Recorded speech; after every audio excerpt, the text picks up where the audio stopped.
Check. Check. Okay.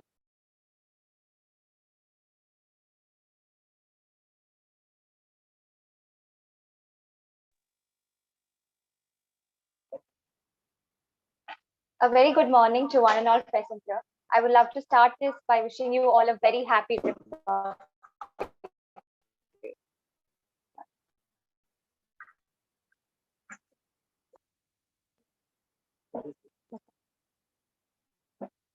A very good morning to one and all present here. I would start by wishing everybody a very happy Republic Day. On this significant day, 73rd Republic Day, 75 years after independence, KingMakers IAS Academy proudly presents the Indian Constitution Marathon, India's longest seminar on Indian Constitution. I request you all to ask your friends and family members and all Indian citizens to join this spectacular event. I thank all of you for joining this Indian Constitution Marathon, which is going to be a spectacular event starting from 10 a.m. to 10 p.m. today.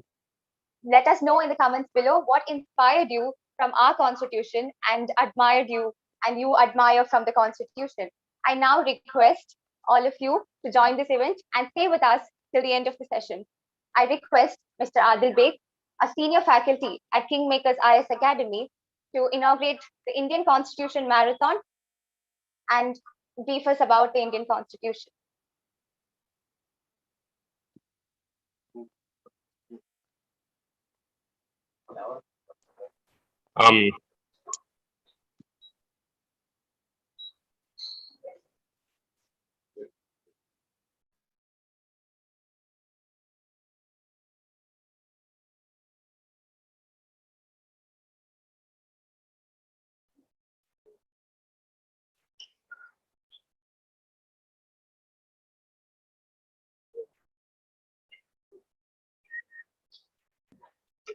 Sure, Prithika. Thanks for the introduction which you gave. Okay. Sir, am I audible? Yes, you're audible. Yeah, Adil, you're audible. Yeah, sir. Just a second.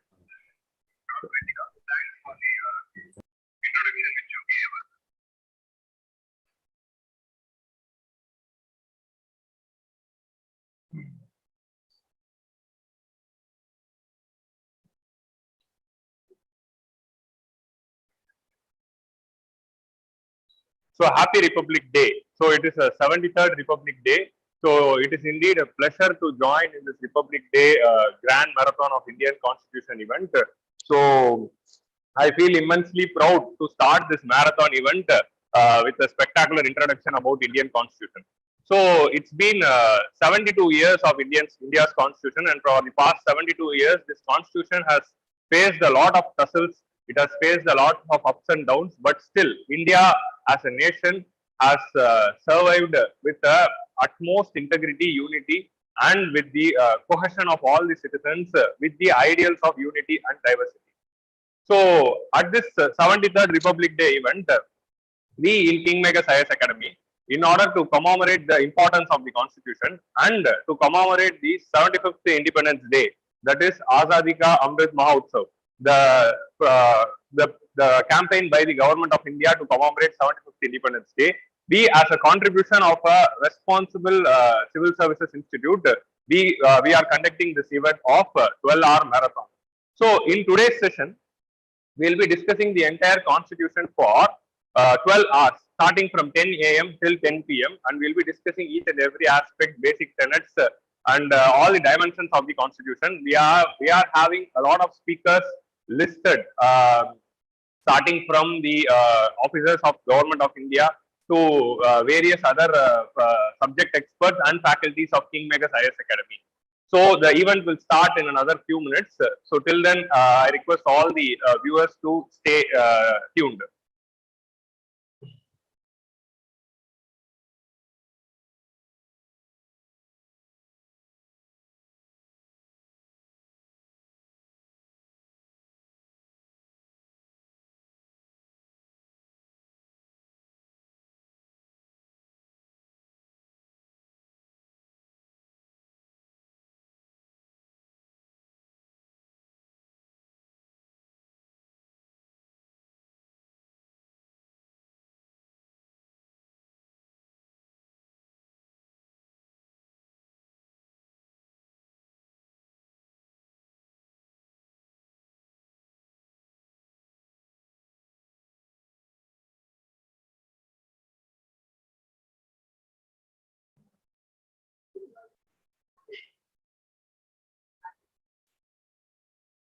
I welcome each and every one of the viewers who have joined this significant event of KingMakers IAS Academy, which commemorates the 73rd Republic Day and also the 75th year of India's independence. So I welcome you all for this session and a happy Republic Day. So today, KingMakers IAS Academy proudly presents this grand marathon event of 12 hours of India's constitution. So starting from 10 a.m. till 10 p.m., we'll be discussing all the features of the constitution holistically, which is both relevant to the beginner and also to an UPSC aspirant and also for any commoner. So anyone can join this session and watch this session to know something about constitution. So at the end of the today's session, if you could see as much content as possible, you will have some idea about India's constitution. So I request everyone to join this session and support this initiative to commemorate the 72 years of India's constitution legacy. So, as a responsible IAS institute, as a responsible civil services institute, KingMakers IAS Academy thought that we need to celebrate this constitution for many important things. That is, if you could see throughout the world, many democratic nations have come. Many democratic nations have had their constitution. They started their journey with a constitution, but they wouldn't have survived as a democracy for a long period of time, or they wouldn't have survived as a they wouldn't have survived with the same constitution for a long period of time. If you could take France, that is also a democracy, but they had almost 4 to 5 constitutions within the 21st century itself. If you could see our neighboring country called Sri Lanka, they had a lot of constitutional changes. So constitutional amendment is different, but changing the entire constitution from the scratch is different. And our neighbors and many democratic nations, with the exception of the United States, have changed their constitution in many occasions, and they had this unstable journey of India's constitution. But if you take India, India is called as island of democracy. Island of democracy means it is surrounded by a lot of unstable states. And if you could see, in 1947, when India decided to choose this democratic path, so on the democratic path, when Indian constitution, when India chose at 1947, many were doubting whether India will survive this journey for the next, whether India will survive with this constitutional experiment or this democratic experiment. Like, for example, many of the constitutional experts of that point of time opined that democracy is suitable only for the advanced nation or literate nation or an educated nation. படிச்சவங்க இருந்த நாட்டில தான் வந்து democracy இருக்கும், படிக்காதவங்க இருந்த நாட்டில வந்து அதுல வந்து டெமோக்ரஸி இருக்கக்கூடாது, கொஞ்சம் சர்வாதிகாரத்தனம் தான் இருக்கணும். And there are two important ideologies which are existing, that is communism and capitalism in both part of the world, democracy and dictatorship in many part of the world. So India had to choose what is going to be their journey. But having survived the 200 years of despotic rule of British, and having survived the taste of authoritarianism, having tasted the realities of dictatorship kind of rule for the past 200 years, and our entire Indian national movement focused on democratic ideals. So they always aspired for democratic ideals. They wanted freedom of expression, they wanted self-government, they wanted federalism, they wanted autonomy to decide their own future, they wanted welfare scheme. So indeed they asked for a welfare state to British. So when entire India's national movement asked for democracy to the British, so once British left, we are forced to, we should establish the nation based on the same ideals for which we fought.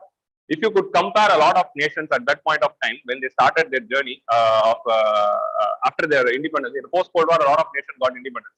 So a lot of nations, when they started their journey, they started off with a lot of ambitions, but within 5 years or within 10 years, the same personalities who started this nation, who are the national heroes, and who championed the cause of the freedom of their respective nation, like if you could say Joseph Stalin or Gamal Abdel Nasser of Egypt or Tito of Ghana, all these leaders, they were champions of their own nation. But once they came to power, once they got their independence, once they got the powers in their hand, automatically in some point of time, their journey drifted away from the democracy. So they became despotic, they became authoritarian, and they started, they broke all the ideals for which they stood for during their national movement. So in this juncture, India is also an island of democracy and an island with a reputed constitution among all the nations which got the independence at that point of time. So when India got their independence in 1947, they had two options: either to go in authoritarian mode or a dictatorship mode or a benign dictatorship mode, or to go with the outright democracy for which they asked, and we decided to choose the democracy.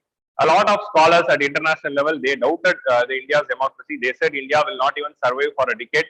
And one famous journal, one famous newspaper, National Daily, at that point of time of a famous organization, said that Nehru will survive to see the failure of the universal adult franchise. So Nehru will see the failure of universal adult franchise. So this was one thing. And other people said that in an uneducated nation with very little literacy, democracy will not even sustain. People will not even understand what to vote. When people are illiterate, they won't choose the right leaders. So a lot of criticism were made, a lot of questions were made. But we as a nation, the freedom fighters who themselves became politicians after the independence, they decided, they stood their ground and they gave in a lot of determination. They put in a lot of efforts and they made this constitution, and we started our journey as a all right democracy. So in this point of time, we have to remember one important thing. So when a lot of nations around us, நிறைய நாடுகள் like Sri Lanka or Pakistan, இந்த மாதிரி எல்லா நாடுகள்லையும் if you could see, Pakistan is another nation which came to independence along with us. Sri Lanka, almost in the similar time, they got the independence. And a lot of European nations, a lot of Central Asian nations, Southeast Asian nations, African nations, Latin American nations, even though they all got their independence in 21st century, none of the nation had the democratic regime and a strong constitution as India had. The same nation which was mocked for being illiterate, for being poor, and the same skepticism which questioned the nation whether they will survive or not. So this is the brief background at the point of time when we started this constitution. So at one side we are having a severe partition, at another side we are having poverty. In this point of time, we will stand with our democracy. So we will stand with the ideals of democracy. We will protect the institutions of democracy. We will provide welfare to people. We will ensure social justice to people. We will ensure these secular principles to the people. So with all these ideals, we started our journey as a democracy in 1947, and we started our republican journey on 26th January 1950. So it's been 72 years. Still our constitution is resilient. Still all the nations have, all the leaders who drove the nation, they have respected the democratic ideals and they have propagated the democratic ideals. All the opposition party and ruling party, when a party wins the election, the opposition party and those party who are ruling the elections, they have ensured a smooth transition. Even America, one of the oldest democracy, couldn't ensure a smooth transition in the previous election. But we as a nation have never stopped the smooth transition at the national level. Whenever a party wins, all the opposition party will come forward and they will say, இது மக்கள் எடுத்த முடிவு, அதை நாங்க எடுத்துக்கிறோம். அந்த மாதிரி வந்து this is people's voice, so we will accept our defeat. So this was the India's case for the past 72 years, and none of the leaders had this authoritarian or this dictatorship mindset, all this ambitious mindset. So with the support of people, with the support of all the leaders, with the support of politicians, with the support of bureaucracy, with the support of lawyers, with the support of judges, with the support of each and every citizen of India, we are proudly a strong democracy even after 72 years. So in this point of time, in the 72nd year, what we have to do? So at 72nd year, we are having two things which each and every citizen should do at this point of time. ஒரு சைடுல இந்த 72 வருஷத்துல என்னென்ன democratic ideals, என்னென்ன constitutional ideals, அதாவது democracy, social justice, liberty, equality, fraternity, இந்த மாதிரி விஷயங்கள்லாம் ஒரு சைடுல இருக்கு. இன்னொரு சைடுல வந்து இந்த ஐடியல்ஸ் எல்லாம் we have to protect further the basic structure which the Kesavananda Bharati case said, that basic structure also should be protected in the future. Another thing which we have to think is, in the 72nd year, we are also in a juncture where a lot of amendments also is needed to this constitution. Like for example, with respect to federal aspect, with respect to president rule, with respect to anti-defection law, with respect to official language of the nation, a lot of areas also needs the amendments which is aspiring the present generation after 72 years. So at this juncture, we as a citizens have to protect all these ideals, and we have to ensure the smooth democracy for how many ever decades or century in the future. Just a second.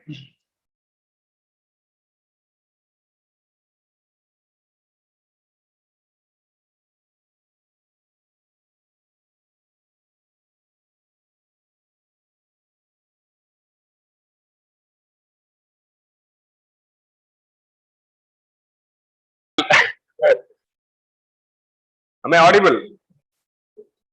Am I audible? Can I continue? Yes. So, we, the people of India, have solemnly resolved to constitute India into a sovereign, socialist, secular, democratic republic, and to ensure all its citizens justice, social, economic, and political equality of status and opportunity, and ensure it among all. Liberty will come. Liberty of thought, expression, belief, faith, and worship, and of course, fraternity, ensuring dignity of the individual, unity and integrity of the nation. We in the Constituent Assembly on the day of 26th November 1949, we adopt, enact, and give ourselves this Constitution. So these are all the lines with which this India's Constitution begins in the preamble, which is behind the screen. So these are all the words in the preamble, and our Constitution starts with we. We, the people of India. So what it says, this people of India are giving the authority to this nation. So the authority for the entire nation are coming from people of India. It is not coming from any holy book. It is not coming from any holy scripture. It is not coming from any politician or any leader of the nation. It is not coming from any one individual. It is not coming from any one caste, community, creed, race. It is coming from we, the people of India. So this Constitution is provided by people of India, and this Constitution is for all, entire people of India. And our main aspiration when we started the Constitution is to declare India as a sovereign democratic republic, even though we had a lot of socialist and secular ideals. So we started off as a sovereign democratic republic, and of course the words were added in the 42nd Amendment. India also had inherently secular features. Secular features in between Article 14, Article 15, and Article 16, and also in Article 25 to 28, where each and every individual had the rights to propagate and practice their own religion and their own ideals. And we are a republic. Republic in the sense, the power and authority of this government and this nation comes from the people. So we aspire to ensure social justice. Samuga Needhi. Samuga Needhiya kondu varanungiradhu dhaan mudal aspiration. So that is what we brought. And also we wanted to ensure economic and political justice too. The liberty of thought, expression, belief, faith, and worship, equality of status and opportunity. So the status of each and every individual is also same, and every individual also should be given equal opportunity. So that is another important thing. And fraternity. So without fraternity, we cannot ensure this republic, as Ambedkar said. So with all these ideals, we started off our journey in the Constitution. The Constituent Assembly with 299 members. Of course, after the people from Pakistan, they left. With 299 members, they almost spent 166 days. And the draft Constitution itself was considered for 114 days. They met and they discussed this only draft Constitution for 114 days. And almost 2,400 odd amendments were suggested after considering all the amendments from the people. So amendments were not only suggested by the Constituent Assembly members, the 299 members, the amendments were also given by the people throughout India through letters and telegrams. So after considering all the amendments, we had this final draft. There was a very big debate to how we are going to form the government, whether we are going to consider it as United States of India or Union of States. So this was one important debate.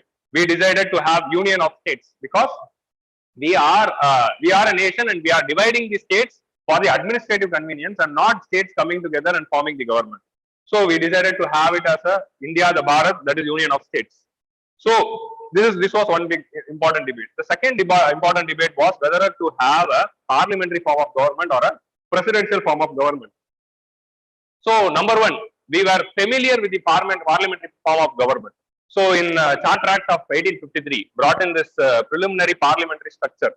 So that Charter Act of 1853 brought this preliminary parliamentary structure. So that parliamentary structure, our journey for the parliamentary form of government started in 1853.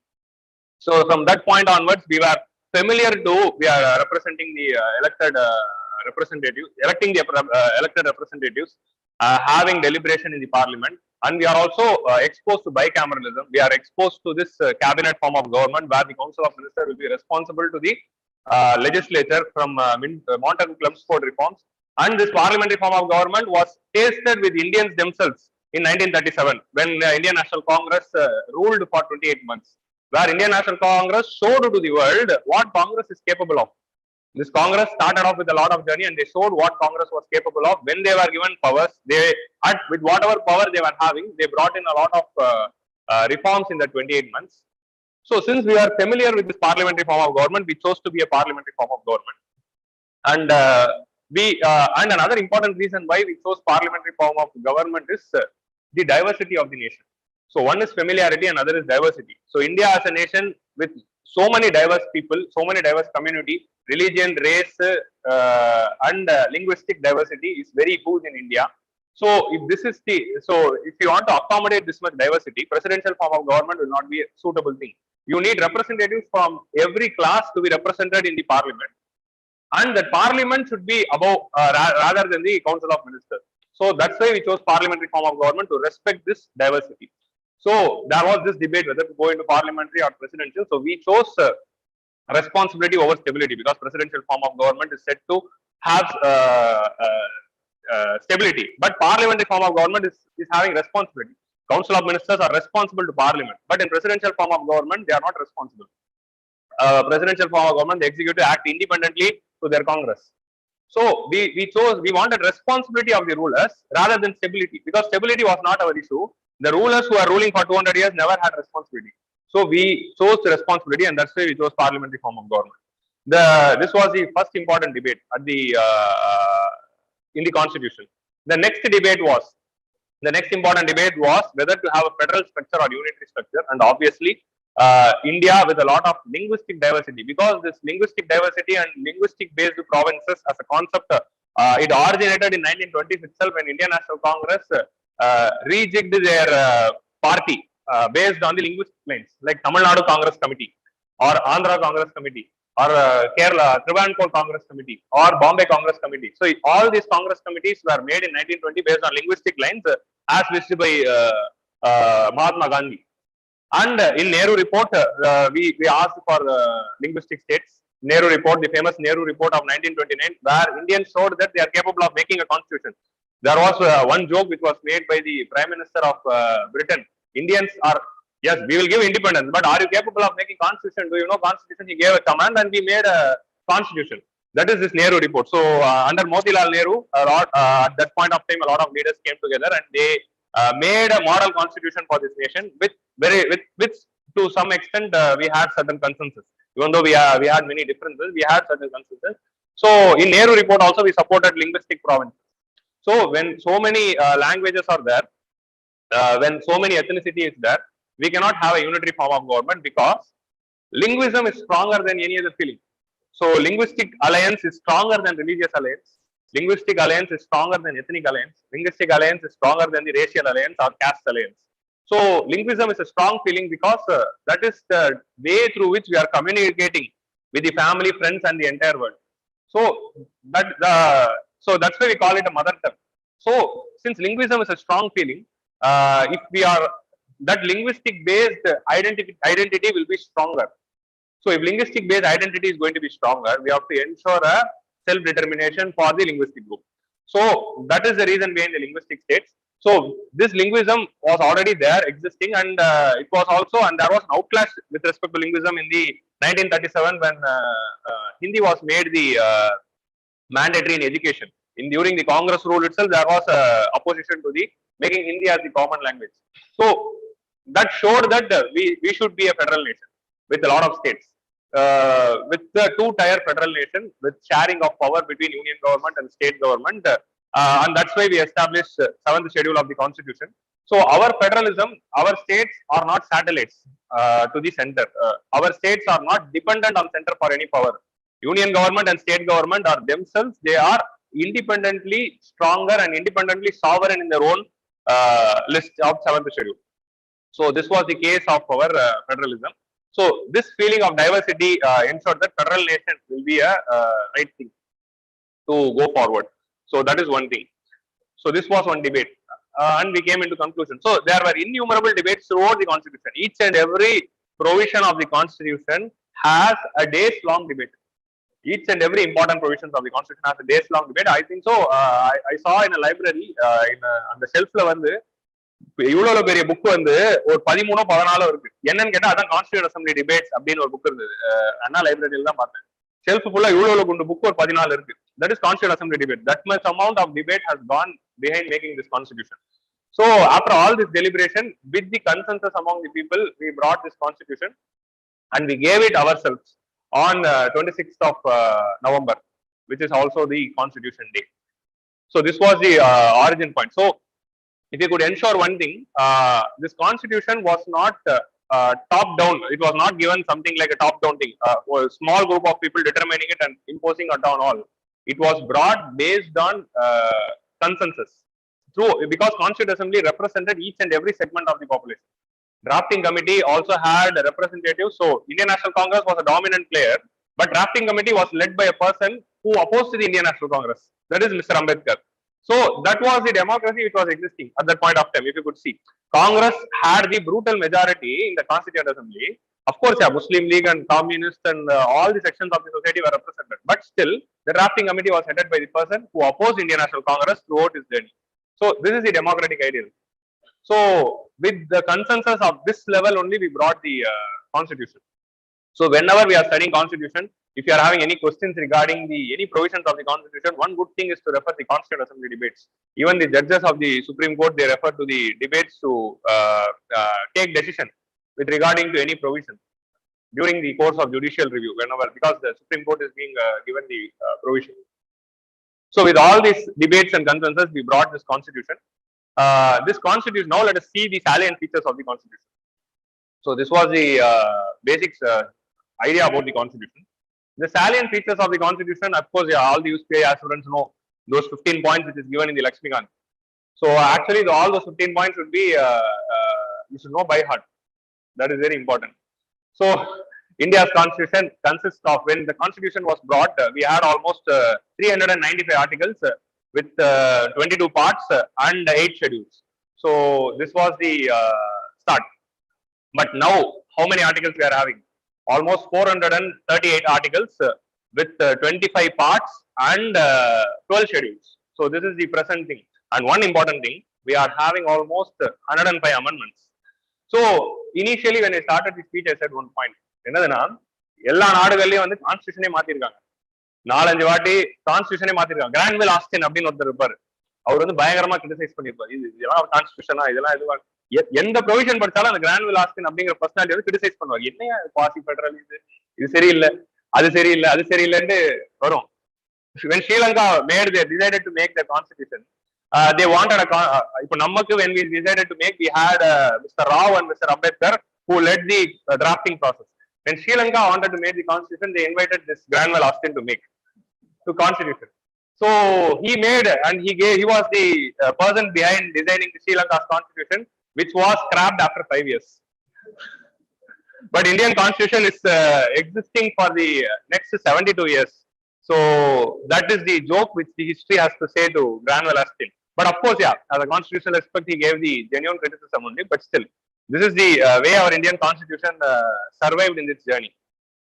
So one important thing which you have to note here. So how come a lot of constitution in various nations are failing? A lot of nations, we could see neighbors on the, throughout all the neighbors had military rule. Military taking over the power or scrapping the constitution. We have seen in throughout our neighborhood, we have seen in all the developing nations. Every developing nation has faced some form of military coup or some form of rejig of the entire constitution. But India is one exception here. Only one exception in the entire world. Why this has not happened? Again, that the origin goes to the intellects of our constitutional fathers and mothers, of course. So this constitutional, the Constituent Assembly members, they had an intelligent provision in our constitution, which is called as Article 368, the amendment process. The amendment process, they will say it is a right blend of rigidity and flexibility.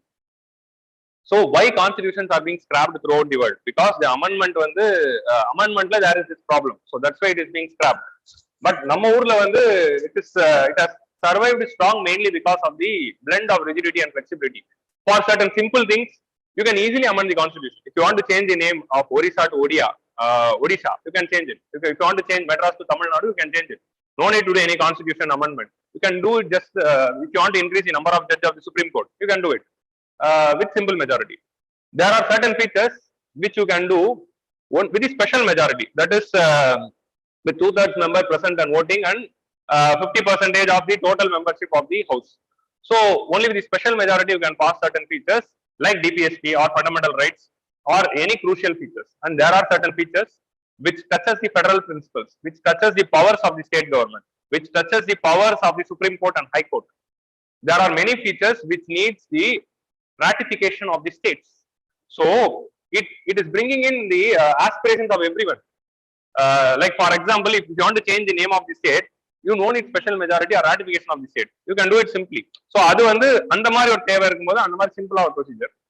காம்ப்ளெக்ஸா federal ஃபீச்சரை touch பண்ணும்போது நீங்க ஸ்டேட்ஸோட permission வாங்கணும் அப்படின்னு வச்சிருக்காங்க. Like when GST was brought, what happened? We brought this 101st Constitution Amendment Act, and all the almost 16 states it went for the ratification of the state because we are taking the taxation power of the state. State legislatures, after their ratification only, GST came into force. Like Lok Sabha, Rajya Sabha, and then will go to the states, and then it will go to the president. So this blend of flexibility and rigidity is one important intellectual feature of our constitution, which made our constitution to survive. Amendments are very crucial. So that is one important thing about which I'll also be talking at 6 p.m. So join at 6 p.m. to detail to see amendments in detail. So this is one important feature which you have to note. Another important feature, another one intellectual feature which we added in our constitution is asymmetric federalism. So what is this asymmetric federalism? If you take USA, all the states are considered to be equal. So they are having equal powers, and actually USA is having only union list, and all the residuary powers are given to the states. So that is a strong federation. But India could not have a strong federation. That's why, as KC said, we are a quasi-federal state, because even though we are had state governments, but they are not autonomous in their own area. So a lot of in many areas the unitary powers will come into play. So why we brought this asymmetric federalism? At one side we are having a fully resistant northeastern states who weren't very much interested during the integration process in 1947 to join India. There was a lot of insurgency in the northeastern states, in all the area, in Assam, in the Naga. At that time we didn't have Nagaland, Naga region, Manipur region, Mizoram region, and a few parts of Arunachal Pradesh. All these regions had the insurgency of not joining India. So they wanted autonomy which is as equivalent as what the union government is having. So at another point we had the Jammu and Kashmir. So Jammu and Kashmir wanted to become a sovereign nation, but because of the invasion by the Pakistan, they had to join India, and they joined India as a autonomous state through the temporary provision of Article 370. So another side we are having Jammu and Kashmir, which wanted to be an independent nation but joined India based on the situational requirements. So like this, there are many states with a huge amount of tribal population. In 1947, we had this Telangana movement going on in this Telangana region. That is, at that point was called as Hyderabad, in the Hyderabad region. So and we had this Tebaga movement in West Bengal. In the same time, in 1947, we are having movements in Telangana, we are having movements in West Bengal, where people are asking for a lot of autonomy. At the same time, insurgency also started at that point of time. So in order to control the insurgency, you should provide them the self-determination, you have to provide them the autonomy. That's why we brought Article 371 into the Constitution, 370 and 371. Because, okay, we are providing you autonomy, stay with India. We are providing you with self-reliance, stay with India. So Article 370 provided the special status and autonomy and special constitution and flag to Jammu and Kashmir. And Article 371 provided a lot of autonomy. Like for example, in Nagaland, Manipur, Mizoram, Sikkim, we are providing them the rights to protect their culture, even though sometimes a few rights are contravening with the provisions of the Constitution. So, like for example, we are having in Nagaland, in the Panchayat Raj systems, in the local representation, they are not providing 33% reservation for women, which is a mandatory provision in the Constitution. But in order to provide them autonomy, we are giving certain we need in the மாதிரி ஒரு சில adjustments we need. So that is democracy. So democracy is not about நான் சொல்றதுதான் correct அப்படின்னு சொல்றது democracy இல்ல. டெமோக்ரஸினா என்னதுன்னா நம்ம எல்லாரும் சேர்ந்து ஒரு முடிவு எடுக்கலாம், அதுதான் டெமோக்ரஸி. ஓகே, உங்க எல்லாரோட வருத்தங்கள், அது it can be anything, it can be right wing, it can be left wing, it can be centre, it can be right to the centre, left to the centre, it can be neutral, whatever, but everyone should give their voice, and based on all, everyone's needs we have to take a decision.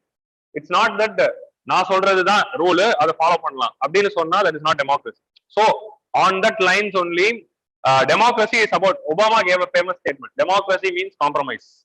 So democracy இன்னொரு பேர் என்னதுன்னா compromise, because you will have an aspiration, your people in the other side they will have a different aspiration, but both are equal citizens in the nation. So when you are bringing in a final decision, it should be satisfying both the people without hampering the ideals which are enshrined by the founders of the constitution or the human rights. So in the mari ஒரு சைடுல human rights இருக்கு, இன்னொரு சைடுல வந்து we are having the basic values, morals and ethics, இன்னொரு சைடுல we are having national ideals like this, liberty, equality, fraternity, socio political economic justice. இன்னொரு சைடுல வந்து these people who are asking for their own individual autonomy. இவங்க எல்லாரோட ரைட்ஸுமே வந்து we should be hearing, and we need to identify a compromise. So democracy is about compromise. Consensus takes time. So this is the nature of democracy. So under aspirations cater பண்றதுனா we had this asymmetric federalism. Article 371 la a lot of states you are having individual power. Tribal area in Schedule 5 you are having autonomy. Scheduled area in Schedule 5 you are having autonomy. Tribal area in Schedule 6 you are having autonomy.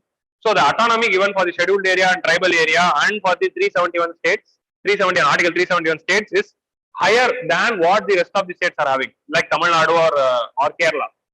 The amount of power we are having in this federation is lesser compared to the states in Article 371 or Schedule 5 or Schedule 6. So this asymmetric federalism is to provide the aspirations for the people, to accommodate the various diverse cultures within it. And you would have known the story of tribal Panchayat. When tribal people wanted to be integrated within the nation, we need to integrate the nation only with their consent. So that is what the thing was there. So this is one important feature.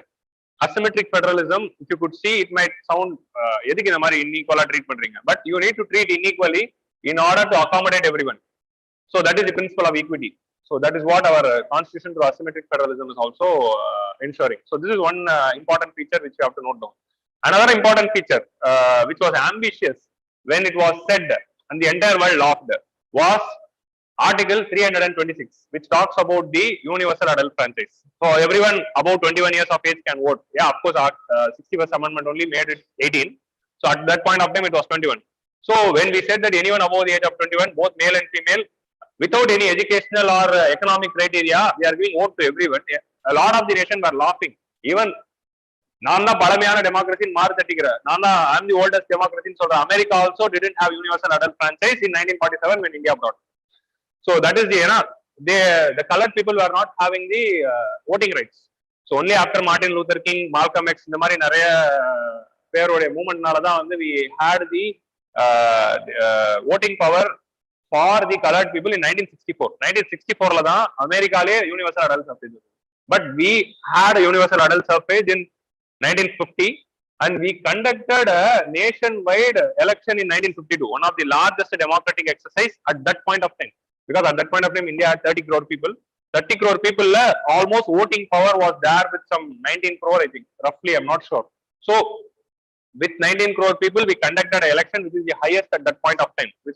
So that is one thing. So one famous journal said that Nehru will survive to see the failure of universal adult franchise.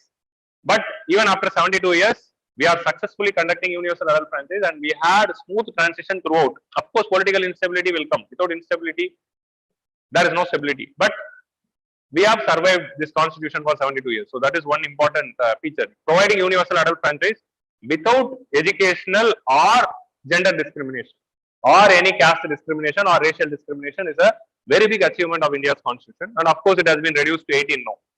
So that is one important thing which our constitution brought.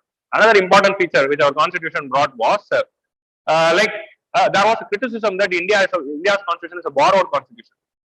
Of course, yeah, Ambedkar itself in Constituent Assembly speech, he will say that we almost ransacked. He will use this word called ransacked. We ransacked almost all the constitutions of the world which were existing at that point of time. and we inspired the features. Yes, namak munadi otta nalla senjida adha eduthukiradhu thappilla. So we inspired the features from all these constitution which are existing at that point of the time, and we brought in the provisions. Ella provisions me eduthu vandom, but we didn't blindly copy paste it. Control X control C control V illa ellame eludano alla type pannom. So we didn't copy paste it. So many features we would have adopted it to the India's condition. If you could see, there is no nation which is having constitution article 368 with flexibility and rigidity. There is either you have parliamentary sovereignty or you will have the judicial supremacy. But India is having the blend of both parliamentary sovereignty and judicial supremacy. Either you will have a due process or procedure established by law. India is having the blend of both. We are having due process procedure established by law and due process of law wherever it is needed. So in the mari wherever it is needed, and the mari or flexible provisions we are having in our constitution. We are having all India services, union services, and state services. So in the mari ella level we are having this flexibility which suits our own condition. Like adula or mukyamana feature which we suiting our condition na, like all the nations they had when a democratic nation is coming into play, they will try to remove the inequalities or past injustices. Adala correct pannonu nenipaanga. Racial injustice or gender injustice was not a very big topic. Gender injustice became a prominent topic in 1980s kapram.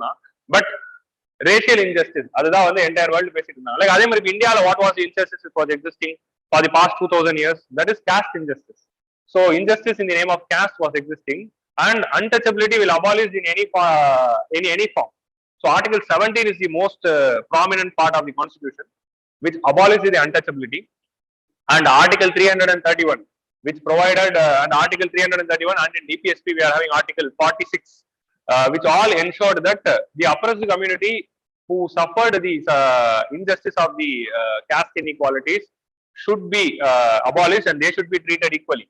So equality of status and opportunity. So equality of status and opportunity and promote among them all. So this word came into play. So article 17 and the provision of reservation, that is affirmative action to ensure equity, is another phenomenal feature of India's constitution, which stands about in the caste injustice abolish பண்ணனும் அப்படிங்கிறது we had before USA could abolish the racial discrimination, because till 1960s they had racial segregation. So racial segregation na white people wear a office, black people wear a white people wear a toilet, male female toilet நம்ம கேள்விப்பட்டிருக்கோம், white people toilet, black people toilet, இப்படி USA ல இருக்கு.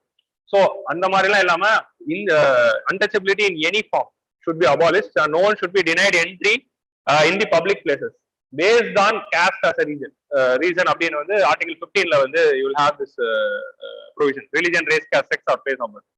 So this is one important feature which we adopted, that is abolition of this. Another important thing which is time tested thing with a lot of controversies, but still it is standing strong, that is secularism, the secular part of the India's constitution.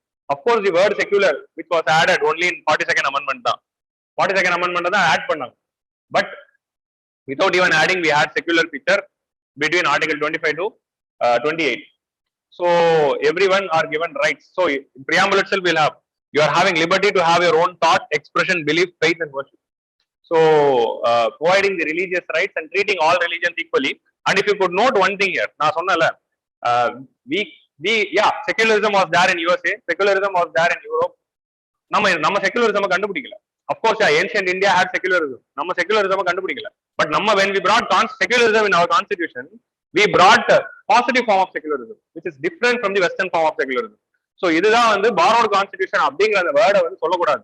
ஏன்னா yes, we took the ideals, but we adopted it which is suitable for our own nation. We didn't just blindly take it. So positive form of secularism is suitable for India. ஏன்னா இந்தியால the religious culture of India is not similar to religious history of western nations. So that is the main thing which you have to understand here. And the religious diversity, because the majority religion which is practiced in India itself is having thousands of diversity. That is the nature of India's religion. The majority religion of India is having thousands of diversity within the religion itself.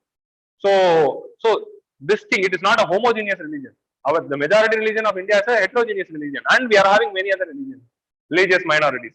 So if all the religions should be treated equally, and in Western nations, they will not interfere in the religious affairs, even though if it is harmful to the rest of the principles of human rights. But we decided that is not going to be our situation, because all the religions which is being practiced in India is having some sort of injustice within it. All the religions are having injustice, and we will interfere in it if it is contravening the provisions of the constitution. So that is what Article 25 says. Article 25 you are having right to follow your religion, but what is the exception given? Morality. If it is immoral, we will stop it. If it is affecting your health, we will stop it. If it is contravening to any other features of the constitution, we will stop it. So constitution all the other features are above the right to religion. So this is one important feature. So that is what the next point which you have to say. Enna vishayana which was discussed by Nehru during the Constituent, of course, Constituent Assembly speech of Ambedkar is famous. I'll discuss briefly about that. But another important Constituent Assembly speech is Nehru's speech. The final speech of Nehru, when he gave, he spoke about this constitutional identity. So at that point of time, when nations have been formed, either they are being formed based on the linguistic lines, German, French, English, England, all linguistic lines, correct?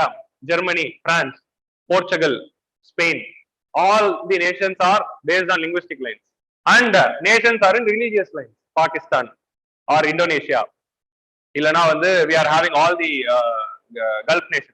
They are established based on religious line. Like we are having Sri Lanka, we have Bangladesh. They are establishing based on religious lines. So Nehru said that in a nation as diverse as India, you cannot have a national identity. Oh, what is nation? Nation it is a common identity which we all get. So this national identity should not be based on religion. This national identity should not be based on a language. Because why? We are having innumerable religion, and the majority. So the majority religion of India itself is having thousands of diversity. So we cannot have the identity based on religion. Ademari, we are having 2,000 dialects in this nation. And of course, at that point of time, 14 scheduled languages. When the constitution came into force, there were only 14 scheduled languages in 8th schedule. Now we are having 22. So in the 22 languages in the nation, we cannot have the identity based on one language called Hindi. So our identity is constitutional identity. So in Pakistan, the citizenship is identified based on religion. That is Islam. So in Indonesia, the citizenship is identified based on Islam. So in many nations, the relationship in Myanmar, they are trying to make the relationship identified based on Buddhism. So in the Mari, that's why Rohingyas were persecuted. So in the Mari, religion, and of course in the medieval times, the entire Europe was identified based on Christianity. So we cannot have this because we are having many religions. So our identity is based on the identity provided by the Constitution. So what is this constitutional identity? Constitutional identity is what is this? Preamble. Preamble in the features based panni, in the features now is going to be our identity. In the features as a nation as a whole, we are accepting. And or Islamic nation, they wanted to protect their own religion. And the religion protect pandradhu nation identity. Like Pakistan, you compare with Pakistan. But India's identity, why we have come together now? We have come together to protect it. We as a people of India have come together to protect these ideals, not any religion or language or any caste or any section. So that is what is called as constitutional identity, about which the Nehru spoke, and that is what was reiterated by Shashi Tharoor last week. There was an editorial by Shashi Tharoor, I think. Hindu last Friday or Saturday editorial about Shashi Tharoor. Read that editorial, which spoke about the concept. Of course, I didn't choose in the 5 editorials of the week. Other editorials were important, but now I am discussing it. That's it. This is what he spoke in the editorial.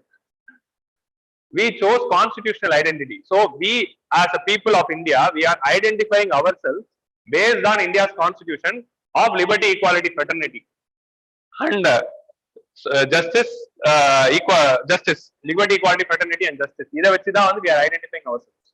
So either India ensure we are joined. And of course, another important feature of this constitution is fundamental rights, ensuring the rights to the people and restricting the tyranny of the government. Fundamental rights not only provides the right to the people, it also provides restrictions to the state. The negative nature. So it restricts the state, it prevents the tyranny of the government. So that is one important thing which this our constitution is doing. So it provides the rights, at the same time it restricted the state. This meaning another. State cannot take away certain rights which are enshrined in the constitution in any situation. Of course, in certain situations they can take in the emergency condition or in martial law, except for these conditions, or when you are implementing Article 39 BNC. In the mari or sila conditions taandi, you cannot take away the rights of the people. So, and we are having an right to constitutional remedies, which ensures that these rights will be protected and anyone can go to Supreme Court. That's why it was called as heart and soul of the constitution. So, by Ambedkar. So, in the fundamental rights is one important feature which India, which the nation as a whole we got. Another important thing, we are not only providing fundamental rights, we are also providing instructions to the government. The government follow பண்றப்போ இதெல்லாம் மைண்ட்ல வச்சு பண்ணு. That is DPSP, Directive Principles of State Policy. The instructions which are given to the government on the state when they are implementing the policies. So DPSP is a very important provision. And another important provision is integrated and independent judiciary. So in order for a nation to survive, in order for a democracy to survive, we need independent judiciary. So independent judiciary is a basic structure of the constitution. So on the independent judiciary, which is integrated throughout India. So we wanted integrated judiciary so that the justice is equal throughout India. Like if you go to America, one state lo or law irukku, inner state lo inner law irukku. One state lo women can abort, inner state lo women cannot abort. One state lo LGBT community can get married. Another state lo LGBT communities are arrested and jailed. Alabama and Florida, mari states la. So Florida is the state of Donald Trump. So in the mari states la vandu where but India la when justice is being ensured, it should be uniform throughout the nation. Adanala the same principle should be followed. Adanala we had integrated judiciary. Supreme Court at the top, High Court at the second level, district courts at the third level, and subordinate courts. But we at the same time it's an independent judiciary, independent of the government, independent of the legislature, independent of the executive. So that is very important. Independent judiciary and judicial independence is another important reason why our constitution survived for 72 years. Without independent judiciary, our constitution wouldn't have survived for 72 years. And independent judiciary, okay. Yeah. Give me the time. I'll continue till that point of time. And I'm having a lot of things to speak. Constitution பத்தி 12 hours நானே கூட பேசிடுவேன். ஆனா வந்து அதுக்கப்புறம் நான் ஹாஸ்பிட்டல்ல போய் admit ஆயிட்டேன். அதனால அந்த காரணத்தினால so independent, only because of the independent judiciary we are able to survive this 72 years. So that is very important thing. Ena if you could see first important landmark thing, one landmark judgment everyone know, Kesavananda Bharati case judgment. So whenever the executive or legislature they are breaching the provisions given in the constitution or the procedures established by law, if that is not coming in sync with the values established by the constitution, and the time lala automatically judiciary is coming into play and uplifting the democracy to another level. So that is a very important thing. So basic structure doctrine, whether it is the right thing to have or not, that is a very big debate. Many constitutional experts will say it is not there in the constitution. That is judicial intervention, which is not needed. But if see, even secular and socialist word was also not there. Even integrity word also was not there in the constitution. But when the need arises, we amended and we added. Similarly, when there was a need arising out, when the Supreme Court felt that judiciary, Parliament was provided sovereignty. India has a blend of parliamentary sovereignty and judicial supremacy. Through parliamentary sovereignty, under Article 368, Parliament could amend a lot of features in the constitution. So அப்படி இருக்கும்போது yes, whenever there is a power, there is a possibility for misuse of power. So அந்த மாதிரி ஒரு open ended power இருக்கும்போது there is a possibility to misuse. So under Article 13, the Constitution, Supreme Court is entitled to interpret the constitution. அதுதான் வந்து constitution makers decided. So this parliamentary sovereignty is an unbridled power. It should be controlled with some restriction. That control will be determined by judiciary in Article 13 சொல்லுது. So Article 13 comes into play. So under Article 13, Supreme Court, they brought this basic structure doctrine. Yes, you can amend any part of the constitution. That is the power which the constitution makers vested on the parliament as a constituent body. But you cannot breach the basic structure of the constitution. So that is very important milestone in our India's constitutional journey, because that judgment itself is a is a constitutional amendment. It is not there in the constitution because only because of judgment our constitutional lifetime extended for another 100 years maybe. Now it has extended for another 50 years. Recently only we next year it is going to be 50th year. Next year April 24 will be the 50th year. Recently we had Mrs.Bharathi's demise, so adanala it was commemorated. So next year we will be commemorating the 50th year of Mrs.Bharathi's judgment. So that judgment provided another 50 years of longevity to the constitution. Without that judgment, again there would have been a possibility of a constitutional failure in India. Without the judgment, because how I will say, because there could have been threats to any of these words given in the constitution. When any of these words in the constitution would have been challenged, surely there would have been the outburst. So what are all the controversial area in our constitution? Whenever if it is touched, that will create a problem. That is one in the language, another in the secular aspect. These are the most contentious discussion which is happening throughout India. So in it is made basic structure now. So secular parts of the constitution is a basic structure, so that cannot be disrupted. If that judgment, that Bommai case judgment was not there, then that would have created further unrest in India. So this Mrs.Bharathi case, about which we are going to discuss itself, is a very important part of this constitution, which enhance the longevity of this constitution. Of course, even though the constitutional makers never they provided the utmost power to the parliament to amend, but constitution judiciary came into the right time. So Mrs.Bharathi case is an important feature. That is one thing. Another important feature of our India's constitution is establishing independent constitutional bodies. So you would have seen there are a lot of bodies. Of course, Supreme Court is one body which should be independent, but apart from that, there are certain other bodies whose independence is crucial for this democracy to survive and to extend the longevity of our constitution for further years. So Election Commission. So that is a very important body whose longevity and which should be ensured. So whose independence should be ensured so that our constitution is getting the longevity of another 100 years or times immemorable. So that is one important feature of our constitution. So of all these features, it's being 11 now. So I would like to conclude this discussion. So we are discussing the salient features of the India's constitution. Another important feature about which I didn't mention is the emergency provisions. One of the another most controversial provision of the India's constitution, Article 352, 356, and 360 is not a controversial feature because it was never invoked. But 352 and 356 are very controversial features, and 356 still it is creating some kind of problem. So these features also necessitated in our constitution because there is always this debate. We are provided rights. We are provided all these ideals. All these ideals should be ensured. Everyone is having fundamental rights, but one thing which you have to ensure: your fundamental right to expression should not affect another fundamental right of another person. Your fundamental rights. What is the restriction to your fundamental rights? Unless it affects another person's fundamental rights. So that is the restriction. So in order to ensure fundamental rights, that we need some sort of reasonable restriction. Only with the reasonable restriction we can ensure fundamental rights of everyone. So that is the principle which you have to understand. Similarly, when certain circumstances arises, there is this necessity to convert this constitutional structure into unitary. But of course, luckily we had another remarkable amendment, that is 44th Amendment, which restricted all the controversial provisions. So that is the beauty. So without 44th Amendment, again, there is a possibility of the misuse of the India's constitution. So 44th Amendment came and restricted this national emergency and President rules provision. So we cannot totally remove the President rules provision, which should be there, but there should be reasonable restriction to the President rule as provided in the Bommai judgment and as provided by Sarkaria Commission and as provided by Punchi Commission.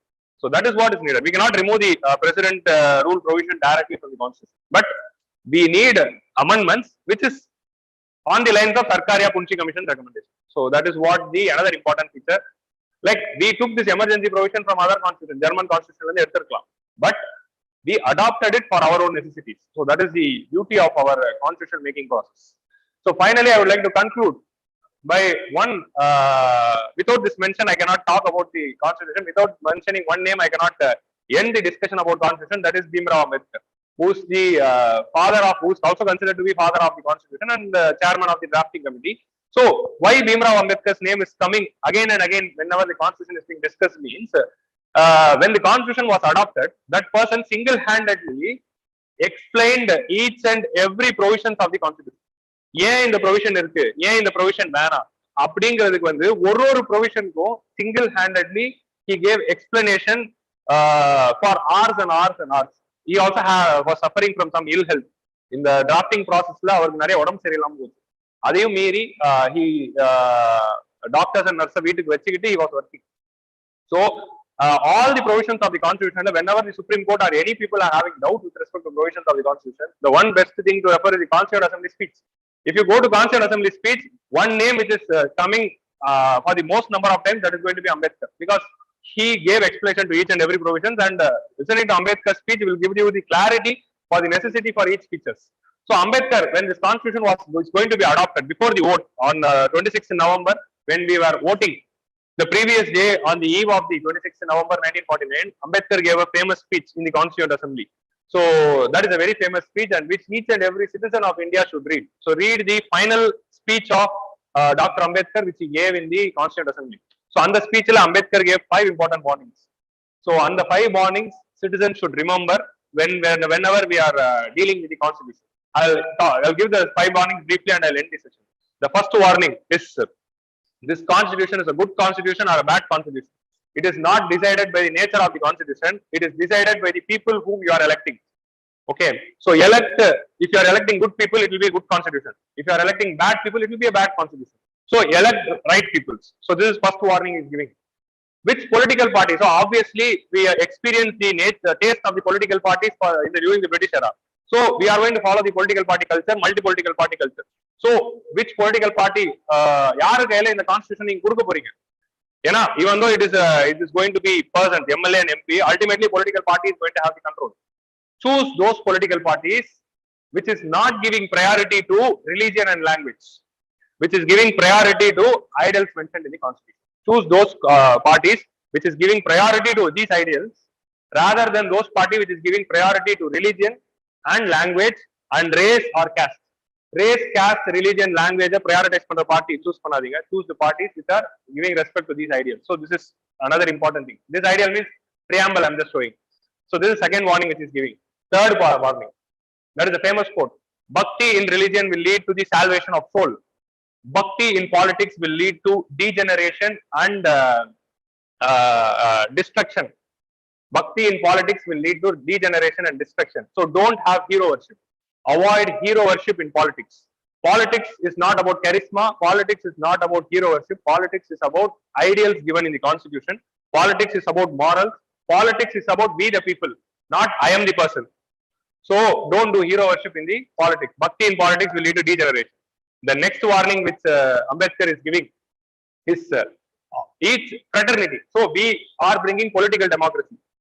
Fundamental rights போட்டுட்டோம், political democracy சொல்லிட்டோம். We said every human is having one human, one vote, one value. All the humans are equal. Everyone's vote is equal. All will be treated equally. Equality கொண்டுட்டோம். எல்லாரும் equal சொல்லிட்டோம். 17 article 17ல untouchability abolish பண்ணிட்டோம். Every individual is equal னு சொல்லிட்டோம். But you are giving equality only in the political realms. This only is in the paper. Without the equality in the social realms. That is, without social justice and without social democracy, political democracy is of no meaning. வெறும் politics wise எல்லாருக்கும் ஓட்டுன்னு சொன்னா மட்டும் போதாது. Society வைஸ்லயும் social ஆஸ்பெக்ட்ஸ்லயும் everyone should be equal. So social political democracy without social democracy is of no meaning. So provide social democracy. And அப்பதான் வந்து அந்த யூனியன் ஆஃப் ட்ரினிட்டி பத்தி சொல்லியிருப்பார். Liberty, equality, fraternity, you cannot remove all. Liberty, equality, fraternity will always come together. இதுல ஏதாவது ஒன்னு இல்லைனாலும் this constitution will not provide you whatever it is intended to. So all the three should be there. And last, he is talking about fraternity. So அதுதான் வந்து நேருவோட constitutional identity. அந்த debate Nehru will say our identity is constitutional identity that comes from fraternity. Fraternityல அவர் என்ன சொல்றாரு? Only if each and every individual of the nation identifies another human without seeing the religion, race, caste, sex, அந்த 4 விஷயங்களை தாண்டி அவங்கள ஒரு ஹியூமனா பார்த்தா மட்டும்தான், அவங்கள ஒரு சகோதரனா பார்த்தா மட்டும்தான், ஒரு சகோதரியா பார்த்தா மட்டும்தான் fraternity. Only if you identify the fellow citizens with the fraternity, our constitutional identity can be built and our nation can be built. So fraternity is crucial. This is the warning. So see your fellow human beings and fellow citizens through as a human being through fraternity rather than religion, religious lines, caste lines, or gender lines. So this is what the 5 warnings which Ambedkar said. So by remembering all these 5 warnings, if we all the citizens are remembering these 5 warnings during our journey, surely our constitution will be a beacon to the entire world and it will survive for centuries to come. Thank you. So I request the next speaker of this session, Mr. Bhaskar Krishnamoorthy sir.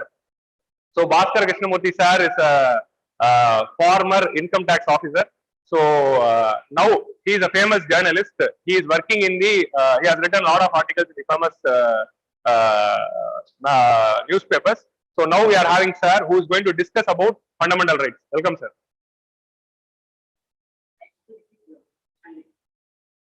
You can stand here.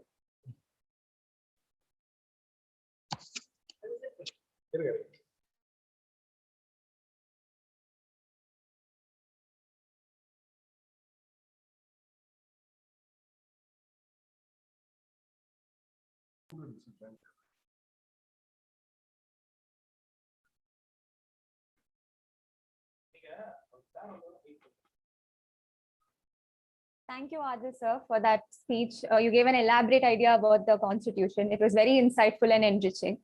Thank you for that. And now I request Mr. Bhaskaran Krishnamoorthy sir, an income tax officer, to talk about a very important topic of the Constitution, fundamental rights. And I'm very happy to see that a lot of active participation in the comments. Keep commenting, please. Is it okay if I stand here?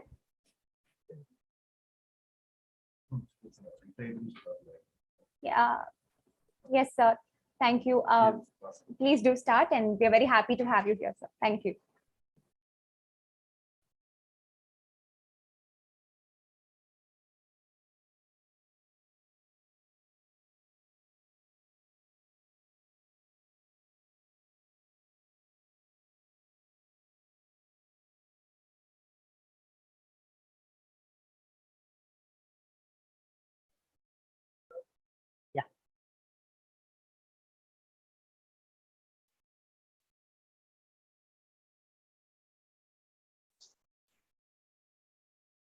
Is it okay? I prefer actually to stand actually. உட்காந்து கொஞ்சம் அன்கம்ஃபர்டபுளா இருக்கும், நிக்கிறது ஈஸியா இருக்கும். கொஞ்சம் வைக்கிறேன்.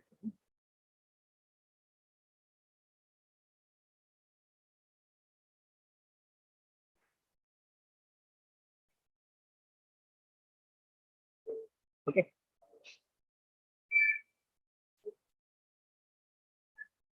Yeah.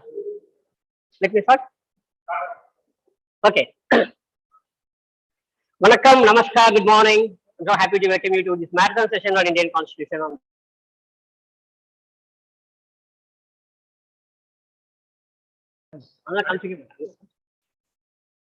Okay.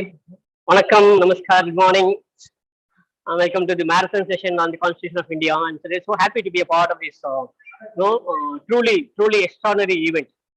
I have to really congratulate the KingMakers Academy, and I have to really thank Mr.Bhoominathan sir for being so thoughtful. And it's really a very good session. Actually, it's going to be a 12-hour session on the Constitution of India, and perhaps the first of its kind in India. For the first time, perhaps they are doing it.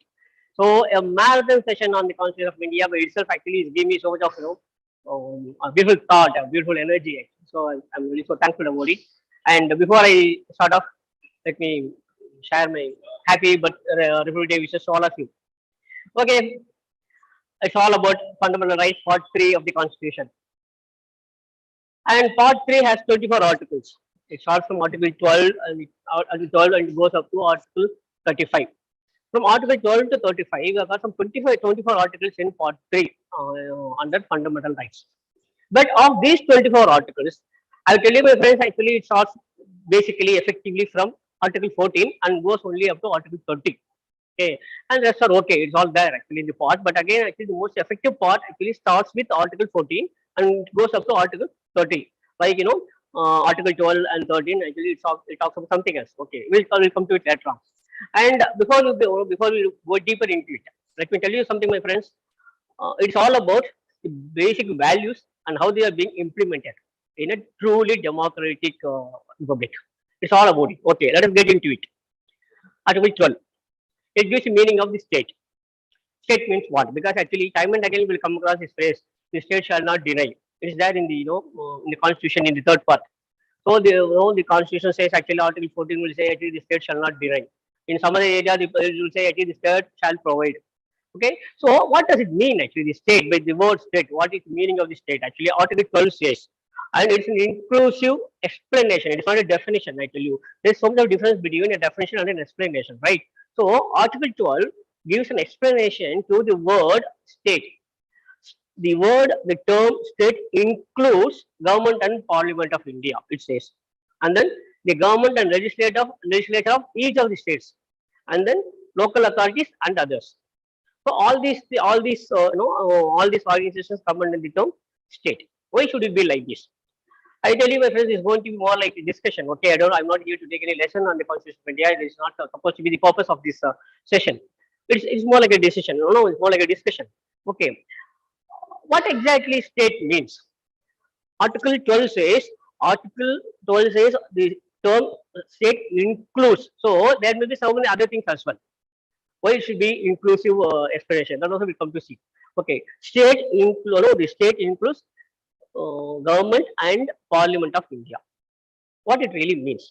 It is not enough that actually government of India is coming under the term state, because later on, suppose a law is enacted in the parliament which takes away some of the rights given in the part 3, then the government cannot absolve itself of all its responsibilities. It just the government cannot say, see, the parliament has already enacted a law and we have got nothing to do with it because actually it is not coming under the term state. No, it is not the case. So we are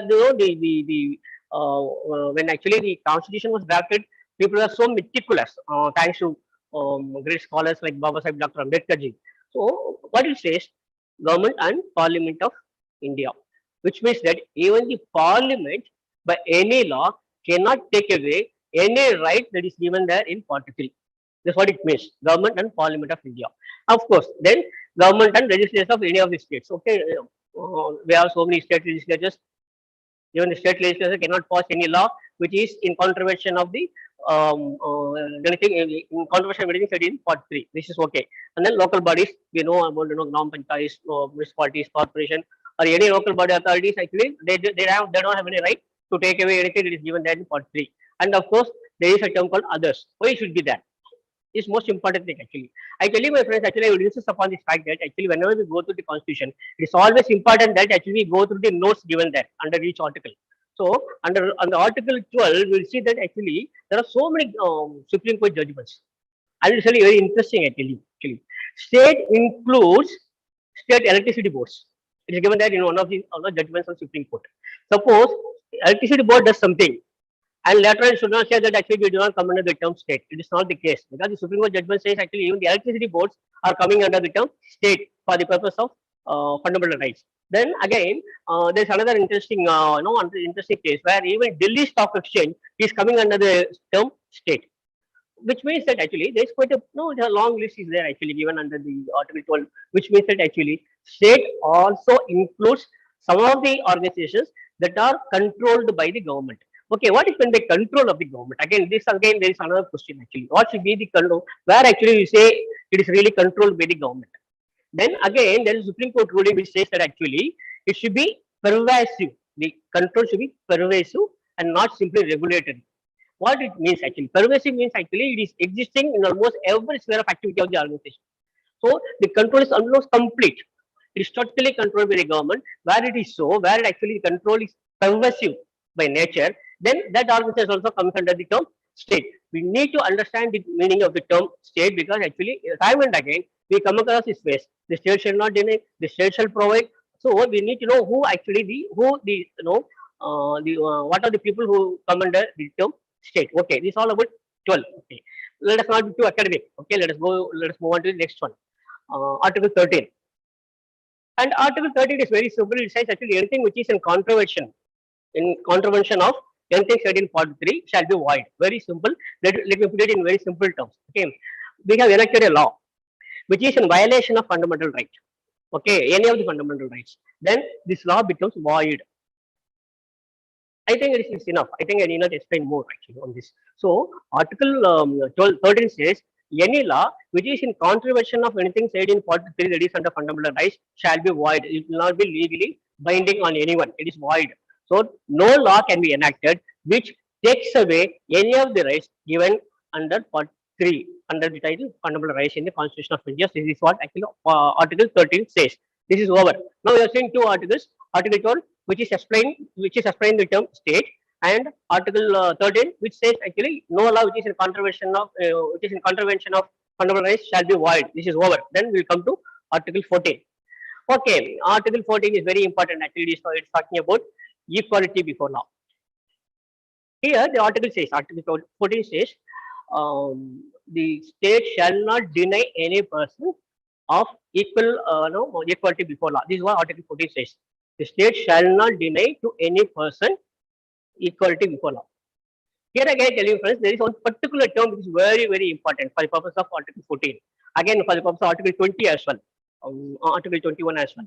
Article 21 is talking about right to life and personal liberty. There again, it is very important because in these two articles, Article 14 and Article 21, I tell you, my friends, kindly please keep it in mind. It is not talking about citizens, it is talking about persons. It's very, very important.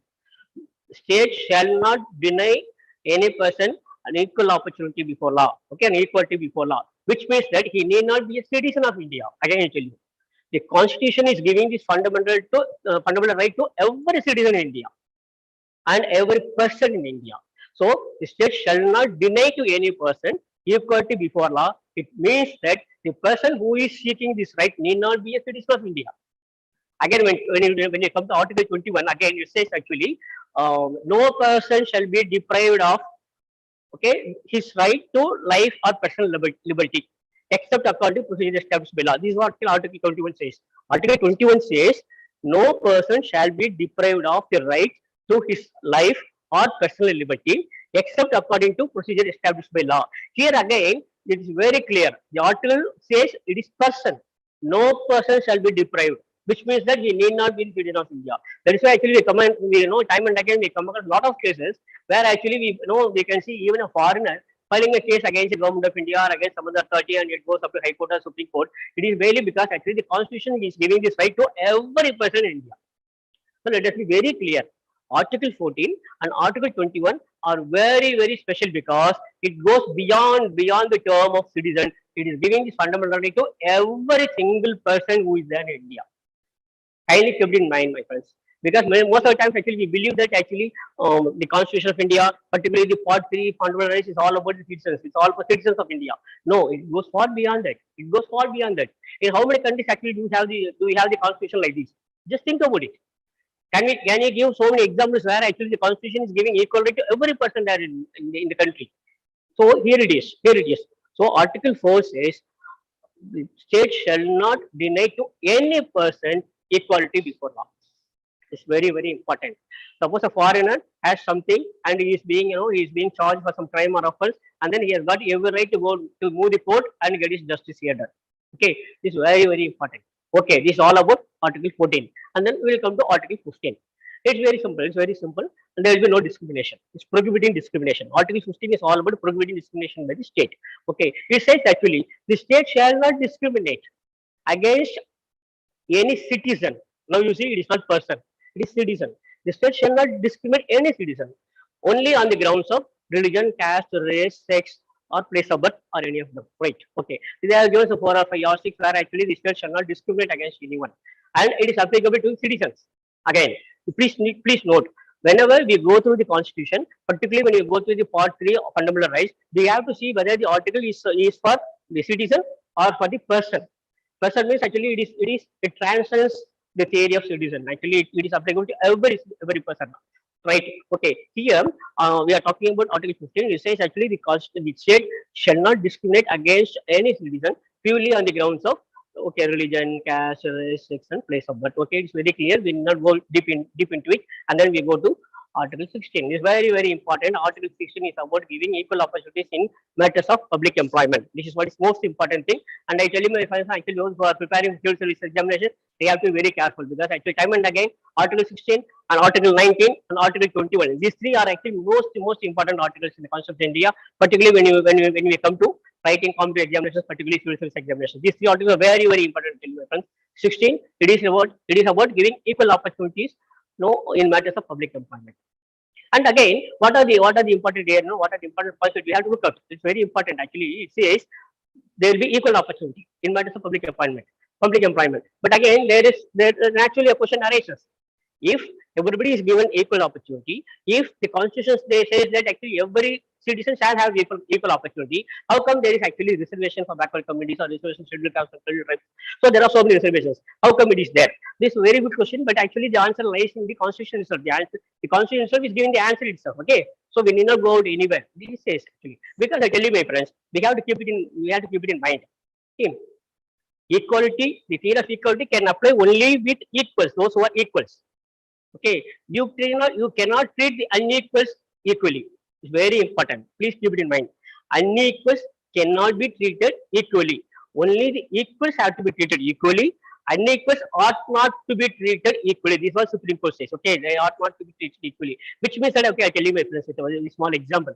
Okay, and I'm going to feed two people. Okay, feeding is actually I'm going to give lunch, and I'm ready. And there is a person actually who is in the habit of eating very frequently.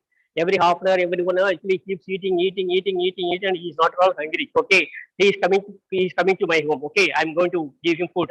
And there is another person who has been hungry for hours together, or even for days together. Okay, he is really starving for food. Okay, he has not been taking food for hours together. He is really, he's so hungry. And these two persons are coming to me, and I'm going to provide food. Actually, I got some 8 idlis, for example. I cannot give equal 4 idlis and 4 idlis. It is naturally unjust. It's unjust. I cannot do it.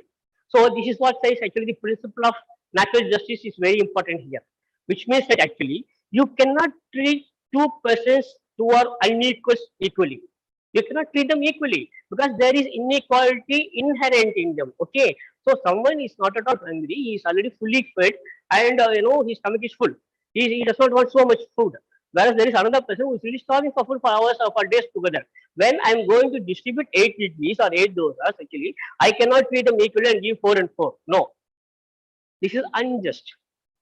So this is why we say actually why there is reservation, because the constitution says when the government feels a certain section or certain segment of society has not been adequately placed in government service, then they can make provision for reservations.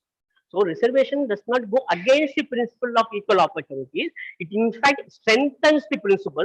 It strengthens this theory, which means that actually there are certain people who are not equal. So unequals cannot be treated equally with others. So this is what is to be kept in mind. I tell you, my friends, again and again, this has been very clearly given in the constitution itself. Please keep it in mind. Because actually when you go for interview, particularly for civil services, there actually this question may come up. Why there should be reservation?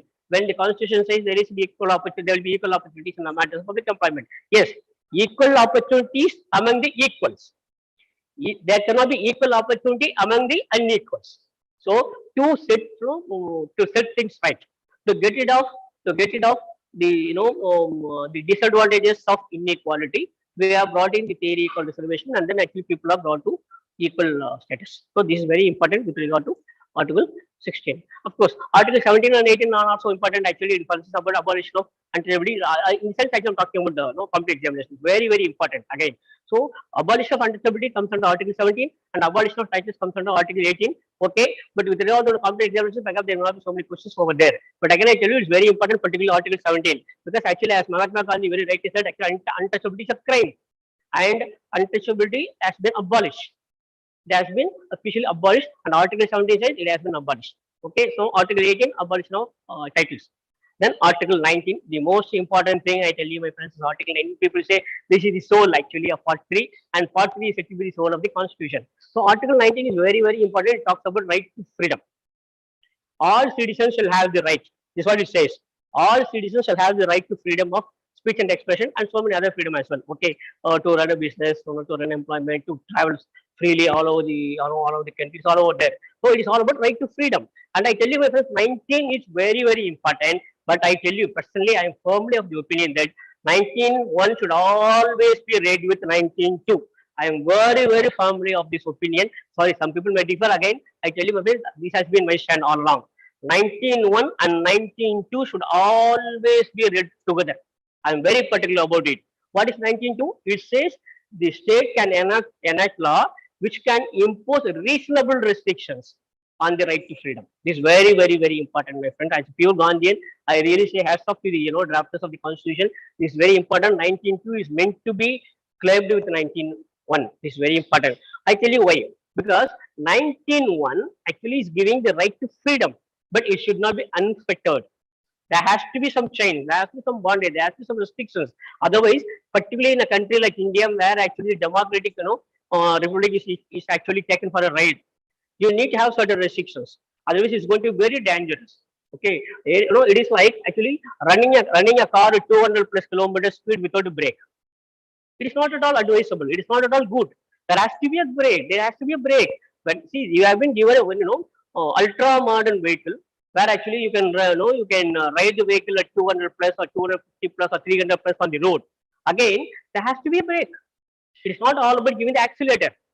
Accelerator does not make the vehicle complete unless there is a brake. So, as and when there is scope of riding at a higher speed, naturally there has to be a brake which can instantly halt the vehicle, which can instantly stop the vehicle. It's very, very important, right? It's very, very important. That's why I used to say 19.1 is giving an overriding, right actually to freedom. It's right to freedom. It's actually very good. Actually, we are enjoying right to freedom, which is not being enjoyed by so many people across the world, excepting very few countries in Europe, and of course, countries like America.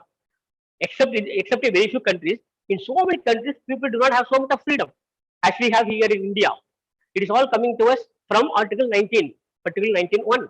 But 19.2 also should be a part of 19.1, though it is given separately. We should always read it with 19.2, which says the state can enact a law which can impose reasonable restrictions.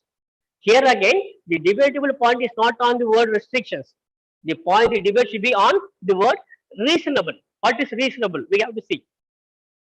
Right. This is what is important. There may be some people who are really actually after so much of after power. Okay, they want to get rid of the freedom, so much of freedom given to public and all. Okay, there may be some people coming there where actually they want to put some break. But again, it has to be reasonable. If it is not reasonable, naturally we would say no. But if it is really reasonable, then naturally we have to accept this. And 19.1 should always be read with 19.2. It is very, very important. And of course, then Article 20 is again very important. Actually, it talks about conviction on certain offences. Again, I tell you, my friends, how beautifully the Constitution has been drafted. I'm really so happy about it. It says a person cannot be punished for the same offence twice. For the same offence, a person cannot be punished twice. See, it is there in the Constitution, Article 20. What a beautiful thing, actually. You see the imaginative part of our drafters of the Constitution. They have done so well, actually. It really says, actually, it is coming under 22, if I write 20 within bracket 2. It says, a person cannot be punished for the same offence twice. This again and again, I tell you, my friends, actually, this has got to do something with the judiciary. But again, we need to know this. We need to know, we all of us should remember all these things. That actually, if someone has been punished already, you cannot drag him to court and punish him again because he has been punished already. So we have to keep it in mind. This is what actually Article 20 says. And then Article 21. Article 21, of course, an article which is very close to me, in fact, of late, very recently, we find frequent questions on Article 21, particularly when it comes to UPSC civil service examination, either in the main examination or in prelims or either in prelims or in mains or in interview. Naturally, you will come across a question on Article 21. Please keep it in mind, friends. Article 21 is so important. It is gaining so much of importance nowadays all over the world, particularly in India. It talks about right to life and personal liberty. Is very, very, very important. It says this, Article 21, no person shall be deprived of the right to his life or personal liberty except according to procedure established by law. Very, very important.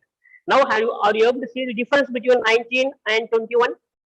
In Article 19, 19.1 gives freedom, 19.2 is talking about restrictions.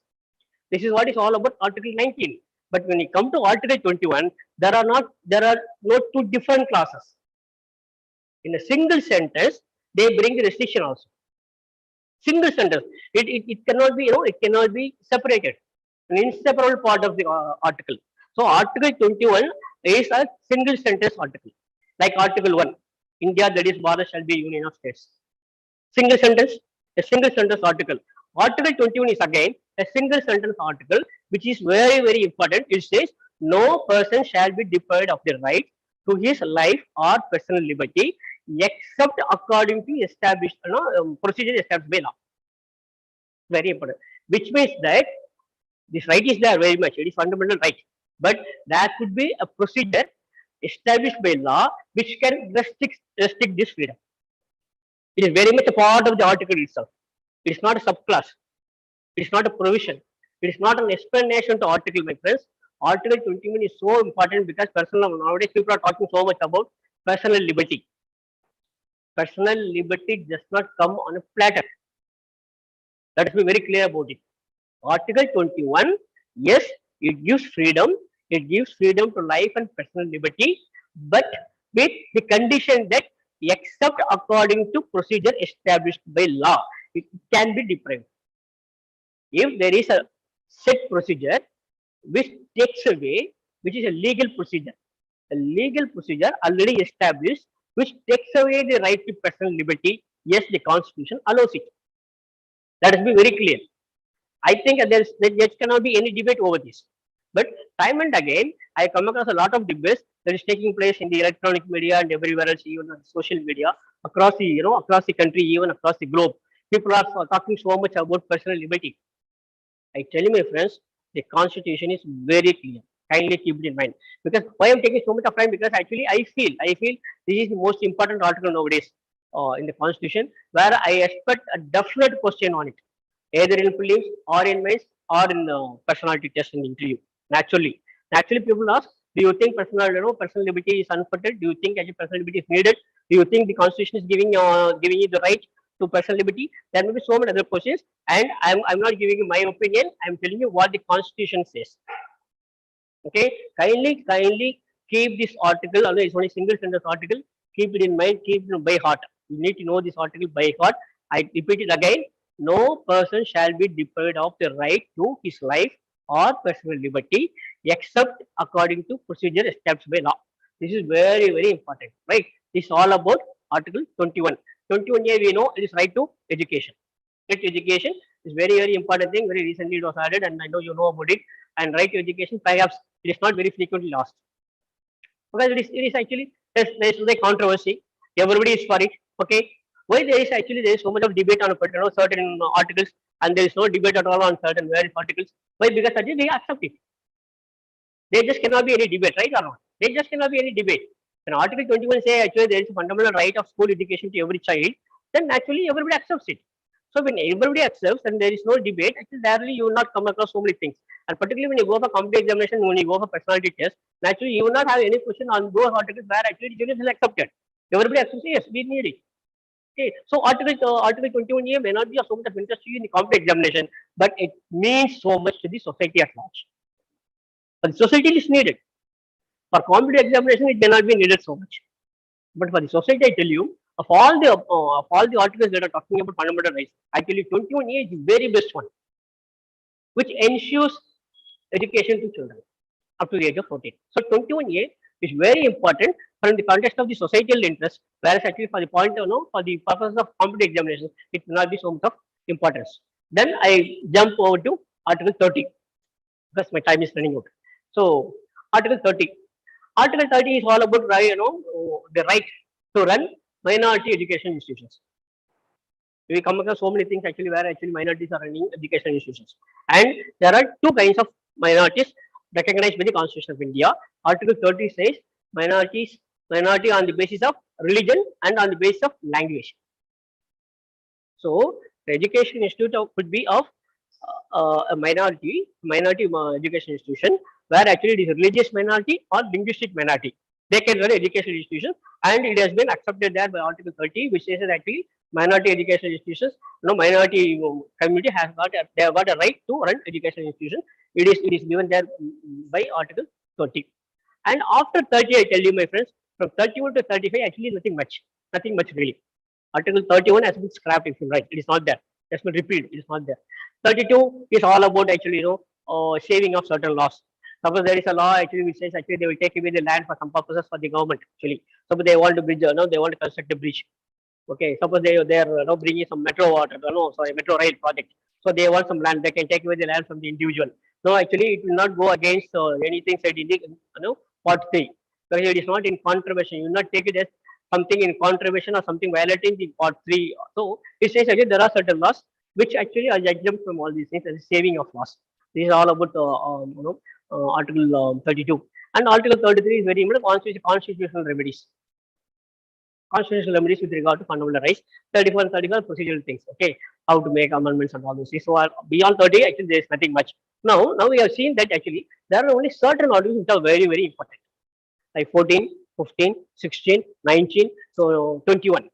These are major articles where we need to know everything about it, particularly Article 16, 21 and 19. Article 16, 19 and 20 are very important. Okay, what are other important aspects here? What are interesting facts here? Let us see actually. See, in one particular judgment actually they say, when we are talking about explanation to state actually, they say judiciary is not coming under the term state.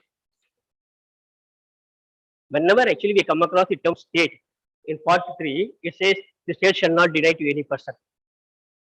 But Supreme Court says judiciary is not coming under the term state. Why is it so? It does not mean that actually the judiciary will straight away deny this right. No, it's not for that purpose. Because judiciary, as the very constitution says, cannot come under the control of any government. That's an independent body, right? That's an independent body. So they say they are given explanation.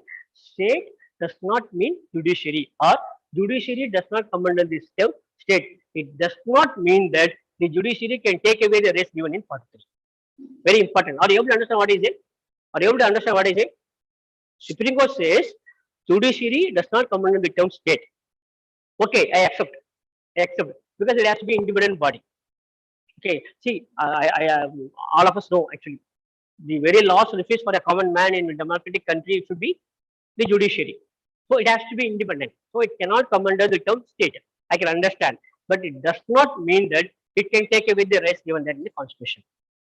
This is number 1.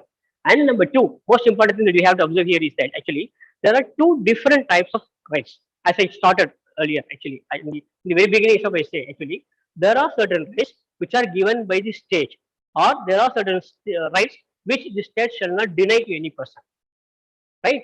And there are other rights where actually the state need not give you any rights. You will have the right yourself. This is what Article 19 says. All citizens shall have the right to freedom. It is not something given by the state. The state need not give you any right. Okay, you have the right yourself. As the preamble very rightly says, we the people of India give to ourselves this constitution. So everything that is given there in the constitution is given to us. The people are given. Say for example, citizenship. I become a citizen of India by birth. That's what it says. Which means that I am born in India. I need not go and apply for some certificate. Birth certificate is for some other purpose, not for establishing my citizenship. I am born in India. I am citizen. Who gave you this right? Because it is given in the constitution. Who gave the constitution? We ourselves. I need not have any permission from anyone. This is what it means. Because we need to know the meaning of it actually, particularly with regard to fundamental rights. So, fundamental right is not something that is given by the state. It is not given by any court. It is not something given by any authority. Fundamental rights also come to us naturally to us because actually this is the constitution given by ourselves. We give it to ourselves. But again, why then there is the mention of state? Because the state has got all the authority. They have got the authority. They have got the power to enact law. They cannot enact law. They cannot bring any new law which can effectively take away the rights. They decide time and again they are talking about the state. And again, there is another difference which I told you in the beginning itself. The difference between citizen and a person. It's very important. Next time when you go through the constitution, please see wherever actually you have to really, you can even make difference. What are the articles which are talking about citizens? What are the articles that are talking about persons as such? Which means that any person in India, he could be a person from Pakistan, he could be a person from America, he could be a person from Russia, he could be a person from any country in the world. Again, he is getting the same fundamental right, claim. So this is the beauty of the Indian Constitution. We have to we have to see this. Okay, this is all over. And I tell you, my friends, and before actually I conclude, I think I have got another 10 minutes to conclude my speech. Okay, I tell you, my friends, Indian Constitution and fundamental rights. Many people say this is actually the soul of the Constitution. Okay, I tell you, my friends, when it is soul, it is not eyes, it is not the face, it is not ears. Soul normally is not visible. Okay, it's not visible. It is somewhere within the body or even outside the body. So this is very important. Most of the times we enjoy a lot of fundamental rights, but we do not know that actually this has been given to us by the Constitution, even without knowing it. It is coming to us all of. So it does not emphasize on the significance or the importance of it. It goes much beyond that. When people say it is the soul of the Constitution, they always say that actually a person cannot live without soul. This that is believed actually. Every living person has a soul. Like that, every living person in India has some fundamental right inherent in him actually. So long as he is alive, he has his fundamental rights. Just because someone is 80 plus, someone is 90 plus, okay, you don't have this right. No, nobody can take it. But my friends, when you are talking about fundamental rights, okay, and I tell you a very interesting fact. We vote in election, general election. I read a lot of articles also on this. We are going to vote in election, general election. You know what? To vote in election is not a fundamental right. Part 3 does not speak anything about voting in election. Then what is it? It's only a statutory right. It is not a fundamental right. It is not a fundamental right. So there are certain rights which are not fundamental rights, but again, it is there actually statutorily. And I tell you, my friends, just because it is not fundamental right, yes, the state cannot take away this right. Are you able to understand what I said? It is not that only the fundamental rights are there which cannot be which cannot be denied by any state. There could be so many other rights as well which cannot be taken away. See, 19 Article 19 actually gives the right to run any business or profession of your own. Okay, you can have a business or profession of your own, and it says actually the Supreme Court judgment says to impart education is coming under this provision. Suppose I want to impart education. Suppose anyone over here actually. Suppose anyone from anyone in the public, they want to impart education. He cannot be denied because actually Supreme Court says it comes under this provision. Like running it may not be for profit, it may not be for money, but again imparting education very much comes under Article 19 itself. It's a very good judgment. So which means that it's a fundamental right. Nobody can stop someone actually when he is going to impart some education to someone. That's why I say when I am going to the public and I want to say something to the public, actually it is not simply expression. It is much more than expression. I'm educating the public. Okay, it is some sort of teaching. Okay, then it again comes under the provision 1919. Okay, where actually I got every right to do it. It may be my business, it may be a profession. I'm just doing it for even for pleasure's sake. But again, it is very much a fundamental right. So these are certain things actually we need to keep in mind. So fundamental rights is it is not a dry subject, and it is not without any substance that actually people are given it. So I take a few seconds actually for Tamil. அது ஒண்ணுமே இல்லாம ஒரு ஒரு ஒரு வெறுமை இல்லை. Fundamental ரைட்ல வெறுமை இல்லை. அது வறண்டு போன ஒரு பகுதி இல்லை. ஆக்ட்ல சொல்லியிருக்கு, கான்ஸ்டிடியூஷன் சொல்லியிருக்கு, அப்படி இல்லை ஆக்சுவலா. See, it is much more than that.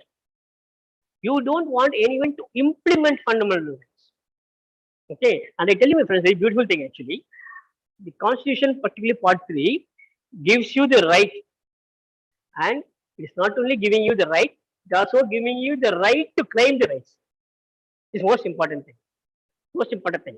Okay, Part 3 is giving you the rights.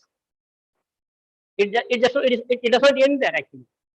It also gives you the right to claim these rights whenever it is deprived, whenever it is denied, whenever I feel actually I have not I have not been done justice. Actually, I need justice. then I can move the court. Then where does this right come from? Where does the right come from? It is not especially given that in any of the provisions of the fundamental right. But again, I tell you, my friends, it is inherent in this part 3. Part 3 does not give us the right, does not give us the rights for enjoyment. We can enjoy these rights, but it also gives the right to claim these rights. It's very, very important. Are you able to understand what I say? I think you should all be able to understand what I see. So, again and again, the constitution framers were very, very, they were very shrewd. They were very smart. Naturally, because it was led by, none other than Baba Sahib Dr. Ambedkar. It was very meticulous. That is why again and again you see, when it comes to Article 19, it says, all citizens shall have the right to freedom.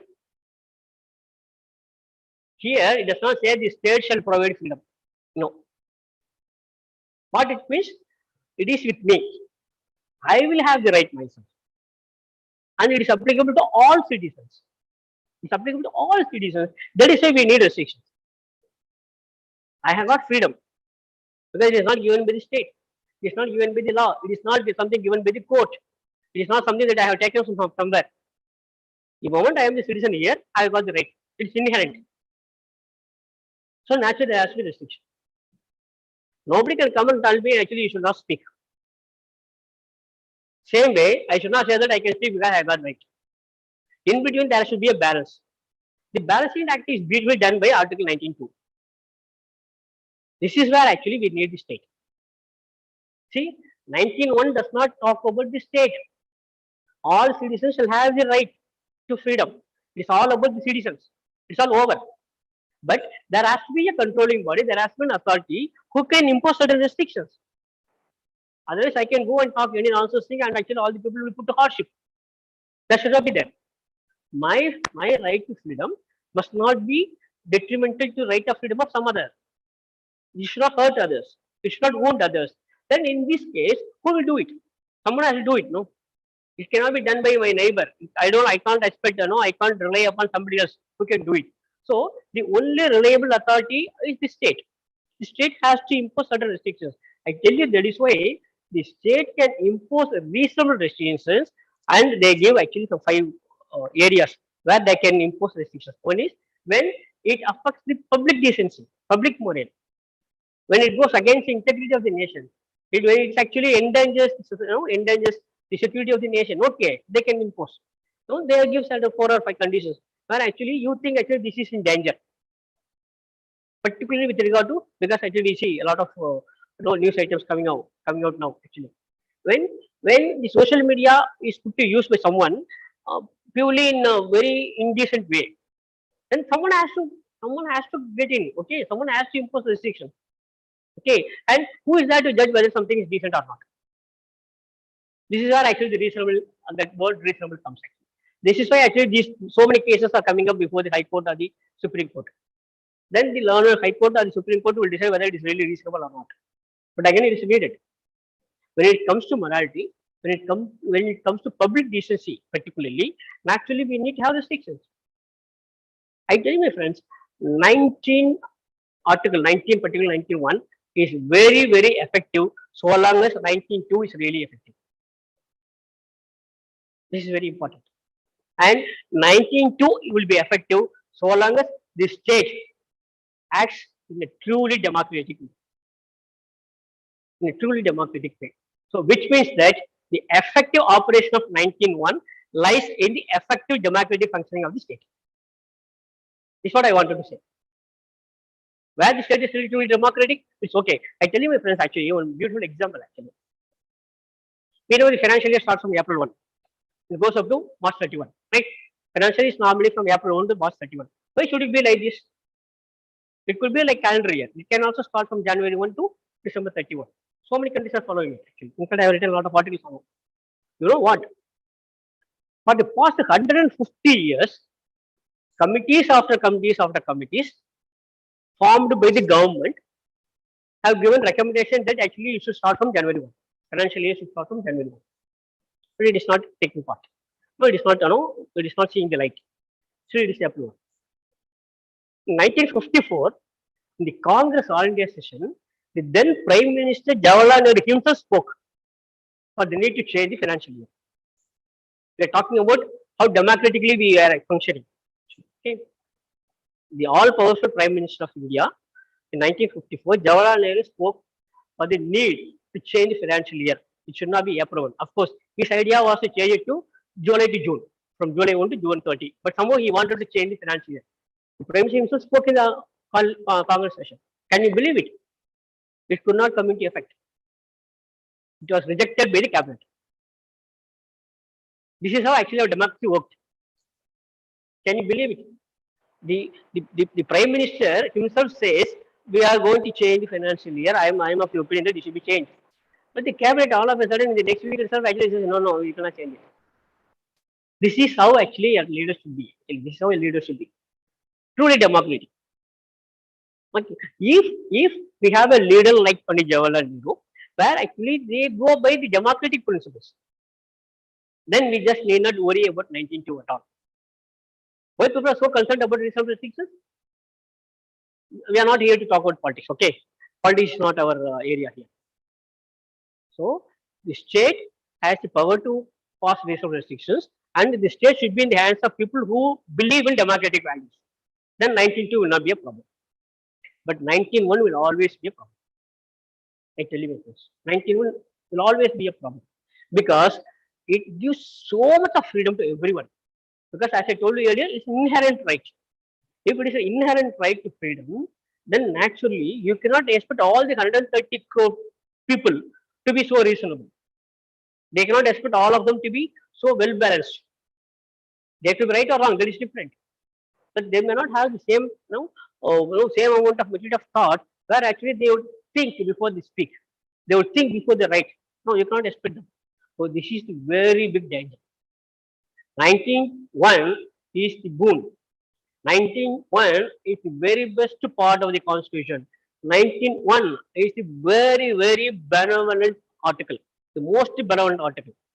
At the same time, this is the most dangerous one. We need to keep in mind. Why I'm giving you so much of why I'm talking so much about 19.1 and 19.2 is because actually I do expect there is going to be a lot of debate on this in future, and we need to be enlightened about this. So kindly go to Article 19.1 and 19.2 and what could be reasonable restrictions, on what basis actually reasonable restrictions could be imposed by the government, by the state. So all these things actually need so much of debate. Similarly, Article 21, I tell you my friends, already we are coming across a lot of debates taking place about public liberty, and particularly with regard to sharing of information. Whether I should give information to the other, okay, they are asking for some personal information. Many people say, why should I give other?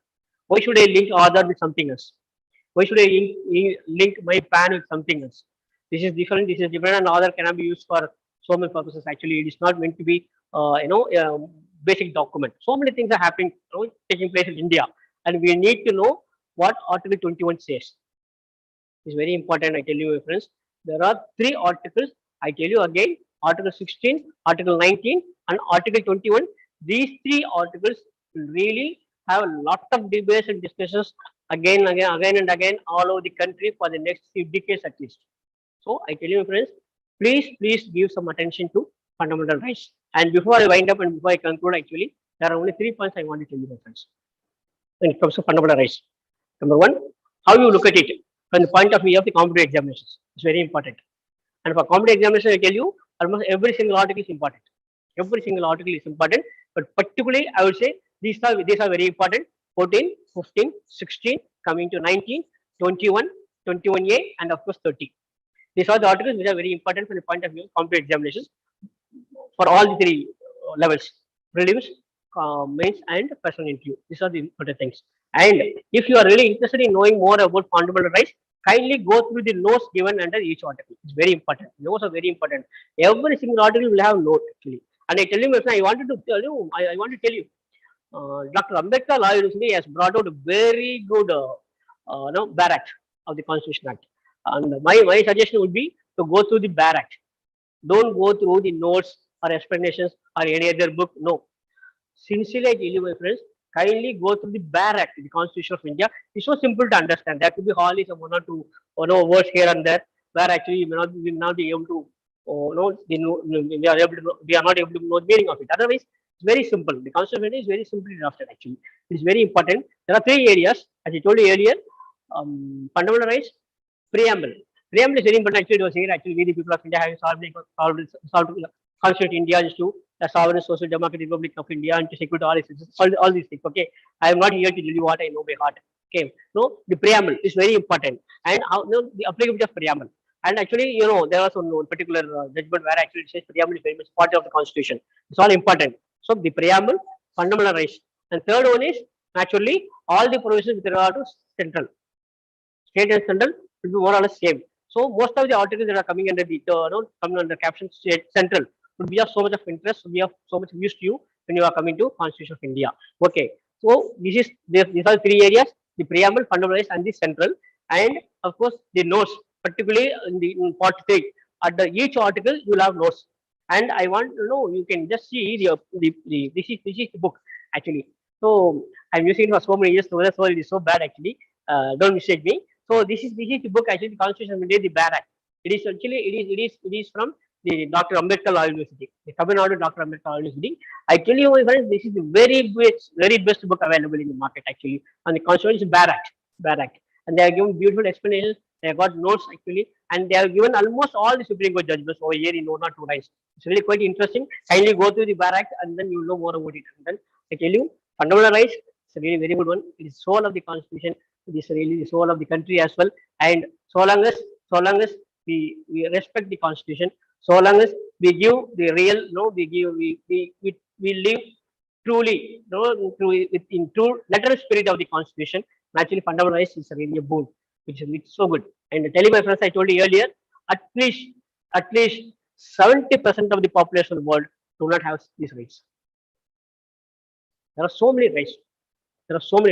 Which are not being enjoyed by so many people in the world. Our neighboring country, a very big country, I don't want to name it, a very big country which is supposed to be very powerful one. Okay, next to America. Even there, I think people don't have so many rights. It's all about the state. There it is all about the state. It's not about their state is very they are in a very poor state in fact. Their state it's all about the state. But here actually we invest so much. That's why I tell you, my friends, we do not give so much of importance to fundamental rights because actually it is inherent. We are enjoying it. Nobody is there to take away these rights from us. That is why we are not being able to relish the importance of the significance of it. So I'm not here to take any class on fundamental rights. It's all about actually sharing some of my thoughts on fundamental rights. Anyway, I'll be back this afternoon, this evening from 5 to 6 to share some of my views on fundamental duties as well. Okay, on part 4A. So we meet again. Till such time, I tell you, my friends, kindly go to the part 3, of Constitution, fundamental rights from Article 12 to 35. It will be of great interest and it will be of great use to everyone. Thank you so much. See you again at 5 o'clock. No, my next session should be at 5 o'clock, right? 5 o'clock. So at 5 o'clock, I'll be back here for fundamental duties. I tell you, my friends, kindly go through the part 3 from Article 12 to 35, particularly from Article 14 to 13. Thank you so much. Once again, wish you all very, very happy Republic Day. Thank you. No, it's 2 o'clock. After they keep, someone, okay.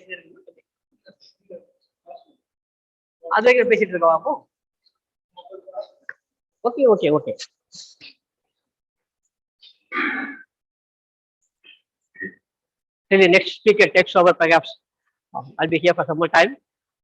I tell you, friends, something very unique, very interesting about the Constitution of India.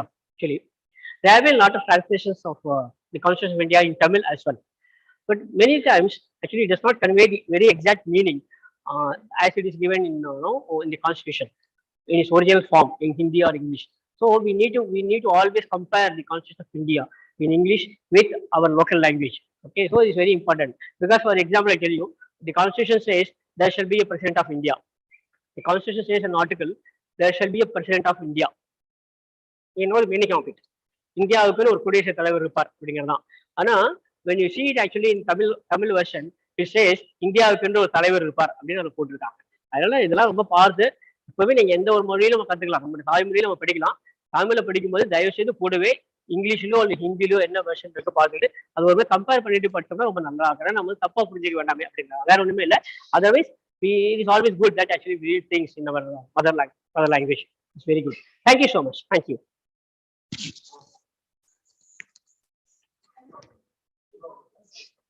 Sir,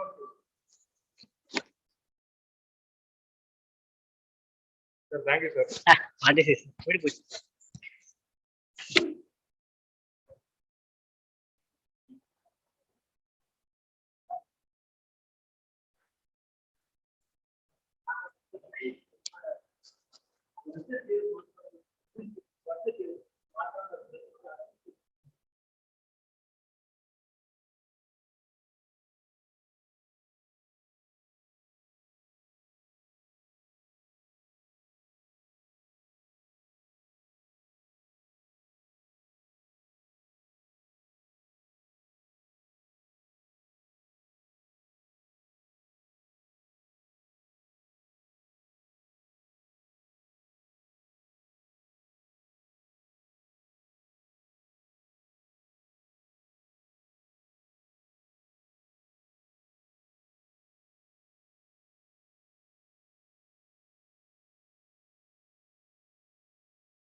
So we thank Bhaskara Krishnamoorthy sir for joining the session and discussing about fundamental rights.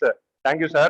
So next speaker is going to be Mr. Ganesh Kumar, who is going to discuss about the preamble of the Constitution.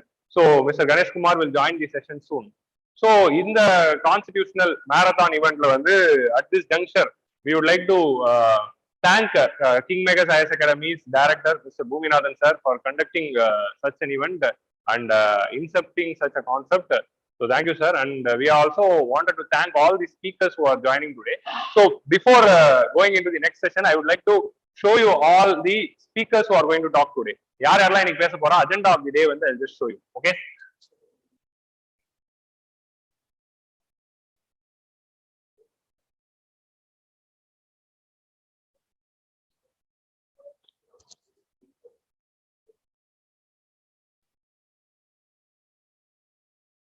So this is the agenda of the day. இன்னைக்கு வந்து நம்மளோட speaker like welcome speech was done by me and 11th to 12th session was done by Bhaskara Krishnamurthy sir just now, and sir also will be joining us again at 5 p.m. to discuss about fundamental duties. So join us again at 5 p.m. Thank you, sir. Next at 12 o'clock now we are going to have Mr. Ganesh Kumar sessions on preamble, and next we will be having philosophy of Indian Constitution session by Mr. Sricharan. Sricharan is a former political science optional faculty of KingMakers IAS Academy. He was teaching political science here. Now he is working as a PO in Canara. So he is an officer in Canara Bank. So now he is not doing any teaching, but today just joining us as a guest. So Mr. Sricharan will discuss about the philosophy of India's constitution. And next we are having Mrs.Vijetha Dinakaran ma'am, who is a sociology optional faculty and also a UPSC topper. So she will be discussing about the cooperative federalism's reality and features of cooperative federalism as mentioned by Granville Austin. Next, we are having Mr.Bharath talking about basic structure doctrine and DPSP. And next, we will be having Mr. Mahesh. So, Bharath is coordinator and faculty of Madurai branch.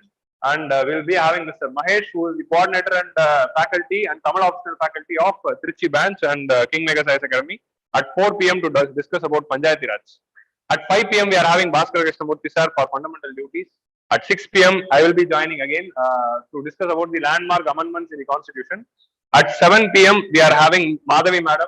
Madhavi madam is the geography faculty and the senior faculty in KingMakers IAS Academy. She'll be discussing about the institutions in the Constitution. And at 8 to 9 p.m. is a special event where students of KingMakers IAS Academy will talk about their views on their Indian Constitution. So we have chosen students who are going to discuss about India's Constitution. There will be 6 speakers who will be discussing it. And at 9 p.m. we are ending the session with our CMD, Mr.Bhoominathan sir, who will be discussing about the importance of India's Constitution at 9 p.m. So this is going to be the agenda for the day. So everyone stay tuned to this UPSC, this Constitution marathon discussion in our YouTube channel. So don't miss out the live. So full day எல்லா செஷனும் பாருங்க. So this is going to be our agenda.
The celebration of the Indian Constitution Marathon continues. I would like to thank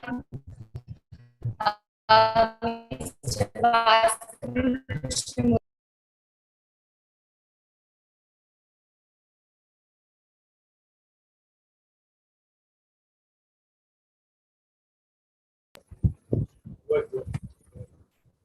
The celebration of the Indian Constitution Marathon is continuing. So I would like to thank Mr. Baskaran Krishnamoorthy sir for his elaborate speech on fundamental rights. It was truly enriching, sir. Now I'd like to request Mr. Ganesh, Senior Faculty, KingMakers IAS Academy, to talk about the preamble of the Constitution. I'm very happy to see the active participation. Please join. Please ask your friends and families and all Indian citizens to join the Indian Constitution Marathon at KingMakers IAS Academy, that is ranging from 10 a.m. to 10 p.m. We need your active participation and we'll be happy to see you. Thank you. Panita.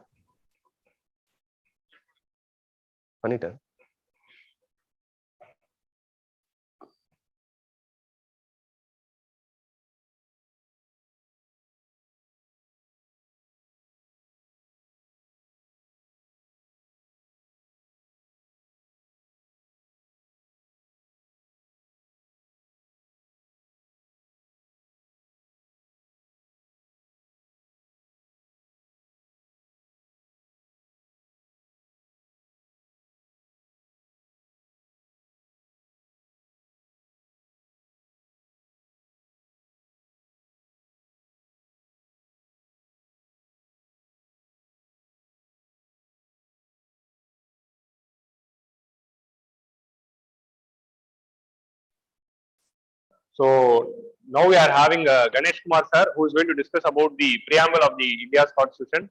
So now over to you, sir. So he will take on from now onwards.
No, okay, sir. Okay, ma? Okay, then, sir. I'm audible. Okay, sir. Thank you. So, very good morning to all. A very happy Republic Day for all. We are celebrating the 73rd Republic Day occasion. Okay. So today it is a wonderful moment for everyone who participated in this event and who hosted this event. And I'm very much thankful for the persons who give this opportunity, a wonderful opportunity for me to share my views with respect to preamble on this pleasurable occasion. I'm very much thankful to one more time for our beloved chairman, Boominathan sir. So this is considered to be one of the most important event in the present day. Okay, so or 10 or 12 hours of a marathon with respect to various platforms in terms of introduction of the constitution, and we want to celebrate the constitution in various periods.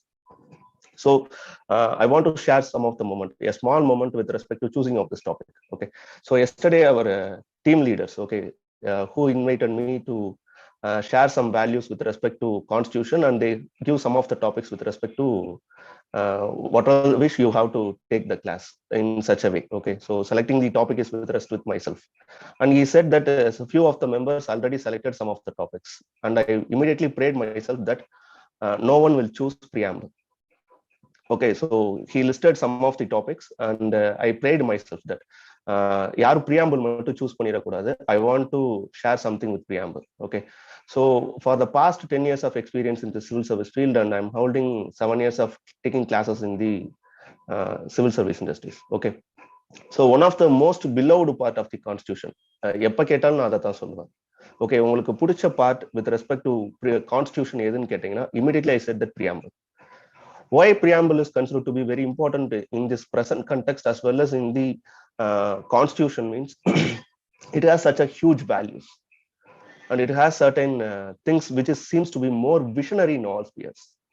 Okay, so it was actually passed through by means of objective resolution. It come from the inspiration from the objective resolution, but it has certain values.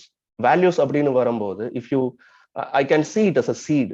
So ஒரு banyan tree அப்படின்னு பார்த்தா ஒரு ஆலமரம் அப்படின்னு சொன்னோம்னா அதோட விதை எங்க இருக்கும் அப்படின்னு பார்த்தீங்கன்னா ஒரு சின்ன seat, it is mere small size, but it has certain huge வேல்யூன்னு சொல்லுவோம் இல்லையா. when it is seeded in a right platform, when it's seeded in the right platform in the right sphere, it give a huge and humongous outcome. So such a things what we enjoyed now today. So 73rd of year of democracy, celebration of democracy is not a easy task. So it is not very challenging too. So that's why I choose the topic of preamble. So preamble, today our topic is with respect to preamble as a key to open the gateway of Indian constitution. Why I said it is to be a key.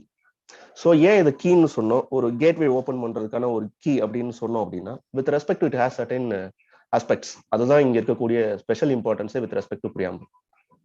So before I enter in to this small brief introduction with respect to preamble, I want to say one of the quote which is considered to be very famous from the side of Mahatma Gandhi, who said that. Okay, he said that it is a mark of wisdom not to kick away the very step from which we have risen higher. The removal of one step from a staircase bring down the whole of it. Okay, so it is a wonderful quote which was given in the Hindu Swaraj, a book written by Gandhi. He said that we should not want to forget our things what we are stepping stone. Okay, so அந்த stepping stone அப்படின்னு சொல்லக்கூடிய விஷயங்கள் இருக்கு இல்லையா, நம்மளோட படிக்கட்டை எப்பயுமே நம்ம மறந்துடக்கூடாது. தட் இஸ் அடுத்து வர படிக்கட்டுகள். once you remove the base, okay, so அந்த remove the base நீங்க remove பண்ணிட்டீங்க அப்படின்னா entire staircase will be fall down. so அந்த கண்டெக்ஸ்ட்ல தான் இந்த preamble நீங்க பார்க்கணும். so preamble approach பண்ணும்போது you should approach in the hindsight view. hindsight view அப்படிங்கிறது அந்த காலகட்டத்துல preamble என்ன மாதிரி aspectsல டிசைன் பண்ணியிருப்பாங்க, in what aspects they designed this preamble. so for this I want to share some of the historical things, to share some of the historical things before giving an introduction about the preamble. so preamble பேசுறதுக்கு முன்னாடி I want to share some of the historical things with respect to ஒரு 100 years of freedom movement. That is 1947 அப்படின்னு we celebrated our freedom movement அப்படின்னா, freedom independence day அப்படின்னா ஒரு 100 years before அந்த ஒரு travelling டைமை வந்து ஒரு ஸ்வீட் அண்ட் ஷார்ட்டா நான் என்ன எக்ஸ்பிளைன் பண்ண ட்ரை பண்றேன். ஏன்னா அந்த ஆரிஜின் தெரியாம without that core value you cannot able to celebrate the preamble as well as constitution itself.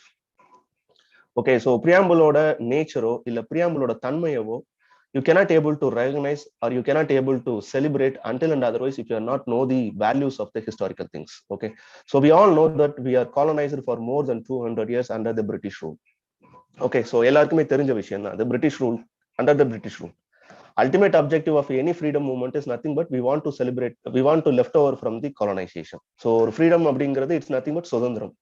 எதுல இருந்து அப்படின்னு பாத்தீங்கன்னா someone from someone அப்படின்னு வரும்போது we are also aspire for the freedom. okay, so freedom from the colonization அது almost we accept. but one more thing we celebrated, we are aspired means nothing but one of the unique character ne சொல்ல முடியும். so Indian freedom movementல one of the unique character compare with other freedom movement என்ன அப்படின்னு கேட்டீங்கன்னா we will strongly said that it is nothing but we are uplifted both in terms of social aspects and the social inequalities we overcome. okay, so we want to left over from the casteism, we want to left over from the fundamentalism.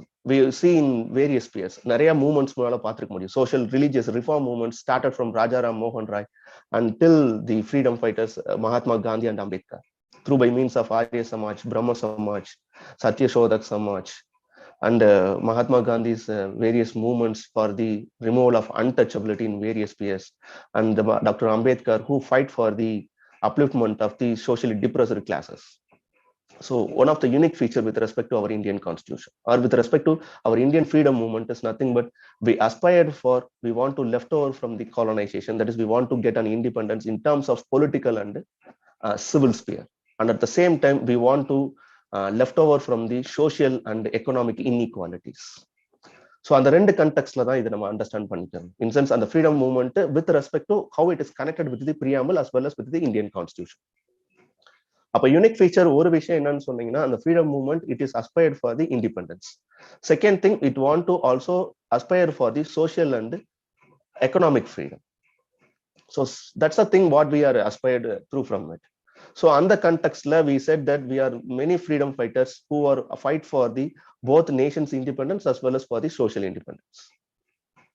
And at the same time we also want to remember another thing, that is we are partitioned. We partitioned as Pakistan and India, all because of some religious perspectives. So through from some a fundamentalist approach, we separated or carved our nation into two. So what are the things were in front of the freedom fighters? So freedom fighters முன்னாடி என்னன்னா அன்னைக்கு இருந்த ஒரு Herculean task அப்படிங்கிறது. So it is a new nation. We want to create a new India. So what are all the things rest with them? That are some of the challenges rest with them. அப்படின்னு வரும்போது first thing, we want to unite India. Okay, it is a major challenge. So unite India அப்படின்னு வரும்போது the challenge rest with India means it is nothing but we said all that unity in diversity. So it is a word from the Jawaharlal Nehru. So he said that India is a unity in diversity. So any nation, if it want to be a nation, it has certain basic characteristics, like which it have certain unique language, or unique religion, or unique race, or unique ethnicity. So throughout, if you understand the formation of the nation, means it has certain basic unique system. But India doesn't have such a things. India is spread over by various diversities perspectives. So we are having multi number of languages, religious perspectives, then ethnicity, races. We are having diversified, though we are trying to unite ourselves, and we are now united also. Okay, so the one of the huge tasks in front of the freedom fighters or with the constitutional makers is nothing but they want to unite the India. Then second thing, they want to left over from the pain what they acquired from the partition. So partition மூலமா we felt a huge pain. Okay, so through by means of partition of India and Pakistan. So second task is nothing but they want to left over from the pain of those things, and they never want to do the same thing in future days. Okay, so அதே மாதிரி ஒரு விஷயம் அடுத்த காலகட்டத்துல வரக்கூடிய காலகட்டத்துல எந்த விதத்திலையும் வரக்கூடாது அப்படிங்கிறதுல they will very much clear in it. Then third aspect is with respect to they want to avoid some of the separating tendencies. There are many separating forces in around India. They want to separate India, carved India into various things. Okay, it's like in northeastern states they are having some separatist movements, and with respect to Punjab and other provinces they want to separate from India, and even to on some extent even southern nations also demand for such a things. So they want to overcome those challenges. And third main thing is with respect to annexation of princely states. So princely states அப்படிங்கிறது more than 500 states மன்னர்களால் ஆளப்பட்ட ஒரு மாகாணமா இருந்தது. So they want to annex those states. Okay, so very challenging thing is with respect to Hyderabad and Junagadh and other things. So we want to do that one too. And at the same time we want to bringing some nationality into it. That's why we announced for national flags, national emblem, national bird, national animal. All these things are considered to be nothing but to inspire for the spirit of nationalism. And there are also other social challenges with respect to the freedom fighters. So social challenges in sense nothing but we are having certain issues at the time of independence. Nothing but we are facing some huge unemployment. So unemployment over side இருந்துகிட்டு இருந்த ஒரு situation, then huge poverty was there, hunger was there. Then with respect to health indicators are very minimal, poor, so maternal mortality rate and other things are also facing many challenges. And the other thing is nothing but there are some social inequality in various spheres, especially through by means of casteism. So they want to very specifically overcome this challenge. So casteism. So through all because of casteism, we faced many challenges. Some discrimination, both in terms of in all spheres. So in terms of movement, in terms of taking on residence, in terms of holding any jobs, okay, and movement, everything got restricted all because of this casteism. And at the same time, there is low representation of people, especially in the depressed classes. in both in spheres of administration, holding the administration, as well as in terms of political, as well as in terms of education too.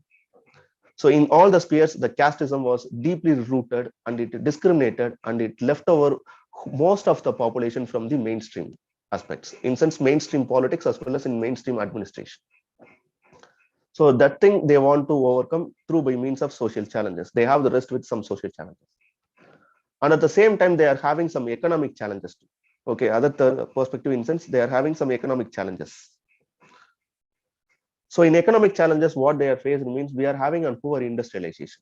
Because of colonization, we are having a poor industrialization and poor capital goods. And because of that, we are not, seems to be that much grown. Okay, so we are rest with, in all spheres, we are facing some political, social, and economic challenges. So these are all the challenges what we are faced at those times. So the main inspiration of the freedom fighters, as well as with respect to constitutional makers, are nothing but we want to liberate from social inequality, political inequality, and economic inequality. So this is considered to be the foundation of the constitution. So such a foundation was enshrined in the preamble. That's why I said that preamble is considered to be the most important part of the constitution. So it is a preface. Okay, so to an extent it is considered to be a preface. They said that it is preface. Okay, so so they want to left over from the political, social, and economic dimensions, and they want to bring some grassroots democracy in all the spheres.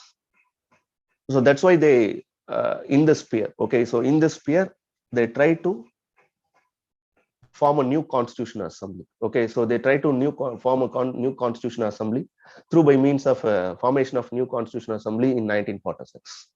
So 1946 they form a new constitutional assembly. In the new constitutional assembly, please remind one thing: we are not recruiting anyone for making our constitution. So our Indian constitution is not made through by means of any recruited persons. All persons from all dimensions and from all spheres have fight for their freedom movement. So they aspired their values and their resolutions through from the things what they experienced from the freedom movement. So அந்த கட்டத்துல இருந்து தான் அவங்க அடுத்த டிரான்ஸ்ஃபர்மேஷனுக்கு போறாங்க. So they visioned, actually they visioned to make this India to be a new India. Okay, so new India in various dimensions. So for that they form on constitutional assembly. So the role of the constitutional assembly is nothing but to make a new constitution. Okay, so to make the new constitution, in sense, the first constitutional assembly was formed in the date of 13th December 1946, and the resolution of this preamble was adopted through by means of objective resolution. Okay, so an objective resolution was passed in 1946, which was introduced by our Jawaharlal Nehru, so first Prime Minister of our India. So he quoted some of the resolutions. Resolution in sense தீர்மானம். So தீர்மானம் கொண்டு வராங்க. என்ன தீர்மானம் கொண்டு வராங்கன்னா, we want to create an India which seems to be more inclusive for all sections of the society. It seems to be more engageable by everyone. So the Constitutional Assembly, which was associated by persons who are from the various spheres, from various dimensions and various political life, and from the various section of the society. So from that only they created this preamble. So the preamble, which was inspired through from means of an objective resolution, such a objective resolution was passed in the year 1947. So the preamble started from the way of what they inspired from the objective resolution.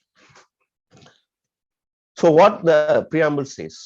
Okay, so next part, in sense historical perspective lo konjam nama address பண்ணிட்டோம். எந்த விஷயங்களை address பண்ணிருக்கோம் அப்படினு பாத்தீங்கன்னா, why we aspired for such a preamble.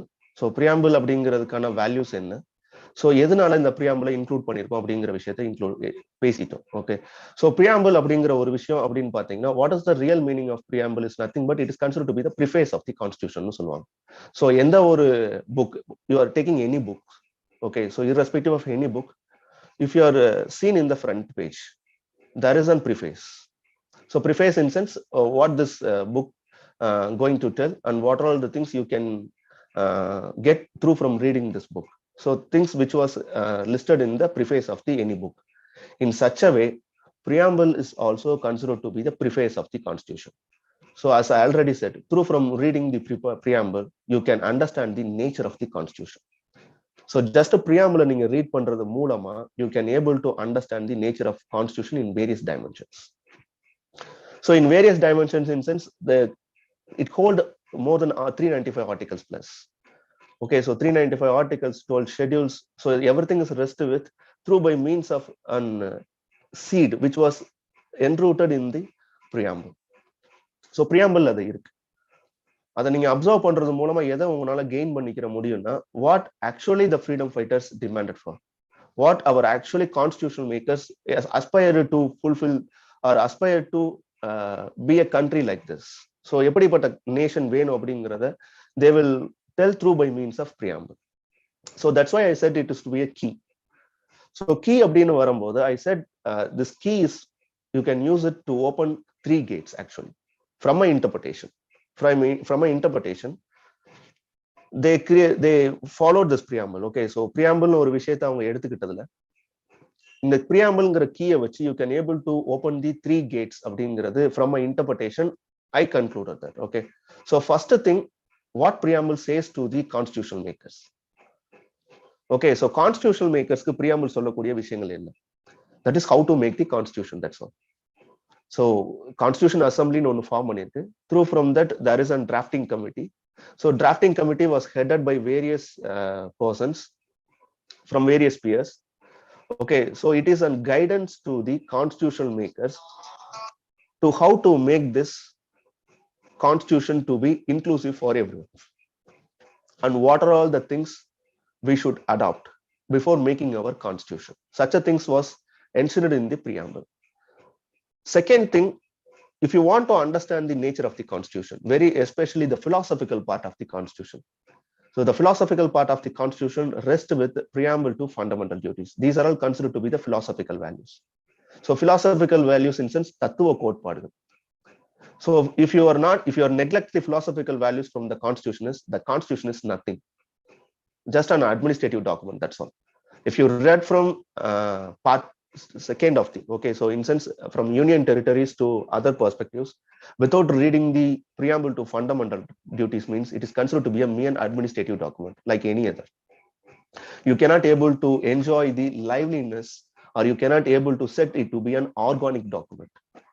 So especially if you neglect the preamble means you cannot able to enjoy the values, or you cannot able to enjoy the philosophical aspects in the constitution. உங்களால philosophical aspects அதுல இருந்து enjoy பண்ண முடியாது. It is a mere writing document which is only for the administrative purpose. அவ்வளவுதான். அதோட ultimate purpose administrative purpose காண்டி தான் use ஆகுமோ தவிர வேற எதுக்கும் கிடையாது. அதுக்கு government of India act 1935 is more than enough.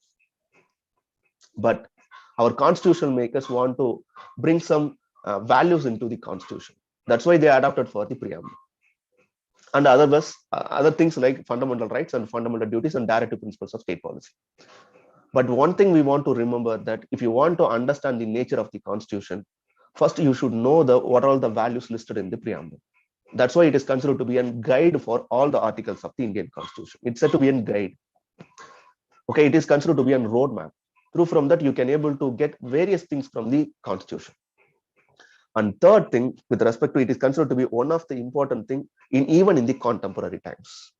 So contemporary times, since in சமகால காலகட்டத்திலையும் இந்த preamble எதுக்கு யூஸ் ஆகுது அப்படின்னு பாத்தீங்கன்னா, it is nothing but to govern the leaders. That is, it is an things what inspired by the persons. Okay, so the governing leaders rest with now. Okay, so இன்னைக்கு இருக்கக்கூடிய leaders இருக்காங்க இல்லையா, இவங்க இந்த country எப்படி வழி நடத்தணும் அப்படிங்கிறதுக்கான one of the thing. That is, it is future governing leaders of this nation. It will give some values for the persons who are governing these nations, like representatives like Prime Minister, Council of Ministers, and various secretaries. All those persons who want to know the values of this constitution, first they should know the values in the preamble, because it is considered to be a fundamental. So it is rest in the fundamental law of the nation. So that's why I said that it is considered to be a key. So through from this key you can able to open the 3 gates. So first thing, you can able to open the minds of the constitutional makers, that is at the time of making the constitution. Second thing, you want to understand the nature of the constitution through from by means of understanding the preamble. Third thing, it is a guidance for the future leaders. Okay, from my perspective I said, so everything is fine. Then what is the rest in the preamble? So still we will see some of the importance with respect to preamble. So we know the historical things, why we aspired for the preamble, and what are all the things you can be able to get from the preamble, and what actually rests in the preamble. The things what rest in the preamble is nothing but it is considered to be only a 9 stanza. If you count in numbers, means it is considered to be a 9 stanza. Through from reading this 9 stanza, you can able to understand the nature of the constitution. For what purpose they are derive this preamble. Okay, so very specific. It is borrowed from US. Everything is fine. Okay, so preamble is borrowed from the our aspiration from the US Constitution. So US Constitution, we aspired this preamble, and many of the nations, many of the independent countries, even on international institutions also having this preamble. Okay, if you go and search the preamble for the various nations, they will listed so and so we are aspired to do these things. அப்படிங்கிறது அந்த கண்ட்ரியோட அஸ்பிரேஷன்ஸா இருக்கக்கூடிய விஷயங்கள். அதே விஷயம் தான் Indian கான்ஸ்டிடியூஷனோட preamble இருக்கும். Why is it said to be unique? Means it is considered to be, it also try to sort out the social and economical imbalances in the country. Okay, still it is continuing. So that's why it is having a contemporary relevance. Okay, so what you can able to get from the preamble means, first thing you can able to find from where a preamble or constitution gets its authority. In what way our rulers, that is our representatives, get their power, or from where they can get their power. It was enshrined in the preamble through by means of, it start from the line of we the people of India. So in this democratic, in this Republic Day, we have to remember ourselves that we only gave the power to the constitution to aspire for some of the things. So the source of power, where it derives. So source of power, it's nothing but it will start from we the people of India. That is the power given for the constitution, as well as the power given to the persons who govern our nations is through from the people only. That's why it is considered to be a republic and a democratic form of government. And it said that there are certain objectives. That is objectives in sense there is a roadmap. Through by this roadmap, you can able to achieve something. Okay, so you have certain means and you have certain ends. Okay, so Gandhi சொல்ற மாதிரி போய் சேரக்கூடிய destination மட்டும் முக்கியம் இல்லை, போகக்கூடிய பாதைகளும் முக்கியம். Okay, so the way the means is also considered to be more important, like an end. So what is the means? What is the means? Means nothing but in what way we are how to move this nation. So you can able to move this nation by means of, they declared that if you adopt this country to be a sovereign, socialist, secular, democratic and republic. So these are all the means to achieve one end. So what is my end? So end is nothing but I want to make this nation to be justice for all, liberty, ensure liberty for all, equality for all, and fraternity. So that's why it says about the object of the constitution. And the object of the constitution is nothing but a means and the ends. So means is nothing but a sovereign, socialist, secular, democratic and republic. So ஒரு சாவரினா, ஒரு சோஷலிஸ்டா, செக்குலரா, டெமோக்ராட்டிக்கா, ரிபப்ளிக்கா நான் இருக்கிற பட்சத்துல நான் எதை achieve பண்ண முடியும் அப்படின்னா justice, liberty, equality and fraternity. I will explain each and every thing. Okay, I will just give an small introduction with respect to what mentioned in the sovereign, what type of sovereignty we are enjoying. Those things I will explain later. Okay, but and at the same time, the date on which the constitution got enacted. So it shares three informations. Very specifically, it shares three informations. One thing with respect to where it gets power. So very important thing. So very important thing. This is considered to be one of the most important thing in the Indian Constitution. That is a constitution where it gets power. So it's from the people now. Then second thing, what we are actually aspired for. So we are aspired to achieve our nation to be on justice, liberty, equality, and fraternity. Through by what means? So if you accommodate this country to be on sovereign, socialist, secular, democratic, then your country will automatically achieve on justice, liberty, equality, and fraternity. And at the same time, the last information which shared or you can able to derive from the preamble is nothing but on what date, on which date we can able to, we are enacted this constitution and gave it to ourselves. So நம்மளே இந்த பவரை எடுத்துக்கிறோம், நம்மளே இந்த கான்ஸ்டிடியூஷன்ல இந்த பிரியாம்பிளை இந்த constitution நமக்கே கொடுத்துக்கிறோம். அதான் இங்க இருக்கக்கூடிய ஒன்று. Okay, in our Constitutional Assembly, this 26th day of 1949 to hereby adopt, enact and give our to self this constitution. நம்ம இந்த கான்ஸ்டிடியூஷனை நமக்கே கொடுத்துக்கிறோம். So how beautiful this. Okay, so இதுதான் இதுல இருக்கக்கூடிய ஒரு கிரக்ஸ், ஒரு சாரமம்சம்னு சொல்லுவோம் இல்லையா? ஸோ அது இங்கதான் இருக்கு. Okay, so இவ்வளவு அழகான விஷயங்கள் தான் இந்த preamble பேசப்படுது. That's why it is considered to be the philosophical part of the constitution. So sovereign அப்படின்னு சொல்லும் போது it is nothing but you are ensuring on sovereignty through from the means of freedom. So freedom தான் sovereignty. That is you don't want to be under the control of any external factors.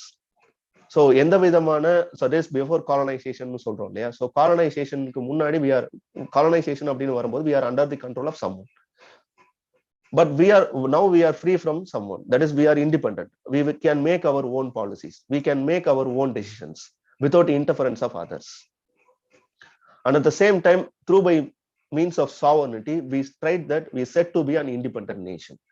And what type of system, what type of polity we are going to adopt for? Either it is an autocratic form of government, either it is a kingship form of government.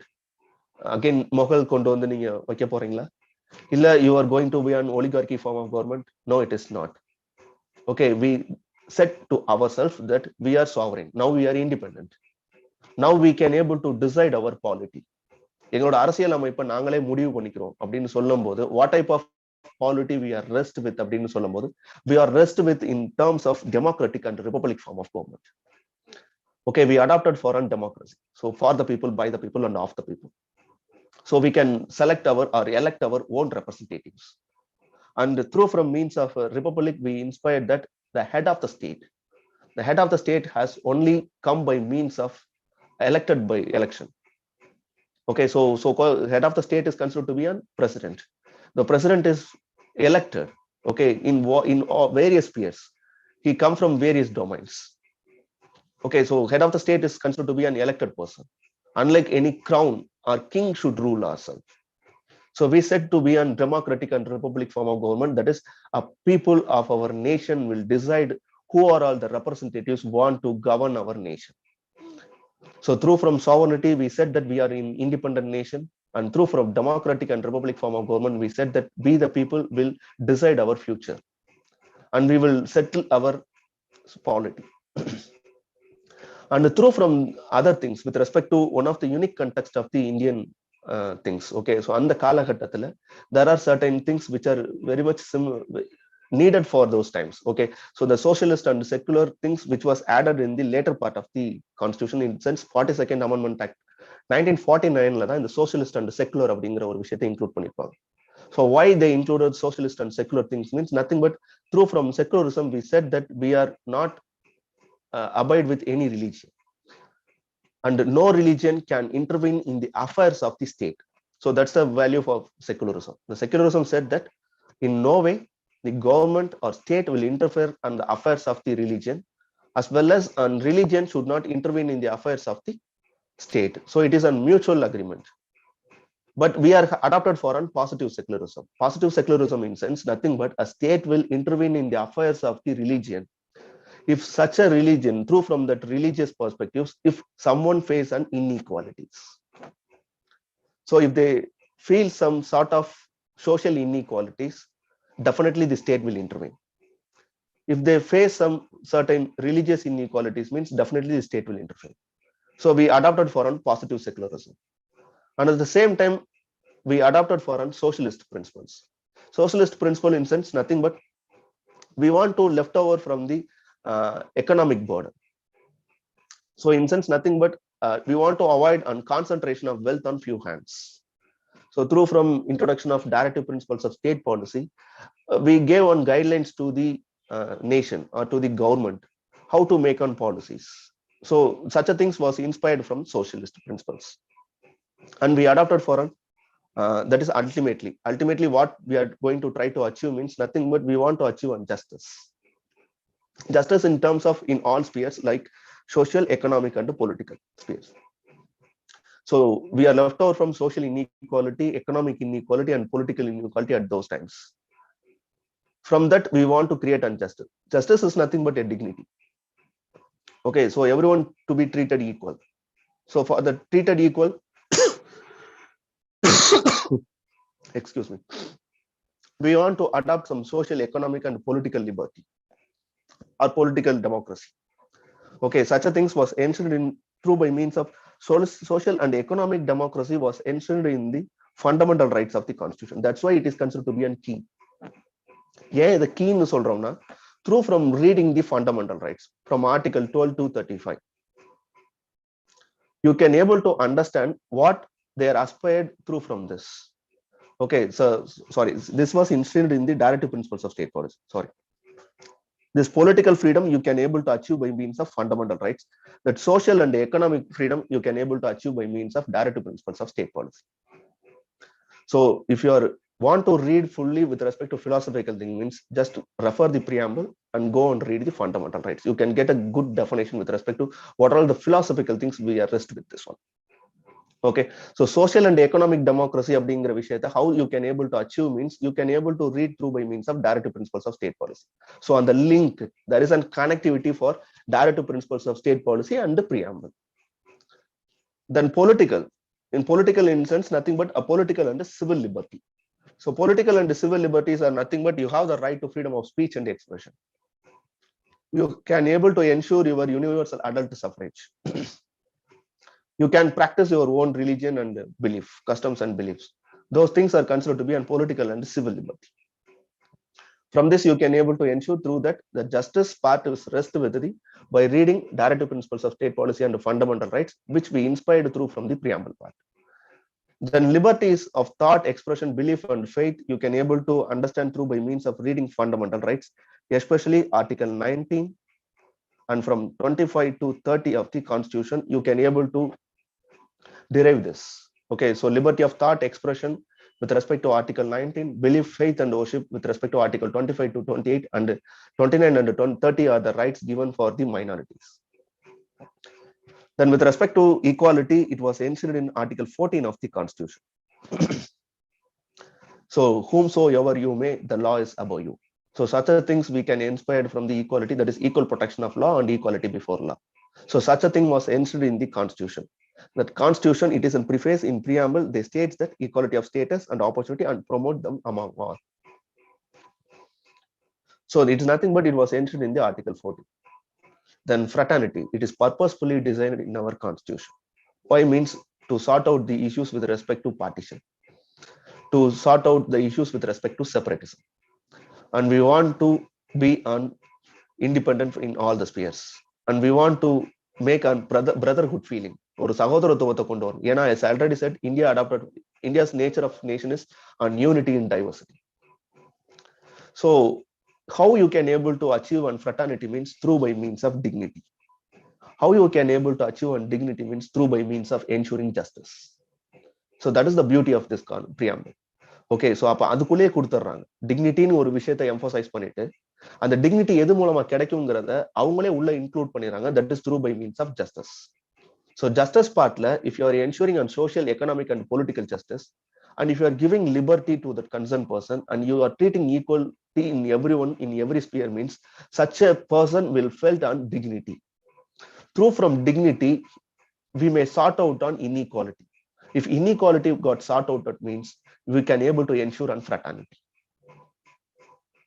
So that is the beauty of this nation. That is the beauty of this preamble.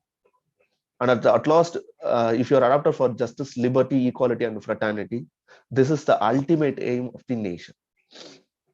So if anyone asks, what is the future of your nation means, you can say that our future or our present rest with ensuring on justice, liberty, equality, and fraternity of nation. In sense, everyone to be treated equal. Everyone should enjoy their justice, and everyone should liberate on themselves without any arbitrary control over them. And if you follow this three trinity, this is said to be a trinity which was inspired from French Revolution. Okay, justice, liberty, and equality. You can assure on fraternity of the nation. And at last, we give to ourselves this constitution, that is we adopted to ourselves. Okay, so from this you can able to understand the what are the things futures rest with the preamble of the Constitution and what we have to do for the next. So what are the challenges means, we are forget this preamble. We are forget this preamble means we will only seen in our NCERT books, that's all. So NCERT books la first pages la you can see this. அதுதான் இங்க இருக்கக்கூடிய விஷயம். then how many of you aware of the constitution and how many of you aware of the preamble means very few only. So we want to educate in various dimensions with respect to what are all the values with respect to preamble. So preamble irukkudiya values we have to educate to ourselves. This is a part of that one. So Indian constitution it is an awareness. Okay, so adipadai chattam abingiradhu it is an awareness to the people. So they should know the rights and things what they are expect from the constitution. So such a things you can able to give through by means of a small step அப்படின்னு பாத்தீங்கன்னா you can able to give it through by means of understanding the preamble. So if you are understanding the preamble means you can easily able to understand the entire constitution. So constitution oda entire aspects, philosophical aspects and the administrative aspects everything you can able to understand or observe through by means of preamble. That's the value of preamble. And at the same time, this is the right time for us to remember these aspects, because global nations facing many challenges in various dimensions. One report says that 15 to 20 years there was no democracy in most of the nations. They gave a hint. Many political thinkers from various dimensions, they said that there is a dent in the democratic system throughout the nations. Some of the things was seems to be unfavor for the people of the nation, and there are many challenges with respect to in various geopolitical situations. So geopolitical situations, like there may be a threat of war, okay, and then there may be a threat of capturing nations by the military, like Myanmar, like Ethiopia, like Yemen, so such a things. And through from various issues with respect to some in negative sphere of social media. So social media through from negative spheres means social media is good, but to on some extent it was used in the negative spheres, such as nothing but they hate some of the values which was adopted as sacrosanct. So preamble is, we want to celebrate this preamble, but in various dimensions they will criticize this preamble. So such a thing should be avoided. And at the same time, in this pandemic situations, we face many sort of things or flaws in our time period. So we adopted for a new normal. So new normal in sense, we adopted certain things as a normal. Even this online session is also considered to be a new thing, but it is treated to be a normal. So everyone was practiced for this one. So what we can able to do from this, or how we can able to left over from this means we can able to aspire the values given by our political leaders or from the freedom fighters. That is the thing what ultimately we can able to do, or we can able to rest with those things. So everyone want to be a civil servant or in various dimensions in various spheres. So everyone should remember one thing, and you have all to take a pledge in the name of preamble that we the people of India, we want to adopt this nation to be a sovereign, social, secular, democratic and republic, and we want to achieve justice, liberty, equality and fraternity in all spheres. So such a move was very recently created in the Constitution Day, 26th Constitution Day. Our government was taken on Constitution Day. Then in sense it have organized for and read the preamble things, and they gave some certificates for you in the name of mygov.in. And many of the states they take it as a pledge. So take it as a pledge in sense like Rajasthan, and some of the states they take the pledge in the name of school students that they have to read the preamble in their prayer session. So in various spheres you have to accommodate various things in such a way, then only you can able to make this constitution to be more live, and you can able to make this constitution to be for a very long time. Okay, so from this I will conclude my session that this is the thing what we are try to give through by means of this wonderful occasion. Okay, so within this I am going to wind up this session. Thank you for all.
Preamble was truly insightful and successfully, and we'd like your active participants to join the session, speaken by Sricharan sir in detail by Max. So welcome, sir.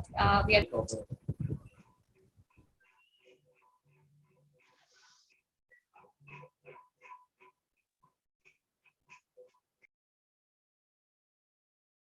Okay.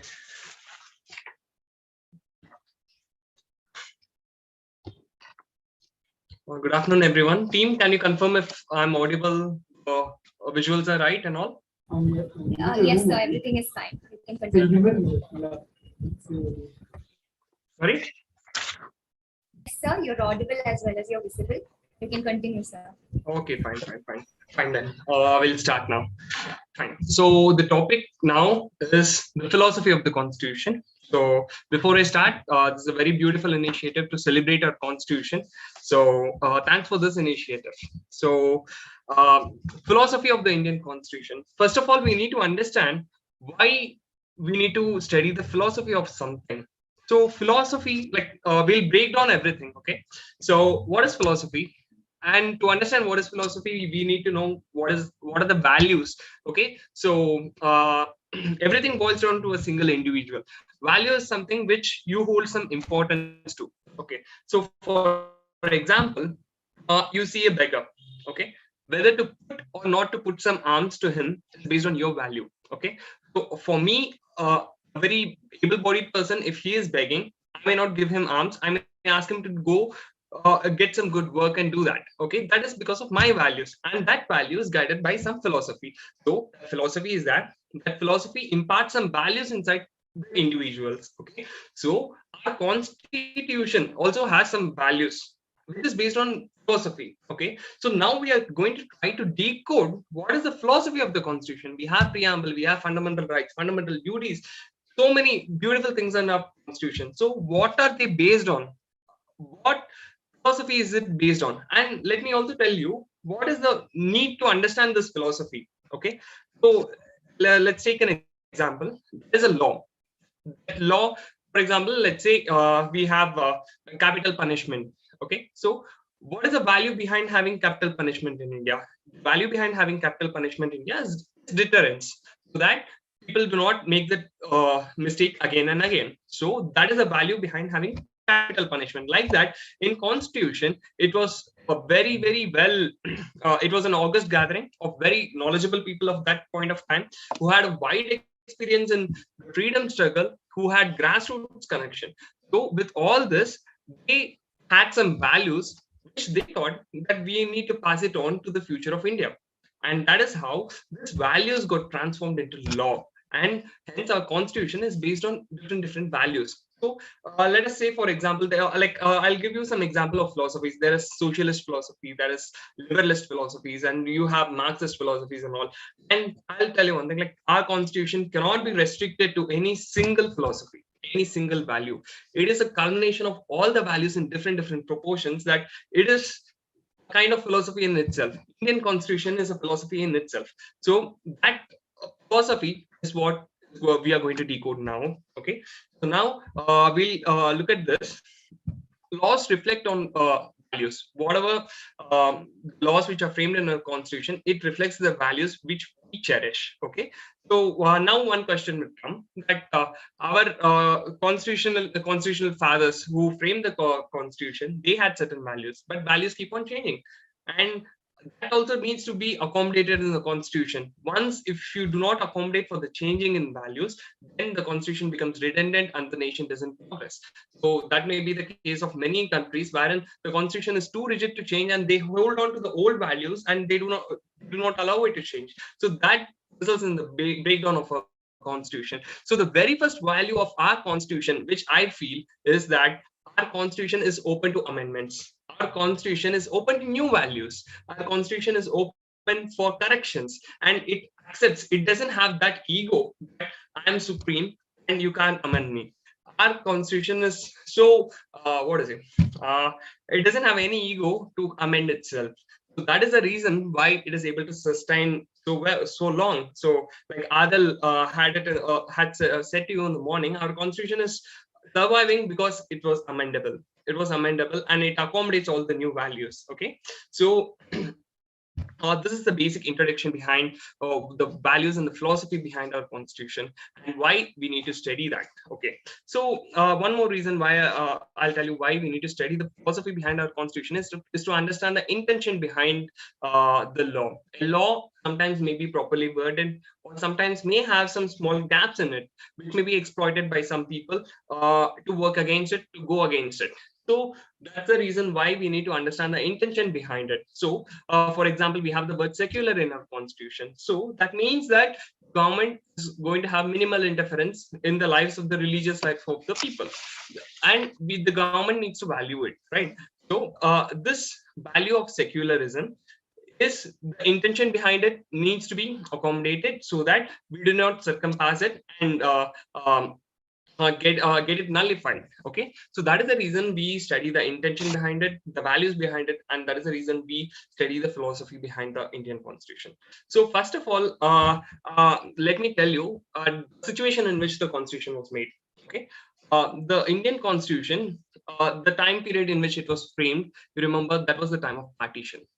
The time of partition, wherein so many people were being killed, massacred, women were being raped, and there was looting of property. There was mass immigration, which the world had never seen, and so much of law and order issues. And there was a religious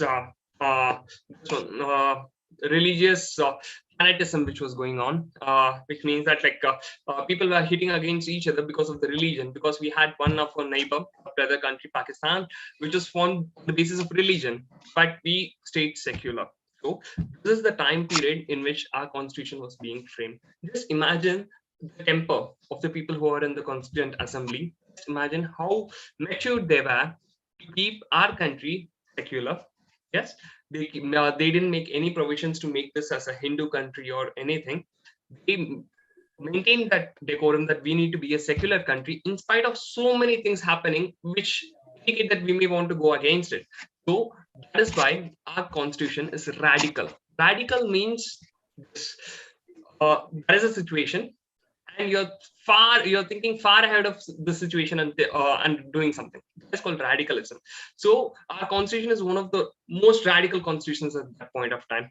You know, at that point of time, we have given the universal adult suffrage to voting rights to each and everyone. At that point of time, India was not even completely educated. The education value was so low. So the kind of radicalism with which the Indian constitution is there, each and every provision, I would say, is so commendable that there is a reason why our constitutional forefathers and the Constituent Assembly debates are so important. You should understand that they didn't let in the heat of that moment pass it on to the assembly. They didn't allow things which are going outside the world to pass on into the assembly and determine the course of action. They could have just imagine this case, they could have completely made India a Hindu Rashtra also. Maybe that was a possibility, but they didn't allow that to happen. So that is the kind of forethought that our constitutional forefathers had.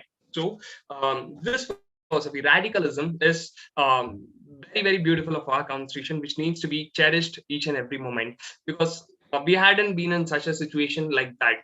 India has never faced such a situation, and that kind of maturity we have never seen, and I don't think I have seen it anywhere else in this world in any other situation. And one more thing, the second philosophy which I would like to highlight about the Indian Constitution is liberalism. So let me first break down what liberalism is. Liberalism means valuing the liberal thoughts. What do you mean by liberal thoughts? Liberal thoughts means a man is free. A man is an individual by himself, and he is free to do whatever he wants. So by means of liberalism, the person's the individual's right is being valued. So this comes at a time when India is just becoming independent.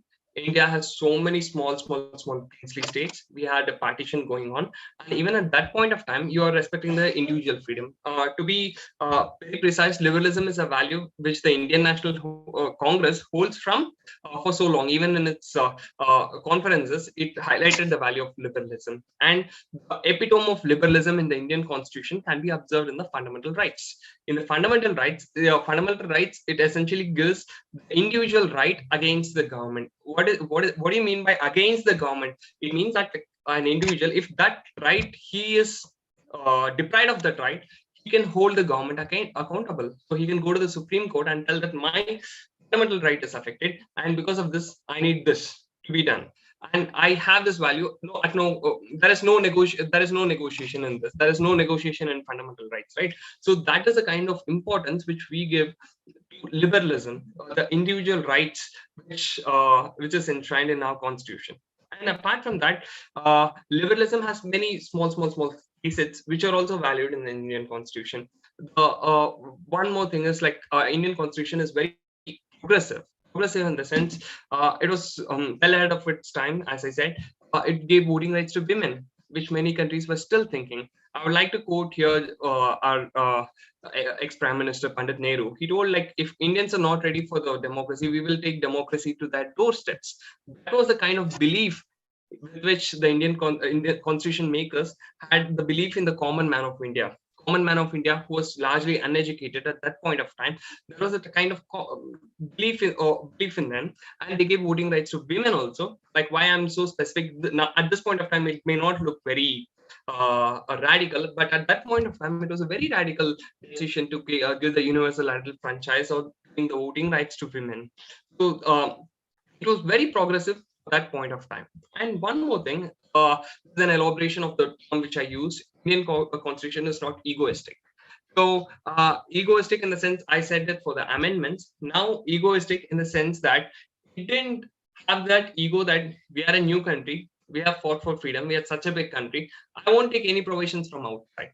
It adopted so many good provisions from other countries which had constitution, which had experimented with it, and it took all the good essence of it in the manners that people suited. It took the union concept, it took the concept of governorship and whatnot. Like all the constitution principles which were borrowed, time tested. If we had that kind of an ego, yes, we will take that. We will make a constitution on any cost, and it will be completely new. It will be based on Indian values. It will be based on our completely new concepts of ours. Then it would have been a different story altogether. So we were clear enough to understand that we are not going to experiment. We are going to incorporate some time-tested values. We are going to incorporate things that work. And that is where I say again that Indian constitution is not egoistic. Indian constitution is so open-minded that it was able to adopt. Some people may keep this as a criticism itself, that it is a borrowed constitution, it's the constitution of constitutions and all. But I feel that Indian constitution's most beautiful part of Indian constitution is that, because only because of that constitution has been running so nicely, and that is the reason we are celebrating Republic Day for now without any issues. Like the country has been running along, and you very well know our neighbors have jumped into a coup. They have come back into a constitutional government, and they're going back from constitutional government to a coup and going back and forth. Take Myanmar, take Pakistan, and the turmoil in Nepal and all. So constitution, one document which you create, it is the guiding path for the nation. And if that constitution has some issues, the nation goes into a turmoil, and that is where our constitution, which is not egoistic, is so beautifully crafted that it is keeping on going. Okay, coming on to the next philosophy which guided Indian constitution is social justice. Social justice, as we know, is that there are two aspects of social justice. One thing which addresses the present inequalities, and another thing, it is the one which addresses the historical inequalities. So we had our constitutional fathers who had to address both these issues. There is one set of people, the scheduled castes, scheduled tribes, and religious minorities and all, who have been subjected to historical injustice. and they had to be we had to take care of their socio-economic development. And at present also, at that point of time in 1947, 1950, at that point of time also, education was not equal for everyone. Everyone's economic situation was not equal. So we had to address that also. So in order to address the present and the historical inequalities, we had to incorporate some principles of social justice. So this social justice came in the form of reservation. This social justice came in the form of Article 21, where everyone was social justice came in the form of Article 21, equality before law and equal protection by law, and everyone. There's no person in India whom you can say that he's above law. Everyone is equal before the eyes of law, and also that you have reservation system to address the historical inequality. So in this case, we have addressed social justice in such a nice manner that India is empowering its people who face historical injustice. And we are also in the path of addressing the present inequalities. We have right to education, which was incorporated, which addresses the present inequalities and tries to give education at a similar manner to all the people in our country. So social justice was one of the main features which our constitution catered. Okay, and one more thing was in cases of religious minorities, we chose to be a secular country again. So if at all we had chosen not to be a secular country, then it would have been injustice for the minorities in our country. And like we also respected the small minuscule minority of the leftover people from the British, the Anglo-Indians. Even they had the representation in our assembly, in our parliament. So that is the kind of inclusiveness with which we as a constitution we moved on. Okay, so social justice, historical and the present inequalities, they are being addressed by the constitution itself. And one more thing, like which I would like to discuss, is about the utopian nature of the Indian constitution. There is a platonic nature of the Indian constitution.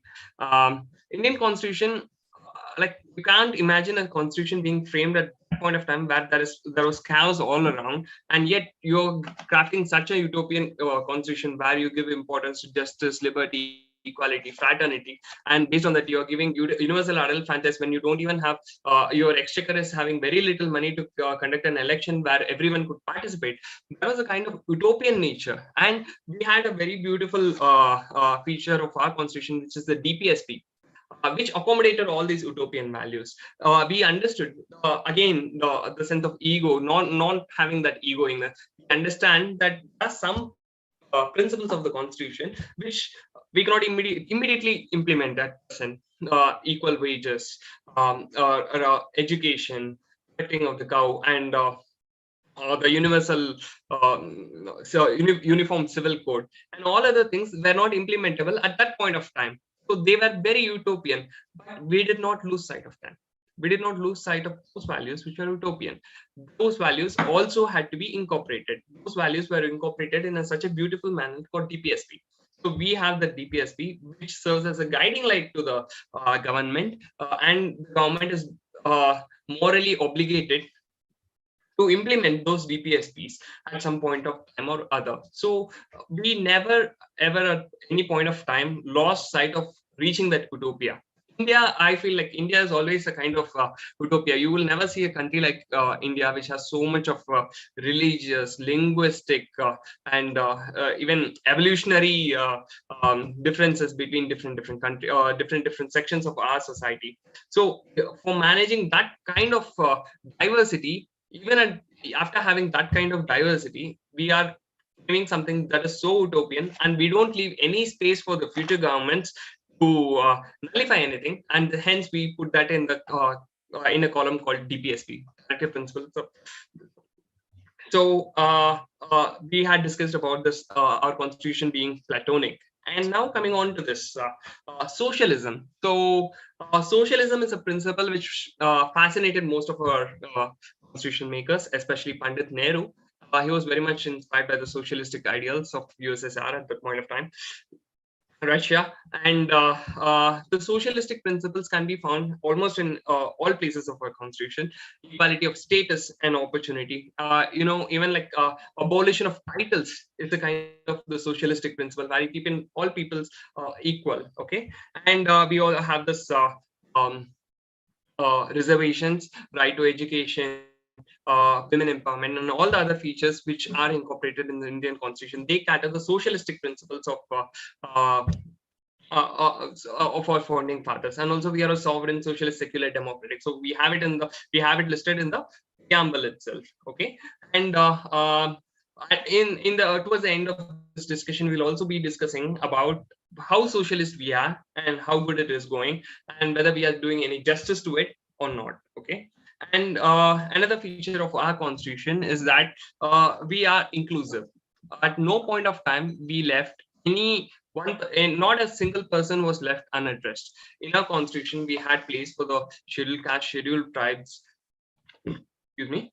We have the places for the scheduled caste, scheduled tribe, even the Anglo-Indians, and each and everyone and their concerns was being addressed. We had the universal adult suffrage, and also we had women voting rights, which was far ahead of those times. So it was so inclusive. It was so inclusive for that point of time, and even now we are very inclusive. Seeing the in the constitution perspective. Okay, and we also believed in the philosophy of empowering the masses. So for this, we have the abolition of untouchability, which was introduced in the constitution. So abolition of untouchability was emancipatory. What is emancipatory? We are getting people out of it, out of a problem which is presently existing. We are getting people out of it. So abolition of untouchability was one such historic step which we took.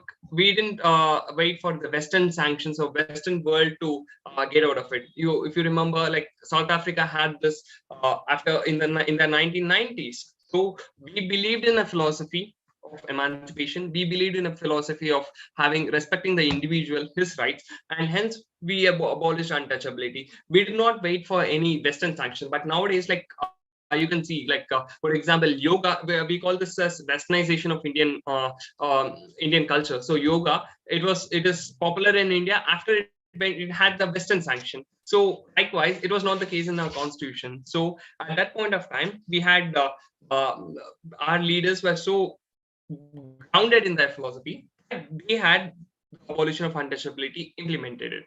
They did not wait for any other country or any other constitution to come and validate it. And so after them experimenting, we will experiment it. No, they were grounded on the philosophy and they did it. So that is the beauty of our constitutional forefathers. Their philosophy was very strong, and even in our Constituent Assembly, we had a mix of all the philosophies. We had people who had Marxist thought, we had people who have socialist thought, we have liberal people who believed in capitalism, and that's why you have so many philosophies, and their culmination is coming on and coming on into this constitution. Okay, and I will also, like as I said, there were some people who are capitalist also. So Indian constitution, like this may sound like kind of absurd, but it is also true. Indian constitution has some capitalist features also. We had right to property. Of course, it was changed from a fundamental right to a constitutional right, but we have a right to property. Any person can accumulate wealth until the government doesn't need it, right? I'm breaking that down. You are free to have accumulative property. You have a right to property. So that is a kind of a capitalist thought that has come into our constitution, and we have some. This is contradictory to our socialistic principles, which we have in the constitution. So that we'll be discussing in the main course of time. And also, we have many principles of Gandhianism in it. Gandhi, our father of the nation, he has influenced our constitution in many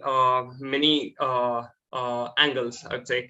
But as you know, that the angles are very utopian, and those utopia were accommodated in DPSP.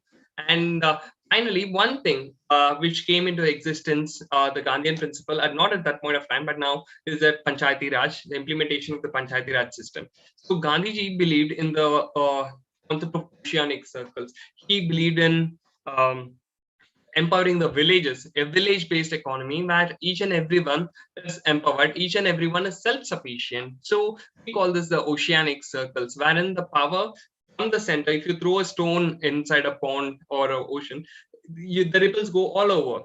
Ripples go all over. Like that, power has to be distributed, and it goes all over, and each and everyone has power to implemented. So on that basis, we had the Panchayati Raj system implemented, wherein each and every group of villages had a panchayat, and that had a constitutional validity. The beauty of this constitution is that there is no such thing which it leaves to the discretion of the future governments. If you believe in some philosophy, it is written into the constitution, and the government is compelled to do it. So there is no case of ifs and buts. You have a Panchayati Raj system that is very well functioning, and that has to be implemented. It is not optional, I would say. So that is the kind of pressure which the constitution gives to the current and the future governments, and that is the very important feature, I would say, because if we had an unwritten constitution like the Britain, then it would be subjected to the whims and fancies of the government at that point of time. So instead of that, you have a written constitution wherein you clearly state that this has to be done, this has to be done, and that are being followed. Okay. So we have the Panchayati Raj system, which tells the Gandhian principles. We also have some DPSPs like prevention of cow slaughter and all. So that has to be debatable, and we'll come on to the values which are changing at current point of time. Okay, and now I would like to say this: like, how many people would believe that our constitution is very realistic? Realism, it follows the principle of realism. Like, I'll break down this principle. Realism means doing what is best for the nation. It doesn't consider for any other thing. It just it just has the state in mind, and it keeps the state at first, and everything else comes second. Okay, so I say that our constitution was very realistic, and it ensured that India enjoys sovereignty at all point of time. One, it is ensured in the first few articles of the constitution, and it also has some provisions in which it says that if India gets some territory afterwards by a gift, or if it conquers, or also even now you have that kind of provisions inside it which accommodates this thing, that if you can attain a territory after some point of time, we after having fought for the freedom and we have not even consolidated our country at that point of time. At that time, we have this statement that it thinks of the territories which we may acquire at future point of time. So it was so realistic, and all other provisions, which I would say the checks and balances which exist in our constitution, are all very realistic, because it ensures that the government exists, and it doesn't allow anyone supremacy. It doesn't give supremacy to anyone, the executive or the judiciary or the legislature. No one is supreme. The constitution is supreme, and that is where the realistic thought of our constitution is that it ensures that we have a functional state that follows a certain set of rules and regulations at any point of time. So that is the reason we have emergency provisions. That is the reason we have you would have seen, like, at some point of time, emergency was also used for the right sense, and we had certain states come into the emergency, and we have this beautiful checks and balance between the executive, legislature, and the judiciary. Judiciary, though at some point it seems to be very supreme, we also have some appointments of it, which is directly or indirectly controlled by the legislature and the executive. So here, the checks and balance, which is so nicely intertwined, that is the one which ensures that our constitution is functional. It ensures that a working government exists, and there is no one who is usurping the power of other two organs of the government, and the constitution is made non-functional. So it was so realistic that the constitution is being functional even now, even at this point of time. So that is one of the prime features which I admire a lot in our constitution. So coming on, we had also seen about this diversity and minority rights, and now coming on, based on that, we will see the principle of secularism, which was enshrined in our constitution after a constitutional amendment. So secularism as a principle, as a philosophy, was not just available in the it was made available only by Srimati Indira Gandhi, but even before that, we have the principles of secularism which is enshrined in our fundamental rights itself. So as I said previously, in that situation, if you're going to give it is actually a wonder that our constitutional forefathers gave that principle of secularism at that point of time, wherein there was religious fight going on between the migrants in the India-Pakistan partition. So the principle of secularism is so strongly grounded in the Indian Constitution, and it will be grounded. And that is one of the, I would say, it is also a basic structure of the Indian Constitution now. And that philosophy has been a guiding light. That has been a guiding light for a very long period of time, even before our independence. So based on this, I will also like to discuss the present situation now, present situation of these philosophies. So first of all, like the one which is in question is this. Like, let me read this out. Top 10% in India own 64.64% of the total wealth in India. So this is according to the World Inequality Report 2022. So that is the kind of inequality which India has. 10% own 64.64% of the total wealth. So that is a very huge inequality for a socialistic country. We have the word socialist in our preamble itself. So in spite of that, we have economic justice also enshrined. So in spite of that, we have the socialistic inequality which is existing. So this inequality, puts us in a question that are we really socialistic? So after the 1991 reforms, are we really socialistic? That comes into a question. But I feel that yes, we are still socialistic. We have a government. We will always have a government which thinks for the poorest of the poor. Which addresses the concern of the poorest of the poor. The country is developing, and as the country is developing, as Pandit Nehru's principle, the trickle-down theory, I think it still holds good. As the wealth is being concentrated, I'm not justifying that this is right, but I'm trying to say that at some point of time, the wealth will also trickle down, and we will also have the masses coming out of poverty, coming out of this illiteracy and all. So socialistic principle is being questioned, but I still feel that the principles of socialism are still being followed in the government. And in future, as the country progresses, this inequality will be addressed. And that's how we have the present government encouraging the startup economy. So the startup economy essentially redistributes wealth. Instead of a few giant organizations having all the wealth concentrated, we have the startup economy, which kind of redistributes the wealth and provides more and more employment opportunities to the people who are in the ground.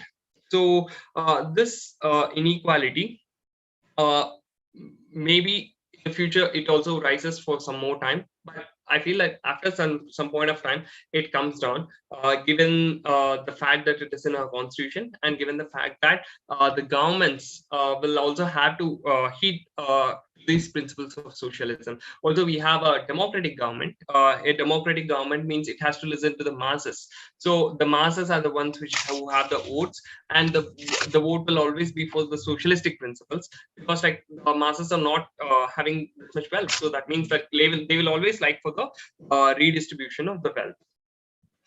So with this, I would also like to say this principle. Our constitution is also the one which is seeding changes. It is the one which is first, which goes into the place and tells this is how things should be, this is how things should be. And it is not, there are two types of things which can happen. One which is in a practice, and that gets converted into a constitutional principle. And the other one is that the constitution puts it at first, and then we follow that. This, again, the example comes from the universal suffrage, religious principles which we have, and almost all the fundamental rights. That was very revolutionary, which it seeded the changes. That is the one which seeds changes, and that is how constitution is like, it is farther ahead of what we are presently. And apart from that, it is also participatory, in which it tells the citizens, it guides the citizens how it should be. We have the fundamental duties, in which it addresses what it expects from the people themselves, and it tells how the useful citizens should be, and how he can be of good use to the country, how to be a good citizen. So in that case, it is also participatory in nature. And one more thing which needs to be addressed is that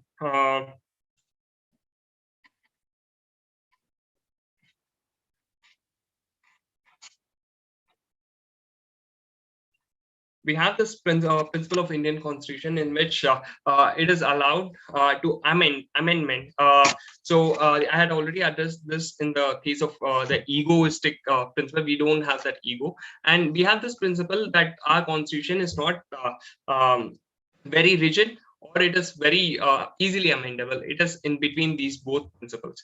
So when it is in between these both, it maintains a very beautiful balance that it allows the future values to come in. So the values of a country keep on changing. So post 1991, our country had a little bit trajectory towards the capitalism. So this is still not enshrined into the constitution, but if necessary at future, it can also be enshrined into the constitution.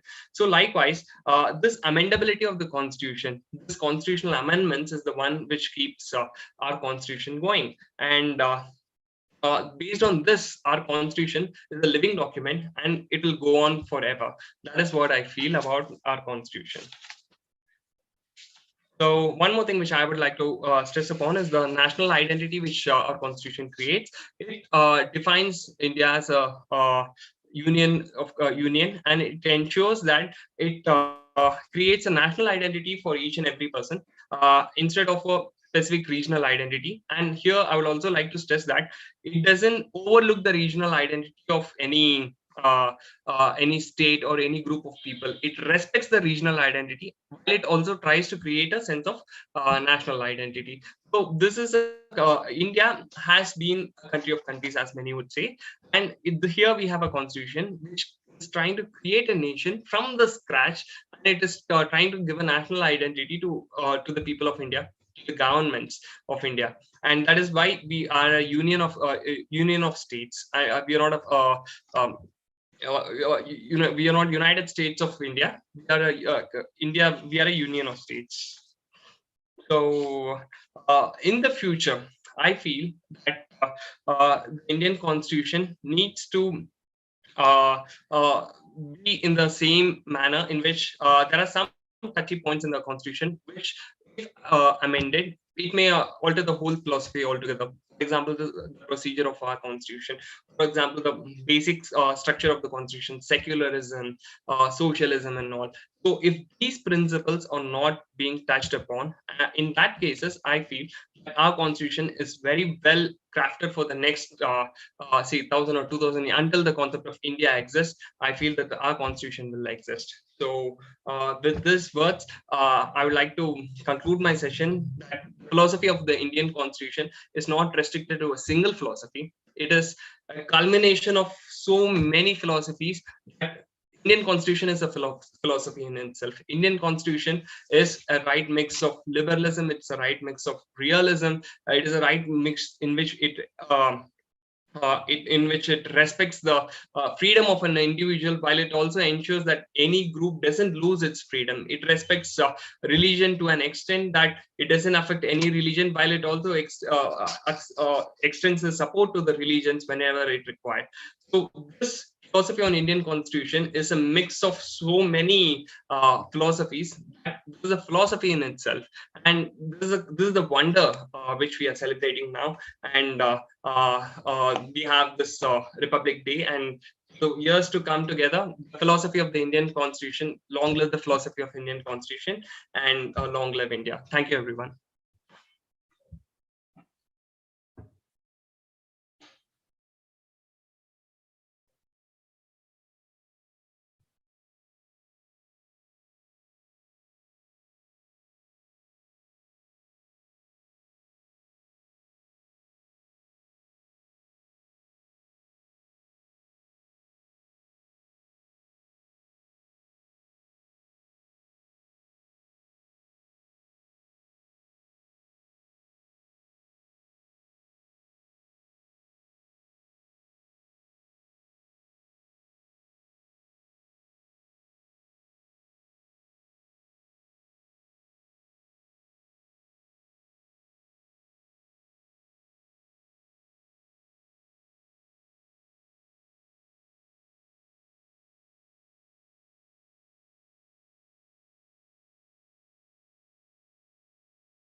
So thank you, Sricharan, for joining the session, and thanks for giving your views on the philosophies of the Constitution.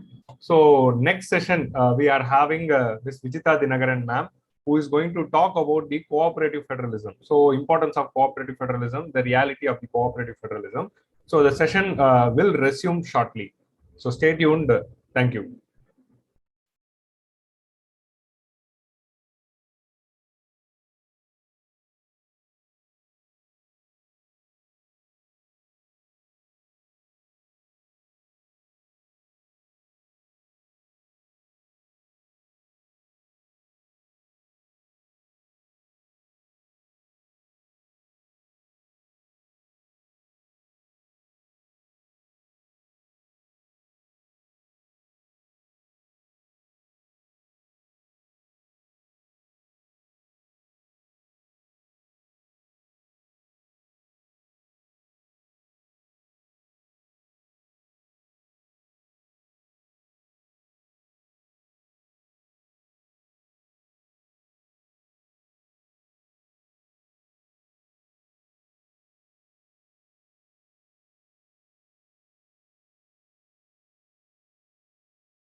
So hi guys, so we are resuming the live session. So while at this juncture, when we are celebrating the Constitution, one important thing we have to remember is the contribution of the calligraphist. So the original Constitution text was entirely handwritten, and the entire handwritten text was written by a calligrapher called Preamble Raisda. So he wrote the Constitution entirely in English and Hindi in italics. So he, in fact, he imported the nibs and ink used in the Constitution, and the nib was imported from London and Czechoslovakia. So one important fact is 432 pen holders and 303 nibs were used to write this Constitution. So, and this original text of Constitution with the calligraphy of Prem is present in the museum, Constitution Hall of India. So, the one original copy is located in the Constitution Hall of India's Parliament. And the original Constitution had 251 pages, used 251 pages of parchment paper, and it weighed 3 kg, 650 grams, and it was 22 inches long and 16 inches wide. So, at this juncture, it is important for us to remember Mr. Prem Bihari, who wrote. And we also thank the artist of Shantiniketan. So the artist of Shantiniketan of Calcutta. So they also did a major role. So they did a major contribution of doing the paintings. So if you could see the original text of the Constitution, it consists of a lot of paintings in the entire, in all the pages, there are paintings. Painting representing the Indus Valley civilization, Bhimbetka caves.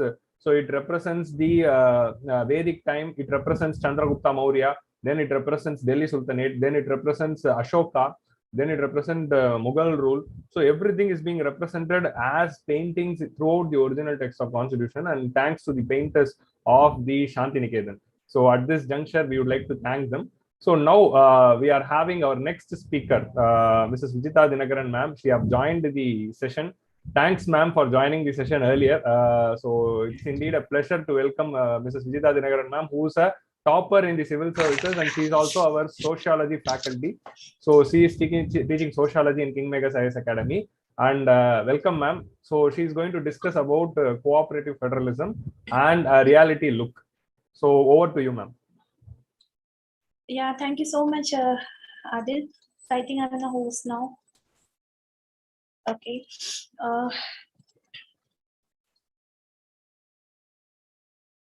Yes, you are host, ma'am. Yes.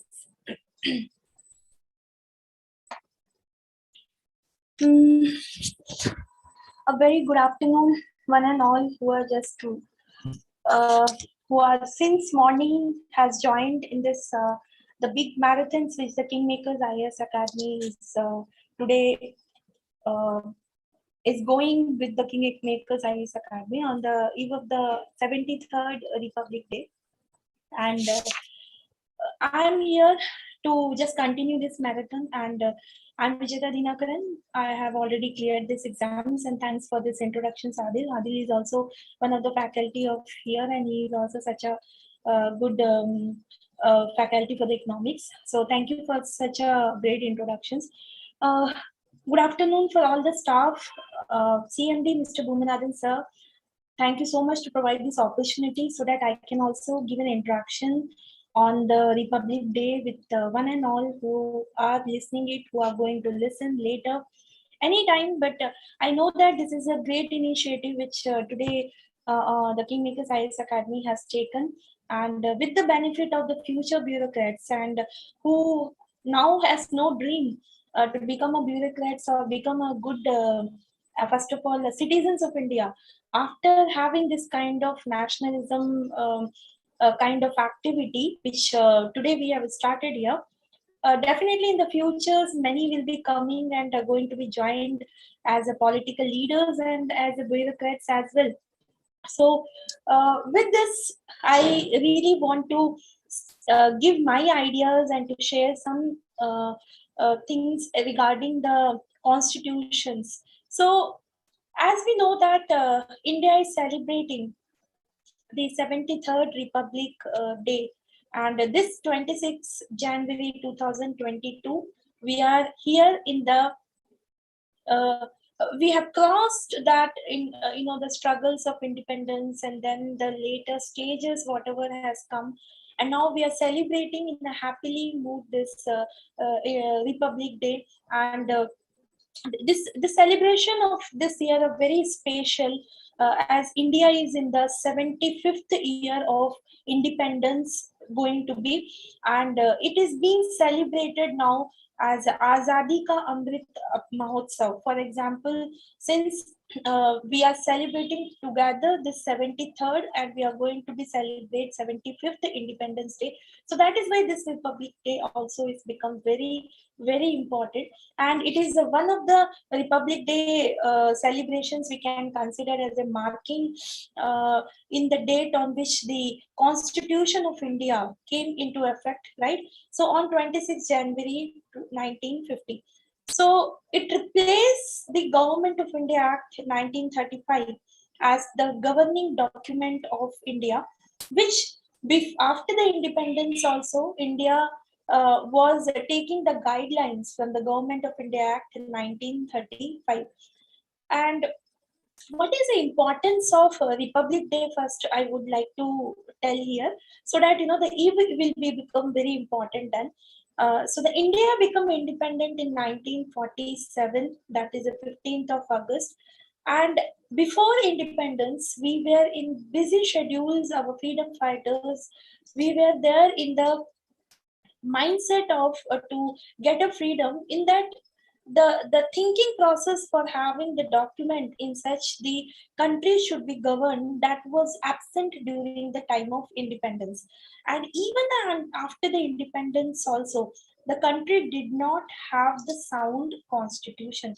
But we here has to know that as a constitution, the term first, it given this word, the constitution, the word given by the world first time by the America, and the constitution as such, they described that time in the 1700, when after the revolutions happened, they considered that the constitution is a mechanisms in which we can bring together everybody, that is the people, the government, the the institutions in the government, all will be having a responsibility, and some governing document should be there, which by means that they feel that we are together. So this phenomena was there after the revolutions, and the American Revolution is one of the landmark revolutions. After that, it was a big like the revolution started after the American Revolution, French Revolution started. By that time, India was not had this kind of the situations also. But when India got freedom, and already we become a modern, by seeing by understanding the modernity, we also thought like, since we got the independence, let's go with to have a common governing body or common governing book, something called it as a constitution. So the law before the enactment of the constitution, and as I already told, and we also know that it is we were running on the basis of Government of India Act 1935, and the Britisher who governed us, they had an unwritten constitution. So as a constitution mechanisms, we had no knowledge at that time that it should be there or it should not be there. One of the reason is we are not having the same simple or the same society like the other European societies who added the constitutions as their governing body. Like that, India was a multicultural society, multi-religious country, linguistic country. So at that time, the freedom struggle, persons, they not gotten any idea that how it is going to be work as such. But later, after the independence, having realized for the need for the permanent constitution on its own governing body, the government of India appointed the drafting committee, that is on 28th August 1947, to draft the constitution, and it is being chaired by Dr. B.R. Ambedkar as the chairman for the drafting committee. Then it was a long time in which India took a time to realize that what is their need, what is their importance, and what actually we made to bind the people of India, in which once upon a time many had a suspicion that India as a multicultural, multilinguistic, multi-dimension wise will never sustain as a country, as a state, which even the predictions was there, and it was a negative prediction. But after the 3 years and more than 308 members of the assembly, after many consultations and after a few modifications which the founding fathers of the constitutions, they read all the documents of the country and taken that the relevant points and the relevant functions which has to be there in our constitution, so that we can feel that we also are the modern. So let the India be not modern as such as originating from the society, as is compared with the European countries like America and other countries, but also we had a document. We that time I'm saying that we thought like we should be having a document which gives a feeling of modernity, which govern as a people as a whole, and we should sustain and we will prove that we also as an independent country can govern it and governing our people and can be proved as a great country in the world. So in this thinking, our first step was to have our own constitution, and with the few modifications, finally we signed our constitutions on 24th January 1950. And later on, it came into effect on 26th January 1950. So the time when we signed our constitution, it was a big surprise and the big lesson to all over the country that India as such has ruled by the European country can having the capability to govern their own constitutions by governing their own constitutions, and we are now here ready to prove that we are also can become a leader of the world. And India proved it first by having the our own constitutions in 1950. It was a many allegations came that it is the borrowed constitutions. It is no way India has proved that it is going to be the newly returned the constitution. But here also we have proved, and our founding father of the constitutions, they said as India is a multicultural and multi-religious and many multi-party systems also there, so we have to think according to the situations, not according to the our own will of the politically as a dictatorship concept. We have to think like a democratic country. So in the democracy, first and foremost, feeling and the importance are coming for the people. That is why we have idea that we can give what important things to our people. That is why we took the time this much, and we have included all the important things and areas in which we know that in the future in any issue if it is coming, it is the constitution who is going to tell us that which way we have to go and how we should maintain the unity in the diversity. So with this, then from that day onwards we celebrating the Republic Day, and this day defines the importance of having the proper constitutions that all citizens of India abide by. So that is why this important day, and I also feel pride to be having a the marathons which today started in that, and I am also ready to take part in this. So, but having the constitutions, we have many schedules, many parts, everything, many topics, all are very important in governing the laws, in defining our institution. One of the most important institutions, I would say here, that it is a center state relations which actually maintaining the democracy of the country, and the constitutions which is actually having our the guidelines. It is depend on that we are the multicultural multi diversity is a lot in our country, and how we are carrying this diversity, and we are unique in having the constitutions, because with the constitution we are going to follow constitution as a holy book, and we will be going to follow after keeping all the differences in respect of politics, in respect of region, in respect of race, in respect of gender, whatever it is, the constitution is supreme and we have to abide that. So with this respect, today I'm going to talk about the center state relations, which having the sole idea that how the cooperation is needed, and it is a cooperative federalism on center state relations, which is it is a reality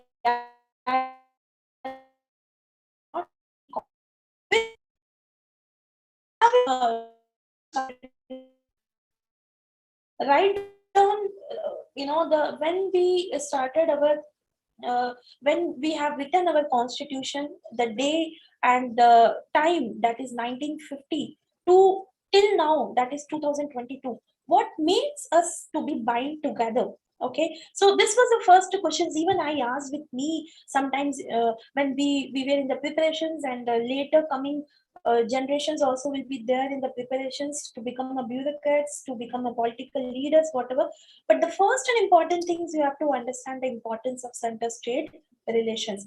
And today in the 2022 times also, what makes this center state relations very strong?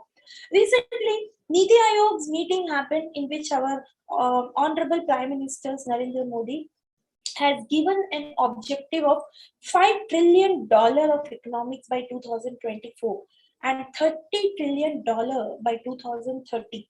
So this path is very clear, and India is very clear in taking India as a world leader in the coming years. And having such an objective, so there is a need for cooperation, and the cooperation is very important in maintaining the democracy. Otherwise, this is not possible. And we have proved it coming, and the last 1-2 years, when the problem was huge and the world has faced this problem so-called as a COVID pandemic. There we have showed again that having the multidisciplinary, multicultural, multi-regionalism, multi-party systems, how India maintained the democracy, having the cooperative federalisms. And in the COVID times of the lockdown, the vaccinations part, the food part, the distribution part, the provisions, the facilities, the health sector, the educations, everything, the center and the state, they came together. And distinctly, they were there having the different party, let it be in the union, let it be in any states. But combinedly, we proved here again that it is a war together, and it is the example of the true cooperative federalism.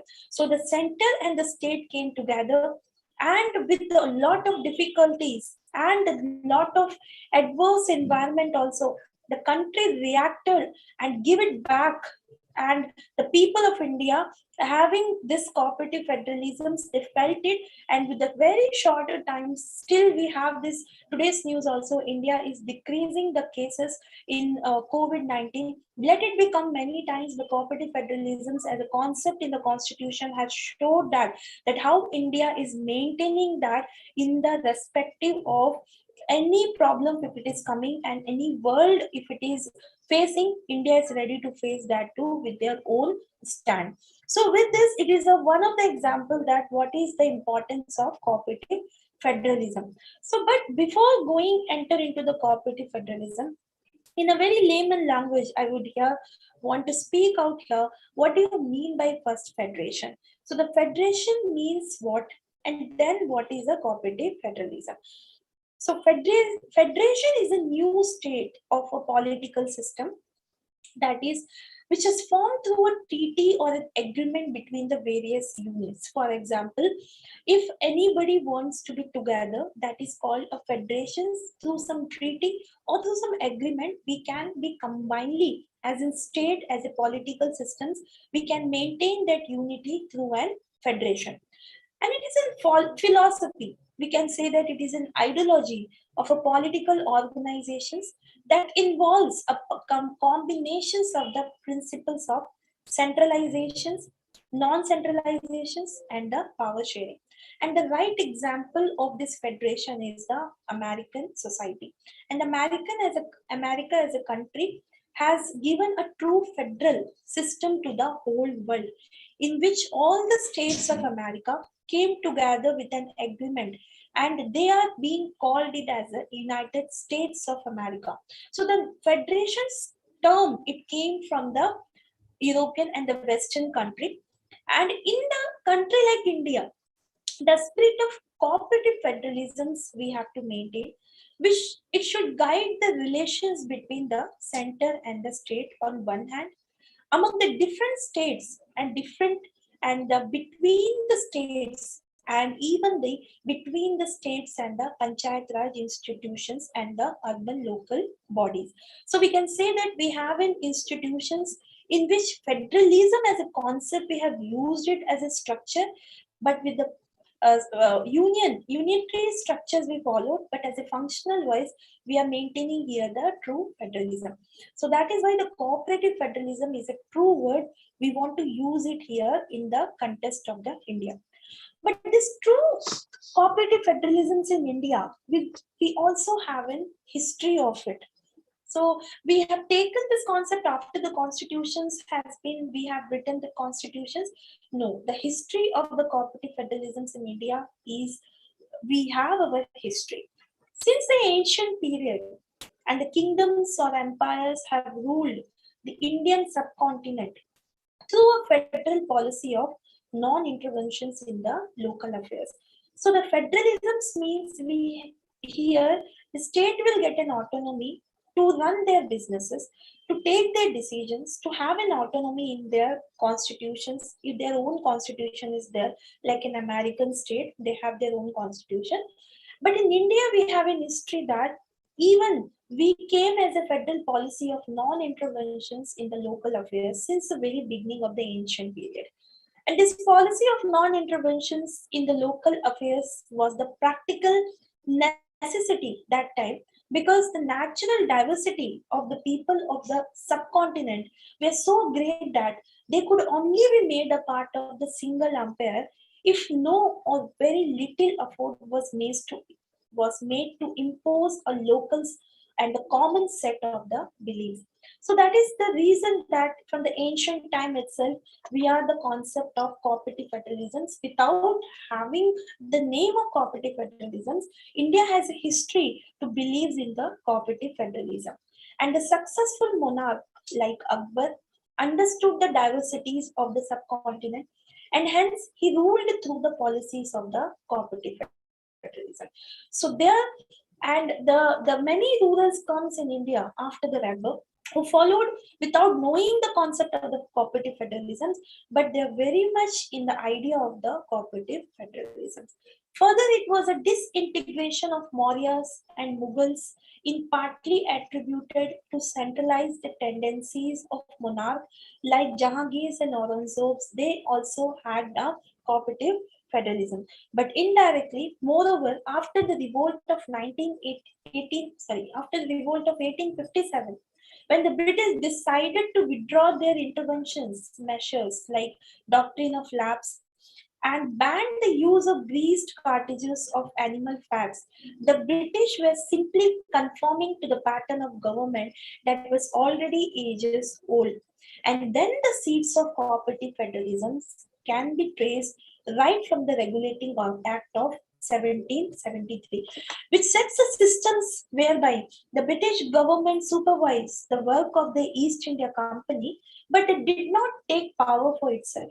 And once even the cooperative federalisms we can link with here, that the made of the Governor General of Bengal, and there comes, they have separated the presidencies of Madras, presidencies of Bombay, and also they wanted to give a total autonomy in their regions, and it is also one kind of example of cooperative federalisms.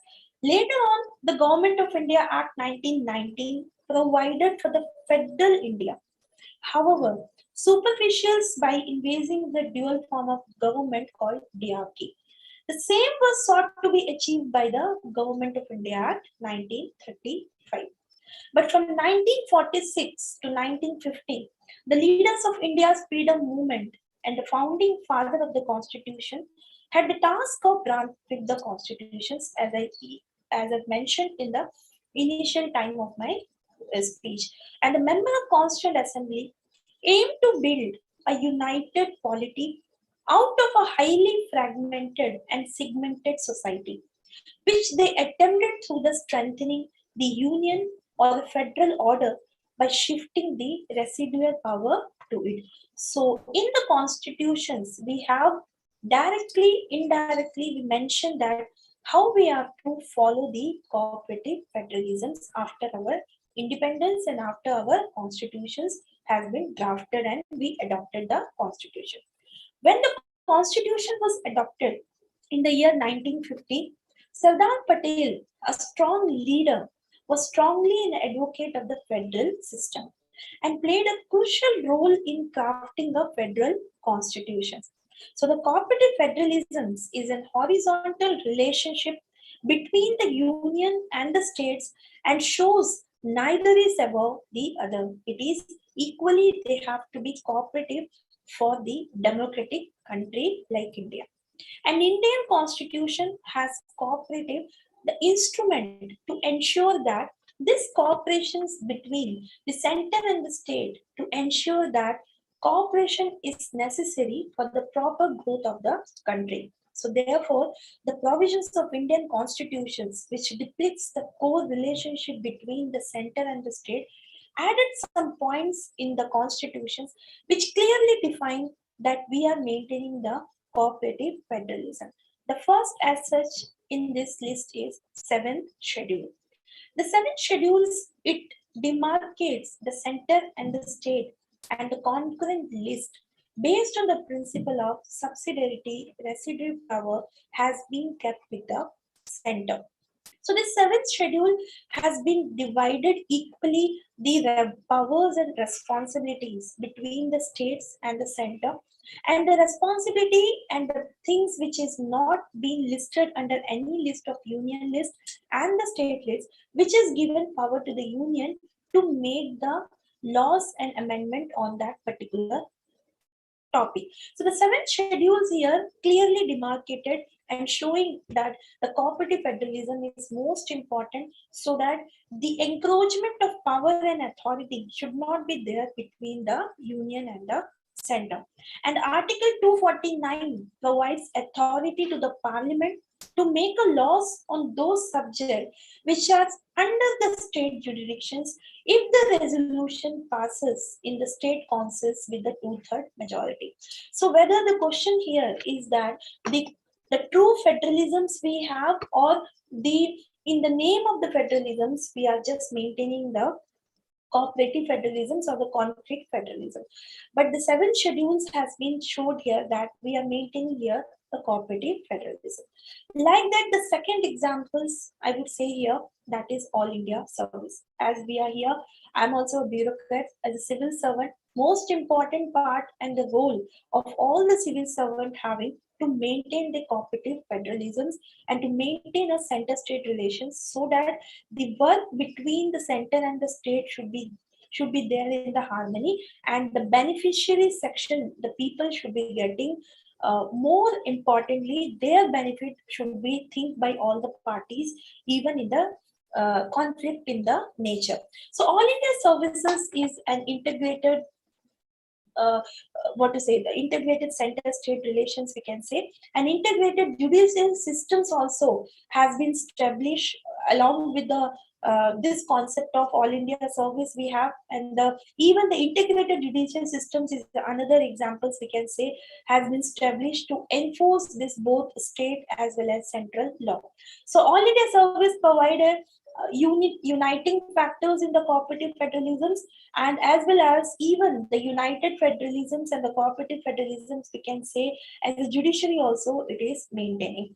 But in the all India services, these provisions has been invised in the article 312 of the Indian constitutions, and many examples are there. For example, even we have an interstate council under the article 263 of the constitution, which has been established to discuss and to investigate the subject of common interest between the center and the state. You all know, and we all know that if the discussion part will be smooth and continuous, any problems can be get solved. So the constitution's mechanisms under Article 263, 312, and integrated judiciary. This is one of the efforts we can say that how we are maintaining our cooperative federalism. In the many cases, for example, the Dabur India Limited versus State of Uttar Pradesh, the Supreme Court suggested the setting up of the council under the Article 263 to discuss and sort out the problems of center-state relations, especially if it is coming under the taxations related tensions between the union and the state. Under Article 261 of the Constitution of India, it provides that the full faith and the credit shall be given throughout the territory of India to all the public act records and the judicial proceeding of the union and the every state. And this is the steps to provide and to promote the cooperations and the faith between the center and the state. Another example in the cooperative federalisms, we can take it here as a zonal council. The zonal council is actually not a constitutional body, it is a statutory body established under the State Reorganization Act of 1956 to ensure the coordinations between the state and the union. It provided for 5 zonal councils, one for each, for example, North, South, East, West, Central. And the Northeastern Council has been created under the separate act. And under this, the cooperative federalisms, we can say that there is the institutions for the cooperative federalisms. But the next feather in the cooperative federalisms, it came when the cooperative federalisms policies has to be take care in a very priority basis, and for that, the one of the institution that is related to for the transforming India, and the institution is called Niti Aayog. And the Niti Aayog, or the National Institutions for Transforming India, is a government of India policy, and they are the think tank established by the Narendra Modi government to replace the Planning Commission. And the main emphasis of this Niti Aayog is to bring the effect over the center and state relationship. And just we will not be okay if we will not talk about here the Niti Aayog, because it is nowadays a full think tank between the union and the center, and the true concept of cooperative federalism is now depend on this institution, and it is doing best to maintain that. So the Niti Aayog provides the relevant strategic technical advices at the center and the state levels, and for the best practices within the country as well as from their nations, infusions of new policies idea they are giving. It ensures that India is an active player on the global common and in the world.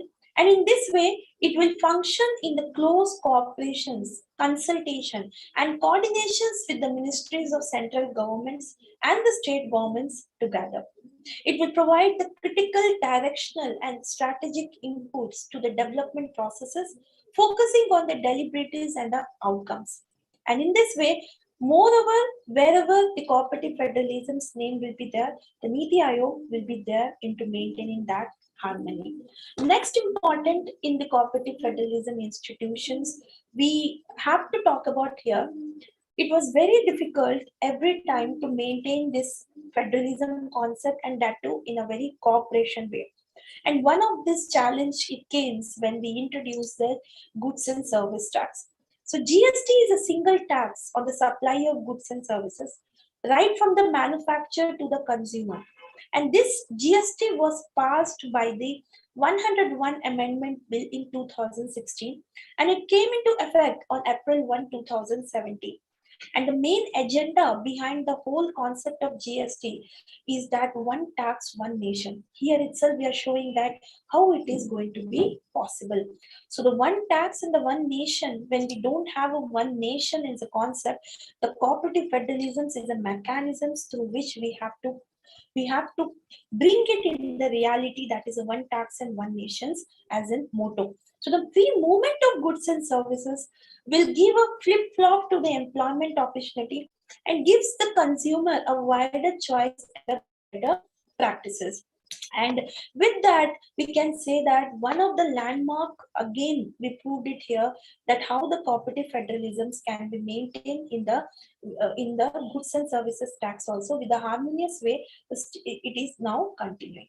When the policy tackling time during the COVID-19, through the combinations of various laws, regulations, guidelines, orders, nationwide lockdowns was enforced, but the control and to control the spread of coronavirus. Among this, the Disaster Management Act of 2005 again showed a relevant landmark in maintaining the cooperative federalism, which was imposed consistency in the applications and the implementations of various measures across the country, and it was not able to possible without the cooperative federalism. However, even before this act was involved, several state governments had used their powers under the Epidemic Diseases Act of 1897 to deal with this outbreak. But although the public order and the public health are the subject of the states as per the Indian Constitution, the center has used this Disaster Management Act to effectively bypass the state and assume the complete control. So from this kind of examples, we can say that it is the cooperative federalisms which our country is maintaining, but at the same time, whenever it is in respect of the democracy and to maintaining, which is very important, the situation in which the cooperative federalisms where the unitary control is going to be there under the state. Now, because of this, this is some of the hindrances for the cooperative federalism. So the some hindrances, for example, that is several issues. One of the such issues is trust deficit, which shrinkage the deceivable pools of the center-state relations, but together they make a total cooperations, and it is somehow quite difficult sometimes during such kind of situation. The trust deficit between the center and the state is widening and widening if such kind of decision if the union is taking on not consulting the state. Most of the state government believes the trust of the federalism is limited to lofty ideas and the big talks. But many states have shown their displeasure also with the way the center has been dealing with the state. So on the one hand, the center has increased the center and the shares of the divisible pools between, but in reality, the states are getting the lesser share. This is one of the allegations, but this is one of the tensions between which gives the problems in the cooperative federalism. The allocation of some schemes, some welfare measures, and also come down affected with the state in the health, and in turn, it gives some kind of negative feedbacks on the cooperative federalism. The present interstate competition in attracting the investment is too early to determine whether it will rely courage to competitive patterns of investment on the continuous basis or not. But the socio-economic parameters in the development of each state in India is different, and while in few have made substantial progress in terms of employment, literacy, and creating an inductive environment for doing businesses and investment, there is a few which are lagging too.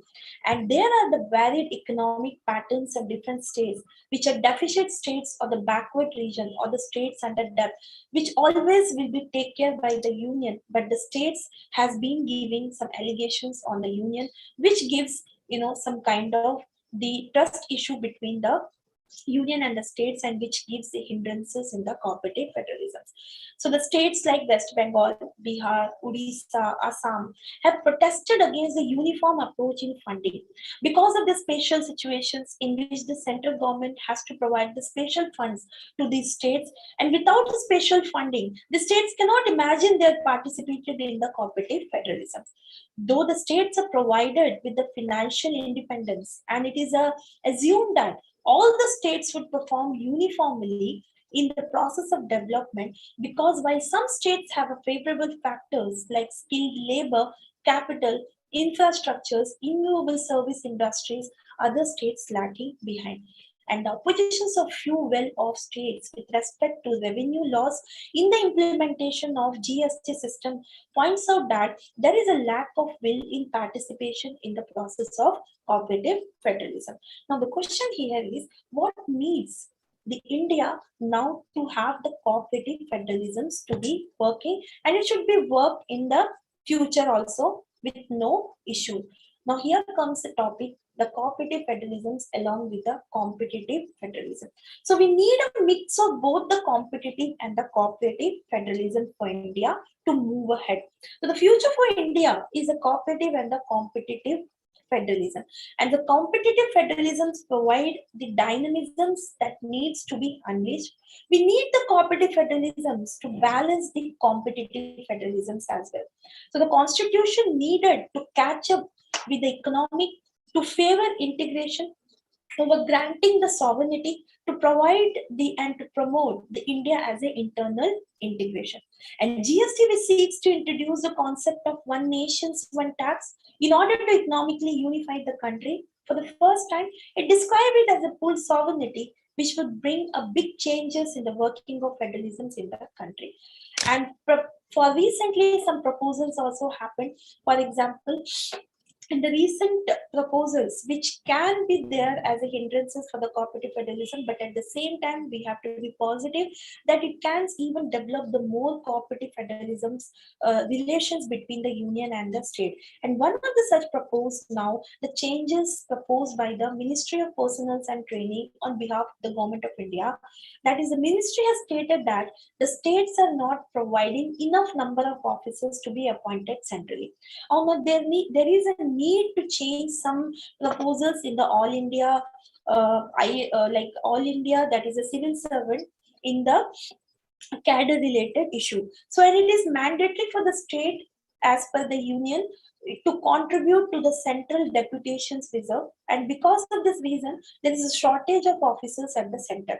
And Government of India has recently proposed to amend this rule, and the central government wants to appoint the officers proportionally, that is proportionally to have some officers to be there for the center and for the respective state as well. And the number of IAS officers to work at the center from the states will be decided by the central government. The decisions are yet to be taken after consulting with the state government. So that is why one of these recent changes, which is going to be again shaken the positions between the cooperative federalisms, between the relations of union and the states, and how the state government is going to take on this issue. All the time, it is the issue will be there, and always India has shown that we have the maintaining our cooperative federalism. So, what are the concerns in the proposed changes? If you see here, and the proposed changes affects the administration of the state government. And what if the official is shifted to the center while he is implementing and administrating the programs from the center, from the state? So currently the central government asks the officers willing to go on the deputations from the state government to the central government or not. And it is the officers who are concerned is highly important in this particular reason. In either case, the consent of the specific officer is important. Also, the state that no officer shall be appointed to an organization without its consent is also important.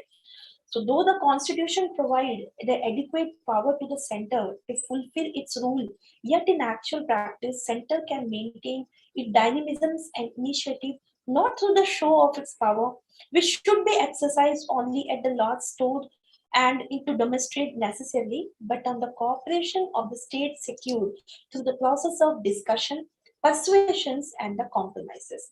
All the governments have to appreciate the essential point that they are not independent but interdependent, that they should not act as a cross purpose but in union for the maximization of the common goods. And these words given by M.P. Jain in 1968, which gives us the slide idea of what is the cooperative federalism and in what is it mean to be.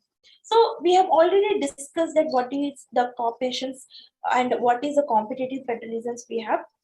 Now, in the renewed emphasis on it in India in the three contests, like how it is going to be dealt adversely if it is affecting the economic and social consequences of neoliberal economic reforms, or it is going to be help the economic reforms as a country, as a whole India, and to stand their own name and to show that India also have a superpower.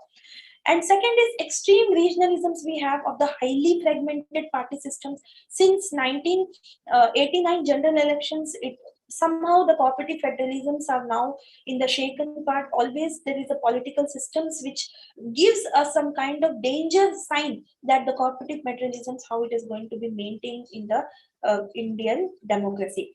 But the Modi-led NDA government being the first party which majority coalition suspensions happened in the 3 decades. After that, since the majority is secured, and now it is maintaining and try in his best to maintain this cooperative federalism. So advantage of these systems in his distributions of responsibilities gives peoples and group access of many avenues of influences which may otherwise is inaccessible.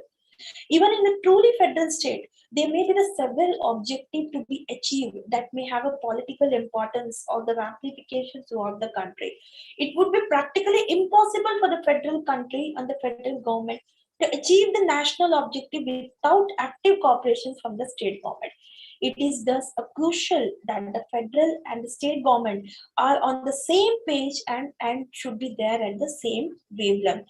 And in the recent time, after the India government have led by the Prime Minister Narendra Modi came into power, the center-state relations were strengthened by the government decisions to abolishing the Planning Commission and to create a new federal balance power that we already mentioned, that is the Niti Aayog. And the main purpose of the Niti Aayog is just to maintain the cooperative and competitive federalism.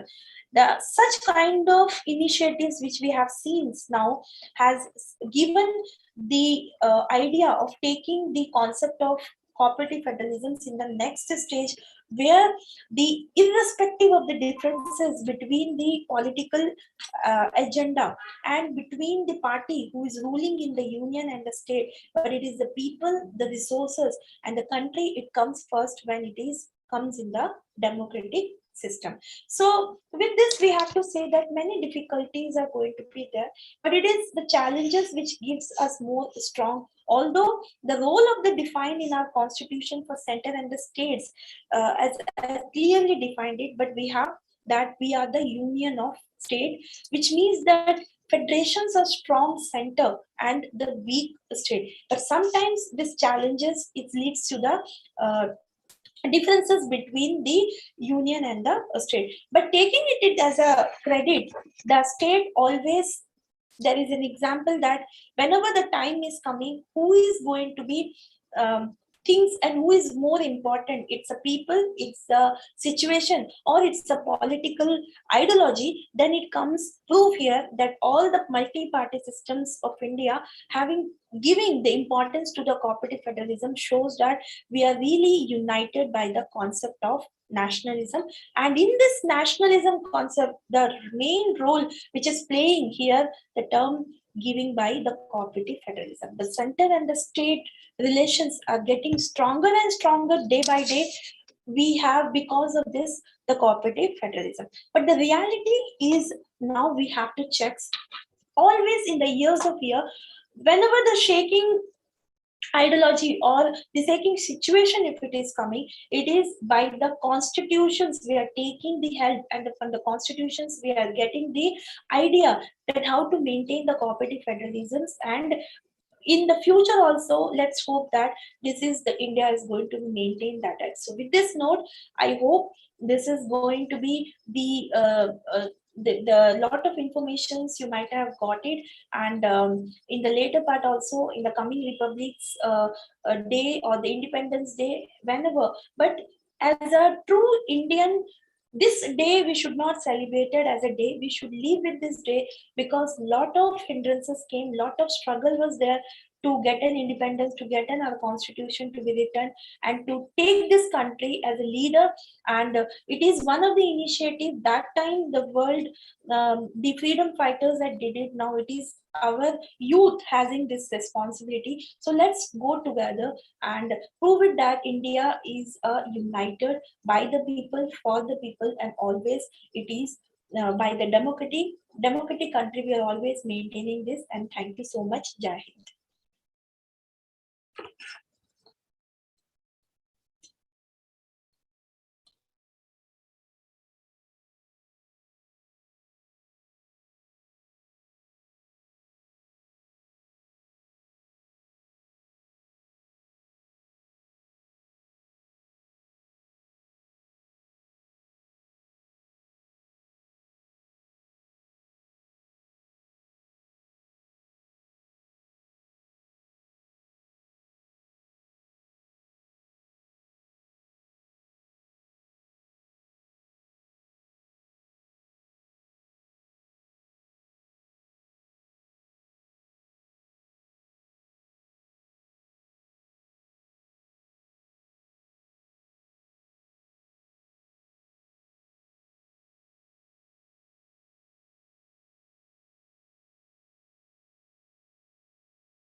Um, Thank you, Vijetha ma'am. Thank you for the program.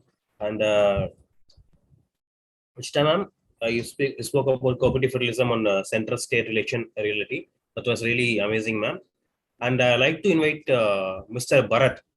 He's a program coordinator at Madurai branch KingMakers IAS Academy. He's going to speak about basic structure and DPSP, Directive Principles of State Policy. Welcome, Bharath, sir.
Welcome, Bharath, sir.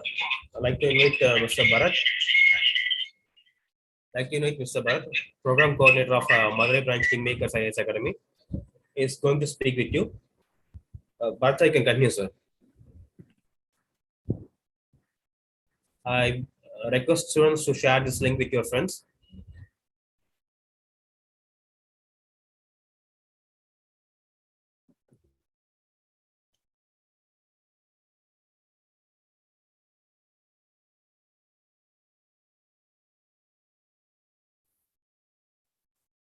So, good afternoon, everyone. Am I audible, Sricharan? Audible, sir. Audible. Yeah. So, a very happy and proud Republic Day to all of our friends. And so, yes, from since morning 10 a.m., we have been discussing a lot about our Indian Constitution, how it has been formed, what are the various of its features, and how it is sustaining even till now in the fast-changing modern world.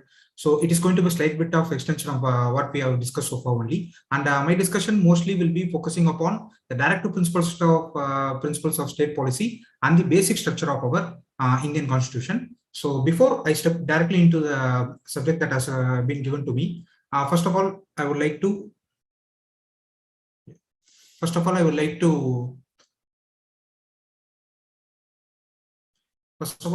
start with the event that we are right now. Like we are celebrating our 73rd Republic of, we are celebrating today as the 73rd Republic Day, right? And it also commemorates our 75th year of independence. So that only our government of India is celebrating this Azad Ka Amrut Mahotsav. So it literally means the energy of elixir of freedom, right? We are to derive that spirit and energy that our freedom fighters devoted in getting our nation, this India. So our government of India has been celebrating that for a while. And since this Republic Day also is embedded within that Azad Ka Amrut Mahotsav, let us tread on that basis for some time.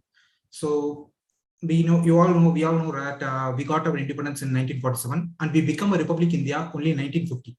It shows that it was even more difficult or even more a bigger part to become a republican nation than to become an independent nation, because our independence was just about ousting the British from our lands. We need to just oust the alien people who were not beneficial to us. I mean, they were only focusing upon their colonial mindset.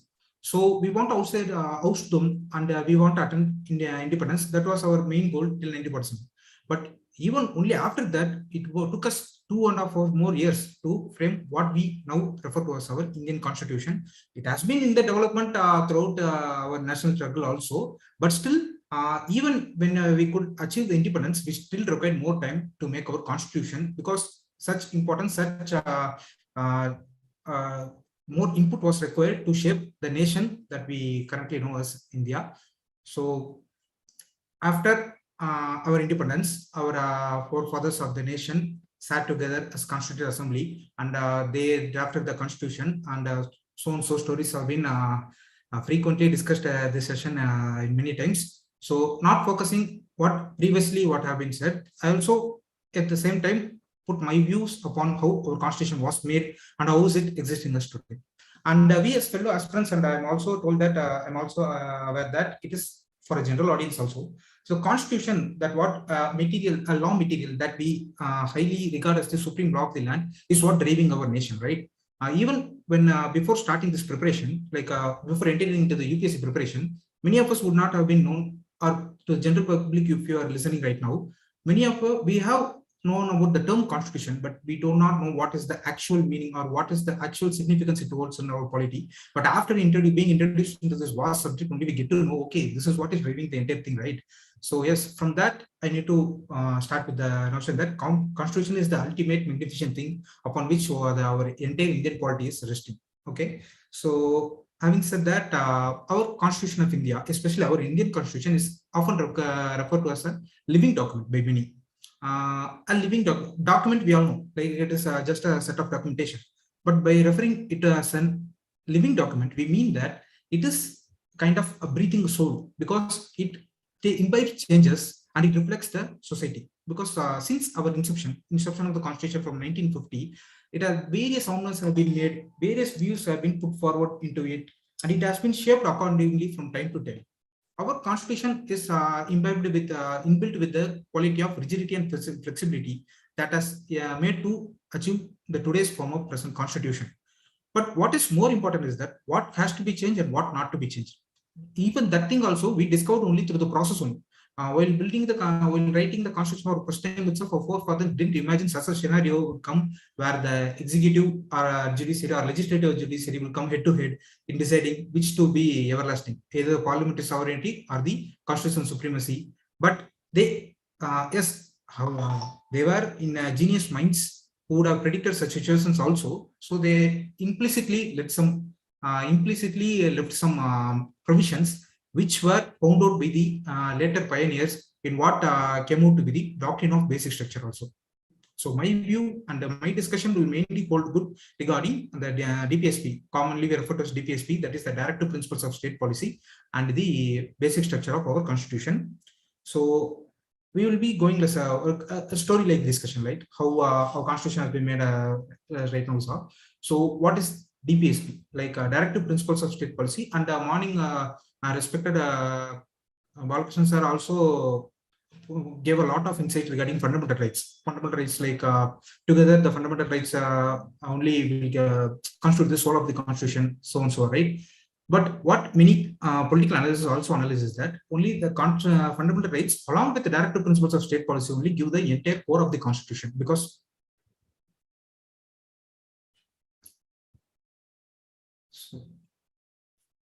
am I still audible? Because some kind of notification came right here. Sir, am I still in the meet, sir?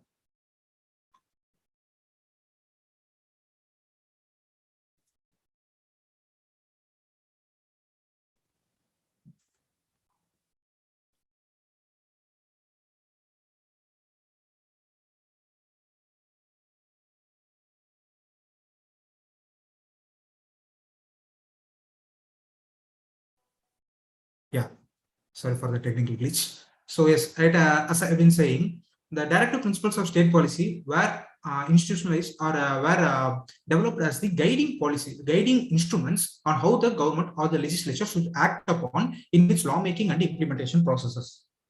Yeah.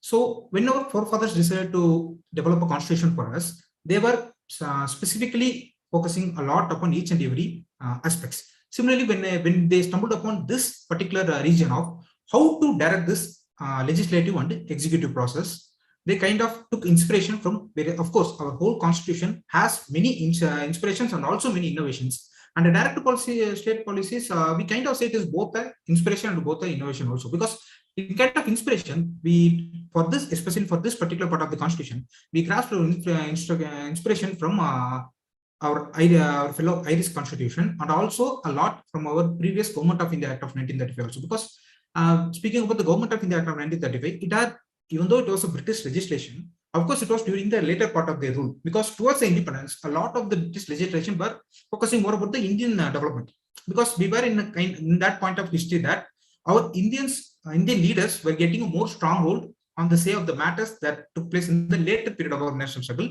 So on the same way, the 1935 Act also had some remarkable features in order to develop an infrastructural political development in India. So in that sense, they also had a category like instrument of instructions. Like it was a piece of a set of rules and guidelines that was instructed to the then Governor General or Viceroy, who was responsible for the British affairs in India.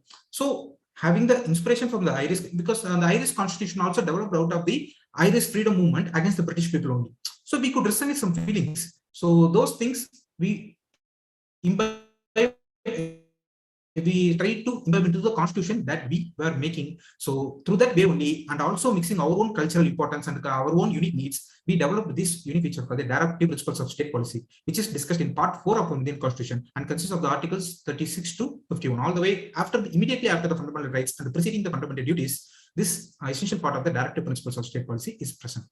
So then, yes, like I already said, this was just meant to be a guidelines. So our forefathers, of course, they would have been thought of many things. They just wanted to move it as a non-enforceable rights. because when they decided to, when they wanted to give the citizens of India and some other persons of India also with some basic rights, there was a constant, otherwise, confusion between what to give, how much to give. All these were discussed upon, and so they come to a conclusion that one set of rights can be given as fundamental rights. That is, they should have been enforced no matter what. The government should guarantee that, or otherwise the authority should guarantee that these rights will be provided to you no matter what. But the other set of some set of important rights, some welfare related rights were to be given to the citizen. But at the same time, the government the authority was not in the position to guarantee them back then. So what they decided was, okay, let us go in a two-pronged way. Let us give the most essential basic things as fundamental rights, which is essential for the nation building, and also we can give a set of principles which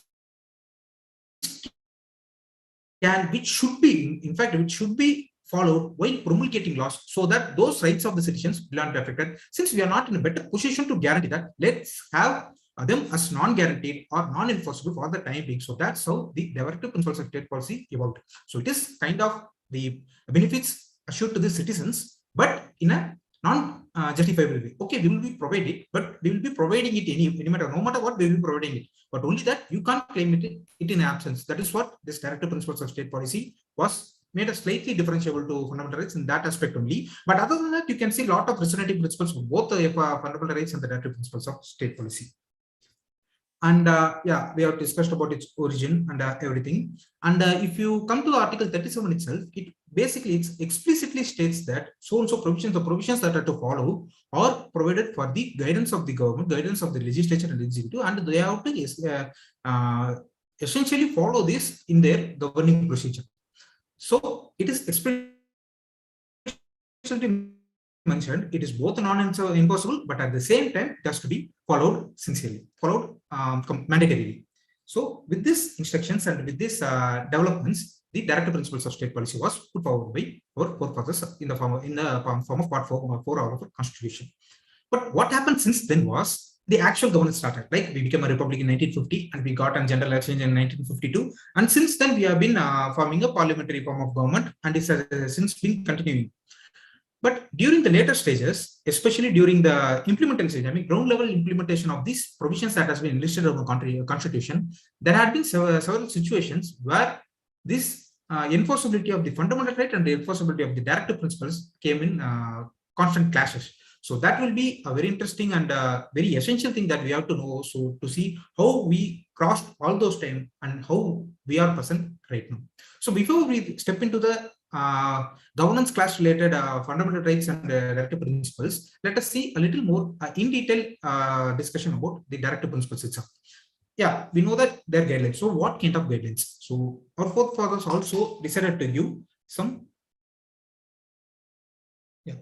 some basic guidelines that has to be followed. Of course, in Constitution,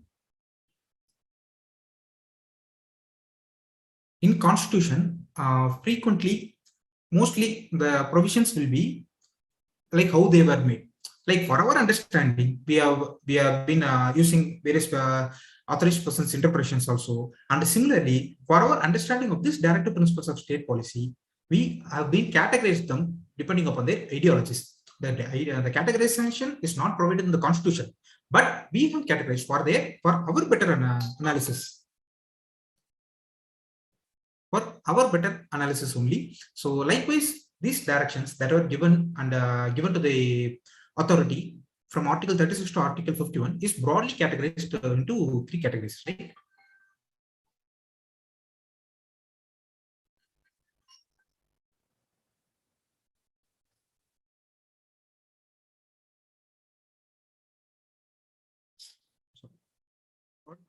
Into three categories, that is the socialistic directive principles, the Gandhian directive principles, and then the intellectual or liberal directive principles.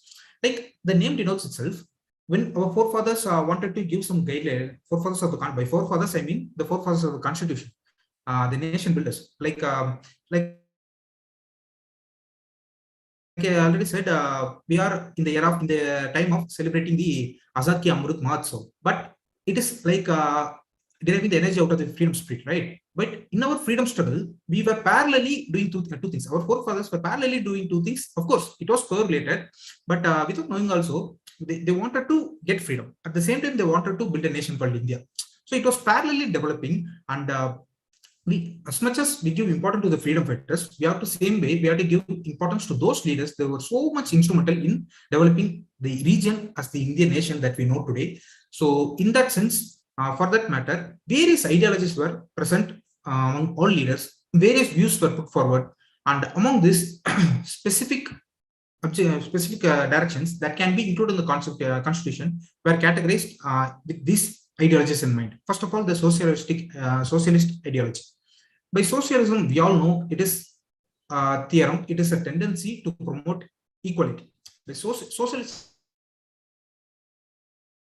is a very, very, very collective term. It can't be defined in a single statement or a single explanation, but it is the basic explanation that one could give. Socialism is the tendency to promote equality, to report every inequality and to promote equality among all is the basic tenet of this socialism. So what our forefathers of the constitution thought that, okay, we should have guidelines that promote this socialistic behaviors. For example, what are all the guidelines that we can give to the government or give to the legislative people to promote inequality and to disregard the inequality in the society, present in the society? Those can be included in the socialistic directive principles. So in that sense, they gave across 10 plus directive principles that are very much instrumental. Even today, it holds important process in our nations, because we all know India is kind of a mixed socialist country.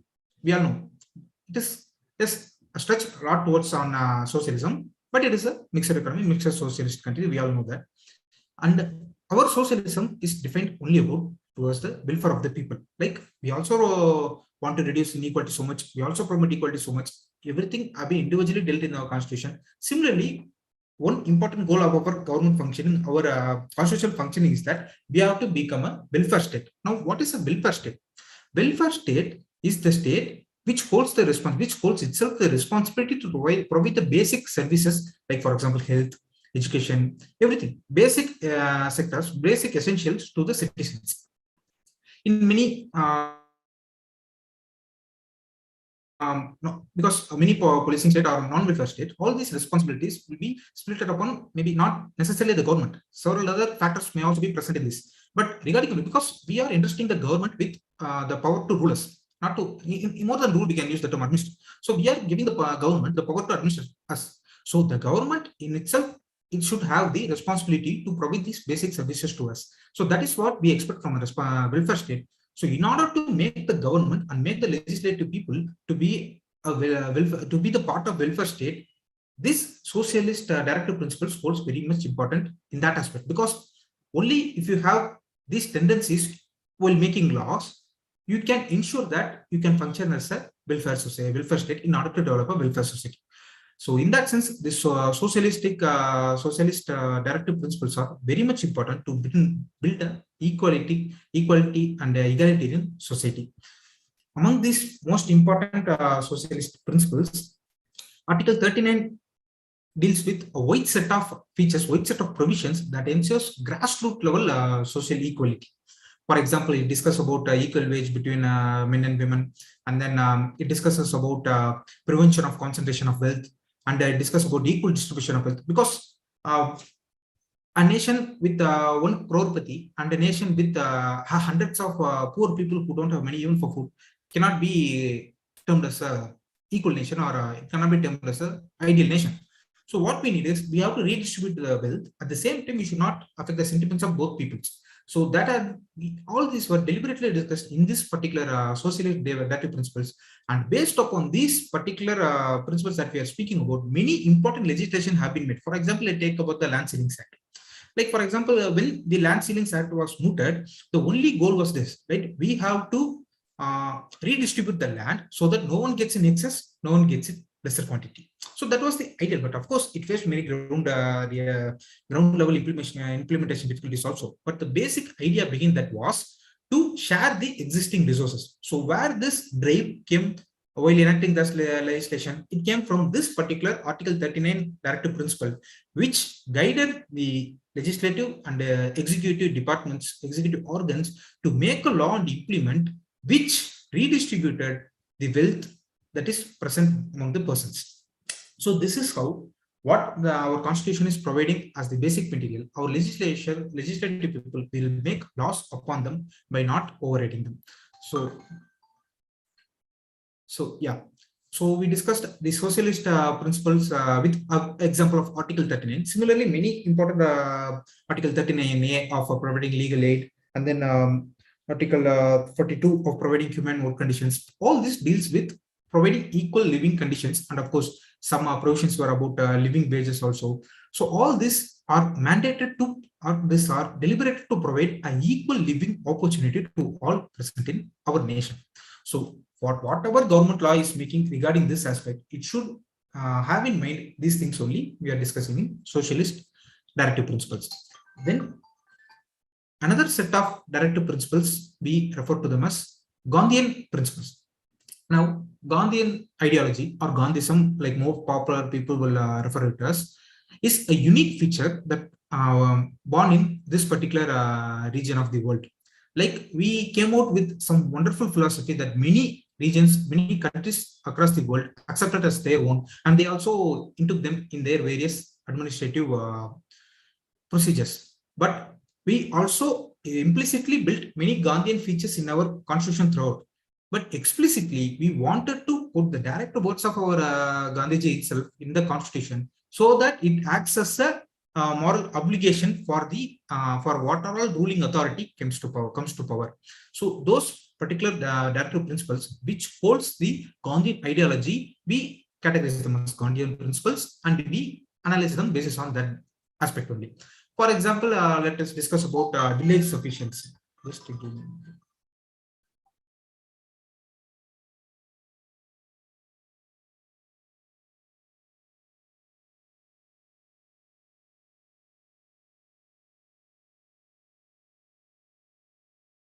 So basically, village self-sufficiency or Gram Ram Rajya, it what Gandhiji was envisioned throughout his national struggle itself. Of course, many people comment upon this in many ways.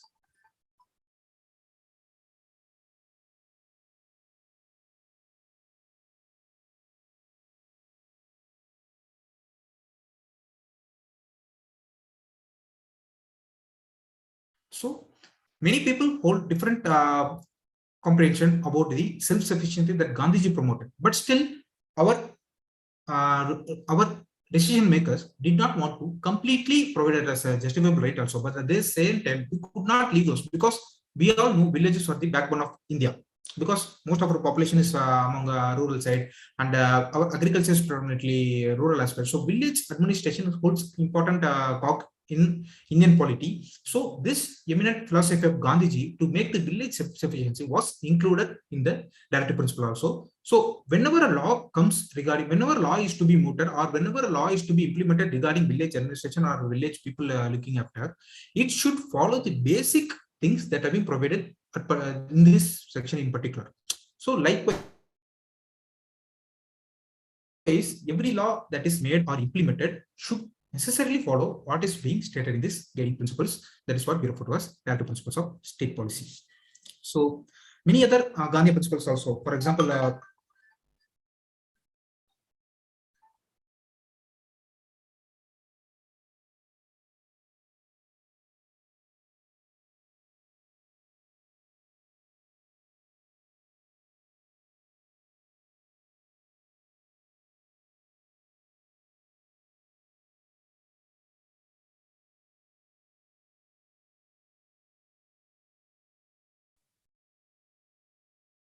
so yeah,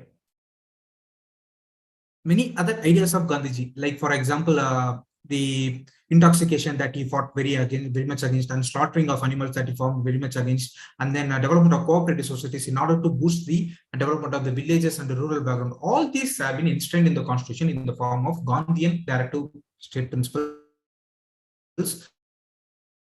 and it provides a very much guiding force for the nation. In fact, when this in 1993, what we did was, we all know, right?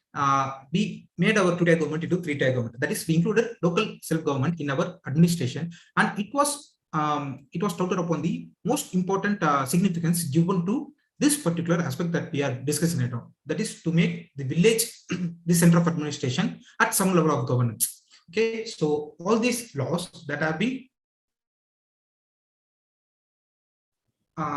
acknowledging these directive principles also has been become largely successful.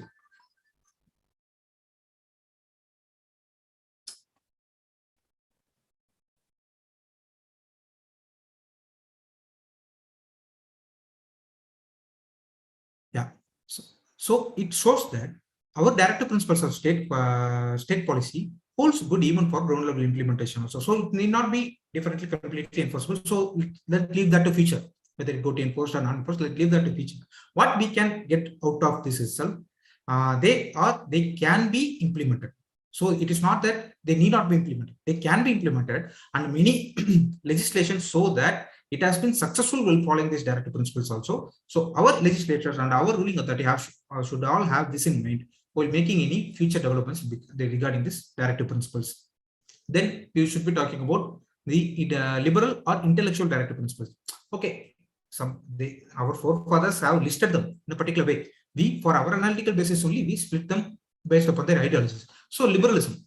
So liberalism is an ideology or tendency that provokes free thought. Like it is not a physical sense. Liberty, it means freedom in mental aspect. Like we should be free to think and express. First of all, and we should be provided the opportunities to think freely. It is what the liberty and liberalism all deals with. So our constitution inbuilt held those features that would warrant promotion of this free thought. Let people think freely. People should be thinking freely. People should be provided opportunities to think freely and act freely. All those guiding principles were categorized as, or we consider them as liberal principles. And many important articles under provisions under this particular liberal principles will be like, for example, there is Article 45, which warrants proper child care till the child attains 6 years of age. We all know that in the developmental stages of a child, the first 6 years are very much important in every aspect for a child. For example, be it mental health, be it nutrition health, be it educational health. For all this, the first 6 years are so much important. So our one particular directive principle, especially focus upon the child development, child caring for this particular age. It shows that that particular child will be, when he is cared in his first 6 years, will be making use of the opportunities that he will be provided in order to free his mind. So we have many provisions. For example, let us say about our RT, right to education. We provide through that some very good, very important, necessary educational benefits to the citizens of India. But still, in order to get those benefits, we have to be in a framework of mind, in order to in a framework of physical health, in order to imbibe the benefits provided by some other rights or some other acts. So while following these guidelines that are provided in order to make use of that developments, it will be, what I'm trying to say is, the development that are made through these directive principles will be reflected in the success of many other legislation and many other provisions of the constitutions also. We can very much take an example of this particular Article 45. Many child development programs, like for example, Anganwadi scheme, integrated child development scheme, all these schemes were promoted having this particular directive principle in mind, and we have seen its success not only as an individual program, but also when combined with the right to education, it has provided huge results for our country. So this directive principles in every sense hold very much benefit for our people's welfare only. That is not, there shall not be any small amount doubt for itself. So okay, so there are many other liberal principles, like for example, protection of our monument, protection of our environment. For example, let us discuss about the article or directive principle that explicitly states the protection of or conservation of our environment. So when our constitution was initially made, this particular provision was not added directly. Of course, implicitly we have many provisions for us to take care of our environment. Explicitly, this particular provision was not provided. But later, as our world got progressing, we all got to know more about the necessity or our time that the environment requires, our care that the environment requires. So in order to accommodate this also, these directive principles have been frequently amended with the then required principles in order to make the government functioning more effectively. Those things will be like, for example, the education that the child should get, and then the environment care that we should be providing. All these were provided as directive principles through later amendments only. So it shows that our forefathers had some guidelines in mind, and later our national decision makers have some guidelines so that the future government should follow this. And all these were included as these directive principles of state policy that today we have in our hand in the part 4 of our constitution. And yes, when you read through the directive principles of state policy, you can feel the guidelines they themselves are reflecting. Like you can simply embed, okay, this is what our forefathers want our decision makers to do. Okay, that is one set of the theoretical aspect of it. Okay, so much of things have been provided in our constitution in order to guide the decision makers.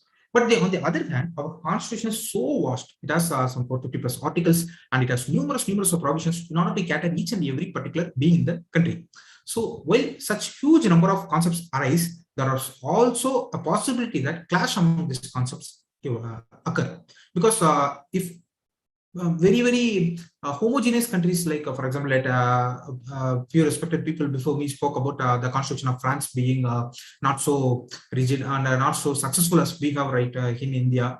So but France is more or less a more homogeneous society than what we have here, but still they can't achieve that successful consistent constitution that they could not hold on to.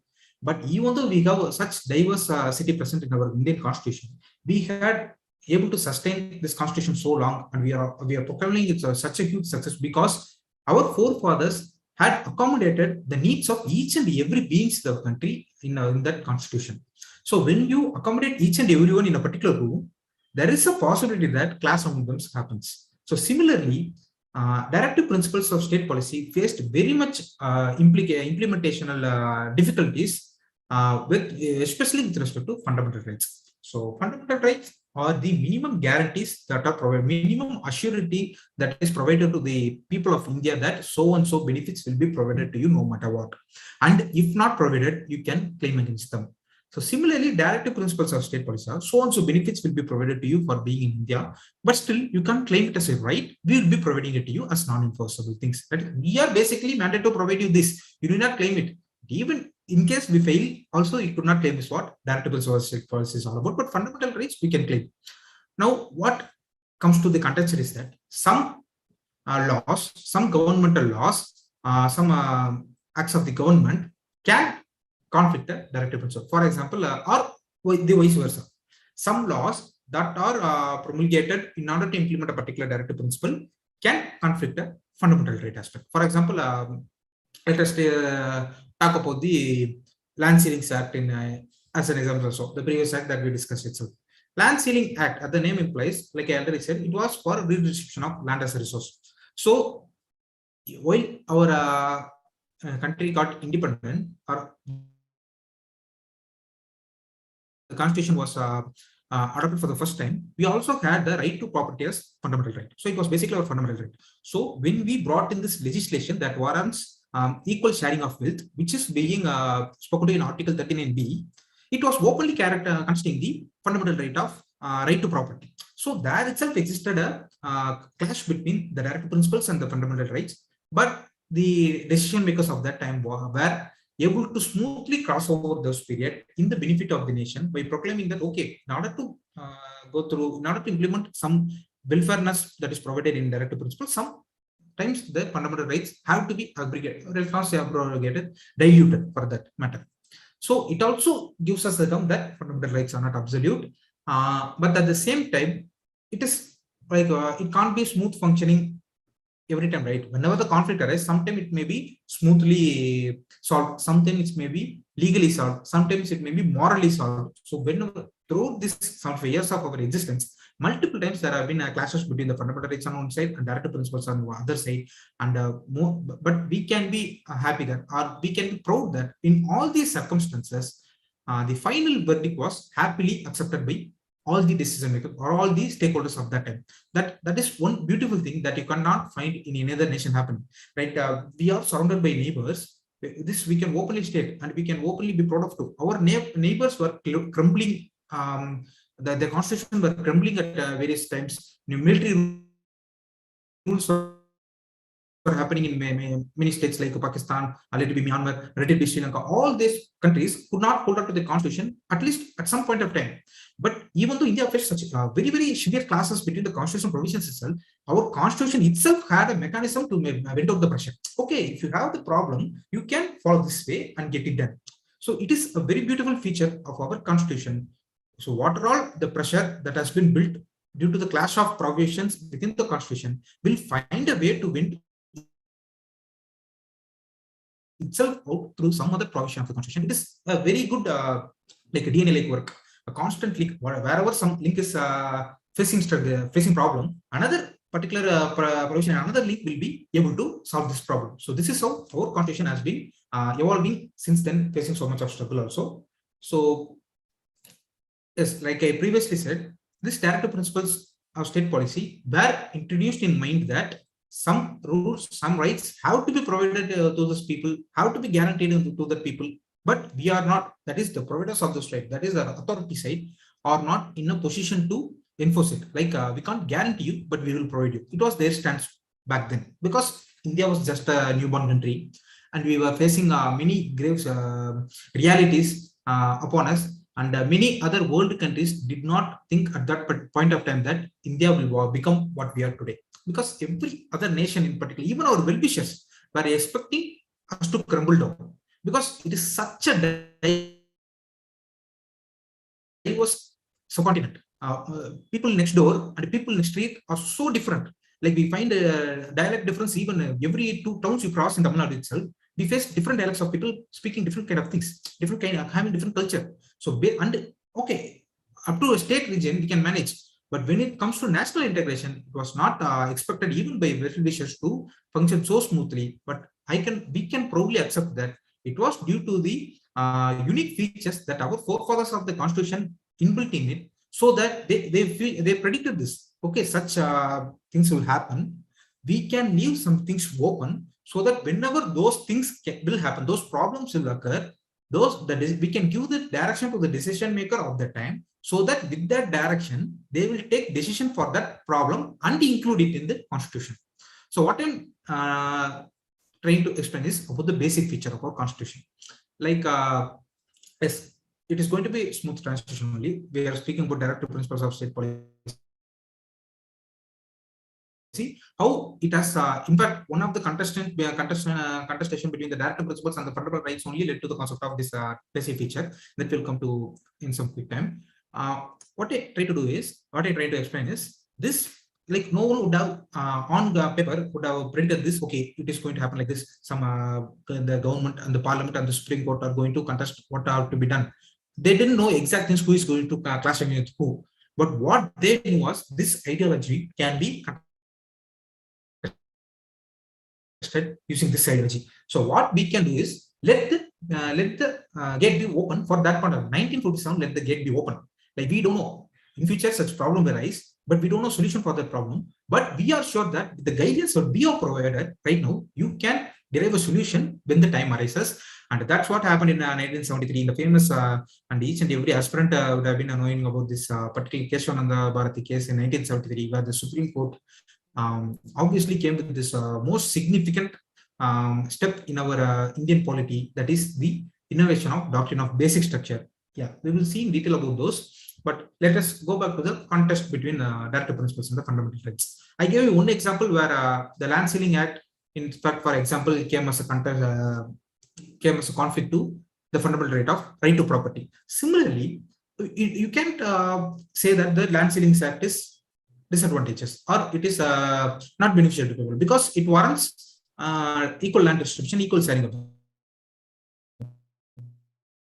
On the other hand, you cannot term or you cannot say the right to property is an evil right, because each and every being in this country want assurance that the land which he owns won't be appropriately plucked out of him, because he wants the opportunity, because then only he can wish to pay the tax, pay the government the tax and each and everything, because he want to know that okay, I'm owning a particular property, all of a sudden I can't be updated with it. So for that, he may also expecting some right of property. At the same time, the decision makers have to provide some laws so that this excess wealth can be redistributed also. So it is kind of a open class, right?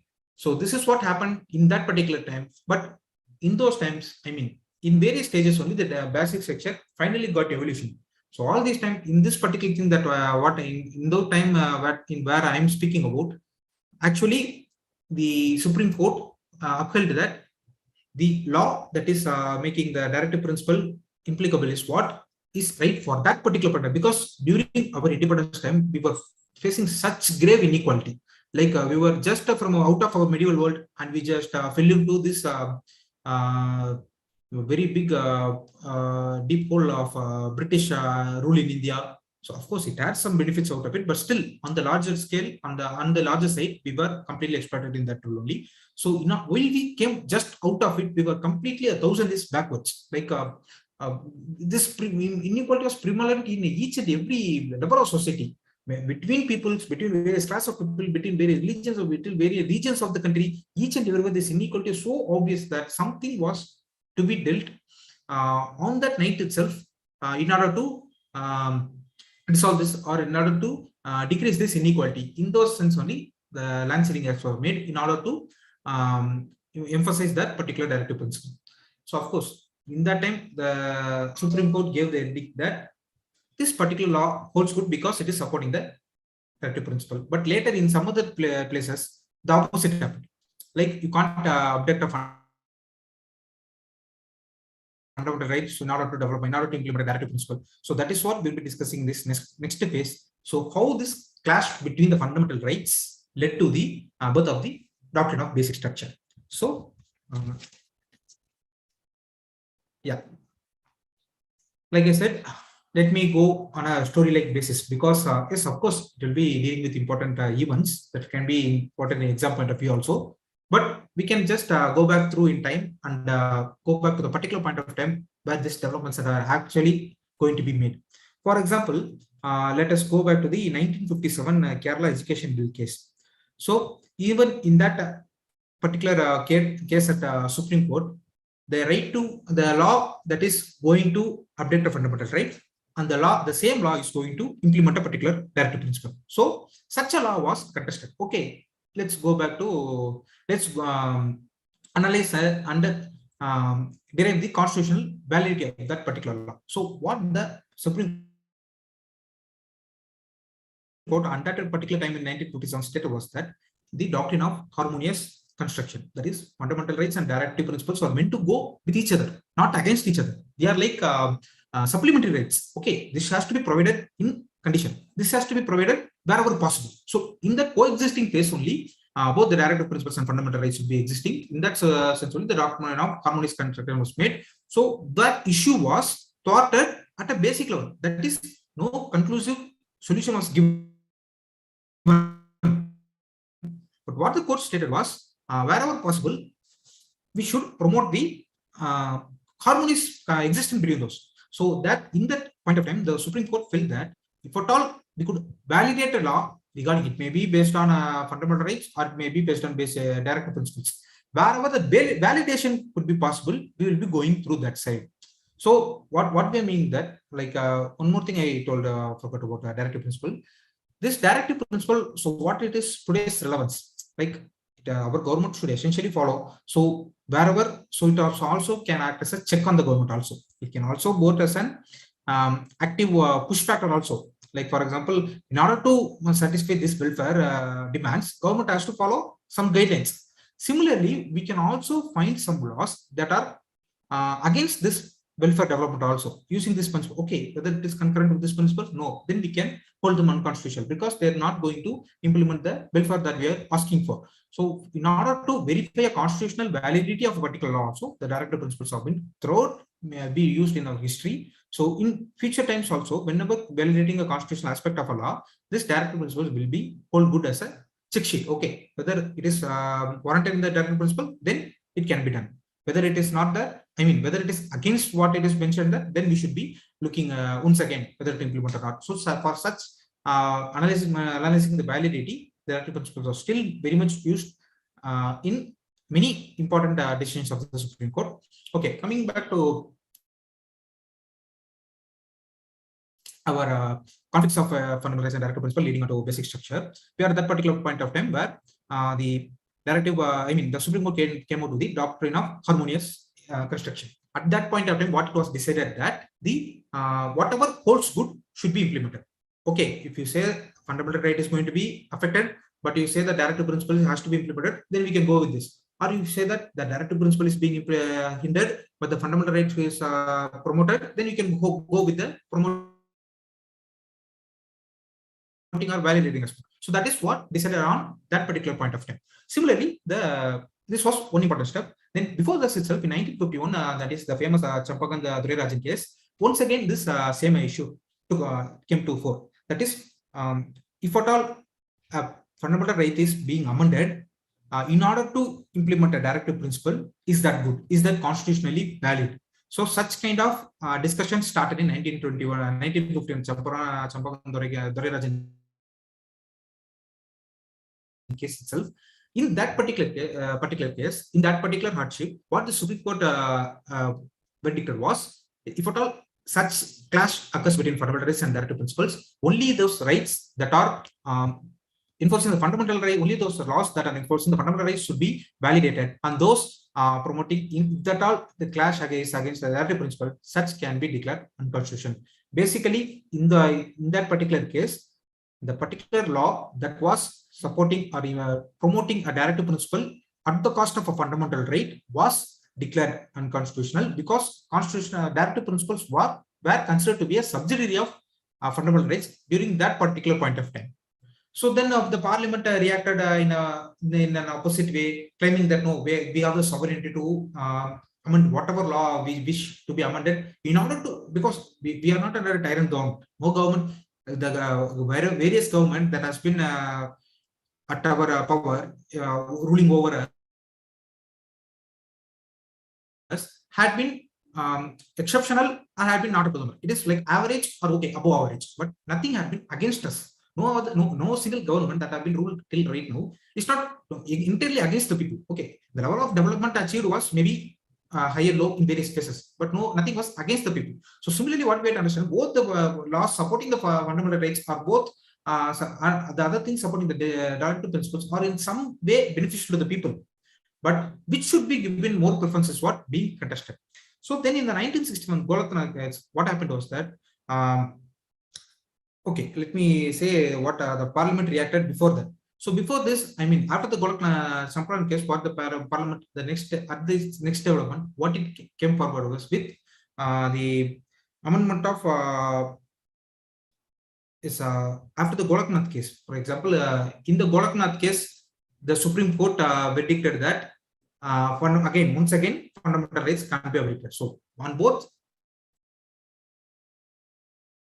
Samparan Durirajan case, or otherwise, that is about in 1950s also, 1960s also, the Supreme Court came totally outright with the verdict that fundamental rights can never be abrogated. But the Parliament was keep on pushing. No, we have such and such places in the Constitution that shows that we can amend these principles in order to give effect to another particular provision of the Constitution. So frequently, the tussle was between the Parliament and the Supreme Court. So when the Supreme Court in Durirajan, Golaknath case came outright once again that fundamental rights cannot be abrogated no matter what, the Parliament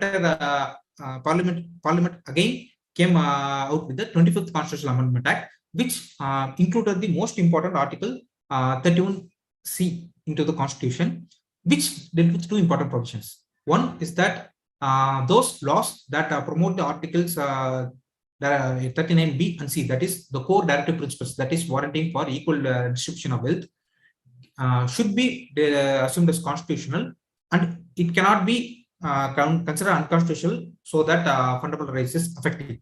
At the same time, it also included a provision that no law made by the Parliament on this aspect can be reviewed in the court. Judicial review cannot be done for those laws that are made to instrumentalize or implement this particular directive principle of 39B and C. So this again was a tussle between the Parliament and the Supreme Court, because the Supreme Court was again in the discussion how a particular law can be allowed to amend a fundamental right. So again, discussions were made. This only what led to, again, some other instances happened, and it's only what led to the famous 1973 Ms.Bharathi case, where the Supreme Court, after going through all these things and after analyzing whatever all the possibilities are available, they came out with the innovative doctrine of basic structure. So they accept the parliamentary sovereignty. Yes, Parliament can amend whatever present in the Constitution because the Constitution has provided for it. The Constitution has nowhere mentioned that so and so only Parliament can amend. Parliament is provided with, as far as the following procedures are being followed, as mentioned in Article 368, or with the respective articles that have been provided. As far as the procedures are followed, Parliament can amend. This is what the Constitution states. But what in that particular case the Supreme Court came out with was, see, the Parliament has the sovereignty to amend any part of the Constitution, but it doesn't mean that the soul of the Constitution has to be taken out. So earlier we talked about the Constitution being a living document, right? The Constitution is essentially a living document, but still this doctrine of basic structure is what only makes that it can exist as a living document, but its soul cannot be taken out, because what our forefathers wanted to be the soul of the Constitution. For example, let us say our secular principles, our socialist principles, our democratic principles. You cannot one day the Parliament cannot come out and say we don't want India to be democracy, because our Parliament, our Constitution is wanting India to be democracy. So that basic essence cannot be altered. Whatever, depending upon the current scenario, some of the provisions can be altered in order to fit the current scenario. But you can't, on the overall, you cannot change the basic tenet upon which the Constitution itself has been built upon. This is what was exactly clarified in this particular case. And through this case on the Bharathi case, the Supreme Court declared that, earlier we talked about the 25th Constitutional Amendment, right? Which amendment which stopped the judicial review for the laws that have been made over 13 in B and C. This particular case on the Bharathi case, it came with this structure of basic structure. Through this, it assured that the Parliament can amend whatever fundamental right it needs in order to provide another benefit to the people. But the court cannot be deprived of the power to review it. That the Parliament cannot ascertain. So this is how our philosophy of checks and balance work. So one particular agency is provided with the ultimate power to amend whatever present in the Constitution. And another agency of the government, agency of the decision making, is provided with the power to keep a check on it, whether we are making the current amendments or not. So this is such a beautiful exposure of our checks and balance system. And through this only, the next immediate conflict was resolved. That is when the Supreme Court came to this the basic of doctrine of basic structure. That is, which means our basic tenets of the Constitution cannot be amended, even though all other parts of the common Constitution can be changed regarding the current scenario. The problem did not end with that itself. Again, in 1976, the infamous 42nd Constitutional Act was passed in order to counter this particular Supreme Court judgment also. Through this act, the Parliament so solidly said that not only 39B and C, any law made by the Parliament cannot be, in order to implement a directive principle, cannot be questioned under the Supreme, cannot be made into a judicial review. So once again, it created clashes among decision makers. And once again, in the famous 1980 mineral oil mills case, the Supreme Court once again clarified that we yet again stress that Parliament, you can change whatever present in the Constitution, including preamble, fundamental rights, each and everything. But the change you make should not be damaging the soul upon which the Constitution itself built. They didn't define the basic structure. See, this is what they said also. Basic structure cannot be defined; it can only be felt. So whenever law is being felt, it is hindering the basic structure upon which the Constitution is made.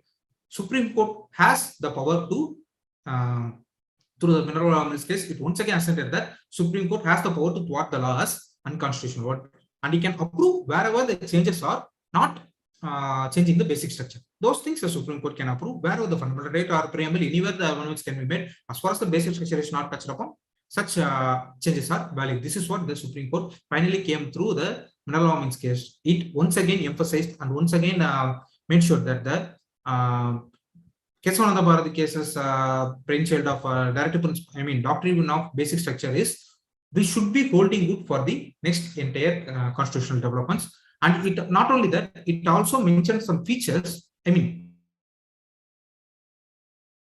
The court enlisted some basic features of the Constitution as basic features. For example, let it be system of limited governance. For example, on one night, overnight, the parliament cannot come forward and say that from tomorrow the government is going to have unlimited powers. No, all these are implicitly mentioned in the constitution that the particular government should function within its boundaries. Those are all implicitly, if you read through the constitution, you can feel implicitly these things have been mentioned. So what the Supreme Court is saying is that you cannot change those particular basic features. For example, let it be the supremacy of the constitution for that matter, or let that be the secular nature of our constitution, our unity, integrity of the nation as a whole, the phenomenon of judicial review. Even though judicial review is mentioned in Article 13, the wide aspect of the judicial review is implicitly mentioned only. So through this laws like 42nd or 25th Constitutional Amendment, you cannot say that the court cannot review these laws. Judicial review is itself a basic structure, because only with the basic structure of with the provision of judicial review, you can safeguard the checks and balance system that is provided. That is the core of our constitution itself, agents of the government itself. So in order to preserve the checks and balance system, this judicial review is essential. So you cannot change these things. So this is how various things that the constitution has, the Supreme Court has enlisted as basic features, but it also left out to the phrase that it is not exhaustive. So the Supreme Court has given a list which refers to as the basic structure, which cannot be hampered by the parliament. But at the same time, it also leaves the mark that this list is not exhaustive. So in future, this list may be expanded, and in future it may be also, at the most case, it cannot be decreased, because all these features are accepted as basic feature till now. So there are possibilities that in future we may stumble upon a new ideology that is being that is not explicitly mentioned. So one another in the implicit provision, we can take it as a basic feature. So and so developments can happen in the future also. But as far as now, the basic structure is itself a basic structure in that sense. And through this, finally, the Supreme Court and the Parliament have come to understanding that the precedence among fundamental rights and directive principles have to be followed in the following manner. First, for example, all those fundamental rights except the fundamental rights 19, those rights that are dealt in 19 and 14, that is, we will be regarding Article 14, Article 19, and Article 21 as the golden triangle of fundamental rights. Among them, Article 14 and 19 are very, very important. We all know these articles, these fundamental rights cannot be hampered by any law whatsoever, even if it was warranted to implement particular directive principle. So first preference is given to these both fundamental rights. Then to those laws that may update some of the fundamental rights, but are guaranteeing the implementation of the provisions that has been stated under Article 39B and C. Directive principles, that is warranting equal distribution of wealth. If at all a law is going to implement that particular article, but it is hindering some fundamental rights other than 14 and 19, it may be approved and not deemed unconstitutional. Then lies all other fundamental rights.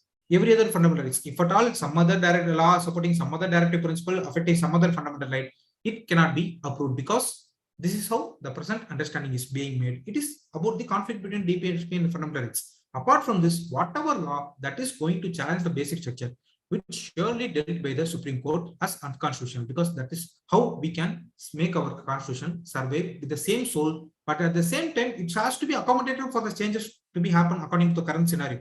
So this is what I meant in the earlier stages itself. Our forefathers have ability to open. Okay, we have provided you the basics, like the building materials. With those, you build the constitution according to the need, but you cannot change the basic blueprint that we have provided for. So whatever the powerful government, it cannot change the basic things that are being said in our constitution. But at the same time, if at all the government wishes, every needful necessary changes can be made to the constitution to develop the government, to develop the people to the next level. So these are two very important philosophies that is dealt with directive principles and the later finding of basic structure. All these both things today that I was supposed to discuss is very much influent not only today, for in our many years to come also, in order to make our constitution the same as what our forefathers envisioned. As a takeaway, if at all a serious aspirant is speaking right now, you can you can write an answer or an essay for example, on this topic. The day when our directive principle become enforced. You take this as a topic or an idea. You just have a thought about it, you reflect it as an answer, and you just see whether it is possible in near future, or it is some eternal thing that you have to believe upon. You just think about it. The day when our directive principle can be enforced, is made enforced. So that can be our real independent or real republic. So we have to move towards the stage only what I want to say. So once again, I wish you all a very happy and proud Republic Day. We have to make our nation a lot more prouder is what I want to say on behalf of the KingMakers IAS Academy. So yeah, I thank you for this wonderful opportunity.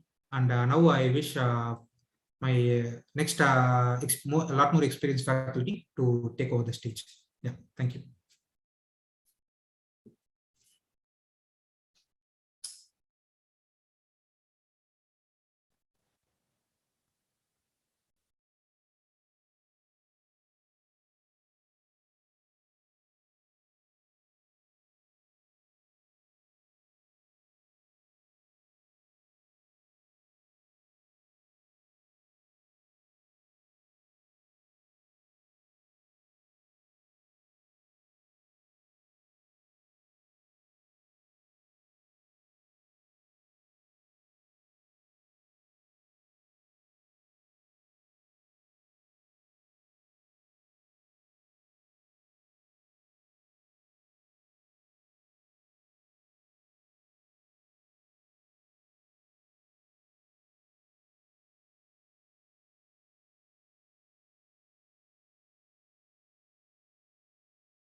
So yeah. So I want to clarify further. I want to give a lot more insight upon this particular adaptive principle lessons. See, the last thing I mentioned was to have an idea about when these directive principles will be enforced. That is, the government should be, or we can claim if the government fails to provide these basic basic ideologies that it was provided to them by our forefathers. That on that day only we can completely say that we are proud citizens of this particular country, but it is not undermining what all happened so far. What all happened so far was very, very developmental, and we can't imagine what we are standing right now if those particular things were not happening, or if this constitution is not what it is like today. So it is not like complaining anything. Like if we are saying that the directive principles are not enforced till now, and we want them to enforce, it's not like a complaint. It is not like finding shortcomings with our decision makers. It is like even higher aspiration. Okay, we have reached a certain stage where we can see, like for example, whatever we do, some kind of shortcomings will be there. I'm not commenting on that. But still, if at all a tussle come between fundamental directive principles of directive principles, or if at all tussle comes, whether we will be able to implement this particular directive, do we have the resources for that? So I'm saying that the decision makers should not be even in that particular zone itself. They should be completely taking this nation to such a level that each and every directive policy will be and enforcedly given to the citizen of India. That is what we should be aiming for. Okay, let us take this as a takeaway from this session. And yeah, about the basic structure, like I said, it is not exhaustive in the sense. Like even tomorrow, a new argument between the Parliament or Supreme Court can arise. So can we formulate a law like this, or can we do the amendment like this? So again, once again, the Supreme Court can find some shortcomings in this, or some approved thought process in this, and derive out yet another feature that can be added to the basic structure list. So that list is not exhaustive, and it may decade by decade going on expanded also. So how much ever it is expanding, it is actually that much level of goodness first, because the essence of the constitution will be maintained. Because we can't believe in leaders. Like we are believing in leaders and giving the entire responsibility to rule us to them, but we can't believe each and every personality who is coming to the power. So what we can develop is that a mechanism which cannot be corrupted itself. So our constitution, an incorruptible device, if it is even in the hands of a bad person also, cannot do damage. But if it is in the hand of the good people, it can enhance the levels of the society to huge levels. But we have to make sure that even if it somehow, because we people are sometimes not so smart, so if at all sometimes such a person comes to the power also, it should not be inflict such a damage to the development that have been made through these 75 years. We should not go back even 1 year back. So we have to ensure, our decision makers of today should ensure that such a level is reached, so that falling back is not an option. The only way is moving forward only. So through this doctrine basic structure, we can set that code. So let's see if future decision makers were able to, even some of us can be in that position also, to develop a code so that this basic structure is completed, like it is made a 360-degree seal, so that the constitution cannot be hampered anymore. Because even in recent years, we have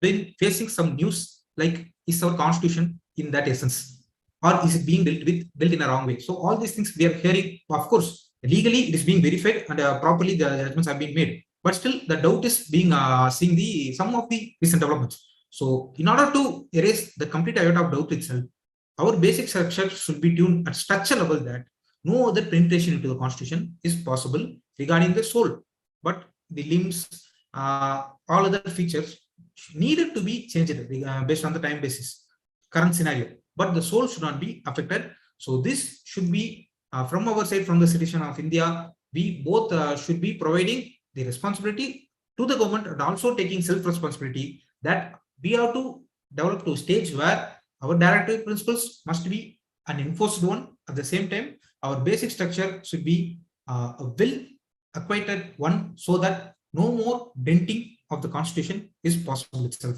So we have to reach up to such a level is what our goal should be. And yeah, that we can have a takeaway from this Republic Day. So about the fundamental rights and the relationship between the fundamental rights and the directive principles, I want to clarify a lot more on that also. I feel that I produced an image like a directive principle is always in contestation with the fundamental rights. It is not like that. They are coexisting. Like directive principles and the fundamental rights are both are meant to do the same thing, to provide some benefits to the citizens and persons in India. But it is only depends upon whether the government can guarantee or not. It will provide both these things, but it can guarantee. Sometimes in rarest cases, it can guarantee only one out of it.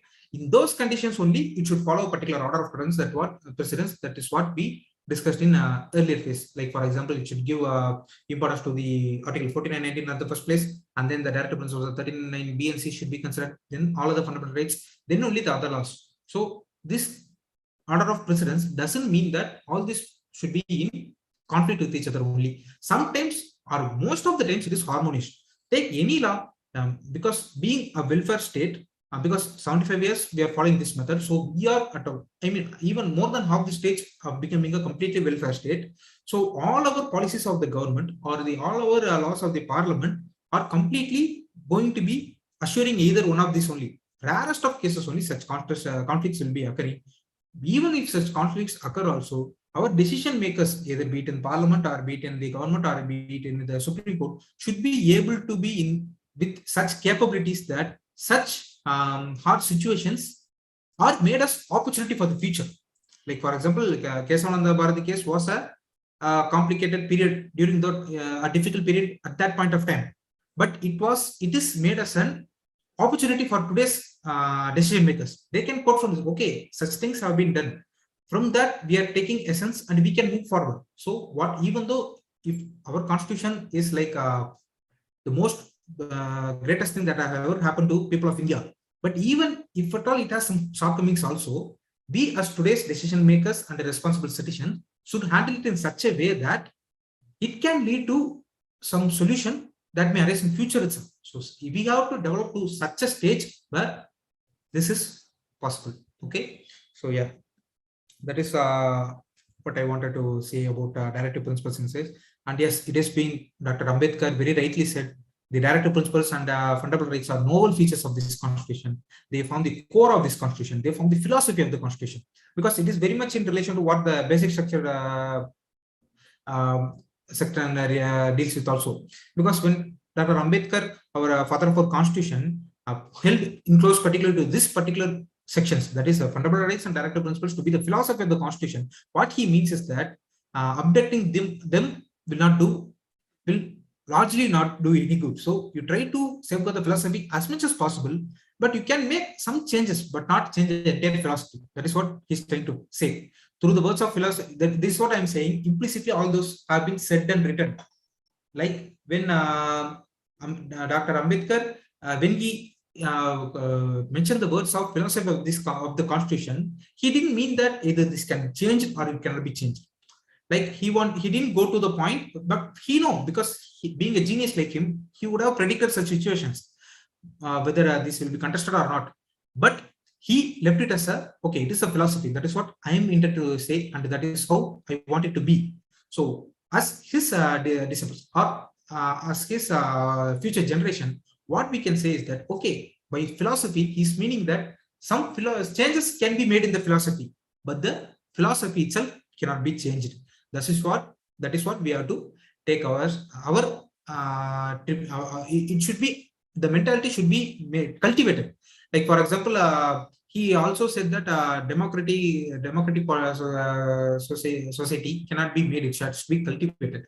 So similarly, we can take this particular interpretation. Of course, it is my own interpretation of that particular phrase uttered by our Dr. Ambedkar, but we can at least interpret in this good way, so that wherever possible, we can have this mindset of, okay, if at all the need arises, we can make changes in the philosophy of the Constitution, that is on the fundamental rights and the direct principles.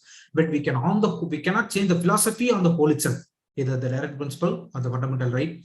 So this is how our Supreme Court judges and various other decision makers also would have interpreted various words of various forefathers of the Constitution in order to arrive at the decision. Because basic structure is not what suddenly erupts in one's mind. Some countries follow it in various ways, and we have to Indianize it. It is in our Indian society is very much unique, and our Indian Constitution is very much unique. So in order to fit into these models, the then decision makers had to get inspired from outer inspirations also, and also in detail go through the words of this, because what they actually want us to do, they gave everything for us to do. Even if you go back today to the speeches made on the during the adaptation of our Constitution, they have very much everything has been documented. Why such provision was included? So why what is expected out of it? Everything is discussed in detail and it's documented well. So we cannot one day come out and say that I am going to change this provision for this. This provision was provided to make this to happen. See, our forefathers thought that this provision was made to ensure this is going to happen. You can, they are giving with you the authority to change the provision also, but you cannot change what is going to happen, because they want this to happen. That is what is good for the people. So you can change, but it should not affect what it is going to happen as envisioned by them. So wherever possible, we may be a future bureaucrats, we may be a future decision makers. So wherever possible, we have to get inspiration from them. It is not open to all. Whenever you delve deep into this, only you can understand such things. Like I said in the first phase itself, the Constitution was not so much of a wonder to me like it is right now. When I was not into this much of a detailed study or analysis as I had taken upon after this preparation. What I'm saying is, each and every citizen, whether he's preparing for UPSC or he's just a general public, he should be made aware of, see, our Constitution is such a wonder. Each and every one, we should be making it as a school curriculum. These are all the thoughts we can take away from today. Like one day, today we can just say so and so only, but we may be present at some place one day where we can make this change actually happen too. So the importance of Constitution should be should be made to realize for each and every citizen. Look, okay, such rights I am going to have, I have to have. Such things I need not do, because in fundamental duties there are some things which we need to and we need not do also. We should not be doing also. Both things also we should be make him aware. So all this to happen, we have to celebrate this Constitution on the whole. By celebrating this only, we can make it to reach each and every people. Like commenting our government is not functioning properly, we are not in good hands. No, we were all shaped by very great hands. It is for the time being, sometimes we feel that we are benefited through that. Sometimes we feel that we are not so much benefit out of that. But the hands that made this work so great that it cannot be made any better. what it is can be done is it can be implemented in an even better way. In order to implement in an even better way, both sides of the section should be aware of it. That is, all the stakeholders, for example, government or the decision makers are one type of stakeholders, and then we as people of the citizens of India, the other side of stakeholders, they are the providers of the rights and we are the enjoyers of the rights. We both should be equally known about these things. The decision makers, of course, everyone will be going to the constitution, everyone will be well acquainted with the constitution.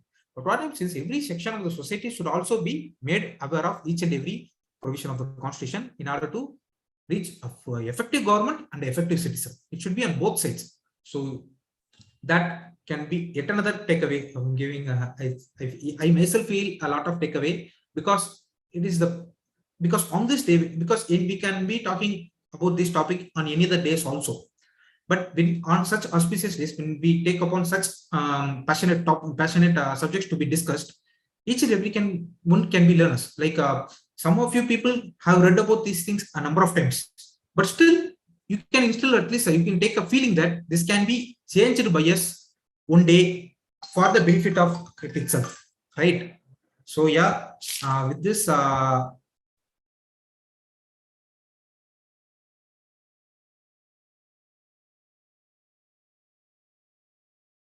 yeah, as many eminent minds are also going to share their own ideas, it is time for me to leave. I hope we have understood and we have known the importance of constitution and especially about the directive principles and the basic features of the constitution.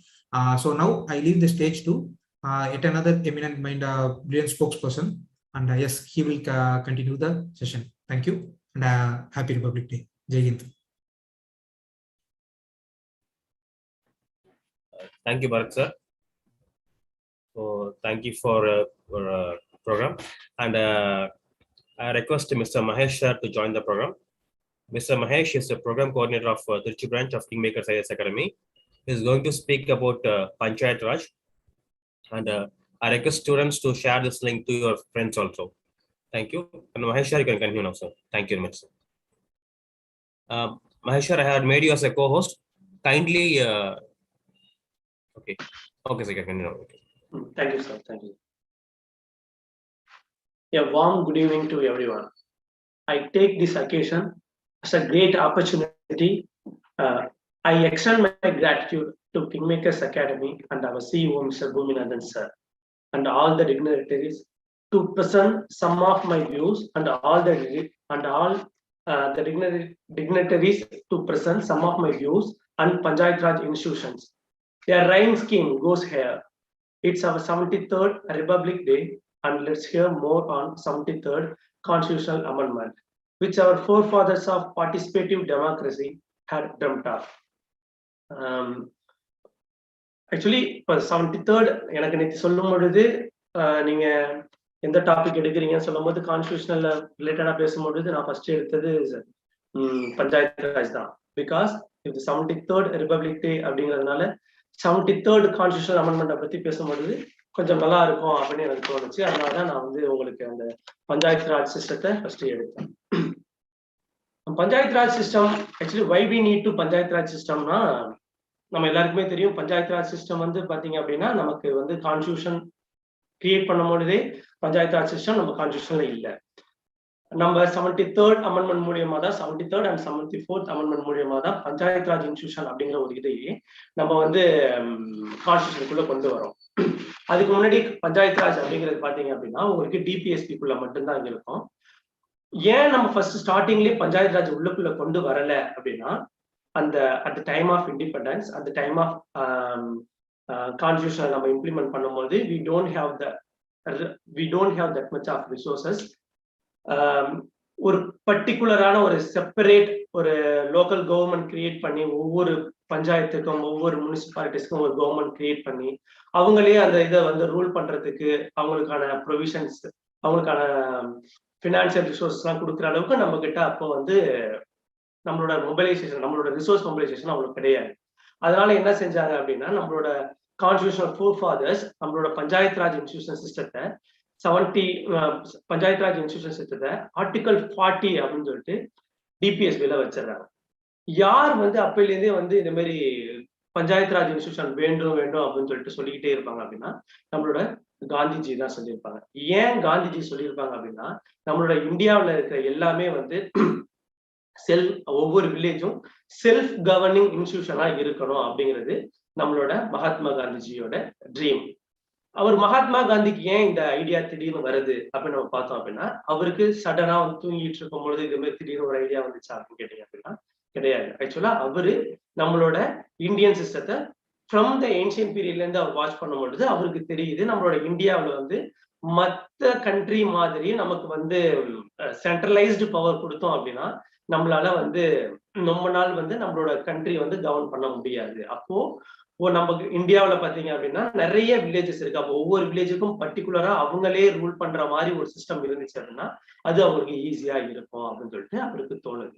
அவர் அந்த reference எங்கேருந்து எடுக்கிறாரு அப்படின்னு பார்த்தீங்க அப்படின்னா India நம்ம name வைக்கிறதுக்கு முன்னாடியே நம்மளோட ஏன்ஷியன் பீரியட்லயே பாரத்னு சொல்லிட்டு சொல்லுவாங்க நம்மளோட கண்ட்ரி நேம். அந்த பாரத்னு சொல்லும் பொழுதே நமக்கு வந்து பஞ்சாயத் ராஜ் இன்ஸ்டிடியூஷன் இந்த பாரத் அப்படிங்கிற ஒரு கண்ட்ரியிலே இருந்துச்சு. வேதிக் பீரியட்ல பாத்தீங்க அப்படின்னா சபா, சமிதி, விதாத்தா, இத மாதிரி கானா, இத மாதிரி ஒரு 4 ஆர்கனைசேஷன் இருந்திருக்கும் நம்மளோட ஏன்ஷியன் டைம்ல.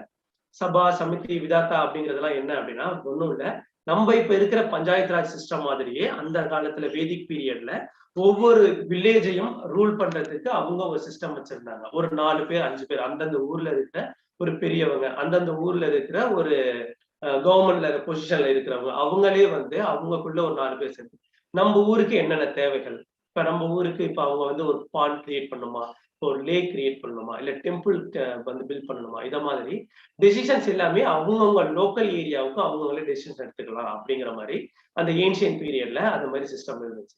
அப்ப ஏன்ஷியன் பீரியடுக்கு அப்புறம் அந்த சிஸ்டம் அப்படியே போயிருச்சா அப்படின்னா கிடையாது. நீங்க நம்மளோட சோலாஸ் பீரியட், அந்த மெடிவல் பீரியட் நம்மளோட சோலாஸ் எடுத்தீங்கன்னா கூட அந்த ஹிந்துஸ்தானும் நம்ம இந்தியாவை இந்தியா நேம் இல்லாம ஹிந்துஸ்தான் அப்படின்னு சொல்லிட்டு இருக்கும் பொழுது கூட ராஜராஜ சோழனோ இல்ல ராஜேந்திர சோழனோ பாத்தீங்க அப்படின்னா குடவோலை முறை அப்படின்னு சொல்லிட்டு ஒண்ணு இன்ட்ரடியூஸ் பண்றாங்க. அதாவது நம்ம பஞ்சாயத்து ராஜ் இன்ஸ்டிடியூஷன்லயே எலெக்ஷன் வச்சு அந்த ஒவ்வொரு இருக்கிற ரூரல் ஏரியாவிலையும் அவங்கள ரூல் பண்ணிக்கலாம். அப்ப ரூல் பண்ண போறது யாரு அப்படின்னா அவங்களோட நேம வந்து ஒரு குடத்துல போட்டுட்டு அந்த குடத்துல ஒவ்வொரு யாரெல்லாம் வில்லிங்கா இருக்காங்க ஹெட்டா இருக்கிறதுக்கு, இல்ல யாருக்கெல்லாம் பொட்டன்ஷியல் இருக்கு வில்லிங் அந்த ஹெட்டா இருக்கிறதுக்கு அப்படியோ அவங்களோட நேம் எல்லாத்தையுமே ஒவ்வொரு ஓலையில எழுதி ஒரு குடத்துல போட்டுருவாங்க. அந்த குடத்துல ஒரு பாட் மாதிரி இருக்கும் ஓகேங்களா, அந்த பாட்டுல போட்டுருவாங்க. அந்த குடத்துல இருந்து ஒரு அந்த மீட்டிங்ல இருக்கிற ஒரு சைல்ட கூப்பிட்டு ஒரு சீட் எடுக்க சொல்லுவாங்க. அந்த ஷீட்ல யாரோட நேம் இருக்கோ அவங்கதான் அந்த பஞ்சாயத்து ராஜோட ஹெட். அது அப்போ ஏன்ஷியன்ல இருந்தது, மெடிவல் பீரியட்ல இருக்கு. பட் மெடிவல் பீரியட்ல உங்களுக்கு நார்மலா ஒரு ஊர்ல இருக்கிற 4 பெரியவங்க அப்படிங்கிறத தாண்டி உங்களுக்கு இப்ப என்ன ஆயிடுச்சு அப்படின்னா ஒரு ஒரு எலெக்ஷன் சிஸ்டம் மாதிரி கொண்டு வராங்க. பட் ஆனா எப்படி இருக்கு அப்படின்னா இது வந்து ஒரு நமக்கு இப்போ இருக்கிற மாதிரி டைரக்ட் எலெக்ஷன் மாதிரி இல்லாம டோக்கன் சிஸ்டம் மாதிரி நீங்க உங்களோட நேம் எழுதி போட்டுருவாங்க. அதுல இருந்து ஒரு லாட்டரி சிஸ்டம் மாதிரி உங்களோட நேம்ல இருந்து யாருக்கு வந்து உங்களுக்கு இருக்கோ அவங்களுக்கு கிடைக்கும் அப்படிங்கிற மாதிரி குடவோலை முறை அப்படிங்கிற ஒரு எலெக்ஷன். பட் ஆனா அது ஒரு கைண்ட் ஆஃப் இன்டைரக்ட் எலெக்ஷன் சொல்லலாம். அத மாதிரி குடவோலை முறையில ஒவ்வொரு ரூரல் ஏரியாவும் அவங்க ரூல் பண்ணிட்டு இருந்தாங்க. அதுக்கடுத்து நெக்ஸ்ட் நம்மளோட மாடர்ன் பீரியட்ல வரும் பொழுது உங்களுக்கு மாடர்ன் பீரியட்ல பாத்தீங்க அப்படின்னா உங்களுக்கு நம்மளோட பிரிட்டிஷ் கலோனியல் ரூல் வந்துடுறாங்க. பிரிட்டிஷ் கலோனியல் ரூல் வந்ததுக்கு அப்புறம் அவங்க என்ன பண்றாங்க அப்படின்னா இப்ப எல்லா டைமும் பாத்தீங்க அப்படின்னா அவங்களால வந்து ஃபுல்லாவே வந்து அவங்கள வந்து இது பண்ண முடியல, ரூல் பண்ண முடியல. எல்லா டைமும் அவங்கள சென்ட்ரலைஸ்ட் ரூலிங்கா வச்சுக்கிட்டு அந்த சென்ட்ரலைஸ்டு ரூலை வச்சுக்கிட்டு அவங்க ஒவ்வொரு ஏரியாவிலையும் அவங்களால வந்து அவங்க நினைச்சதை பண்ண முடியல. அண்ட் தட் அவங்க வந்து அப்போதான் வந்து உங்களுக்கு ரயில்வே இன்ட்ரோடக்ஷன் பண்றாங்க, பேங்கிங் சிஸ்டம் கொண்டு வராங்க, நிறைய நம்மளோட அந்த ஒவ்வொரு ஏரியாவில் அவங்க கொண்டு வர ஒவ்வொரு ப்ராடக்டையும் கொண்டு போய் ரீச் பண்றதுக்கு நிறைய ரோட்ஸ் எல்லாம் போடுறாங்க. அப்ப இவ்வளவும் பண்ணும் பொழுது அவங்களுக்கான ரிசோர்ஸ் மொபிலைசேஷன் ரொம்ப கம்மியா இருக்கு. அப்ப என்ன செய்யறாங்க, ஆட்டோமேட்டிக்கா இப்ப நம்ம சென்ட்ரலைஸ்டு கவர்மெண்ட் வச்சுக்கிட்டு இப்ப இதுல இருந்தே நம்ம டாக்ஸ் கொண்டு வரணும் அப்படின்னா அவங்களால டாக்ஸா வந்து அதுக்கு மேல அவங்களால இன்க்ரீஸ் பண்ண முடியல. அதுக்கு மேல இன்க்ரீஸ் பண்ணணும்னா இட் மே பிகம் இல்ல கயோஸ் கிரியேட் ஆகலாம் அப்படின்னு சொல்லிட்டு அவங்க என்ன செய்யறாங்க, இப்போ இதுக்கு மேல நம்ம ஒவ்வொரு லோக்கல் கவர்மெண்ட்ல அதாவது ஒவ்வொரு ஏரியால இருந்து நம்ம டாக்ஸை வந்து கலெக்ட் பண்ணணும் அப்படின்னா அவங்களுக்கு சில ஃபங்க்ஷன்ஸை நம்ம கொடுத்துடலாம் அப்படின்னு சொல்லிட்டு அவங்க டிசைட் பண்றாங்க. அவங்க அது டிசைட் பண்ணி தான் என்ன செய்யறாங்க, ஒவ்வொரு ஏரியாவிலையும் கொஞ்சம் கொஞ்சம் ஒரு அட்டானமி கொடுக்குறாங்க. இதே மாதிரி நீங்க ஒரு வில்லேஜ் பஞ்சாயத்து வந்து நீங்க ரெடி பண்ணிக்கோங்க, நீங்களே இதை பண்ணிடலாம் அப்படிங்கிற மாதிரி சொல்றாங்க. ஃபர்ஸ்ட் உங்களுக்கு பிரிட்டிஷ் கவர்மெண்ட்ல இந்த ஐடியாவை கொண்டு வந்தது யாரு அப்படின்னா நம்மளோட மாயோஸ். ஓகேங்களா, மாயோ என்ன செஞ்சிருப்பாருன்னா மாயோ ரெசல்யூஷன் அப்படின்ட்டு 1870ல டெவலப்மெண்ட் ஆஃப் லோக்கல் இன்ஸ்டிடியூஷன் அப்படிங்கிற மாதிரி அவர் ஃபர்ஸ்ட் ஒரு ஒரு ஃப்ரேம் ஒர்க் மாதிரி ஒன்று கிரியேட் பண்ணியிருப்பாரு. அந்த ஃப்ரேம் ஒர்க்ல ஒவ்வொரு லோக்கல் பஞ்சாயத்துக்கும் எவ்வளவு பவர்ஸ் அண்ட் ரெஸ்பான்சிபிலிட்டிஸ் இருக்கணும் அப்படிங்கிறத அவரு ஓரளவுக்கு கிளியர் கட்டா கொடுத்திருப்பாரு. அதுக்கப்புறம் உங்களுக்கு பாத்தீங்க அப்படின்னா மாயோன்னு வந்திருப்பாரு. மாயோ வந்து மாயோக்கு அடுத்து ரிப்பன் வந்திருப்பாரு. ரிப்பன் 1882ல இன்னமும் டெமோக்ராட்டிக்கா இந்த லோக்கல் கவர்மெண்ட்டை எப்படி கொண்டுட்டு போகலாம் அப்படிங்கிற மாதிரி நிறைய ஃபங்க்ஷன்ஸ் அவர் கொடுத்திருப்பாரு. அவர் கொடுத்த அந்த ஒரு லைன், அந்த அவர் கொடுத்த ஒரு ஃபைல தான் நம்ம என்ன சொல்லுவோம்னா Magna Carta of local democracy in India அப்படின்னு சொல்லிட்டு சொல்லுவோம். ஏன்னா இன்னும் கிளியர் கட்டா இப்போ நம்ம இருக்கிற அந்த இப்ப நம்மள்ட்ட இருக்கிற அந்த ஒரு முனிசிபல் கமிஷனா இருக்கட்டும், முனிசிபாலிட்டிஸா இருக்கட்டும், நம்மளோட பஞ்சாயத்து ராஜ் இருக்கட்டும், இது எல்லாமே வந்து பேஸ் இதுல இருந்து எடுக்கப்பட்டது அப்படின்னா லார்ட் ரிப்பனோட ஒரு ஃப்ரேம் ஒர்க்ல இருந்து தான் நமக்கு இது வெளில வருது. இப்படி கொஞ்சம் கொஞ்சமா வந்துகிட்டு இருக்கும் போது நம்ம ஏற்கனவே சொன்ன மாதிரி நமக்கு இண்டிபெண்டன்ஸ் கிடைச்சிருச்சு. இண்டிபெண்டன்ஸ் கிடைச்சதுக்கு அப்புறம் இந்த பஞ்சாயத்து ராஜோட நீடு நமக்கு தெரிஞ்சாலுமே பட் ஆனா பஞ்சாயத்து ராஜை இம்ப்ளிமெண்ட் பண்ண முடியல. ஏன்னா நமக்கு அப்ப இண்டிபெண்டன்ஸ் அப்போ பாத்தீங்க அப்படின்னா லிட்ரஸி ரேட் ரொம்பவே கம்மி. லிட்ரஸி ரேட் ரொம்ப கம்மி. அதுவும் இல்லாம most of the people rural ஏரியாவில் இருக்கும் பொழுது நம்மளோட கவர்னன்ஸ் சிஸ்டம் எப்படி இருக்கும் அப்படிங்கிறது மெஜாரிட்டி ஆஃப் த பீப்புளுக்கு தெரியல. அதனால என்ன செஞ்சுட்டாங்க, இப்போதைக்கு நம்ம பஞ்சாயத்து ராஜ் கொடுக்க வேண்டாம், போக போக நமக்கு ரிசோர்ஸ் வந்து இன்க்ரீஸ் ஆக ஆக நமக்கு வந்து ஒரு நல்ல சிச்சுவேஷன்ஸ் கிரியேட் ஆகும் பொழுது நம்ம பஞ்சாயத்து ராஜ் இன்ஸ்டிடியூஷன் கிரியேட் பண்ணிடலாம் அப்படிங்கிற ஒரு தாட்ல ஆர்டிகல் 40ல இவங்க என்ன செஞ்சிடறாங்க அப்படின்னா பஞ்சாயத்து ராஜை கொண்டு போயிட்டு பிளேஸ் பண்ணிடுறாங்க. அதே மாதிரி ஆர்டிகல் 246ல இதே மாதிரி ஸ்டேட் லெஜிஸ்லேச்சர் வந்து லோக்கல் செல்ஃப் கவர்மெண்ட்டை கிரியேட் பண்ணணும் அப்படிங்கிற ஒரே ஒரு ஆர்டிகல் மட்டும் ஒரு 246லையும் 242 ஆர்டிகல் 240லையும் மென்ஷன் பண்ணிட்டு விட்டுறாங்க. இதை விட்டதுக்கு அப்புறம் அடுத்து அகைன் என்ன செய்யறாங்க அப்படின்னா ஒவ்வொரு கவர்மெண்ட் வரும்பொழுதும் அவங்களுக்கு தெரியுது நம்ம மோர் சென்ட்ரலைஸ்டு பவரா இருக்கு. அப்ப இந்த சென்ட்ரலைஸ்டு பவரா இருக்கும்போது என்ன ஆகுது அப்படின்னா ஒவ்வொரு ஏரியாவுக்கும் என்னென்ன நீட் இருக்கு அப்படிங்கிறத அவங்களால ஃபுல்ஃபில் பண்ண முடியல. அப்ப ஃபுல்ஃபில் பண்ண முடியலன்னதுக்கு அப்புறம் ஒவ்வொரு கவர்மெண்ட் வரும்பொழுதும் என்ன செய்யறாங்க அப்படின்னா ஃப்ரம் த நேரு கவர்மெண்ட்ல இருந்து என்ன செய்யறாங்க அப்படின்னா ஒவ்வொரு கவர்மெண்ட்டும் ஒவ்வொரு கமிட்டிஸ் வந்து கிரியேட் பண்றாங்க. எதுக்காக அப்படின்னா ஸ்பெஷலா இந்த கமிட்டி என்ன பண்ண போறாங்க, ஒவ்வொரு லோக்கல் ஏரியாவுக்கும் போயிட்டு ஓகே இப்ப கவர்மெண்ட் சென்ட்ரல் கவர்மெண்டோட ஸ்கீம்ஸ் அண்ட் ஸ்டேட் கவர்மெண்டோட ஸ்கீம்ஸ் எல்லாமே கிராஸ் ரூட் லெவல் வரைக்கும் போய் ரீச் ஆகுதா அப்படின்னு செக் பண்றது.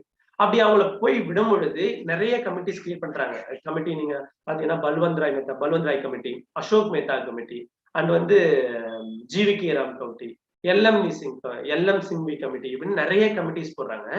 ஒவ்வொரு கமிட்டிஸும் உள்ள வந்துட்டு என்ன சொல்றாங்க அப்படின்னா we have to create third tier of government. அதாவது third tier of government first central government இருக்கு, செகண்ட் டியர் வந்து ஸ்டேட் கவர்மெண்ட் இருக்கு, தேர்ட் டியரா நம்ம பஞ்சாயத்து ராஜோ இல்ல சிட்டிஸா இருந்துச்சுன்னா முனிசிபல் கவர்மெண்டோ கிரியேட் பண்ணணும் அப்படின்னு ஒவ்வொருத்தவங்களும் சொல்றாங்க. பட் ஆனா எந்த ஒரு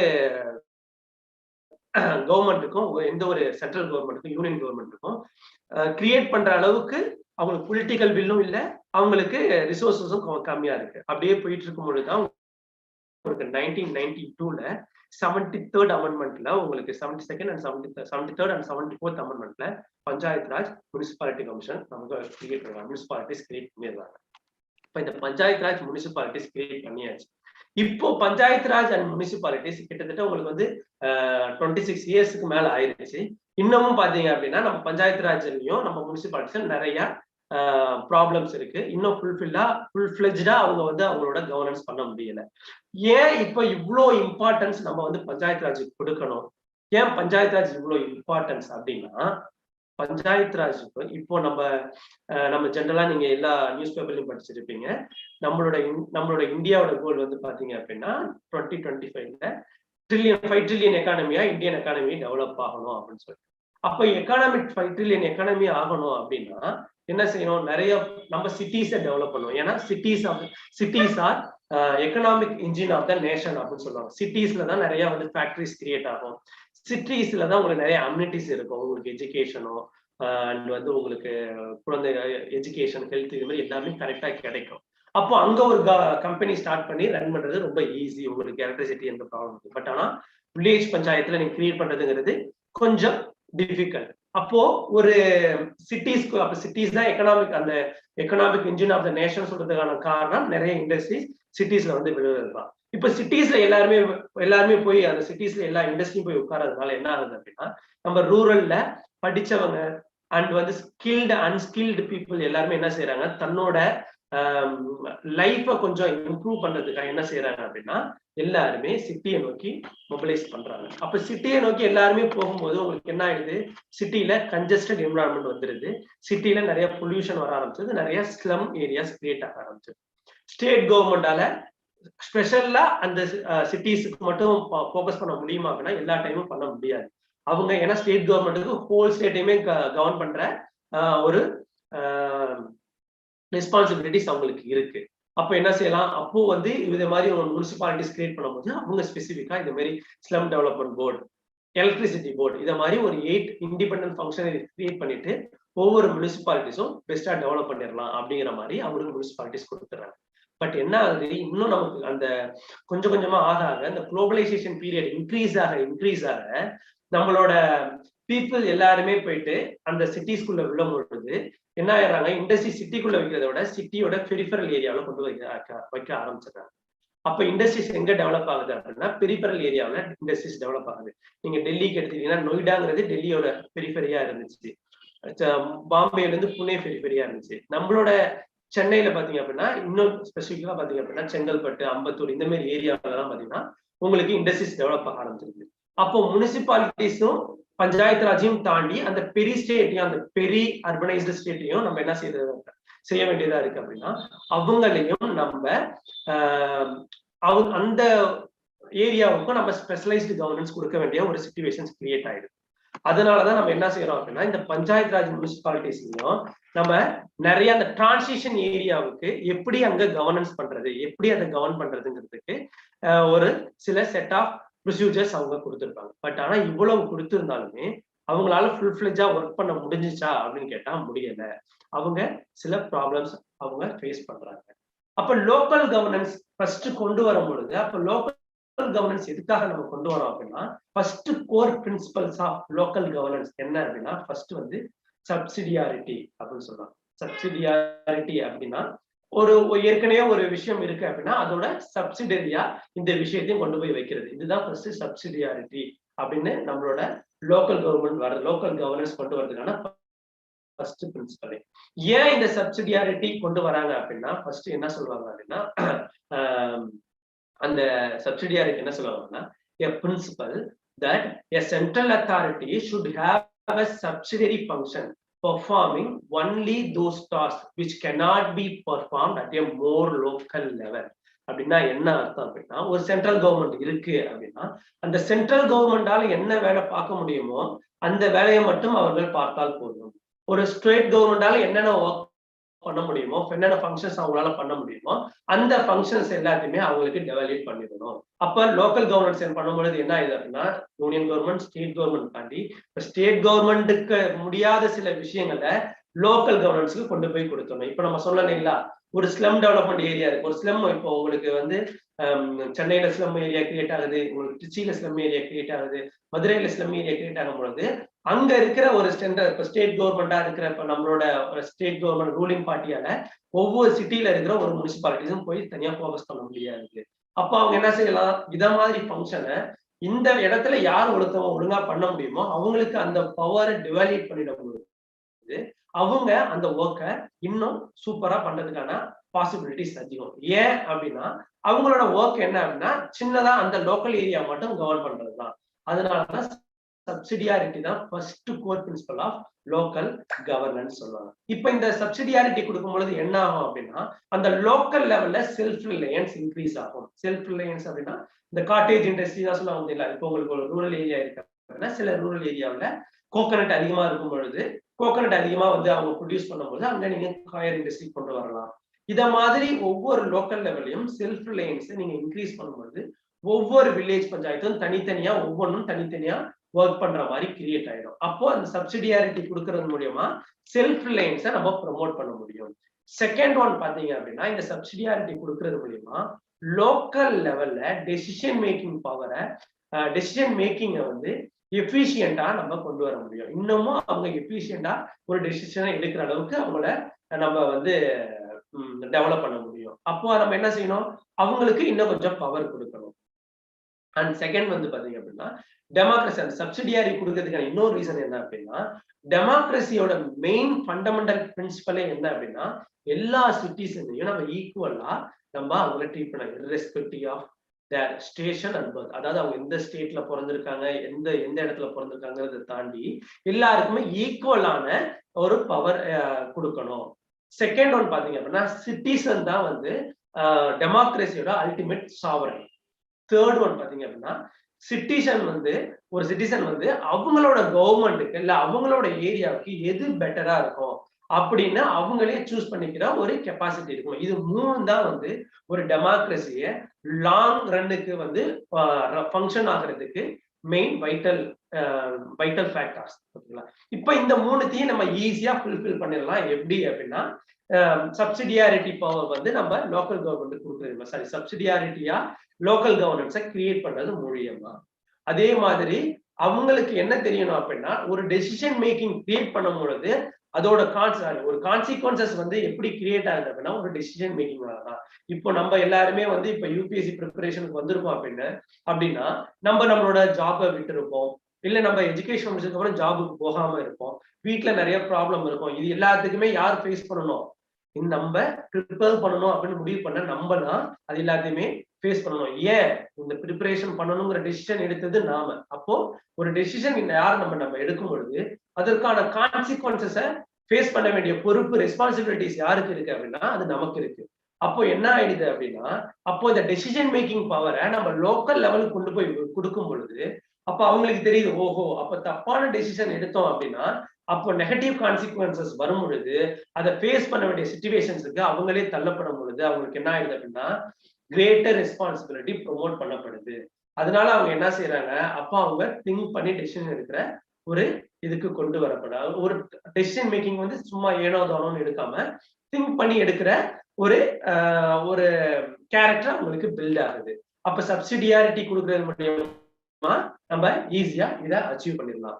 அடுத்து வேற second core principle of local governance என்னன்னு பாத்தீங்க அப்படின்னா டெமோக்ராட்டிக் டீசென்ட்ரலைசேஷன் அப்படின்னு சொல்லுவாங்க. ஓகேங்களா? டெமோக்ராட்டிக் டீசென்ட்ரலைசேஷன் அப்படின்னா என்ன அர்த்தம் அப்படின்னா வந்து நம்ம அந்த ஏற்கனவே சொன்ன மாதிரி யூனியன் கவர்மெண்ட், ஸ்டேட் கவர்மெண்ட், இது டீசென்ட்ரலைசேஷன். இப்போ அந்த ஸ்டேட் கவர்மெண்ட்ல இருக்கிற சில பவர்ஸ், சில ஃபங்க்ஷன்ஸ் நம்ம என்ன செய்யறோம் அப்படின்னா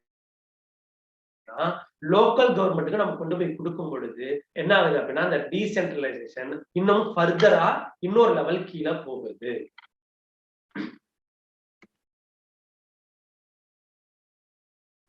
அப்போ இந்த இது கொடுக்கும்பொழுது என்ன ஆகுது அப்படின்னா ஒரு டெமோக்ரஸி ரோபஸ்டா இருக்கிறதுக்கு நம்ம என்ன செய்யணும் அப்படின்னா ரெகுலரா எலெக்ஷன் கொண்டு வரணும், கான்ஸ்டிடியூஷனல் ஃப்ரீடம் கொடுக்கணும் and peaceful transfer of power we have to give that citizens. அப்போ அவங்களுக்கு பீஸ்ஃபுல் ட்ரான்ஸ்ஃபர் ஆஃப் பவர் அப்படின்னா நம்ம இப்ப என்ன செய்யலாம் அப்படின்னா அப்போ ஏற்கனவே இப்போ நம்ம ஒரு ரூரல் ஏரியால இருக்கவங்களுக்கு அவங்க தன்னோட சிஎம், எம்பி, எம்எல்ஏ சூஸ் பண்ற ஒரு கேரக்டர் இருக்கு. இப்போ என்ன ஆயிடுது அப்படின்னா அவங்களே இந்த கவர்னன்ஸ்ல இந்த கவர்மெண்ட்ல ஒரு பார்ட்டா போய் உட்கார்ற அளவுக்கு ஒரு ப்ரொவிஷன்ஸ் எது கிரியேட் பண்ணி கொடுக்குது அப்படின்னு பாத்தீங்க அப்படின்னா நம்மளோட panchayat Raj system and municipalities. யாருக்கோ ஒரு எம்எல்ஏக்கும் எம்பிக்கும் ஓட்டு போட்டுக்கிட்டு இருந்த ஒரு சாதாரண சிட்டிசன் இப்ப என்ன ஆகுறாரு அப்படின்னா தனக்கு கீழே ஒரு 1000 பீப்புளுக்கு என்ன பண்ணணும் அப்படின்னு ஒரு டெசிஷன் எடுக்கிற அளவுக்கு அவரு இப்ப வந்து எம்பவர் ஆகிறாரு. அப்ப என்ன ஆயிடுது, இப்ப நார்மலா ஒரு ரூரல் ஏரியாவில் இருக்கிற ஒருத்தவங்க நம்ம வந்து இப்ப டெமோக்ராட்டிக்னா இப்ப நான் தான் உங்களுக்கு ஓட்டு போட்டு சூஸ் பண்றேன் அப்படிங்கிற ஒரு நம்பகத்தன்மை, ட்ரஸ்டபிலிட்டி எப்படி இன்க்ரீஸ் ஆகும், கிரெடிபிலிட்டி எப்படி இன்க்ரீஸ் ஆகும் அப்படின்னா அப்ப என்ன யாருக்கோ ஒருத்தவங்க சூஸ் பண்ணது போக இப்ப எனக்கு தெரிஞ்ச என்னோட நெய்பர்ஹுட்ல இருக்க என்னோட நெய்பர்ஹுட் ஹவுஸ்ல இருக்கிறவங்களுக்கோ இல்ல என்னோட ரிலேட்டிவ் யாருக்கோ என்னோட ஃப்ரெண்ட் யாருக்கோ நான் ஓட் போட்டு அவங்களும் பஞ்சாயத்து சிஸ்டத்துல அனுப்பும் பொழுது என்ன ஆகுது, ஆஹா அப்ப நம்ம ஓட்டு போட்டவங்க நம்மளுக்கு ரூல் பண்றாங்க அப்படிங்கிற ஒரு ஃபேக்டர்ஸ் கிரியேட் ஆகும்பொழுது என்ன ஆகுது அப்படின்னா அவங்க இன்னமும் அவங்களுக்கு அந்த டெமோக்ராட்டிக் சிஸ்டத்து மேல நம்பிக்கை உருவாகுது. அந்த கிரெடிபிலிட்டி இன்க்ரீஸ் பண்றதுக்கும் உங்களுக்கு இந்த தேர்ட் டயர் கவர்மெண்ட் இங்க ஹெல்ப் பண்ணுது. அதே மாதிரி நம்மளுக்கு இருந்தது எல்லாமே கலோனியல் லெகசிங்கிறதுனால பாத்தீங்க அப்படின்னா நம்மளுக்கு பவர்ஸ் எப்படி இருந்துச்சு அப்படின்னா நம்ம சொசைட்டில அசிமெட்ரி ஆஃப் பவர் இருக்கும். அதாவது ஒரு காஸ்ட் வந்து நல்லா இருப்பாங்க, அப்பர் கிளாஸ்ன்னு இருப்பாங்க, லோவர் கிளாஸ் இருப்பாங்க.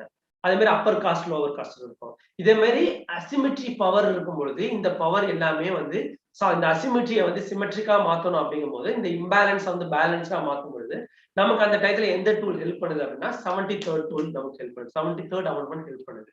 ஜென்ரலா hierarchical tradition and combined with our colonial லெகசினால என்ன ஆகுது அப்படின்னா இந்த அசிமெட்ரி பவர் இருக்கு. அதை உடைச்செறியறதுக்கு நமக்கு இந்த 73rd அமெண்ட்மெண்ட்டும் 74th அமெண்ட்மெண்ட்டும் ஹெல்ப் பண்ணுது. அதே மாதிரி நம்ம ஏற்கனவே சொன்ன மாதிரி ஒரு டெமோக்ரஸி எப்போ வந்து ரியல் அண்ட் மீனிங்ஃபுல் அப்படின்னு ஒரு சிட்டிசன் ஃபீல் பண்ணுவார் அப்படின்னா the power should shift as close to the citizen as possible. அதாவது ஒரு சிட்டிசனுக்கு அவன் தான் இந்த டெமோக்ராட்டிக் சிஸ்டத்துல இருக்கான், அவன் தான் இங்க ரூல் பண்றான். அதாவது இந்த டைம் நான் ஓட்டு போட்டேன்னா நெக்ஸ்ட் டைம் நானே நிக்கலாம் அப்படிங்கிற ஒரு அவனுக்குள்ள ஒரு தாட் கிரியேட் பண்ணும் பொழுது இந்த டெமோக்ராட்டிக் சிஸ்டம் இன்னமும் ரியலாகவும் இன்னும் மீனிங்ஃபுல்லாகவும் இருக்கு. அப்போ இந்த டெமோக்ராட்டிக் டீசென்ட்ரலைசேஷன் அப்படிங்கிற ஒரு டூல் என்ன செய்யுது, அவங்களுக்கு இந்த டெமோக்ராட்டிக் சிஸ்டத்து மேலேயே ஒரு ஹோல்ட் கொண்டு வரதுக்கு ஹெல்ப் பண்ணுது. அப்போ வெறும் பஞ்சாயத்து ராஜை மட்டும் நம்ம கிரியேட் பண்ணி பஞ்சாயத்தை மட்டும் நம்ம டெவலப் பண்ணல, ஒரு ஹோல் ஆஃப் த நேஷனாவே இருக்கணும், இந்த நேஷனுக்குள்ள ஒரு யூனிட்டி கிரியேட் பண்ணணும் அப்படிங்கிறதுக்கும் இந்த டெமோக்ராட்டிக் டீசென்ட்ரலைசேஷன் நமக்கு ஹெல்ப் பண்ணுது. அடுத்து என்ன செய்யணும், அடுத்து கோர் ஃபங்க்ஷன் எப்படின்னா டீலீனியேஷன் ஆஃப் ஃபங்க்ஷன் சொல்லுவாங்க. வெறும் லோக்கல் கவர்மெண்ட் கிரியேட் பண்றது மட்டும் நமக்கு முக்கியம் கிடையாது. we have to give some power and function to the local government. அதுதான் நம்ம என்ன சொல்லுவோம் அப்படின்னா delineation of functions.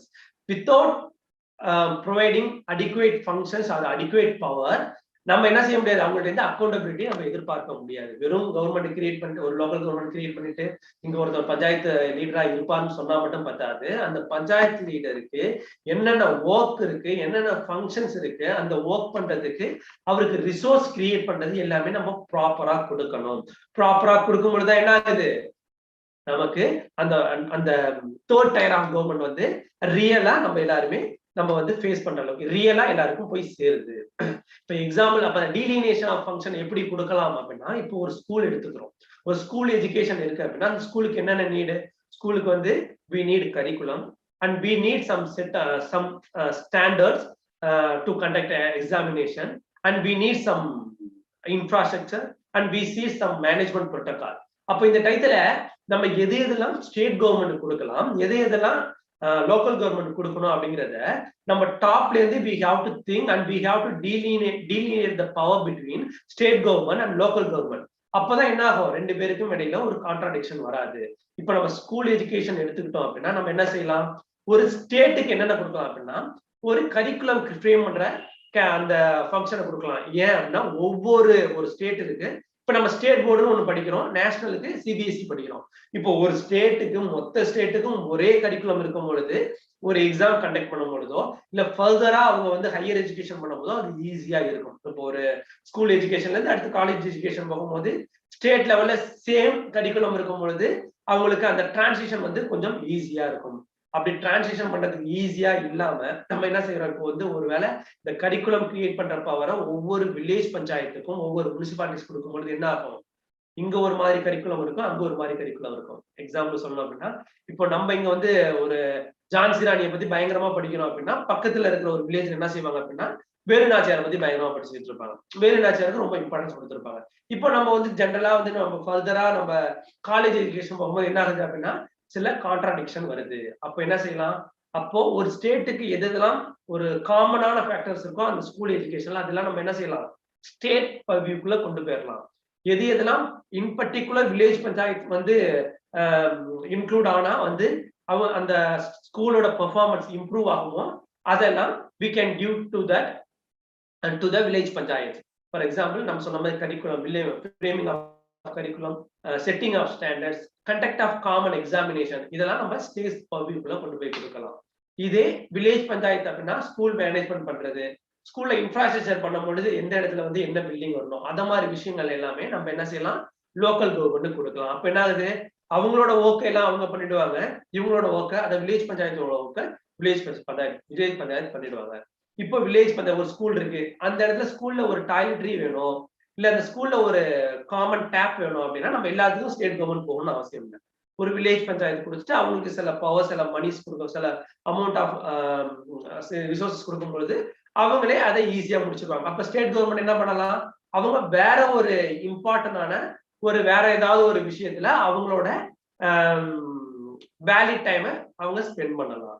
இதே மாதிரி ஹெல்த்துக்கு எடுத்துக்கிறோம் அப்படின்னா ஹெல்த் கேர் இருக்கும். அதே மாதிரி நிறைய ப்ராப்ளம்ஸ் இருக்கு. இப்போ ப்ரொஃபஷனலை என்ஃபோர்ஸ் பண்றது, வந்து ப்ரோட்டோகால் டெவலப் பண்றது, இது எல்லாத்தையுமே நம்ம ஸ்டேட் பர்வியூல கொடுத்துட்டு வில்லேஜ் பஞ்சாயத்துக்கு பாத்தீங்க அப்படின்னா village panchayat, intermediate panchayat, district பஞ்சாயத்துக்கு என்ன பண்ணலாம் அப்படின்னா ஹெல்த்ல வந்து வில்லேஜ் லெவல்ல ஒரு சப் சென்டர் அப்படின்னா வந்து உங்களுக்கு நீங்க ஒரு ரூரல் ஏரியால பாத்தீங்க அப்படின்னா சின்னோண்டு ஒரே ஒரு ரூம் மட்டும் இருக்கிற ஒரு பில்டிங், அங்க யார் இருப்பாங்கன்னா ஒரே ஒரு நர்ஸ் இருப்பாங்க. அந்த ஆஷா ஸ்கீம் பார்த்தா கூட நமக்கு தெரியும். அதே மாதிரி ஒரு சப் சென்டர் மட்டும் அவங்களுக்கு ஏதாவது வேணும் அப்படின்னா அவங்களுக்கு டெலிமெடிசன் கொடுக்கறது, ஒரு ஃபர்ஸ்ட் எய்ட் பண்ற அளவுக்கு இருந்தா போதும் அந்த வில்லேஜ் பஞ்சாயத்துல.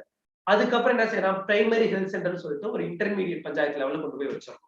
அப்போ ரொம்ப எமர்ஜென்சி அப்படின்னா என்ன செய்யலாம், இந்த சப் சென்டர்ல இருக்கிறவங்க உடனே அவங்கள இன்டர்மீடியட் பஞ்சாயத்து கொண்டு போயிடலாம். அப்ப டிஸ்ட்ரிக்ட் பஞ்சாயத்துக்கு கம்யூனிட்டி ஹெல்த் சென்டர்ஸ் அது அப்படின்னு 3rd லெவலில் கொண்டு வந்து வச்சிடலாம். இதை மாதிரி இந்த வில்லேஜ் பஞ்சாயத்துக்குள்ளேயே நம்ம 3 லெவல்ல ஹெல்த்தை நம்ம பிரிக்கலாம். அப்ப என்ன செஞ்சிருவாங்க, ஒவ்வொருத்தவங்களும் அவங்களுக்கான ஒர்க்கை கிளியர் கட்டா அவங்க முடிச்சிருவாங்க. இதுதான் நம்ம என்ன சொல்லலாம் அப்படின்னா டிவால்யூஷன் ஆஃப் ஃபங்க்ஷன் சொல்லுவோம். அடுத்து இந்த டிவால்யூஷன் வந்து அந்த டிவல்யூஷன் வந்து ரியல் டேர்ம்ஸ்ல இருக்கணும் அப்படின்னா நம்ம என்ன செய்யணும், சும்மா இப்படி வாய் வார்த்தையில சொல்லாம ஓரலா சொல்லாம we have to define the functions which are state legislatureக்கு எது போகணும், பிளஸ் பஞ்சாயத்து ராஜுக்கு எது கொண்டுட்டு போகணும், பஞ்சாயத்து ராஜ் எதெல்லாம் வந்து அவங்க என்ஜாய் பண்ண போறாங்க அதெல்லாம் நம்ம எதுல டிஃபைன் பண்ணலாம். we have to define that in constitution and state legislation. அப்ப என்ன செய்ய முடியாது, அவங்களால அவங்க அந்த கான்ஸ்டிடியூஷன்ல இருக்கிற பவர் ஓவர் கம் பண்ணிட்டு அவங்க பஞ்சாயத்து ராஜ்ல இருக்கிற பவரை அவங்க வந்து அதை புல் பண்ணி இவங்க எடுத்துக்க முடியாது. ஏன்னா அப்ப நம்ம கிளியர் கட்டான ஒரு கான்ஸ்டிடியூஷன்லயே நம்ம இந்த ஃபங்க்ஷன்ல கண்டிப்பா you have to give that power to Panchayat Raj அப்படின்னு சொல்லும் பொழுது அவங்களால அந்த பஞ்சாயத்து ராஜ் அந்த ஃபங்க்ஷனை ஓவர் கம் பண்ண அந்த ஃபங்க்ஷனை இவங்களே எடுத்துக்க முடியாது. அப்படி எடுத்துக்கிட்டா என்ன செய்யலாம், அவங்க தாராளமா வந்து ஒரு கோர்ட் சிஸ்டம் ஜுடிஷியல் சிஸ்டத்துக்கு ஆப்வியஸா அவங்க போயிட்டு அவங்களோட பவரை திருப்பி அவங்க ரீகெயின் பண்ணிக்கலாம். இதே மாதிரி இதெல்லாமே நம்ம வந்து அந்த டிவால்யூஷன் வந்து உங்களுக்கு ரியல் டேர்ம்ஸ்ல இருக்கணும் அப்படின்னா நம்ம கான்ஸ்டிடியூஷன் ஸ்டேட் ரெஜிஸ்டரும் கிளியர் கட்டா டிஃபைன் பண்ணணும் அப்படின்னு சொல்றாங்க. அதுக்கடுத்து ஈக்குவலா இன்னொரு இம்பார்ட்டன்ட் என்ன பண்ணணும் அப்படின்னா அந்த லோக்கல் கவர்மெண்ட்ல இருக்கிற அந்த லோக்கல் ஹியூமன் ரிசோர்ஸ்க்கு கெப்பாசிட்டி பில்டிங் பண்ணணும். கெப்பாசிட்டி பில்டிங்னா எப்படி ஒரு இடத்துல டெசிஷன் எடுக்கணும், எப்படி ஹியூமன் ரிசோர்ஸை யூஸ் பண்ணணும் அப்படிங்கிற ஒரு கான்ஸ்டன்ட் ட்ரைனிங் கொடுக்கணும். அப்படி ட்ரைனிங் கொடுக்கும்போது என்ன செய்யலாம், அவங்க ஆட்டோமேட்டிக்கா அவங்களோட இம்ப்ரூவ் ஆயிடுது. நெக்ஸ்ட் ஒன் பாத்தீங்க அப்படின்னா கன்வர்ஜென்ஸ் அப்படின்னா என்ன ஆகுது அப்படின்னா நம்ம வந்து ஒரு கவர்னன்ஸ்னு ஒரு கிரியேட் பண்ணும் பொழுது எந்த ஒரு அதுவும் நார்மலா ஒரு இன்ஸ்டிடியூஷன் கிரியேட் பண்ணி ஒரு இன்ஸ்டிடியூஷன்ல கவர்ன் பண்ணோம் அப்படின்னாலே அதுல நிறைய கம்பார்ட்மெண்டலைசேஷன் நடக்கும். இப்ப நம்மளோட அகாடமி எடுத்துக்கிட்டீங்கன்னா கூட நமக்கு வந்து R&Dன்னு ஒரு டிபார்ட்மெண்ட் இருக்கும், ஃபேக்கல்டி டிபார்ட்மெண்ட் இருப்பாங்க, மேனேஜ்மெண்ட் இருப்பாங்க, நமக்கு வந்து அட்வர்டைஸ்மெண்ட் இருக்கும், அது டிஜிட்டல் அட்வர்டைஸ்மெண்ட் இருக்கும், பிசிக்கல் அட்வர்டைஸ்மெண்ட், இப்படி தனித்தனி டிபார்ட்மெண்ட் ஒரு இன்ஸ்டிடியூஷனுக்கு இருக்கும். அப்போ ஒரு ஸ்டேட் வரும்பொழுதோ ஒரு நேஷன் பார்க்கும்பொழுதோ உங்களுக்கு என்ன செய்யுது, அந்த governance section it will become very complicated and furthermore compartmentalization வந்து கிரியேட் ஆயிடுது. அப்போ கம்பார்ட்மெண்டலைசேஷன் அப்படிங்கிற ஒரு ப்ராசஸ் வந்து இந்த கவர்னன்ஸ் ஸ்ட்ரக்சர்ல இன்எவிட்டபிள் ஆயிடுது. அப்போ இந்த கம்பார்ட்மெண்டலைசேஷனை நம்ம அதை ஓவர் கம் பண்றதுக்கு என்ன செய்யணும் அப்படின்னா கன்வர்ஜென்ஸ் பண்ணணும். அப்ப கம்பார்ட்மெண்டலைசேஷன் கன்வர்ஜென்ஸ் அப்படின்னா ஒரு பெரிய உங்களுக்கு அந்த ட்ரெயின்ல பாத்தீங்க அப்படின்னா உங்களுக்கு ஒவ்வொரு பாக்ஸ் இருக்கும், அந்த ஒவ்வொரு வேகனையும் நம்ம கனெக்ட் பண்றதுக்கு என்ன செய்வாங்க, ஒரு செயின் போட்டிருப்பாங்க பாத்தீங்களா. அப்போ ஒவ்வொரு கம்பார்ட்மெண்ட்டையும் நம்ம கனெக்ட் பண்றதுக்கு நம்ம என்ன செய்யலாம் அப்படின்னா அந்த கன்வர்ஜென்ஸ் இருக்கு சில பவர்ஸ் கொடுக்கலாம். அப்ப பெரிய அர்பன் ஏரியாஸ் இருக்கு, ரூரல் இருக்கு, அர்பன் இருக்கு. அப்ப இவங்கள எல்லாத்தையும் ஒருத்தவங்க அவங்களோட ஒர்க்ல அவங்களோட ஃபங்க்ஷன்ல வந்து கரெக்டா டீலினியேட் பண்றதுக்கு கன்வர்ஜென்ஸ் அப்படிங்கறது ஒண்ணு யூஸ் பண்ணலாம். அப்படி இல்லைன்னா என்ன ஆயிடுது, கம்பார்ட்மெண்டலைசேஷன் கிரியேட் ஆயிட்டு அவங்க என்ன நினைச்சுப்பாங்க, இந்த ஒர்க்கை இவங்க முடிச்சிருவாங்க, லோக்கல் பஞ்சாயத்து முடிச்சிருவாங்க அப்படின்னு நினைப்பாங்க. லோக்கல் பஞ்சாயத்து அந்த ரூரல் ஏரியா என்ன நினைப்பாங்க, அந்த பெரிய அர்பன் ஏரியா முடிச்சிருவாங்கன்னு நினைப்பாங்க. இப்படி அவங்களுக்குள்ள ஒரு மிஸ் அண்டர்ஸ்டாண்டிங் கிரியேட் ஆகிறதுக்கான சிச்சுவேஷன்ஸ் கிரியேட் ஆகுது. எப்போ அப்படின்னா கம்பார்ட்மெண்டலைசேஷன் நடக்கும்போது. அப்ப அந்த கம்பார்ட்மெண்டலைசேஷனை நம்மளால ஃபுல்லா நம்ம வந்து இன்னோவேட் பண்ண முடியாது. பட் ஆனா கன்வர்ஜென்ஸ் அப்படிங்கிற மூலியமா வந்து நாங்க இதை பண்ணிட்டோம், நீங்க மீதி ஒர்க் பண்ணுங்க, பேசிக் கம்யூனிட்டிஸ் எல்லாமே நாங்க முடிச்சிட்டோம், ஃபர்தரா பண்ண வேண்டியது நீங்க பண்ணுங்க அப்படிங்கிற ஒரு சின்ன இன்ஸ்ட்ரக்ஷன் மாதிரி கொடுக்கறது மூலியமா அந்த இதை இன்னும் அந்த லோக்கல் கவர்னன்ஸை இன்னும் சிறப்பா நம்ம பண்ணலாம். லாஸ்ட் அடுத்து நெக்ஸ்ட் ஒன் பாத்தீங்க அப்படின்னா சிட்டிசன் சென்ட்ரிசிட்டி. அந்த லோக்கல் கவர்மெண்ட் கொண்டு வரதுக்கு மெயின் ரீசனே என்ன அப்படின்னா சிட்டிசன் சென்ட்ரிசிட்டி. உங்களோட பஞ்சாயத்து ராஜ் இன்ஸ்டிடியூஷன்லயும் முனிசிபாலிட்டிஸ்லயும் பாத்தீங்க அப்படின்னா உங்களுக்கு வந்து நம்மளோட இது கிரியேட் பண்ணியிருப்பாங்க. ஒவ்வொரு வார்டுக்கும் வந்து அவங்க ஓட்டர்ஸ் யார் யார் இருக்காங்களோ அவங்க எல்லாம் சேர்ந்து ஒரு கிராம சபா மாதிரி ஒன்று கிரியேட் பண்ணியிருப்பாங்க. அந்த கிராம சபா என்ன சொல்லுவாங்க, இங்க என்னென்ன டெசிஷன் எடுக்கணும், நீங்க என்னென்ன ஃபண்ட் பண்ணிருக்கீங்க அப்படிங்கிற ஒரு சோசியல் ஆடிட் மாதிரியும் நடத்துற அளவுக்கு அவங்க பவர் கொடுக்கும்போது என்ன ஆயிடுது, அப்போ இங்க ஏதாவது மிஸ் அண்டர்ஸ்டாண்டிங் நடக்குது, இல்ல மிஸ் ஒர்க் நடக்குது அப்படின்னா, மால் ஃபங்க்ஷன் நடக்குது அப்படின்னா அந்த கிராமத்துல இருக்கிற ஒரு பர்சனுக்கு அது தெரிய வருது. அப்ப அவர் என்ன செய்யறாரு, ஆட்டோமேட்டிக்கா அந்த ப்ராப்ளத்தை அவர் அதோடய சால்வ் பண்ற அளவுக்கு அவர் கெப்பாசிட்டி இருக்குது. அப்போ அது என்ன ஆயிடுது, அந்த கவர்மெண்ட் யாரோ ஒருத்தவங்களுக்குங்கிறத தாண்டி கொஞ்சம் கொஞ்சமா கீழே வந்து அந்த சிட்டிசன் சென்ட்ரிசிட்டிக்கா மாறிடுது.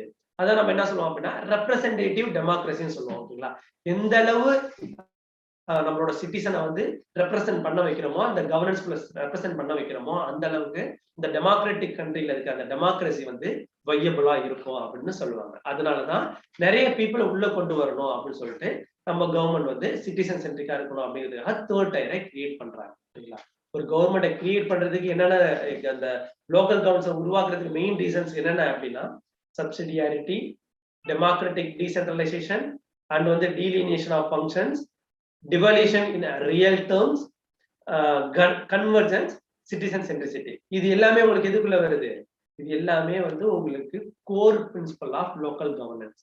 இதெல்லாம் கொண்டு வரதுக்காக தான் லோக்கல் கவர்னன்ஸை நம்ம கவர்மெண்ட் கிரியேட் பண்ணியிருக்காங்க. நமக்கு தெரியும் நம்மளோட இப்ப லோக்கல் பஞ்சாயத்துல எப்படி இருக்கு, நமக்கு 3 லெவல் ஆஃப் இருக்கும். என்னன்னா ஃபர்ஸ்ட் உங்களுக்கு வந்து பஞ்சாயத்து லெவல்ல பஞ்சாயத்து சிஸ்டம் இருக்கும், செகண்ட் உங்களுக்கு இன்டர்மீடியேட்டரி இருக்கும், தேர்ட் ஒன் வந்து உங்களுக்கு ஜில்லா பரிஷத் இருக்கும். இத மாதிரி 3 லெவல்ல அதை கிரியேட் பண்ணி வச்சிருப்பாங்க. அப்போ என்ன செஞ்சிருப்பாங்க, அது இல்லாம பிளஸ் உங்களுக்கு என்ன செஞ்சிருப்பாங்க அப்படின்னா கிராம சபா அப்படின்னு சொல்லிட்டு வில்லேஜுக்கு, வார்டு கமிட்டிஸ் அப்படின்னு சொல்லிட்டு முனிசிபாலிட்டிஸ். இதுல என்ன செஞ்சிருப்பாங்க அப்படின்னா கிராம சபால நம்ம ஏற்கனவே சொன்ன மாதிரி இந்த சிட்டிசன் சென்ட்ரிசிட்டி இம்ப்ரூவ் பண்றதுன்னா அந்த ஏரியாவில் இருக்கிற அந்த பஞ்சாயத்து ராஜுக்குள்ள இருக்கிற அடல்ட் மெம்பர்ஸ் யார் யாருக்கெல்லாம் அங்க ரிஜிஸ்டர்ட் ஓட்டர்ஸா இருக்காங்களோ they all became a member of that கிராம சபா அண்ட் வார்டு கமிட்டிஸ். அதுக்குள்ள அவங்க மெம்பரா உள்ள வந்துடுறாங்க. அவங்க அது எல்லாத்தையுமே சால்வ் பண்ற அளவுக்கு கிரியேட் பண்ணிடுறாங்க. அந்த 3 டயர் சிஸ்டம் வில்லேஜ் லெவல்ல ஒண்ணு, block or taluk or mandal லெவல்ல ஒண்ணு, லாஸ்ட் ஒன் டிஸ்ட்ரிக்ட் லெவல்ல ஒண்ணு. நம்ம ஏற்கனவே நம்ம பார்த்தோம் டிபிஎஸ்பில ஆர்டிகல் 40ல பஞ்சாயத்து ராஜ் கிரியேட் பண்ணு சொல்லியிருப்பாங்க. அதே மாதிரி 243ல செல்ஃப் கவர்னிங் இன்ஸ்டிடியூஷன் ஒவ்வொரு பஞ்சாயத்தையும் கிரியேட் பண்ணும் அப்படின்னு சொல்லியிருப்பாங்க. அதனால என்ன செஞ்சிருப்பாங்கன்னா இந்த 243ல ஆர்டிகல்ல ஏல இருந்து 243 ABC அப்படின்னு சொல்லிட்டு ஒவ்வொரு ஃபங்க்ஷனையும் ஒவ்வொரு ஆர்டிகலா அமெண்ட் மூலியமா இன்க்ரீஸ் சேர்த்துக்கிட்டு இருப்பாங்க. அண்ட் ஃபர்தர் தட் இந்த அந்த சிட்டிசன் சென்ட்ரிசிட்டி அப்படிங்கிற ஒரு இதுக்குள்ளேயும் ரெப்ரசன்டேட்டிவ் டெமோக்ரஸி அப்படிங்கிற ஒரு ஃபங்க்ஷன் வரும் பொழுது நம்ம என்ன ஆயிடுது, எல்லாருமே அது உள்ள கொண்டு வரணும் அப்படிங்கிறது அதோட பேசிக் டேர்ம். அப்ப எல்லாருமே அப்படின்னா உங்களுக்கு யார் யார் வரணும், கண்டிப்பா marginalised section of the society should comes under the panchayat Raj system. அவங்களும் அந்த சிஸ்டத்துக்குள்ள அவங்க ரெப்ரசன்ட் பண்ணணும் அப்படிங்கிறதுனால என்ன செய்யறாங்க அப்படின்னா இவங்க எஸ்சிஸ், எஸ்டிஸ் அண்ட் விமென்ஸ், ஓகேங்களா, இவங்க 3 பேருக்கும் சில ரிசர்வேஷன் கொடுத்துடுறாங்க. எதுக்குள்ள, உங்களுக்கு பஞ்சாயத்து ராஜ் சிஸ்டம்குள்ள. அந்த ரிசர்வேஷன் கொடுத்ததுனால என்ன ஆயிடுது, அவங்களும் அவங்களோட அந்த ஒரு டெசிஷன் மேக்கிங்குள்ள ஒரு எஸ்சிஸ், எஸ்டிஸ் ஆர் விமனும் கொண்டு வந்துடுறாங்க. அப்ப ரிசர்வேஷன் அவங்களுக்கு கொடுக்கும்போது என்ன ஆயிடுது, ஆட்டோமேட்டிக்கா மத்தவங்க யாரும் அங்க வந்து கண்டெஸ்ட் பண்ண முடியாத அளவுக்கு ஒரு உங்களுக்கு வந்து ஒரு வேலி மாரி ஒன்று கிரியேட் பண்ணிடுறாங்க. அப்ப என்ன ஆயிடுது, அவங்க இன்னமும் நிறைய அந்த மார்ஜினல் செக்ஷனும் என்ன செய்யறாங்க, கவர்னன்ஸ் சிஸ்டத்துக்குள்ள இன்க்ளூட் பண்றாங்க. எவ்வளவு இன்க்ளூட் பண்ணிருப்பாங்க அப்படின்னா 1/3 ஆஃப் த சீட்ஸ் யாருக்கு போகணும் அப்படின்னா எஸ்சிஸ், எஸ்டிஸ் அண்ட் விமெனுக்கு போயிருக்கணும் அப்படிங்கிற மாதிரி சொல்லியிருக்காங்க. அதுக்கப்புறம் இந்த பஞ்சாயத்து ராஜ் சிஸ்டம் இதுக்கு முன்னாடியும் இருந்துச்சு. ஓகேங்களா, இதுக்கு முன்னாடி இருக்கும்பொழுது என்னாச்சு அப்படின்னா 5 இயருக்கு ஒரு வாட்டி எலெக்ஷன் நடத்தணுங்கிறத நிறைய ஸ்டேட்ஸ்ல ஃபாலோ பண்ணல. அதனால என்ன செஞ்சிருப்பாங்க அப்படின்னா 73rd அமெண்ட்மெண்ட்லயும் 74th அமெண்ட்மெண்ட்லயும் என்ன சொல்லியிருப்பாங்கன்னா we should conduct election uniformly for every 5 years அப்படின்னு சொல்லியிருப்பாங்க. ஒவ்வொரு 5 வருஷத்துக்கும் ஒரு எலெக்ஷன் நடத்தியே ஆகணும். எதுக்கு? பஞ்சாயத்து ராஜ் சிஸ்டத்துல அடுத்த பஞ்சாயத்து ராஜ் அடுத்த பஞ்சாயத்து மெம்பரையும் பஞ்சாயத்து ஹெட்டையும் எலெக்ட் பண்றதுக்கு. அப்போ இந்த சிஸ்டத்தை அந்த பஞ்சாயத்து ராஜ் எலெக்ட் பண்றதுக்கு என்ன செய்யணும்? ஒரு எலெக்ஷன் கமிஷன் கிரியேட் பண்ணும். அப்போ இண்டிபெண்டா ஒரு எலெக்ஷன் கமிஷனை கிரியேட் பண்ணு. அப்ப இந்த பஞ்சாயத்து ராஜுக்கு கொஞ்சம் ரிசோர்ஸ் எல்லாம் வந்து மொபைலைஸ் பண்ணணும். அப்ப என்னென்ன ரிசோர்ஸ் அவங்களுக்கு கொடுக்கணும்னு யாரு ஒருத்தவங்க டிசிஷன் எடுக்கணும். அப்ப என்ன செய்யறாங்க? அவங்களுக்கு அடுத்து அவங்களுக்கு வந்து எப்படி வந்து உங்களுக்கு இண்டிபெண்டன்ட் எலெக்ஷன் கமிஷன் வந்து கிரியேட் பண்ணாங்களோ அதே மாதிரி ஸ்டேட் பினான்ஸ் கமிஷன் ஒன்று தனியா கிரியேட் பண்ணிடுறாங்க. ஒரு டிஸ்ட்ரிக்ட் உள்ள பாத்தீங்கன்னா நிறைய முனிசிபாலிட்டிஸ் இருக்கும், நிறைய பஞ்சாயத்து இருக்கும். அப்ப முனிசிபாலிட்டிஸ் தனியா ஃபங்க்ஷன் பண்ணுவாங்க, பஞ்சாயத்து தனியா நடப்பாங்க. அப்ப கம்பார்ட்மெண்டலைசேஷன் நடந்துச்சு இல்லைங்களா? அப்ப நம்ம கம்பார்ட்மெண்டலைசேஷன் பண்ணும்போது என்ன சொன்னோம்? அங்க ஒரு கன்வர்ஜென்ஸ் இருக்குன்னு சொன்னோம் இல்லைங்களா? அதுக்காக என்ன பண்ணிருப்பாங்க அப்படின்னா, பஞ்சாயத்து ஒரு கம்பார்ட்மெண்ட் ஆயிடுச்சு, முனிசிபாலிட்டிஸ் ஒரு கம்பார்ட்மெண்ட் ஆயிடுச்சு. அப்ப இதை கன்வர்ஜ் பண்றதுக்கு என்ன செய்யறாங்க அப்படின்னா, டிஸ்ட்ரிக்ட் பிளானிங் கமிட்டி அப்படின்னு ஒரு கமிட்டி கிரியேட் பண்றாங்க. அந்த கமிட்டிக்கு மெம்பர்லாம் யார் யாருன்னா, பஞ்சாயத்து ராஜ்ல இருந்து முனிசிபாலிட்டிஸ்ல இருந்து மெம்பர் போயிட்டு அந்த டிஸ்ட்ரிக்ட் பிளானிங் கமிட்டில வருவாங்க. அப்போ பஞ்சாயத்து முனிசிபாலிட்டிஸ்ல இருந்து வரும்பொழுது அவங்க என்ன செஞ்சிருக்காங்க? அவங்க எல்லாருமே பீப்புள், அவங்களாம் எலெக்டட் பை பீப்புள். அப்ப பீப்புளால எலெக்ட் பண்ணிருக்காங்க. பட் ஆனா நமக்கு தெரியாது அவங்களுக்கு எந்த அளவுக்கு கவர்னன்ஸ்ல நாலேஜ் இருக்கு அப்படின்னு சொல்லிட்டு. அப்போ நம்ம டிஸ்ட்ரிக்ட் லெவல்ல ஒரு பிளான் பண்ணும்பொழுது என்ன ஆகுது?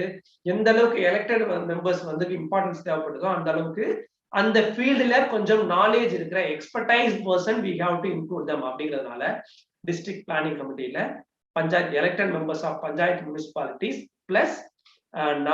பிளஸ் உங்களுக்கு அந்த பியூரோக்ராட்டும் உள்ள சில மெம்பர்ஸ் உட்கார்றாங்க. அப்போதான் என்ன ஆகுது? ஒரு ஃபுல் ஃபிளெஜ்ட் உங்களுக்கு லோக்கல் கவர்மெண்ட் ஃபங்க்ஷன் ஆக முடியுது. அதுக்கப்புறம் அந்த பினான்ஸ் கமிஷன் உங்களுக்கு கிரியேட் பண்ணதுக்கு அப்புறம் பினான்ஸ் கமிஷன் என்ன பண்றாங்க? பட்ஜெட் ஒவ்வொரு வாட்டி ஸ்டேட் பண்ணும்போது இவ்வளவு அமௌண்ட் நீங்க வந்து கண்டிப்பா இந்த இதுக்கு கொடுக்கணும் அப்படிங்கிற மாதிரி சொல்லிடுறாங்க. பிளஸ் நீங்க எந்தெந்த ஃபங்க்ஷன்ஸ் எல்லாத்தையுமே பஞ்சாயத்து ராஜ் கொடுக்கணும் அப்படிங்கிற மாதிரியும் இந்த கவர்மெண்ட் சாரி நம்மளோட யூனியன் கவர்மெண்ட் கொடுத்துட்றாங்க. பட் ஆனா என்ன செஞ்சுட்டாங்க அப்படின்னா, வாலண்டரி ப்ரொவிஷன்ஸ், மேண்டட்டரி ப்ரொவிஷன்ஸ் ரெண்டா பேசுறாங்க. மேண்டட்டரி ப்ரொவிஷன்னா we should implement that provision. ஏதாவது ப்ரொவிஷன்ஸ் மேண்டட்டரியில கொண்டு வந்துட்டாங்க அப்படின்னா அந்த ஸ்டேட் கவர்மெண்ட் என்ன செய்யணும்? They should implement all those provisions which comes under the mandatory provisions. இதுவே உங்களுக்கு வாலண்டரி ப்ரொவிஷன்ஸ்ல வந்துச்சு அப்படின்னா the state government can decide. அவங்களோட பவர் அண்ட் அவங்களோட ரிசோர்ஸை வச்சு அவங்க டிசைட் பண்ணிக்கலாம் எதெல்லாம் வந்து இவங்க டிவாலியேட் பண்றாங்க, யார் யாருக்கு பஞ்சாயத்து டிவாலியேட் பண்றாங்க, பண்ண முடியாதுங்கிறத அவங்களே டிசைட் பண்ணிக்கலாம். இதுதான் மெயினா நம்ம அந்த ரீஜனுக்கு கொண்டு வரோம். அதாவது நம்ம பஞ்சாயத்து முனிசிபாலிட்டிஸ் கொண்டு வரோம். இப்படி கொண்டு வந்ததுக்கு அப்புறம் என்ன ஆகுது அப்படின்னா, இதுல சில ப்ராப்ளம்ஸ் வருது. அப்போ இந்த ப்ராப்ளம்ஸ் ஓவர் கம் பண்றதுக்கு சின்ன சின்ன சேஞ்சஸ் கொண்டு வராங்க. அதெல்லாம் ஒண்ணு ஒண்ணா நம்ம பார்க்கலாம். இப்போ நமக்கு ஜென்ரலா பார்த்தோம்னா இப்போ பஞ்சாயத்து ராஜ் முனிசிபாலிட்டிஸ் கொண்டு வந்துட்டோம். பட் ஆனா ஷெட்யூல் ஏரியாஸுக்கு பஞ்சாயத்து ராஜ் இந்த ப்ரொவிஷன்ஸ் அப்படியே கொண்டு போயிட்டு நம்ம இம்ப்ளிமெண்ட் பண்ண முடியாது அப்படிங்கிறதுனால என்ன செய்யறாங்க அப்படின்னா 1996ல provisions of Panchayat extensions to the schedule areas act அப்படின்னு சொல்லிட்டு கொண்டு வராங்க. பெசா ஆக்ட் அப்படின்னு சொல்லிட்டு தமிழ்ல சாரி உங்களுக்கு ஷார்ட் ஃபார்ம்ல சொல்லுவாங்க. Provisions of panchayat extension to the scheduled areas act 1996. அதனால என்ன செஞ்சாங்க? இது மூலியமா ஷெட்யூல் ஏரியாஸ் எங்கெல்லாம் இருக்கும் அந்த ஷெட்யூல்ட் ஏரியாஸுக்கு சில எக்ஸ்ட்ரா பவர்ஸ் கொடுக்குறாங்க, அவங்க அதை பண்ணிக்கலாம் அப்படின்னு சொல்லிட்டு. இப்போ பவர்ஸ் கிரியேட் பண்ணிட்டாங்க.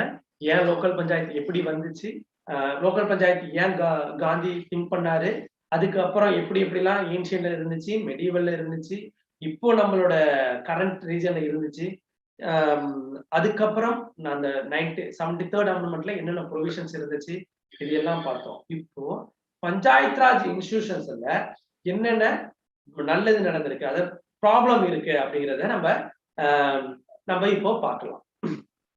இப்ப கிட்டத்தட்ட நான் சொன்ன மாதிரி பஞ்சாயத்து ராஜ் இன்ஸ்டிடியூஷன் கிரியேட் ஆகி 26 இயர்ஸ் ஆயிடுச்சு. 26 இயர்ஸ் ஆயிருக்கும் போது நம்ம என்னதான் அதுக்கு முன்னாடி நம்ம ப்ரீ பிளான்டா திங்க் பண்ணி இதெல்லாம் கொடுக்கணும், இதெல்லாம் பண்ணணும் அப்படின்னு சொல்லிட்டு நம்ம கிளியர் கட்டா டிஃபைன் பண்ணியிருந்தாலுமே இம்ப்ளிமெண்டேஷன் வரும்போது நிறைய ப்ராப்ளம்ஸ் வரும். இப்ப நம்ம ப்ரிப்பரேஷன்ல நிறைய பேர் வந்திருந்தாலுமே ஒரு நாளைக்கு 10 hours படிக்கிறேன், 12 hours படிக்கிறேன் நம்ம திங்க் பண்ணாலுமே உள்ள போகும்போது நமக்கு என்ன செய்யும், சில ப்ராப்ளம்ஸ் வரும். 10 hours படிக்க முடியாது. அன்னைக்கு ஏதாவது ஒரு இன்சிடென்ட் நடக்கலாம், ஏதாவது ஒரு ஆக்சிடென்ட் நடக்கலாம், இல்ல ஏதாவது உங்க வீட்டுல திடீர்னு ஒரு ரிலேட்டிவ்ஸ் வரலாம், இல்ல உங்க ஃபேமிலிக்கு ஏதாவது ஒரு ப்ராப்ளம் வரலாம். அப்ப என்ன செய்ய முடியாது, நம்மளால எல்லா நாளும் 10 hours படிக்க முடியாது. அப்போ நம்ம பிளான் ஒண்ணு பண்ணியிருப்போம், இம்ப்ளிமெண்ட் பண்ணும்போது அந்த ரியல் லைஃப் ப்ராப்ளம்ஸ் நிறைய நமக்கு அக்கர் ஆகும். அதே மாதிரி பஞ்சாயத்து ராஜ் இன்ஸ்டிடியூஷன்லயும் இந்த 26 இயர்ஸ்ல இந்த மோர் தென் 26 கிட்டத்தட்ட உங்களுக்கு 27-28 இயர்ஸ் ஆகும். இந்த இயர்ஸ்ல என்ன ஆயிடுச்சு அப்படின்னா 30 இயர்ஸ் ஆகும் இல்லைங்களா? அதுல என்ன ஆயிடுச்சு அப்படின்னா உங்களுக்கு என்னென்ன ப்ராப்ளம்ஸ் வருதோ, அதாவது இந்த 30 இயர்ஸ்ல என்னென்னலாம் உங்களுக்கு ப்ராப்ளம்ஸ் வந்திருக்கோ அது எல்லாத்தையும் ஒன்னொன்னா பார்க்கலாம். ஓகேங்களா? ஃபர்ஸ்ட் ஒன் என்ன அப்படின்னு பாத்தீங்கன்னா, இது வந்து நம்ம செஞ்சிட்டோம். ஓகே, நம்ம பஞ்சாயத்து ராஜ் இன்ஸ்டிடியூஷனை கிரியேட் பண்ணிட்டோம். இது வந்து கவர்மெண்டோட பொலிட்டிக்கல் ரெப்ரசன்டேஷனோட அனதர் லெவல் அப்படின்னு சொல்லிட்டோம். பட் ஆனா உண்மையிலேயே அப்படி போச்சு அப்படின்னு பாத்தீங்கன்னா, இன்னமும் கிராஸ் ரூட் லெவல்ல இன்னும் நிறைய இடத்துக்கு பஞ்சாயத்து ராஜ் இன்ஸ்டிடியூஷன் போல, இன்னமும் பெட்டர் கவர்னன்ஸ் கொடுறதுக்கு இன்னமும் இது திணறிட்டு தான் இருக்கு. எக்ஸாம்பிள் சொல்லணும் அப்படின்னா, நம்ம தமிழ்நாடு எடுத்துக்கிட்டோம் அப்படின்னா கிட்டத்தட்ட ஒரு 8 இயர்ஸ் 9 இயர்ஸ்க்கு மேல நமக்கு என்னாச்சு, எலெக்ஷனே நடக்கல. முனிசிபாலிட்டிஸ் எலெக்ஷன் இப்பதான் அனௌன்ஸ் பண்ணிருக்காங்க. அப்போ நம்ம அந்த 5 இயர்ஸ்க்கு ஒன்ஸ் நம்ம கண்டிப்பா வந்து எலெக்ஷன் நடத்தணும் அப்படின்னு நம்ம சொன்ன விஷயம் நடந்திருக்கா அப்படின்னா நடக்கல. சில டைம் வந்து அது வந்து இந்த மாதிரி சில ப்ராப்ளம்ஸ்னால தள்ளி போகுது. அப்ப பஞ்சாயத்து ராஜ் இன்ஸ்டிடியூஷன் எதுக்காக கிரியேட் பண்ணமோ அந்த கோர் பிரின்சிபலே சில டைம் வந்து நமக்கு அஃபெக்ட் ஆகுது. அதுக்கடுத்து பார்த்தோம் அப்படின்னா இந்த மாதிரி இந்த 73rd 74th ப்ரொவிஷன்ஸ்ல பாத்தீங்க அப்படின்னா நிறைய இடத்துல SC candidate, SC and ST candidates வந்து ரெப்ரசன்ட் பண்றாங்க. பட் மேக்சிமம் அவங்க எப்படி ரெப்ரசன்ட் பண்றாங்க அப்படின்னா, இன்னொரு அப்பர் காஸ்ட்ல இருக்கிற ஒருத்தவங்க வந்து அவங்க வீட்டுல ஒர்க் பண்றவங்களோ இல்ல அவங்க ரொம்ப க்ளோஸான ஒருத்தவங்களோ என்ன செய்யறாங்க அப்படின்னா, இவர் தான் நான் நிற்க வைக்கிற கேண்டிடேட் அப்படின்னு சொன்னாலும் அவரும் என்னன்னே தெரியாம நின்னுறாரு. ஓகேவா? இதெல்லாம் ரியல்ல நம்ம தமிழ்நாட்டுல கூட நடக்கிற ஒரு விஷயம். அதாவது ஒரு எஸ்சி கேண்டிடேட்டை வந்து ஒரு ஏரியா வந்து உங்களுக்கு ரிசர்வ்டு ஏரியான்னு அனௌன்ஸ் பண்ணதுக்கு அப்புறம் ஒரு எஸ்சி கேண்டிடேட் நிற்கிற ஒரு எஸ்சி கேண்டிடேட்டுக்கு என்ன செய்யறாங்க அப்படின்னா, ஒரு ஜென்ரல் ஒரு அப்பர் காஸ்ட்ல இருக்கிறவங்க என்ன செய்யறாருன்னா, அவரு லோக்கல் ஏரியால இருக்கிற தனக்கு கீழே வேலை செய்யற ஒரு எஸ்சி கேண்டிடேட் நிறுத்துறாரு. அந்த ஒரு அப்பர் காஸ்ட்ல இருக்கிற சப்போர்ட்னால அவர் என்ன செய்யறாருன்னா இந்த எஸ்சி கேண்டிடேட் இருக்கிறவர் ஜெயிச்சிடாரு. அவர் என்ன பண்ணணும் அப்படின்னா, இந்த அப்பர் காஸ்ட்ல இருக்கிறவர் எங்கெங்கெல்லாம் சைன் பண்ண சொல்றாரோ அங்கெல்லாம் அவருக்கு சைன் பண்ணணும். ஒவ்வொரு சைனுக்கு அவருக்கு எல்லாம் கொடுத்துருவாங்க அப்படின்னா 100 rupees இல்ல 500 rupees இத மாதிரி ஒரு சேலரி போட்டு கொடுத்துருவாங்க. அந்த எஸ்சி கேண்டிடேட் என்ன செய்வார் அப்படின்னா, அவர் வந்து கேண்டிடேட் வந்து அனௌன்ஸ் பண்றது, கேண்டிடேட் வந்து நாமினேட் பண்றது வந்து எலெக்ஷன் முடிகிற வரைக்கும் செலவு வரைக்கும் அவரால் இண்டிவிஜுவலா எடுத்து செலவு பண்ண முடியுமா அப்படின்னா நிறைய டைம் அந்த ஷெட்யூல் காஸ்ட்ல இருக்கிறவங்களால பண்ண முடியல. அப்போ என்ன செய்யறாரு, இந்த அப்பர் காஸ்ட் இருக்கிறவரு நாமினேஷன்ல இருந்து எலெக்ஷன் ரிசல்ட் வர வரைக்கும் ஃபுல் எக்ஸ்பெண்டிச்சரை அவர் எடுத்துடுறாரு. அதனால என்ன செய்யறாங்க அப்படின்னா, ஒவ்வொரு சைடுக்கு 500 அப்படிங்கிற மாதிரி அவர் கொடுத்துட்டு என்ன செஞ்சிடறாங்க, ஃபுல் பவரையும் இவங்களே எடுத்துடுறாங்க. அப்போ இந்த நம்ம நிறைய எஸ்சி எஸ்டி கேண்டிடேட் நம்ம உள்ளுக்குள்ள கொண்டு வரணும் அப்படிங்கிற ஒரு கோர், அந்த வைட்டல் அந்த இதுவே நடக்கல. அதுக்கு நம்ம என்ன செய்யறாங்க, அப்போ என்ன செய்யறாங்க அப்படின்னா, இது உங்களுக்கு இது வந்து எஸ்சி அண்ட் எஸ்டி கேண்டிடேட்ஸ்க்கு இப்படி நடந்துச்சு. இதே மாதிரியே ஃபீமேல் பொலிட்டிக்கல் ரெப்ரசன்டேஷன்ஸும் என்ன நடக்குது அப்படின்னா, லோக்கல் கவர்மெண்ட்ஸ்ல மேக்சிமம் தன்னோட ஹஸ்பண்டோ தன்னோட ஒய்ஃபையும் தன்னோட டாட்டரையும் தான் ஃபர்ஸ்ட் நிறுத்துறாங்க. இப்போ கூட நம்ம பார்த்துருக்கோம், நம்ம 21 இயர்ல வந்து கேரளாவில வந்து ஒரு ஃபர்ஸ்ட் ஒரு கேர்ள் வந்து பஞ்சாயத்து ராஜ் லீடர் ஆயிருக்காங்க அப்படின்னு சொல்லிட்டு எல்லாரும் நியூஸ் பேப்பர்லாம் ஆஹா ஓஹோன்னு பேசிட்டு இருக்காங்க. ஆக்சுவலா பாத்தீங்க அப்படின்னா அந்த எலெக்ஷன்ல பாத்தீங்க அப்படின்னா அந்த பொண்ணு படிச்சுட்டு முடிச்சிருக்காங்களா, படிச்சுட்டு இருக்கணும். அவங்க அப்பா அந்த பஞ்சாயத்து ராஜ் எலெக்ஷன்ல நிக்க வேண்டியது, அது விமன் கான்ஸ்டிடுவன்சி அப்படிங்கிறதுனால அவரோட டாட்டர் நிக்க வச்சு ஜெயிக்க வச்சுட்டாங்க. இப்போ அந்த டாக்டர் ஏதாவது பண்ணுவாங்களா அப்படின்னா மேக்ஸிமம் பண்ண மாட்டாங்க. மேக்ஸிமம் அவங்க எப்படி இருப்பாங்க, ப்ராக்ஸி ரெப்ரசன்டேஷன் சொல்லுவாங்க. சும்மா பேருக்குன்னு அவங்க இருப்பாங்க. இது எல்லாமே யார் பண்ணுவா, அந்த ஹஸ்பண்டோ இல்ல ஃபாதர் ஃபிகரோ தான் அவங்க எல்லா ஒர்க்கும் பண்ணுவாங்க. இந்த ப்ராக்ஸி ரெப்ரசன்டேஷனும் இன்னமும் பாத்தீங்க அப்படின்னா இந்த லோக்கல் கவர்மெண்ட்ஸ்ல இன்னும் நிறைய இடத்துல இருக்கு. ஏன் விமன் ரெப்ரசன்டேஷன் பண்ணணும் அப்படின்னா, ஒரு விமனா இருக்கும் பொழுது சில ப்ராப்ளம்ஸ் அவங்க ஃபேஸ் பண்ணுவாங்க. இப்ப எக்ஸாம்பிள் சொல்லணும் அப்படின்னா, உங்களுக்கு வந்து ஒரு ஏரியா இருக்கு, அந்த ஒரு வில்லேஜ் இருக்கு, ஒரு ரோட் போடணும் இல்ல ஒரு வாட்டர் டேங்க் கட்டணும் அப்படின்னு ஒரு 2 டிசிஷன் பண்ணும் பொழுது மேக்சிமம் அந்த யாரு எப்படி, இப்போ ஒரு மேல் இருக்கும்போது மேல் எப்படி திங்க் பண்ணுவார் அப்படின்னா, தண்ணி நமக்கு தேவை, பட் அதே சமயம் வந்து நமக்கு பஸ்ஸஸ் எல்லாம் நிறைய வந்துட்டு போகணும், அப்ப பஸ் நமக்கு தேவை அப்படின்னு அவங்க திங்க் பண்ணி என்ன செஞ்சிருவாங்க அப்படின்னா, எக்கனாமிக்கல் ஓரியன்டா நிறைய திங்க் பண்ணி அவங்க வந்து ரோடு வேணும்னா ரோடு வேணும் அப்படின்னு சொல்லிட்டு போறதுக்கு வாய்ப்பு இருக்கு. பட் ஆனா ஒரு விமன் பொலிட்டிக்கல் ஹெட்டா இருக்கும்போது அவங்க என்ன செய்வாங்க அப்படின்னா, அவங்க ஒரு விமன் ஃபேமிலியில இருக்க ஹவுஸ் ஒய்ஃபா இருக்கும் பொழுது ஒரு வாட்டரை வந்து வின் பண்றதுக்கு அவங்க எவ்வளவு தூரம் வாக்கபிள் பண்றாங்க அப்படிங்கிறது அவங்களுக்கு தெரியும். உங்களுக்கு வெஸ்ட் பெங்கால இது ரியலா நடந்தது. ஒரு விமன் ஹெட்டா இருக்கிற இடத்துல விமன் ஓரியன்டான ப்ராப்ளம் எல்லாமே வந்து compare to men political hit பாத்தீங்க அப்படின்னா நிறைய சால்வ் பண்ணியிருக்காங்க. அதனாலதான் ஃபீமேல் பொலிட்டிக்கல் ரெப்ரஸன்டேஷனும் அந்த கவர்னன்ஸ்குள்ள வரணும்னு நினைக்கிறதுக்கான ரீசன் என்ன அப்படின்னா அவங்களோட ப்ராப்ளம் என்ன அப்படிங்கிறது அவங்களுக்கு தான் தெரியும். we can sympathize but we can never be empathize அப்படின்னு சொல்லுவாங்க. நம்ம வந்து ஃபீமேல் வந்து இவ்வளவு கஷ்டப்படுறாங்களே அப்படின்னு நம்ம ஃபீல் பண்ண முடியுமே தவிர ஆக்சுவலா அவங்களுக்கு எவ்வளவு அந்த ப்ராப்ளத்துல ஃபீல் பண்றாங்கிறத நம்ம உணர்றது ரொம்பவே கஷ்டமான விஷயம். அதனாலதான் ஃபீமேல் ரெப்ரஸன்டேஷன் இருக்கும் பொழுது அந்த டெசிஷன்ஸ் எல்லாமே அவங்க ஈஸியா எடுத்துட்டு போயிடுறாங்க. அதுக்கப்புறம் தான் அதனாலதான் ஃபீமேல் பொலிட்டிக்கல் ரெப்ரஸன்டேஷன் வேணும்னு பஞ்சாயத்து ராஜ் இன்ஸ்டிடியூஷன்ல கொடுக்குறாங்க. பட் ஆனா அது ரியல்ல நடந்துச்சு அப்படின்னா இல்ல. மோஸ்ட் ஆஃப் த ரீஜன்ல பாத்தீங்க அப்படின்னா ப்ராக்சி ரெப்ரஸன்டேஷன் சொல்லிட்டு ஃபீமேல் பொலிட்டிக்கல் ரெப்ரஸன்டேஷனையும் குறைச்சிடுறாங்க. அதே மாதிரி டெவல்யூஷன் ஆஃப் ப்ரொவிஷன்ஸும் பாத்தீங்க அப்படின்னா 29 ஃபங்க்ஷன் கொடுத்துருப்பாங்க. அதுல நிறைய ஃபங்க்ஷன்ஸ் பாத்தீங்க அப்படின்னா உங்களுக்கு வாலண்டரி ப்ரொவிஷன்ஸ்ல கொடுத்துருப்பாங்க. வாலண்டரி ப்ரொவிஷன்ஸ்ல கொடுத்ததுனால ஸ்டேட் கவர்மெண்ட்ஸ் நிறைய இடத்துல அவங்களுக்கு அந்த ப்ரொவிஷன்ஸ் எதுவுமே வாலண்டரி ப்ரொவிஷன்ஸ் எதுவுமே ஷேர் பண்ணவே இல்லை. அதே மாதிரி ஒவ்வொரு லோக்கல் பாடிஸுக்கும் அவங்க ஒரு தனியா இண்டிவிஜுவலா வந்து அவங்க ஒர்க் பண்ணணும் அப்படின்னா அவங்களுக்கு சம் அமௌண்ட் வேணும். அவங்களோட எக்ஸ்பெண்டிச்சரை அவங்க பாத்துக்கிறதுக்கு அவங்களுக்கு ஃபண்ட் கொடுக்கணும். அவங்களுக்கு ஒரு லோக்கல் டாக்ஸ் கொடுக்குற அளவுக்கு பவர்ஸ் இருக்கணும் அப்படின்னு நமக்கு அதுக்கு முன்னாடி வச்சிருந்த நம்ம கமிட்டிஸ் எல்லாமே சொல்லியிருப்பாங்க. பட் ஆனா அந்த பவர் வந்து வாலண்டரி ப்ரொவிஷன்ஸ்ல ஸ்டேட் கவர்மெண்ட் கொடுத்ததுனால நிறைய ஸ்டேட் கவர்மெண்ட்ஸ் இன்னமும் ஃபண்ட் அலோகேஷன்ஸ் ஃபார் லோக்கல் பாடிஸுக்கு சரியா பண்றதே இல்லை. அவங்க இன்னமும் கம்மியாவே தான் பண்ணிட்டு இருக்காங்க. அந்த லோக்கல் பாடிஸ் ஃபண்டுக்கு என்ன செய்யறாங்க, ஒரு ஸ்டேட் கவர்மெண்ட்டையும் சென்ட்ரல் கவர்மெண்ட்டையும் ஸ்டில் தே ஆர் அவங்களை நம்பிக்கிட்டு இருக்கிற ஒரு சிச்சுவேஷன்ஸ் தான் இன்னும் இங்க இந்தியாவில் இருக்கு. அதே மாதிரி 15th ஃபினான்ஸ் கமிஷன் கூட என்ன சொல்லியிருக்காங்க, ஃபர்ஸ்ட் வந்து அவங்களுக்கு அந்த லோக்கல் கவர்மெண்ட்டுக்கு ஃபண்டை வந்து இன்க்ரீஸ் பண்ணுங்க, ஒரு இன்டர்நேஷனல் ஸ்டாண்டர்ட்ஸ்க்கு இன்க்ரீஸ் பண்ணுங்க அப்படிங்கிற மாதிரி சொல்லியிருக்காங்க. மேஜர் இஷ்யூ நம்ம சொன்ன மாதிரி ஃபர்ஸ்ட் ஒன் வந்து பாத்தீங்க அப்படின்னா லேக் ஆஃப் அடிக்குவேட் ஃபண்ட்ஸ். அவங்களுக்கு சரியான ஃபண்ட் போய் சேரல. சரியான ஃபண்ட் போய் சேராதனால அந்த லோக்கல் பஞ்சாயத்து ராஜ்னாலையோ முனிசிபாலிட்டிஸ்னாலையோ பாத்தீங்க அப்படின்னா அவங்களோட ஒர்க்கை அவங்களால கிளியர் கட்டா பண்ண முடியல. அதுக்கடுத்து பாத்தீங்க அப்படின்னா செகண்ட் இஷ்யூ, மேஜர் இஷ்யூ என்ன அப்படின்னு பாத்தீங்கன்னா interference of MPs and MLAs in functioning of panchayat சொல்லுவாங்க.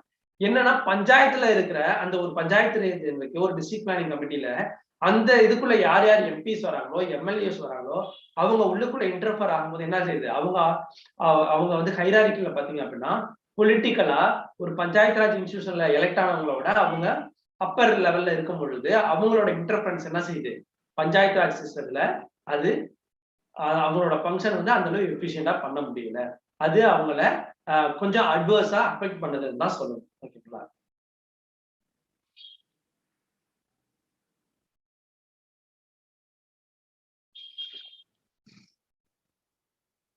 அடுத்து வந்து பாத்தீங்க அப்படின்னா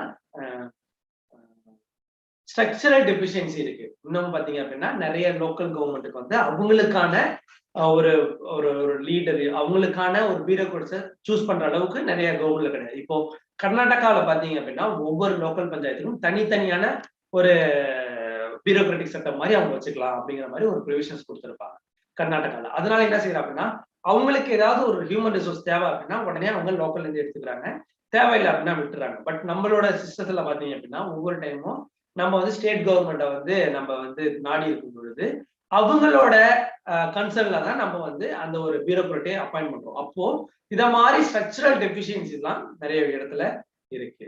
அதே மாதிரி நிறைய அடாஹிசம் இருக்குன்னு சொல்லுவாங்க. அட்ஹாக்கா நிறைய வந்து உங்களுக்கு அந்த கிராம சபா, கிராம சமிதி இதெல்லாம் எப்படின்னா ப்ராப்பரா எல்லா டைமும் நடக்காது. யாரோ ஒரு பெரிய லீடர் வராங்க, ஒரு கலெக்டர் வராங்க, ஒரு சிஎம் வராங்க அப்படின்னா அந்த டயத்துல மட்டும் ஒரு கிராம சபா கிரியேட் பண்றது. இல்ல ஒரு கிராம சபா அப்படியே ஃபங்க்ஷன் ஆயிட்டு இருந்தாலுமே கிராம சபால வந்து இப்ப வந்து உங்களுக்கு கரெக்டா ப்ராப்பரான ஒரு அஜெண்டா வச்சிருக்காங்களா, இந்த நம்மளோட லோக்கல் நம்மளோட பஞ்சாயத்து இதெல்லாம் பண்ணணும், நம்மளோட முனிசிபாலிட்டிஸ்ல இதெல்லாம் பண்ணணும், ஒரு கிளியர் கட்டான அஜெண்டா வச்சிருக்காங்களா அப்படின்னு பாத்தீங்க அப்படின்னா அவங்களும் ஒரு கிளியர் கட்டான அஜெண்டா வச்சிருக்கிறது இல்லை. அப்ப உங்களுக்கு மேக்சிமம் நீங்க ஒவ்வொருத்தவங்களும் பாத்தீங்க அப்படின்னா ஏதோ ஒரு லோக்கல் ஏரியாவில் ஒரு பஞ்சாயத்துல இருந்து வந்தவங்க நிறைய பேர் இருந்திருக்கீங்க. நீங்க பார்த்தாலே தெரியும் நம்ம பஞ்சாயத்துல கிராம சபா இந்த அளவுக்கு நடக்குதா அப்படின்னு பாத்தீங்க அப்படின்னா நிறைய நடக்கிறது இல்லை. ஆக்சுவலா உங்களுக்கு இண்டிபெண்டன்ஸ் டே, ரிபப்ளிக் டே அப்பெல்லாம் கிராம சபா நடக்கணும். இன்னைக்கு எத்தனை இடத்துல கிராம சபா நடந்திருக்கும் அப்படின்னு பார்த்தோம் அப்படின்னா அது இன்னும் நமக்கு கொஸ்டின் மார்க் நமக்குல நிறைய இடத்துல இன்னமும் பாத்தீங்க அப்படின்னா நமக்கு வந்து இன்னும் அந்த கிராம சபாங்கிறது இன்னும் அந்த மக்களுக்கும் தெரியல. அந்த அவேர்னஸ் கிரியேட் பண்ற பொறுப்பு ஸ்டேட் கவர்மெண்ட்டுக்கு. அந்த அவேர்னஸ் ஸ்டேட் கவர்மெண்ட் கிரியேட் பண்றதே கிடையாது.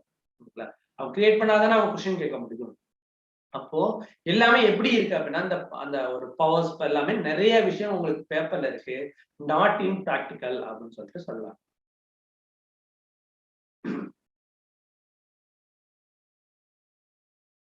அப்போ இப்ப இதெல்லாம் எப்படி ஓவர் கம் பண்ணலாம், இதெல்லாம் எப்படி அந்த சஜஷன் எல்லாம் சால்வ் பண்ணலாம் அப்படின்னா அதுக்காக நிறைய கமிட்டிஸ் போட்டிருக்காங்க. எக்ஸாம்பிள் சொல்லணும் அப்படின்னா செகண்ட் ஏஆர்சி ஓகேங்களா, நம்மளுக்கு செகண்ட் ஏஆர்சின்னு சொல்லிட்டு ஒரு ரிப்போர்ட்டே இருக்கும் ஓகேங்களா. அந்த அட்மினிஸ்ட்ரேட்டிவ் ரிஃபார்ம் கமிஷன் சொல்லிட்டு செகண்ட் டைம் கிரியேட் பண்ணியிருப்பாங்க.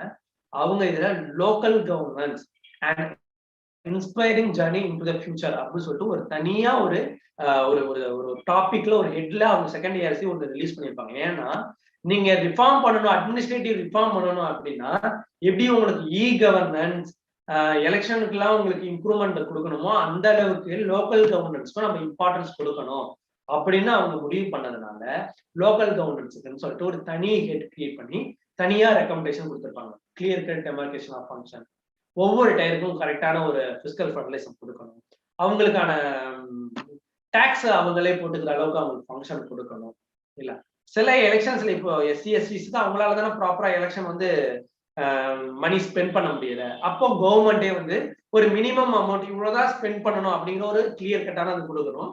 பிளஸ் இவ்வளவு ஒரு குறிப்பிட்ட அமௌண்ட் வந்து கவர்மெண்டே கொடுத்துடணும். அப்போ ஒரு குறிப்பிட்ட அமௌண்ட் கவர்மெண்டே கொடுக்கும்போது யார் வேணாலும் நிக்கலாம் அப்படிங்கும்பொழுது ஒரு நல்லவங்க கூட வந்து ஈஸியா நிக்க முடியுது. ஏன்னா இப்போ இருக்கிற ஒரு எலெக்ஷன் கண்டிஷன்ல பாத்தீங்க அப்படின்னா மணி வந்து என்ன செய்யுது அப்படின்னா உங்களுக்கு மேஜரா பிளே பண்ணுது. அப்போ இந்த எலெக்ஷன் கமிஷன் வந்து ஒரு அமௌண்ட் கொடுக்கும்போது என்ன ஆகுது, யார் வேணாலும் நிக்கலாம், ஏன்னா கவர்மெண்ட் வந்து கொஞ்சம் பணம் கொடுக்குது அப்படிங்கிற ஒரு நம்பிக்கை அவங்களுக்கு கிரியேட் ஆகும். அதே டயத்துல இந்த அமௌண்ட்டுக்கு ஒரு குறிப்பிட்ட அமௌண்ட் கொடுத்துட்டு இந்த ரேஞ்சை விட அதிகமா யாரும் ஸ்பெண்ட் பண்ண கூடாதுங்கும் பொழுது என்ன ஆயிடுது, அதிகமா ஒருத்தவங்க பணம் வச்சிருந்தாலுமே அதிகமா ஸ்பெண்ட் பண்ண முடியறது இல்லை.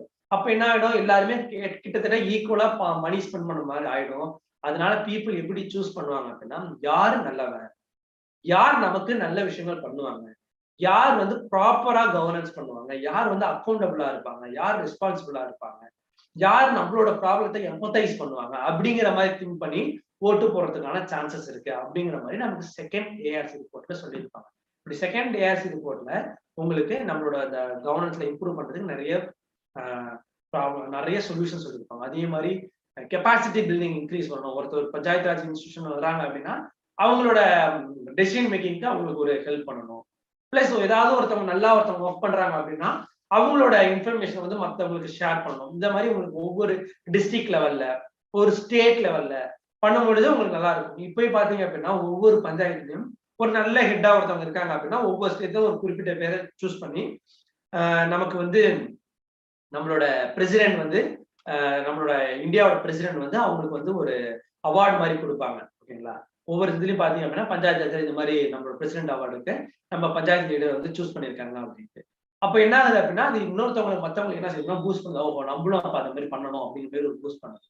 அதையும் தாண்டி அவங்களோட ஏரியாவில் என்னென்ன பண்ணியிருக்காங்க அதையும் நம்ம மற்றவங்களுக்கு கொடுக்கும்போது என்ன ஆகுது அப்படின்னா ஈஸியா இன்க்ரீஸ் ஆயிடுது. ஈஸியா அவங்களும் அவங்களோட அட்மினிஸ்ட்ரேஷனை இம்ப்ரூவ் பண்ணிடுறாங்க.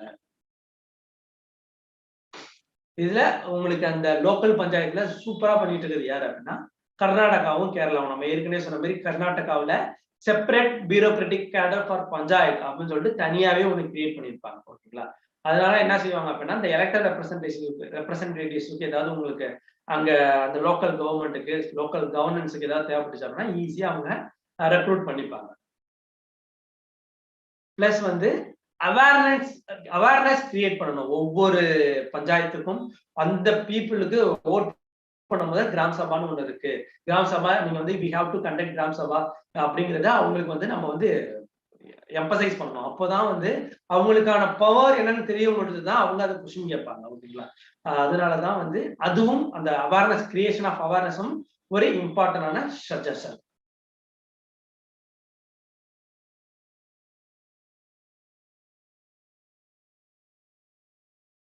இப்படி நம்ம ஒண்ணா பண்றது மூலியமா என்ன ஆயிடும் அப்படின்னா உண்மையிலேயே அந்த காந்திஜி நம்ம நினைச்ச மாதிரி நம்ம டாப்ல இருக்கிற அத காந்திஜி நினைச்ச அந்த இந்தியாவோட அந்த டெமோக்ரஸி நம்ம வந்து ரியலா ஃபீல் பண்ணணும் அப்படின்னா நம்ம வந்து செல்ஃப் கவர்னன்ஸ் கொடுக்கணும், லோக்கல் கவர்மெண்ட்டுக்கு செல்ஃப் கவர்னன்ஸ் கொடுக்கணும் அப்படிங்கிறது எல்லாமே நம்ம ஈஸியா சொல்லிடலாம். மகாத்மா காந்தி கூட ஒரு கோட்டை சொல்லியிருப்பாரு, if you would see our dream of Panchayat Raj, that is true democracy realized, we would regard the humblest and lowest Indian as being equally the ruler of India with the tallest in the land அப்படின்னு சொல்லியிருப்பாங்க. ஓகேங்களா, panchayat Raj improve பண்ணோம் அப்படின்னா நம்ம என்ன செய்யணும், நம்ம டாப்ல இருக்கிற ரூலருக்கு அவங்களே ஈக்குவலா கொண்டு வரணும் அப்படிங்கிற மாதிரி சொல்லியிருப்பாங்க. அந்த அளவுக்கு நீங்க கொண்டு வரணும்னா அவங்களுக்கான ரிசோர்ஸ், அவங்களுக்கான பவர் எல்லாத்தையுமே நம்ம கிளியர் கட்டா நம்ம கொடுத்துடணும், கிளியர் கட்டா அவங்களுக்கு டிவாலுவேட் பண்ணிடணும். ஓகேங்களா, இதெல்லாம் பண்றது மூலியமா என்ன ஆயிடும், நம்ம ஈஸியா இந்த 5 ட்ரில்லியன் எக்கானமியை கொண்டுட்டு போயிடலாம். நம்ம ஈஸியா நம்மளோட டெமோக்ராட்டிக் டீசென்ட்ரலைசேஷனை அச்சீவ் பண்ணிடலாம், சிட்டிசன் சென்ட்ரிக்க இம்ப்ரூவ் பண்ணிடலாம். எதுக்காக சப்சிடியரியா நம்ம தேர்ட் டியர் ஆஃப் கவர்மெண்ட் கொண்டு வந்தோமோ அந்த இது எல்லாமே நமக்கு அந்த டார்கெட் எல்லாமே ஈஸியா அச்சீவ் ஆயிடும். ஓகேங்களா, இதுல இருக்கிற அந்த நம்ம சொன்ன சஜஷன்ஸை இம்ப்ரூவ் பண்ணும்போது நம்மளோட பஞ்சாயத்து ராஜ் சிஸ்டம் இன்க்ரீஸ் ஆகிடும். அப்போ பஞ்சாயத்து ராஜ் சிஸ்டம் ஏன் நமக்கு இம்பார்ட்டன்ட்ங்கிறது நம்ம அதை கிரியேட் பண்ணது மூலியமாவே நமக்கு தெரிஞ்சிருக்கும். ஓகேங்களா, இப்படி நம்ம ஒவ்வொன்றும் இம்ப்ரூவ் பண்றது மூலியமா என்ன ஆகும் அப்படின்னா அந்த பெரிஃபரல்ல இருக்கிறத நம்ம ஈஸியா சால்வ் பண்ணிக்கலாம். நம்ம சார்ட் அவுட் பண்ணும்போது அந்த மைக்ரேஷன், அர்பன் மைக்ரேஷன் ப்ராப்ளத்தையும் நம்ம ஈஸியா சால்வ் பண்ணிடலாம். ரூரல்ல செல்ஃப் கவர்னன்ஸ் அதிகமா கொடுக்கும்போது ரூரல்ல வந்து உங்களுக்கு அங்க இண்டஸ்ட்ரியை இம்ப்ரூவ் பண்ணும்போது உங்களுக்கு human mobilisation from rural to urban நீங்க ஸ்டாப் பண்ணிடலாம். நிறைய பேசிக் ப்ராப்ளத்தை நம்ம சால்வ் பண்ணிடலாம், ப்ரொவைடட் தட் நம்ம பர்ஃபெக்டான பவர்ஸ் அண்ட் ஃபங்க்ஷன்ஸ் வந்து நம்ம லோக்கல் கவர்மெண்ட் கொடுக்கறது மூலியமா. I finally conclude by reimagining the spirit of establishing the third tier of government as responsible citizens.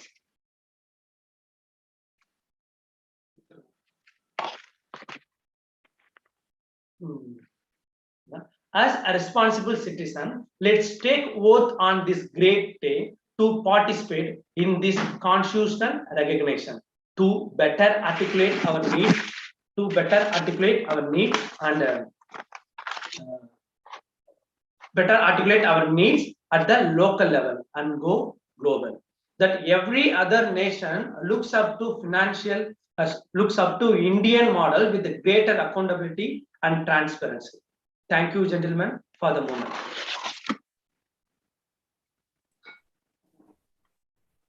Thank you, Mr. Mahesh. Thank you for this program. And I kindly invite Mr. Baskaran Krishnamoorthy, sir, Income Tax Officer State, to speak on fundamental duties. So welcome, sir. You can join now.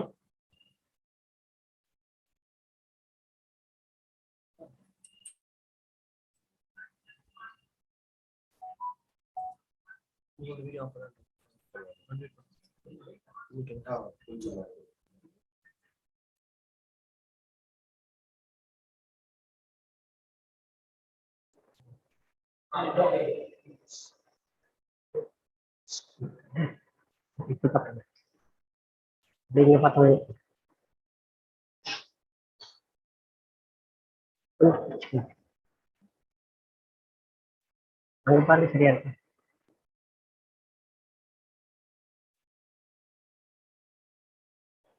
Okay, let me start. யாரோ சொல்லுவாங்க start பண்ணலாம், நான் start பண்ணிடலாம். வணக்கம், good evening, namaskar. I'm so happy to be with you again. It is going to be on fundamental duties. Part 4A of the Constitution, on the Article 51A la varudhu. Anyway, let us make it bilingual because actually morning it was all around in out and out it was in English, so this time perhaps we may make it bilingual. Okay. Fundamental duties are அடிப்படை கடமைகள். இது Part 4A la வருது Indian Constitution la, and we have 11 duties given in the Constitution. Indian Constitution Part 4A or Article 51A is listing out 11 duties. That should be the fundamental duties, and besides actually it should be the duty of every citizen of India. This is how it starts actually, which means that actually every Indian citizen has got to carry out these duties, and there are 11 duties given there. So what are these 11 duties? See, we'll say like this: 5 plus 3 plus 3. That will be easier actually. 5 plus 3 plus 3. So that actually we can remember these 11 duties so easily. First 5 is this: with regard to constitution, with regard to national movement, with regard to unity and integrity of the nation, and with regard to security of the nation, and fifth is with regard to harmony. These are the 5. And next 3 will be on actually composite culture, environment, and scientific temper. These are the 3 things. And last 3 is suppose personal one, actually to observe violence, to safeguard public, to safeguard public property, number 1. And number 2 is to strive for excellence in all spheres of activity. And the last one, 11, is for the parent or the guardian to provide education to their children up to the age of 14 years. So this is all about fundamental duties. So we have got 11 duties. Okay, we'll see one by one. Okay, number 1, it is the duty of every citizen of India to abide by the Constitution of India and to respect the ideals and institutions of the Constitution, the national flag, and the national anthem. This is what it says. Okay, so this is all about 51A, small a. What does it mean? It says it is a duty of the citizen to abide by the Constitution. So whatever the Constitution of India says, then we have to abide by it. We have to simply follow it, and we have no other choice. In fact, it's not even the duty. Actually, it is a legal duty. It's a bounden duty, and anything that is done, unconstitutionally, naturally is bound to be punished or penalized. So we have to abide by the Constitution. I think we have no choice there. We have to carry out whatever the Constitution says. Actually, we have to go by it. So we have to abide by the Constitution and respect the ideals and institutions. This is very, very important. So what are the ideals of the Constitution? See, fundamental duty என்ன சொல்லுது அப்படின்னா, அரசமைப்பு சட்டத்தை நம்ம மதிக்கணும், அது சொல்லபடி நடக்கணும், அதனுடைய கொள்கைகள் அதோட கோட்பாடுகளை நம்ம மதிக்கணும் அப்படின்னு சொல்றோம். அப்ப அதோட கோட்பாடுகள் என்ன தெரியணும் இல்லையா? We need to know the ideals of Constitution. What are the ideals of Constitution? So it is given in the preamble, JELF. Okay, so justice, equality, liberty, and fraternity. These are the 4 ideals of the Constitution. So justice, social, economic, and political. Social justice, economic justice, and political justice. We have to respect. We have to respect them actually. So social justice is a very good theory. It's a very good principle, and we have to respect them. Right? Economic justice, political justice, and then equality of status and of opportunities. So we have to respect them. No, we have to respect the equality given there. Actually, it is given in the preamble. And then, of course, JEL. L stands for liberty. Liberty of thought and expression, belief and faith, and worship. Now I have got a doubt actually. Thought and expression, okay, I can understand. What is the difference between belief and faith? That is a very important thing actually. Okay, so liberty of belief and liberty of faith, what's the difference? Why there should be two different words? So belief, I believe in it, and belief includes non-belief. I believe in God and I don't believe in God. Both come under the word of belief. I believe there is no God. I believe in God. I believe there is no God. So belief and non-belief. We have to be very careful. We have to be very, very meticulous in understanding these words. So belief includes non-belief, right? And faith, of course, religion, nothing else. Okay. The path of religion, faith. So we have liberty. Finally, fraternity, assuring the dignity of individual. This is what is given that actually. And unity and integrity of the nation, it is given that. Okay, it's all about, these are the ideals of the Constitution. We have to respect them. Okay. So fundamental duties start with respecting, abiding by the Constitution. Abide by the Constitution and respect the ideals and institutions. What are the institutions? We know, for example, Election Commission of India. It is a constitutional institution. Okay, institution created by the Constitution itself. So constitutional body. So it is one of the institutions we have to respect. So why do we follow the instructions of Election Commission of India? Suppose Election Commission of India says actually you have to follow these instructions while at the time of polling. We are following it. Okay, we are meticulously following it. Why? Because it is a fundamental duty. It says we have to abide by and respect the constitutional ideals and institutions. So we are respecting it because it's a constitutional institution, it's a constitutional body. Suppose somebody else says actually we need not even respect it. Suppose someone in the suppose someone in the market says you need not come over here, you don't stay here. All we need not actually respect it because actually it's not a constitutional body. Okay, we have to see whether it is for the good or bad. But in the case of fundamental duty, it says we have to respect what the constitutional institution or the constitutional body says we are following, we are meticulously following it. So this is very important. And then respecting national flag and national anthem, we know very well about it and we are respecting it. Okay. And what actually the word respect means, we have to be very clear about it. Respect does not always mean you have to stand up and give a salute. Does not mean that. I respect your emotions. I respect your feelings. What it means, I value your opinion. I value your feelings. So valuing it is more important. Actually, it is not simply standing up and giving a salute. No, we have to value it. We value the opinion. We respect your views. We respect your thoughts. We respect your feelings. We respect your emotions. Same way, we respect all these things. We respect the ideals. We respect the constitutional institutions. We respect the national flag. We respect the national anthem. All these things are coming under A. 51A. Next one is to cherish and follow the noble ideals of our struggle for national freedom. Very important. தமிழ்ல சொல்லணும்னா இந்திய சுதந்திர போராட்டத்தின் போது இருந்த அந்த போராட்டத்தின் போது நாம் பின்பற்றிய புனிதமான கொள்கைகள் எல்லாம் நாம் வந்து ஃபாலோ பண்ணணும், நாம் பின்பற்றணும் அப்படின்னு சொல்றாங்க. So cherish and follow the noble ideals of the national struggle of national freedom. Then what are the noble ideals and we have to see. அதாவது என்ன பண்ணியிருக்காங்க அப்படின்னா சொல்லிட்டு போயிட்டாங்க, இந்திய சுதந்திர போராட்டத்தின் போது நாம் பின்பற்றிய அந்த புனித கொள்கைகளை நாம் பின்பற்றுவோம் அப்படின்னு சொல்லிட்டு போயிட்டாங்க ஃபண்டமெண்டல் டியூட்டிஸ்ல. ஆனா அது என்ன தெரியணும் இல்லை நமக்கு, அப்பதான் பின்பற்றவே முடியும். அதனால கொடுக்கல. நல்லா ஞாபகம் வச்சுப்போம், ஃபண்டமெண்டல் டியூட்டிஸ்ல அந்த மாதிரி எதுவுமே கொடுக்கவே இல்லை. மேலோட்டமா சொல்லிட்டு போட்டாங்க, it is our duty to cherish and follow the noble ideals அப்படின்னு சொல்லிட்டாங்க. What are this noble ideals? எதெல்லாம் நோபல் ஐடியல்ஸ்? அது ஒரு கிளியர் கட்டா எங்கேயுமே இல்லை. நாம தான் புரிஞ்சுக்கணும் இதெல்லாம் நோபல் ஐடியல்ஸ் அப்படின்னு சொல்லிட்டு. And what could be these noble ideals? எனக்கு வரைக்கும் one or two noble ideals வருது நேச்சுரலி. என்ன பண்ணாங்க அப்படின்னா, during the entire course of our freedom struggle, we never wanted to hurt any English person. Okay, English people. இல்ல, நாம் என்ன பண்ணோம் அப்படின்னா, நாம் வெள்ளையர் ஆட்சியை எதிர்க்கிறோம், வெள்ளையர்களை எதிர்க்கவில்லை அப்படின்னு சொல்றோம். மிக முக்கியமான ஒரு ஸ்டேட்மெண்ட் அது.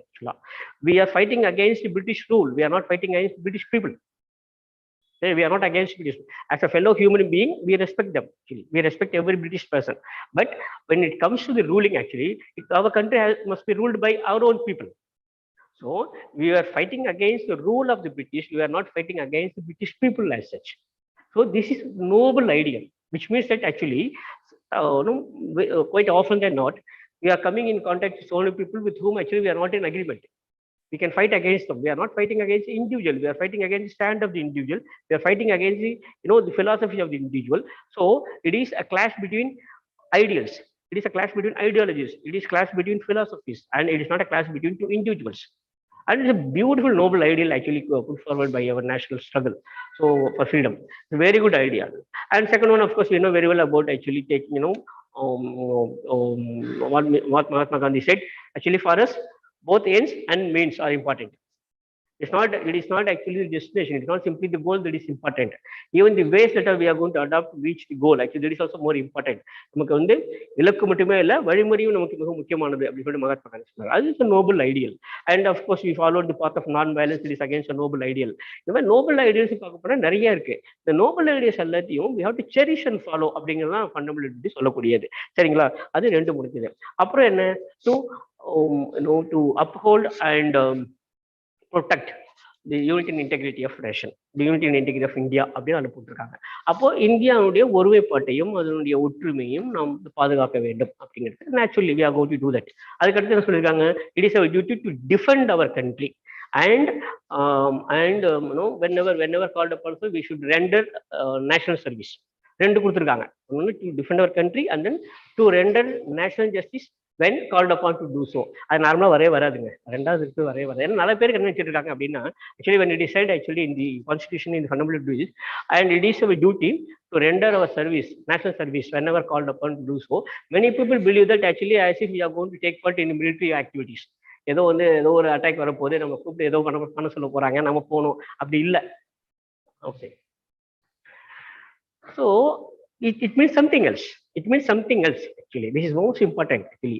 So it says to defend the country and to render national service whenever called upon to do so. See, very recently we know when actually we are going through the process of fighting against the pandemic. The government is giving a lot of instructions. It says I have to wear a mask. It says I have to keep a social distance. So the people are being called upon by the government to do certain things. This is what is important. So many people mistake it as if actually we are going to be, put into some military action against someone. No, it does not mean that. It simply says that it is also a national service. It's a national service. We are doing it, for the cause of the nation, for the cause of the public. Everything is coming under this, this particular class. So it says we have to defend the country, and we have to follow the instructions whenever actually it is given. Whenever it's given by the government, we have to be, we have to render our service to the country. Okay, this is fourth. And fifth, this is very simple, harmony. Okay, so we have to protect harmony. We have to work for the harmony, and naturally it is very much given there, and to protect and preserve, and to promote harmony, and it is given common brotherhood. This is what is given there in the fundamental duties actually. So we have to promote harmony and common brotherhood, transcending religion, caste, language, regional differences. So transcending means actually going beyond, nothing else. We go beyond that actually. So let us not get ourselves confined to any particular religion or region or language or caste or race, anything else. We'll go beyond all these things. And then we will try to promote common brotherhood. This is given there. But actually, this is the fifth point. This is the fifth point in fundamental duties. And it has got another point. It says to renounce practices that are derogatory to the dignity of women. Very, very important. And when they say renounce, which means that actually it is already there, it is prevailing. These practices are already there. Renouncing actually giving up. Renouncing means giving up. It is already there. So these practices are already there. The practices which are derogatory to the dignity of women are already there in the country. That has renounced all these practices. So renouncing practices which are derogatory to the dignity of women, and until this actually it is actually for the common society. It is for the society at large. 5 we have seen. Okay, one is on the constitution, the second is on the freedom struggle and ideals, and third is integrity, and fourth is defending the country and doing and rendering national service, and fifth one is promoting harmony and common brotherhood and renouncing practices derogatory to women. Okay, these 5 are finished, and then we have 6 more duties. Again we'll have 3 plus 3. First 3 composite culture, second is environment, third is scientific temper. These 3 are important. Composite culture. See, we have to protect and promote the rich heritage of composite culture. It is what is given there in the constitution. So our composite culture has a very rich heritage. What is this composite culture? It is very simple actually. We all know about it. We go to Kerala. They have a culture. A culture which is very unique to Kerala. Come to Tamil Nadu, naturally, they have so much of rich heritage of culture, right? We have so much of cultural life over here. So this is why actually normally people say Tamil Nadu is the cultural capital of India. Particularly Chennai is the cultural capital of India, because we have they have a very rich heritage of culture here. So this culture is different. When we go to Andhra, the culture is different. When we go to Odisha, the culture is different. When you go to West Bengal, the culture is different. In Maharashtra, the culture is different. In Punjab, in Rajasthan, in Gujarat, in the UP, in Bihar, every state has its own culture, which is very unique by itself. But again, put together, it's a composite culture. And we have to promote this composite culture. It's very, very important. So this is one. This is 6, number 6. Number 7, it is about environment.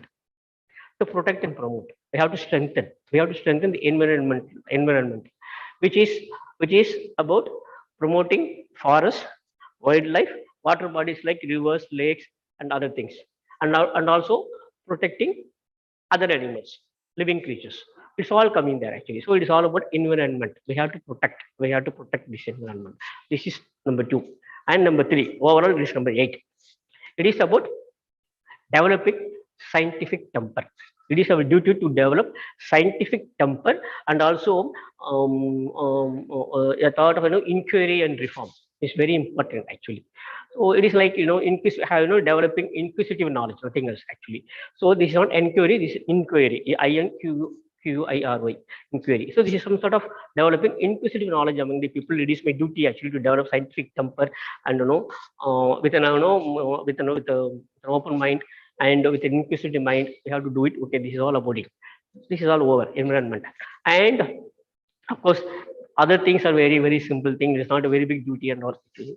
So let us actually decide after these three. We have three things actually. Again, 9, 10, and 11. It's all for individual, and particularly item number 9 in fundamental duties. Actually, it's very important. Actually, we have to safeguard public property and abjure violence. Abjuring means giving up. Okay, let us not actually resort to violence. There's no violence, and so safeguarding public property and abjure violence is item number 9 in fundamental duties. It is our fundamental duty actually to safeguard the public property. Let us not do any damage to public property.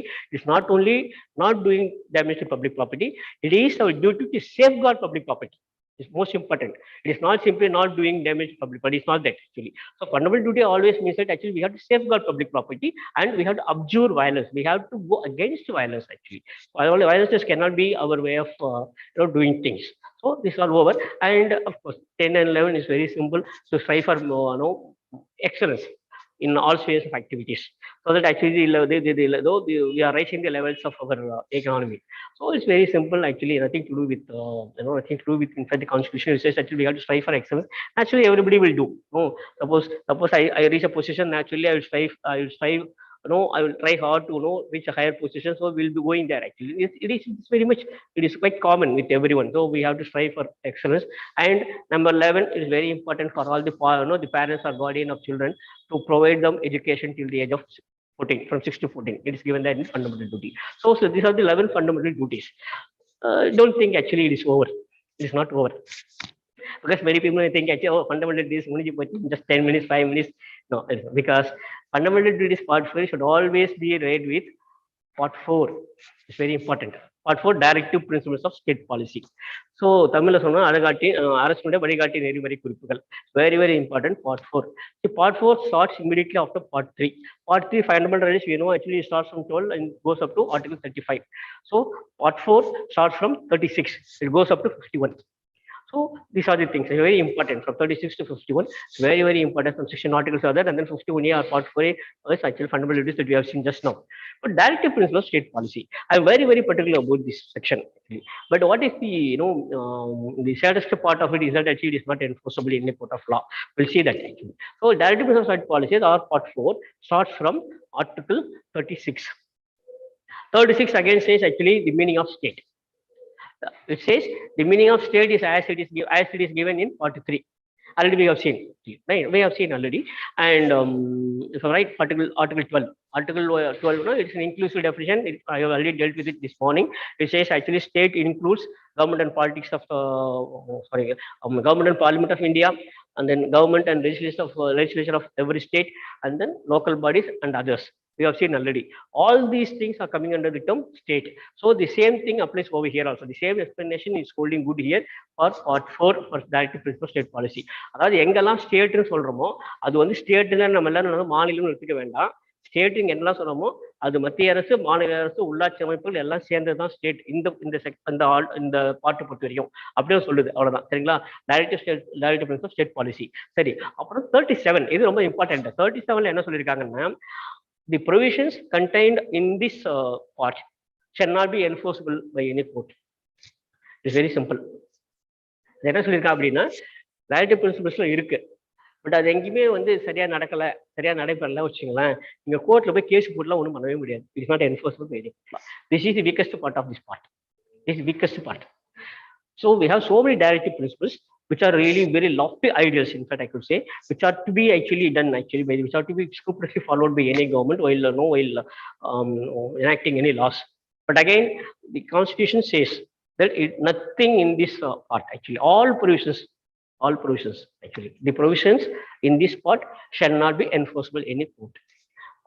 So it means that actually we can just read, we can just follow, but no one can go to the court and ask for the government to do this particular thing because it is given there in the constitution in part 4. தமிழ்ல சொல்லணும் அப்படின்னா நிறைய கொள்கைகளும் கோட்பாடுகளும் கொடுத்துருக்காங்க இந்திய அரசமைப்பு சட்டத்துல. பார்ட் 4ல கொடுத்துருக்காங்க directive principle of state policy, வழிகாட்டும் அரசினுடைய வழிகாட்டு நெறிமுறை குறிப்புகள் இந்தியன் கான்ஸ்டிடியூஷனே சொல்லுது. ஆர்டிகல் 36ல இருந்து ஆர்டிகல் 51 வரைக்கும் சொல்லுது. ஆனா இதெல்லாம் இப்படி கொடுத்துருக்கேன், நீங்க ஏன் இதெல்லாம் பண்ணல அப்படின்னு சொல்லிட்டு நம்ம யாரையுமே கேட்க முடியாது. அரசாங்கத்தையோ தனிநபரையோ யாரையுமே இப்ப கேட்க முடியாது. In fact to certain extent it is applicable to part 4A also. Part 4க்கு தான் சொல்லியிருக்கு, but to certain it is applicable to part 4A also. சரிங்களா? Say for example I will strive for excellence அப்படின்னு சொல்லியிருக்கு. 10th டியூட்டியில் 10வது duty என்ன சொல்லியிருக்கு அப்படின்னா, நான் என் வாழ்க்கையில முன்னேறுவதற்கு நான் ரொம்ப உழைப்பேன், பாடுபடுவேன் அப்படின்னு சொல்லியிருக்கு. அப்படி ஒருத்தர் இல்லைன்னா அவன் கேஸை போட முடியும், ஒன்றும் பண்ண முடியாது. Right? Yes or no? So it is all given there. So to a certain extent, this condition applies to part 4A also. It is not enforceable in any court, but it is given there. So this is weakest part. In fact, I would say personally, part 4A and 4A, but part 4 and 4A, particularly part 4A, அப்படிங்கிறது வந்து ரொம்ப weakest part of the constitution அப்படின்னு சொல்லுவேன். It might be actually அதை இதுதான் பண்ணுவோம். ஏன்னா actually அது டிராஃப்ட் பண்ணவங்க இருக்காங்க இல்லையா, அவங்க very Nobel persons, very Nobel persons. அவங்களுக்கு வந்து நாம எப்படி இருக்கணும்னு அவங்களுக்கு தெரியல. Okay, they were thinking of people of very different, from very different pedestal. இவங்கெல்லாம் இதெல்லாம் ஃபாலோ பண்ணுவாங்க அப்படின்னு நினைச்சிட்டு கொடுத்துருக்காங்க. அதை நம்ம ஃபாலோ பண்ணலை அப்படின்னா அந்த டிராஃப்டர்ஸ் மேல தப்பு கிடையாது, நம்ம மேலதான் தப்பு. அப்படிதான் எடுத்துக்கணும். சரிங்களா? அப்போ அவங்க என்ன பண்ணியிருக்காங்கன்னா, ஆர்டிகல் 37ல provisions of this part shall not be enforceable in court அப்படின்னு சொல்றாங்க. இது ஒரு பெரிய வீக் பாயிண்ட். ஆனா ரொம்ப அருமையான பாயிண்ட்ஸ் எல்லாம் அதை சொல்லியிருக்காங்க. ஃபர்ஸ்ட் 38 என்ன சொல்றாங்க, ஆர்டிகல் 38 என்ன சொல்றாங்க, the state should strive to provide welfare to provide welfare to the people of India. It's basically welfare state. 38 என்ன சொல்லுது அப்படின்னா, இது வந்து வெல்ஃபேருக்காக தான் நம்ம இருக்கோம் அப்படின்னு சொல்லுவாங்க. இந்த அரசாங்கமே அதுக்கு தான் பாடுபடும் அப்படின்னு சொன்னாங்க, மக்களுடைய நலனுக்காக தான் அரசாங்கம் இருக்கும் அப்படின்னு அவங்களுக்கு ஆர்டிகல் 38 இஸ் வெரி கிளியர். அதுல வந்து திரும்ப திரும்ப நம்ம எங்க போனாலுமே, பர்டிகுலர் நம்ம காம்படிட்டிவ் எக்ஸாமினேஷன் போனோம் வச்சுக்கோங்களேன், when you go for interview, actually people will ask, how can you call it a welfare state? What do you say actually ours is a welfare state? The answer is given in Article 38 itself. Article 38 straight away it says actually the states will strive for the welfare of the people at large. So அப்போ நமக்கு வந்து என்ன ஆகுதுன்னா, இது ஒரு மக்கள் நல அரசு அப்படிங்கிறது எங்க இருந்து வருது அப்படின்னா, Article 38 of the Constitution very clearly says. அது மட்டுமே இல்ல, the whole part 4 ஃபுல்லாவே ரைட் ஃப்ரம் Article 36 to 51 எல்லாமே ஒரு மக்கள் நலனுக்கு என்னெல்லாம் செய்யணும் ஒரு அரசாங்கம் அப்படிங்கிறது அது வகைப்படுத்திருக்கு, ஒரு லிஸ்ட் கொடுத்துருக்கு. So it is really very clear. It's very clear. The Constitution, particularly in part 4, is very clear that the state should be a welfare state. It is not enforceable in any court of law. Suppose the government does something which is not in the welfare of the people, they cannot move the court. It's as simple as that. Perhaps they may have some other ideas. Okay, so it is not enforceable. We cannot say that this is against the welfare of the people. Perhaps they think actually it would be helpful to the people. அரசாங்கம் வந்து எப்பயுமே மக்களுக்கு இது நன்மை பழக்கம் நினைச்சிட்டு ஒரு விஷயம் பண்றாங்க. அது நமக்கு நன்மை பழக்கதான் இல்லை அப்படிங்கிற நமக்கு தெரியல, அரசாங்கத்துக்கே கூட அதுக்கப்புறம் தான் அது தெரியல வச்சுக்கலாம், ஒண்ணுமே பண்ண முடியாது. without getting into politics of it. சரிங்களா? அதனோட பாலிடிக்ஸ் உள்ள போகாம, say for example, government enacts, government is bringing certain laws, say farm laws பார்த்தோம், விவசாய சட்டம் கொண்டு வராங்க, வேளாண் சட்டம் கொண்டு வராங்க, மக்கள் வந்து இது வேண்டாம் அப்படின்றாங்க, அரசாங்கம் நல்லது அப்படின்னு சொல்றாங்க. there is always conflict. சரிங்களா? ஸோ அரசாங்கமும் ஒருவேளை அரசாங்கம் சொல்றபடி அது நன்மை இருக்கலாம், நமக்கு தெரியாது. It may take some more time, or it may be helpful to certain people, and for some people actually it may take some more time for the for the fruits to come to them. So இதெல்லாம் இருக்கு. அப்போ வெல்ஃபேர்ங்கிறது யார் வந்து அதுக்கு ஒரு define பண்றது? Say for example, இதெல்லாமே வந்து nothing, no politics. Okay, government வந்து டிமானிட்டைசேஷன் அப்படி கொண்டு வராங்க. It thinks actually it is good for the people in one way or the other. Actually black money போயிடும், அப்புறம் வந்து தீவிரவாதிகள் கையில பணம் போகாது. Actually extremist the money flowing to the extremist hands actually will be stopped, will be halted. இதுக்கெல்லாம் இது யூஸ்ஃபுல்லா இருக்கும் அப்படின்னு சொல்லி டிமானிட்டேஷன் கொண்டு வராங்க. Whether it is good or bad for the people, actually nobody knows. Okay, but government has an idea that actually it should be it be for the welfare of the people. It need not be, it might not be, or it might be also, we don't know. So in the welfareங்கிறது வந்து எங்க ஏன் வந்து it is not enforceable in any court of law அப்படி சொல்றாங்கன்னா, it's mainly for the reason that actually you may think it is for the welfare, and I may think it is not for the welfare of the people. There's always a conflict. So who is to decide? Even the court cannot decide about it. Okay, suppose there is one person who is benefited by a particular act. He can go to the court and say, yes, it has benefited me, so it is good. We cannot go by any such standard actually. We cannot go by any such yardstick. So naturally, judiciary is kept away from all these things. இல்லை வச்சுங்களேன், கோர்ட்ல பூரா இந்த கேஸா நடந்துட்டு இருக்கும், உங்களுக்கு அப்படியே நடக்கும். Say for example, again no politics, Pongal தொகுப்பு கொடுத்து சரி அப்படின்னு சில பேர் கேஸ் பண்ணலாம், பொங்கல் தொகுப்பு கொடுத்து தப்பு அப்படின்னு சில பேர் கேஸ் பண்ணலாம். இந்த மாதிரி ஒவ்வொன்றையும் போட்டு இருந்தா வச்சுங்களேன், if it is to be strictly enforceable in any court of law அப்படின்னா கோர்ட்டு முழுக்க இதான் பண்ணி உட்காந்து. See, in the vast, I don't know, a very large country like India, where actually everybody has got so much of right. 130 crores plus இருக்கு நம்ம கிட்ட இப்போ. ஒவ்வொருத்தரும் இதே மாதிரி இது against welfare already for welfare case போடாம வச்சுக்கோங்க, இதுதான் சரியாவே இருக்கும். அதனால let us not open the Pandora's box கூட அவங்க நினைச்சிருக்கலாம். Why it is not enforceable அப்படிங்கிறது. Why I am telling you all these things, because there might be a question to you. Why the provisions of this part 4 are not enforceable? Then there should be some reason, right? See, the noble people who actually drafted the constitution, they were so good, right? And the drafting commission, you know very well, actually was led by none other than Baba Sahib Dr. Ambedkar. He was such a genius, a legal genius. So there should have been some reason actually for exempting this part from being enforced in the court of law. So what could be the reason? We are just seeing it. It's very important, right? I tell you, my friends, fundamental duties, again I tell you, will always be read with part 4. I'm very particular about it. Okay, it is an extension of part 4. In fact, it is called part 4A. Okay, as we see the duties of the citizens, there are also duties of the government. When the constitution says the duties of the government cannot be enforced, naturally the duties of the citizen also cannot be enforced. I will understand.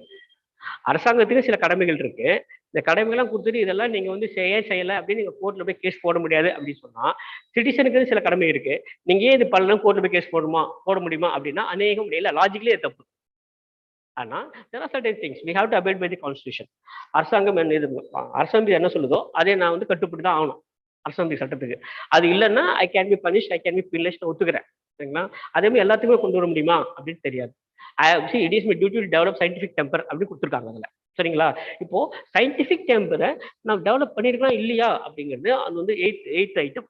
அப்போ scientific டெம்பர்னு என்ன? மக்கள் மத்தியில அறிவியல் தொடர்பான அறிவியல் விழிப்புணர்வை கொண்டு வர வேண்டும், அது வந்து என்னோட டியூட்டி, சரிங்களா? அப்போ ஸ்ட்ரைட்டாவே சொல்லணும்னா இது அறிவியலுக்கு புறம்பானது அப்படின்னு சொல்லிக்கிற போது, உங்களுக்கு அறிவியலுக்கு புறம்பானதா இருக்கலாம், எனக்கு அந்த என்னோட அறிவு கேட்டுக்கிற மாதிரி இருக்கு, நான் பண்றேன் அப்படின்னு சொல்லி போயிட்டே இருப்பாங்க. அப்போ there is always a conflict. சரிங்களா? நான் இதுக்கு மேல உதாரணம்லாம் சொல்லலாம், அது வேண்டாம். It may be hurt, it may hurt some people, அது வேண்டாம். அப்போ என்ன ஆகுது அப்படின்னா, சயின்டிபிக் டெம்பரா இல்லையா, இது வந்து உண்மையிலேயே டெவலப் பண்ண முடியுமா இல்லையா அப்படிங்கிறதெல்லாம் பெரிய கொஸ்டின் மார்க். அதனால why I am telling you this, there are certain areas where actually it just cannot be strictly enforced in any court. தேவையில்லாம ஒரு பெரிய பிரச்சனை இருக்கும். அதனால அவங்க என்ன பண்ணுறாங்க, எல்லாத்தையும் எடுத்து வெளியே வச்சிடறாங்க. ஸோ ஓகே, 38 என்ன சொல்லியிருக்கு, the government actually shall strive for the welfare of the people. ரொம்ப பிரமாதமா 39 article we have to say hats off. அதாவது நிறைய விஷயங்கள் சொல்லியிருக்கு. அதுல there is one particular area where actually it's a very tremendous thing actually. 39 says actually all the citizens shall have a right to minimum source of livelihood, minimum means of livelihood. It is given there, Article 39. It says every citizen has got a right to have a minimum sources of livelihood. சரி, அதை தமிழ்ல சொல்லணும் அப்படின்னா, உயிர் வாழ்றதுக்கு என்ன வேணுமோ அந்த அளவுக்கு மிக குறைந்த விஷயத்தை ஒரு பெறுவதற்கு உரிமை இருக்கிறது சொல்லுது ஆர்டிகல் 39. சரிங்களா?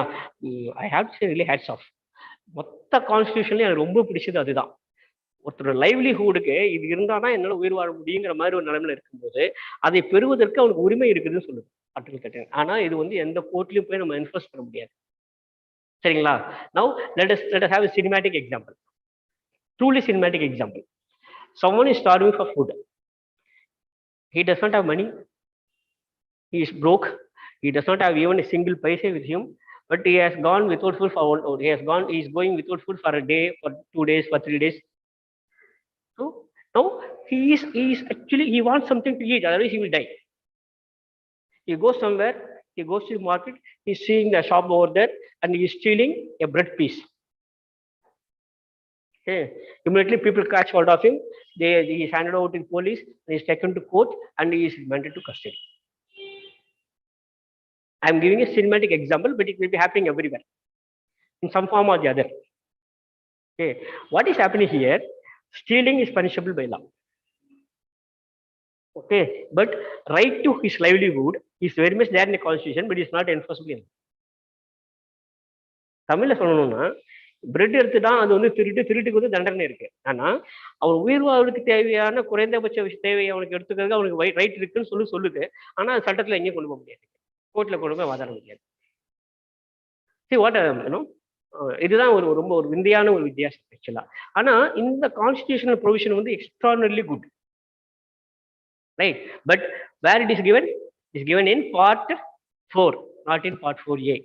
இங்க கொடுத்துருக்கு அப்படின்னா it is the duty of the government to provide him with minimum source of livelihood. அப்ப யாரோட தப்பு அங்க அப்படின்னா, யாரோட தப்பு? தனிமனின் தப்பு கிடையாது. அந்த கடைக்காரன் கொண்டு போய் போட்டான், அவன் தப்பு கிடையாது. அவனுக்கு வந்து ஒரு தண்டனை கொடுத்தாங்கன்னா ஜுடிஷியலோட தப்பு கிடையாது. அப்படி மினிமமா தேவையான அந்த லைவ்லிஹுடுக்கு தேவையான விஷயம் கூட அவங்களால இல்லாம இருக்கு அப்படின்னா அப்படி வைத்திருக்கிறது அரசாங்கத்தோட தப்பு. அரசாங்கத்தோட டியூட்டி தான் அது. Part 4 is about duties of the government. More or less. It is not given there actually, but these are the principles. These are the principles that the government should follow while enacting laws. அப்படிதான் சொல்லியிருக்கு.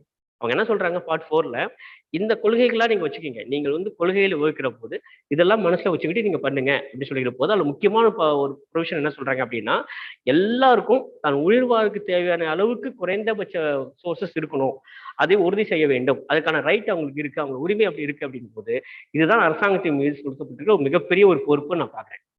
இதுதான் மிகப்பெரிய பொறுப்பு. In fact இதை வச்சு நம்ம பார்க்கும்போது there was a related development last week. நீங்க பார்த்துருப்பீங்க, you would have seen it in newspapers. Supreme court கேட்டிருக்கு கவர்மெண்ட் ஆஃப் இந்தியா கிட்ட, சாப்பாட்டுக்கு வழி இல்லாம உணவுக்கு வழி இல்லாம இறந்து போனவங்க இருக்கா, ஸ்டார்வேஷன் டெத் உண்மையில இந்தியாவில் இருக்கா அப்படின்னு கேட்டிருக்கு. The government has to respond, if I'm right. I don't think actually we are in such a bad situation in India, but again this honorable Supreme Court has raised this question. They asked the government to file a reply. என்ன சொல்லியிருக்காங்க, is there really starvation death in India? இருக்கா? Now can you connect this ரெண்டும் direct principal, அது connect பண்ணி பாருங்க. என்ன சொல்றது அப்படின்னா, it is the duty of the government to provide, the duty of the state, sorry, it's not the government, it is duty of the state to provide minimum source of livelihood to every, because the citizen has the right. It's very important. I tell you my friends, எனக்கு தெரிஞ்ச வரைக்கும் Indian constitution மொத்தத்துல இந்த ஒரு விஷயம் ரொம்ப பிடிச்சிருந்தது. இது மட்டுமே இருக்கா அப்படின்னா அதுல இன்னொன்னு கொடுத்துருக்கு, அதுலயே 39லயே என்னன்னா, equal pay for equal work for both men and women அப்படின்னு கொடுத்துருக்காங்க. 39ல வருது. Very important. In how many places actually it is happening? Just equal pay for equal work. That result is not happening in most of the places. Okay, see, I have never been abroad. எனக்கு தெரியாது வெளியெல்லாம் என்ன இருக்கு அப்படின்னு தெரியாது. But at least in India, we are able to see so much of discrimination. Equal pay, equal work. ஒன்னே ஒன்று சொல்ல, இந்த விஷயம் யாரும் தப்பா எடுத்துக்க வேண்டாம், சரிங்களா? Just for example, okay, 2 buses flying on the same route, say from Chengalpattu to Kanchipuram. 2 buses. One is government run bus, another is private bus. Okay, same distance, say something like from 35 kilometers, 40 kilometers, something like that. This driver has to cross 40 kilometers. The other person also should cross same 30. Say from Viluppuram to Dindivaram, 37 kilometers. Okay, so Viluppuram to Dindivaram to Viluppuram. Same 37 kilometers, same road, everything is same. You see the pay of a government, driver of a government bus and driver of a private bus. Right? புரியுது தானே? Same work, equal work, but can we say there is equal pay? பக்கத்துலேயே இருக்க முடியாது. Again இது வந்து எந்த ஒரு கமெண்டாகவும் எடுக்க வேண்டாம். Just for example, அவ்வளவுதான், அதுக்கு மேல பார்க்க வேண்டாம். நமக்கு வந்து I'm giving this example only to explain this. So equal pay, equal work, it is not happening. Not only that, there is second half. Equal pay for equal work for both men and women. It is given there. That is not at all happening. Leave alone in small companies. In small companies, I read an article a couple of years ago. Okay, even at the level of top executives of an organization, like directors, like general managers. See, when there is a male director, he may be getting something like 8 to 10 lakhs a month. For a female director, they are getting only 2 to 3 lakhs a month. It is happening. That pay disparity is very much there on gender, on the basis of gender, right? It's very bad, but again it is there. Why it is there? Because it is not enforceable any further. It's not enforceable. See, it's a very good thing. This is what I'm telling you. The Constitution is giving you a lot of good things. But all these so many good things are there actually in part 4, and it is not enforced. So this is again very important. And coming to Article 40. Very important. Article 40, I am saying, extraordinary article. It is about empowering the panchayats, village panchayats. It says you have to give them so much of adequate powers so that they can become units of self-government. It is used there, units of self-government. It is given there. So I have been advocating this for so many years to them. Basically, I would love to be a Gandhian. So as a Gandhian, I am saying it everywhere, wherever I go. See what is happening in this country. Again, let us not get into any serious debate, no political debate. Okay, we are simply talking about, we are simply discussing directive principles. See, every state government is fighting for more and more powers from the central government or from the union government, right? Every state government, they want more powers from the central government. They say we want more powers. Okay, they somehow actually they have been able to exploit so much of powers actually, or they have been able to get it actually from the central government. They got powers. Are they passing on these powers to panchayats? Tier 3? No. In turn, they are taking away all the powers of the panchayats. I tell you, my friends, if a state government is taking away the powers of the panchayats, naturally the government at the center is taking away the powers of the state. புரிஞ்சுங்களா? இவங்க என்ன பண்றாங்கன்னா, நீங்க third tailor கூட உள்ளாட்சி அமைப்புகளுக்கு நீங்க அதிகாரத்தெல்லாம் கொடுங்க அப்படின்னா, அங்க இருக்கிற எல்லா அதிகாரத்தையும் இவங்க வாங்கி வச்சுக்கிறாங்க. இவங்க வாங்க வச்சு பார்த்துட்டு அவங்க என்ன பண்றாங்க, மாநிலத்தில் இருக்கிற எல்லா அதிகாரம் அவங்க வாங்கி வச்சுக்கிறாங்க. That is why slowly, many items are moving from state list to concurrent list to central list. What is happening? Because everybody is after power. I tell you, my friends, again, without any political, let it not be read like political statement.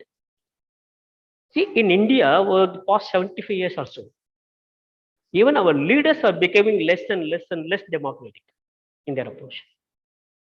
I don't say they are undemocratic, they are less democratic. If at all they were very truly democratic by nature, they do a decentralized lot of powers. It's not happening in the country. I'm talking about Article 40. I'm talking all these things in relation to Article 40, which says that actually said local bodies, panchayats, should be given adequate powers so that they can become units of self-government. What is happening in this country is this. It is not simply the duty of the state. It is also the duty of the political leaders to see that powers are decentralized. Why I'm very particular about 40 is that actually panchayats are the governing units which are very close to the people. தமிழ்ல சொல்லணும்னா அடித்தட்டு மக்களுக்கு மிகவும் நெருக்கமாக இருக்கக்கூடிய ஒரு அரசமைப்பு எது அப்படின்னா, ஒரு ஆட்சி அமைப்பு எதுன்னா பஞ்சாயத்து தான். Right? Yes or no? It's real. But what is happening in this country is they have slowly taken away all the rights from panchayats. Totally removed. Now the panchayats have got no rights at all. Even collection of small taxes is not with them. That's been taken away. When you take away all the financial powers of the panchayats, when you take away all the administrative powers of the panchayats, why do you keep the panchayats? What can they do? They are only carrying out the orders given by the state government. Nothing else. This is very much against the spirit of the constitution. This is very much against what is said in Article 40. Panchayat should be a unit of self-government. I can talk about it for hours together, but it's very important because actually I wanted to tell you these things, what is happening in our country. Ours is a democracy which has 3 tiers of governance. Union government or central government. Union government, next comes state government, next comes local bodies. Again, in local bodies, we have got 3 different units: corporations, municipalities, and panchayats. And constitution is very much particular about empowering the panchayats. Leave alone corporations, leave alone towns, because they are governing villages where the people just do not have so much of source, so they don't have means. to contact people of governance or people in governance. யோசிச்சு பாருங்க, ஒரு கிராமம் இருக்கு, அந்த கிராமத்துல ஒருத்தருக்கு ஒரு அடிமட்டத்தில் இருக்கக்கூடிய ஒருத்தருக்கு அவர் அரசாங்கத்திலிருந்து ஏதோ ஒன்று வேணும் அப்படின்னா அவர் எப்படி மாநில அளவுக்கு மத்திய அரசு வரைக்கும் போய் சேர முடியும்? அவரால் போக முடியாது. அப்போ அவருடைய தேவைகளை உடனுக்குட சொல்லணும், உடனுடைய பெறணும் அப்படின்னா அவருக்கு ரொம்ப நெருக்கமா பக்கத்துல இருக்கிறது பஞ்சாயத்து தான். If you make them units of self-government, all the grievances will be settled then and there. Right? So, அடித்தட்டில் இருக்கக்கூடிய மக்களுக்கு அவங்களுடைய தேவைகள் உடனடியாக செயல்படணும் அப்படின்னு நடக்கணும் அப்படின்னா easiest and simplest form of government எங்க இருக்கு அப்படின்னா பஞ்சாயத்துல இருக்கு. They can go. I tell you, there are 3 areas where panchayats can really do very well because they were doing it very well at the time of independence. In the first 20 years or so, panchayats were doing very well. So, I will give you two or three examples. One, there were schools run by panchayats. Panchayat board school. I come from a panchayat board school. சரிங்களா? தமிழ்நாட்டில் ஒரு சின்ன கிராமத்தில் panchayat board ஸ்கூல்ல தமிழ் மீடியத்தில் படிச்சுட்டு மரத்தடியில் உட்காந்து படிச்சுட்டு அப்படிதான் வந்தோம். ஒரு panchayat board school. What is so special about panchayat board school? Even the teachers were appointed by the panchayats. They were controlled by panchayats. They were paid by panchayats. See, who is giving money, who is giving pay, who is giving salary to them, who has given them employment? Pakatla irpaanga. A teacher is taking class there. Who appointed him? The village president. The village president is also there. Whereas living at the next door. Now you see the direct control.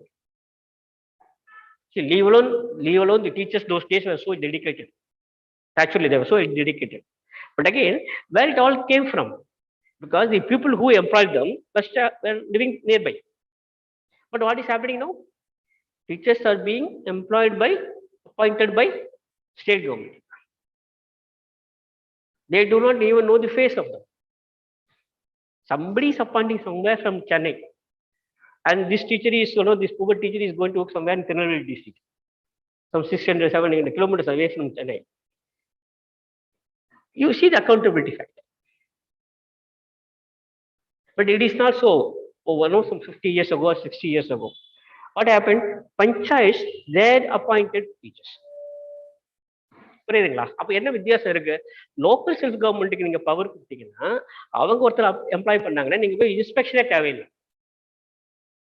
Those days, we never wanted inspection, whether this teacher would come and take classes and all. No, it's not needed. Because we have panchayat members, okay, panchayat president, everybody is there itself. You need not go and make a complaint to anyone because they can see themselves. This is number one. Number two, hospitals were run by panchayats. Panchayat board had dispensaries. They had doctor. They had a nurse. They had compounder. Those days it was called compounder. Compounder. எல்லாமே இருந்தாங்க. You see, something is happening in a village. So the doctor is always there. He is not bound by any timings. So he is appointed by the panchayat. He is staying in the panchayat level. Okay, at the panchayat limit. So anytime he can come.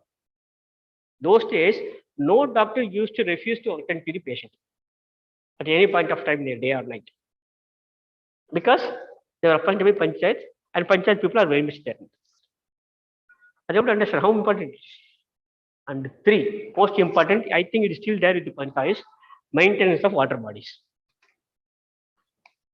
Putta, Kolon, Yeri, Aru, all these things were maintained by village panchayats. Because they had financial position. Actually, the financial position was so good. If by any chance, the panchayat was not able to provide drinking water to all the people, then immediately it will start thinking of constructing a water tank. நான் ஒரு வில்லேஜில் இருக்கேன், சின்ன ஊர் சிலுக்குவார்பட்டி அப்படி வச்சுக்கலாம். நான் அங்கே இருக்கேன். எங்க ஊர்ல தண்ணி கஷ்டம் அப்படின்னா உடனே அந்த பிரசிடென்ட் என்ன பண்ணுவார், என்ன பண்ணலாம் தண்ணி கஷ்டத்துக்கு நிவர்த்தி பண்றது? உடனே ஒரு பம்ப் ஒன்று போடலாம், மேலே ஏற்றலாம், ஒரு வாட்டர் டேங்க் வைக்கலாம், எல்லாருக்கும் தண்ணி கொடுக்கலாம். இந்த மாதிரி நடக்குமா இல்லையா? So why we want units of self-government at the lowest level is that actually so that they will be able to clear the complaints or they will be able to answer the, they will be able to address the grievances easily at the grassroots level. அது பண்ண முடியும். இது இல்லை. So what has happened now? Education is not in the hands of panchayats. Hospitals are not in the hands of panchayats. Even management of water bodies is not in the hands of panchayats. Then what are they doing now? Sorry that I don't want this one to be a lecture on panchayats. Again, it is really needed because actually it is the soul of the IT principles. This very soul, it is the basic doctrine of democracy. In democracy, people say actually powers to go from bottom to up, bottom to top. It should be like this. But what is happening in our country? It's always flowing from top to bottom. It's very bad. So what we should do? Then we have to empower the panchayats. And Article 40 is very clear. And we have to say really again, no political statement. We have to say hats off to Rajiv Gandhi. 1989, he brought 61st Amendment, where actually Panchayat Raj was actually brought back to life. For some reason or other, the successive governments are not so much interested in doing it. You just see how important it is. Of all the amendments, I would say 61st Amendment is the very best amendment.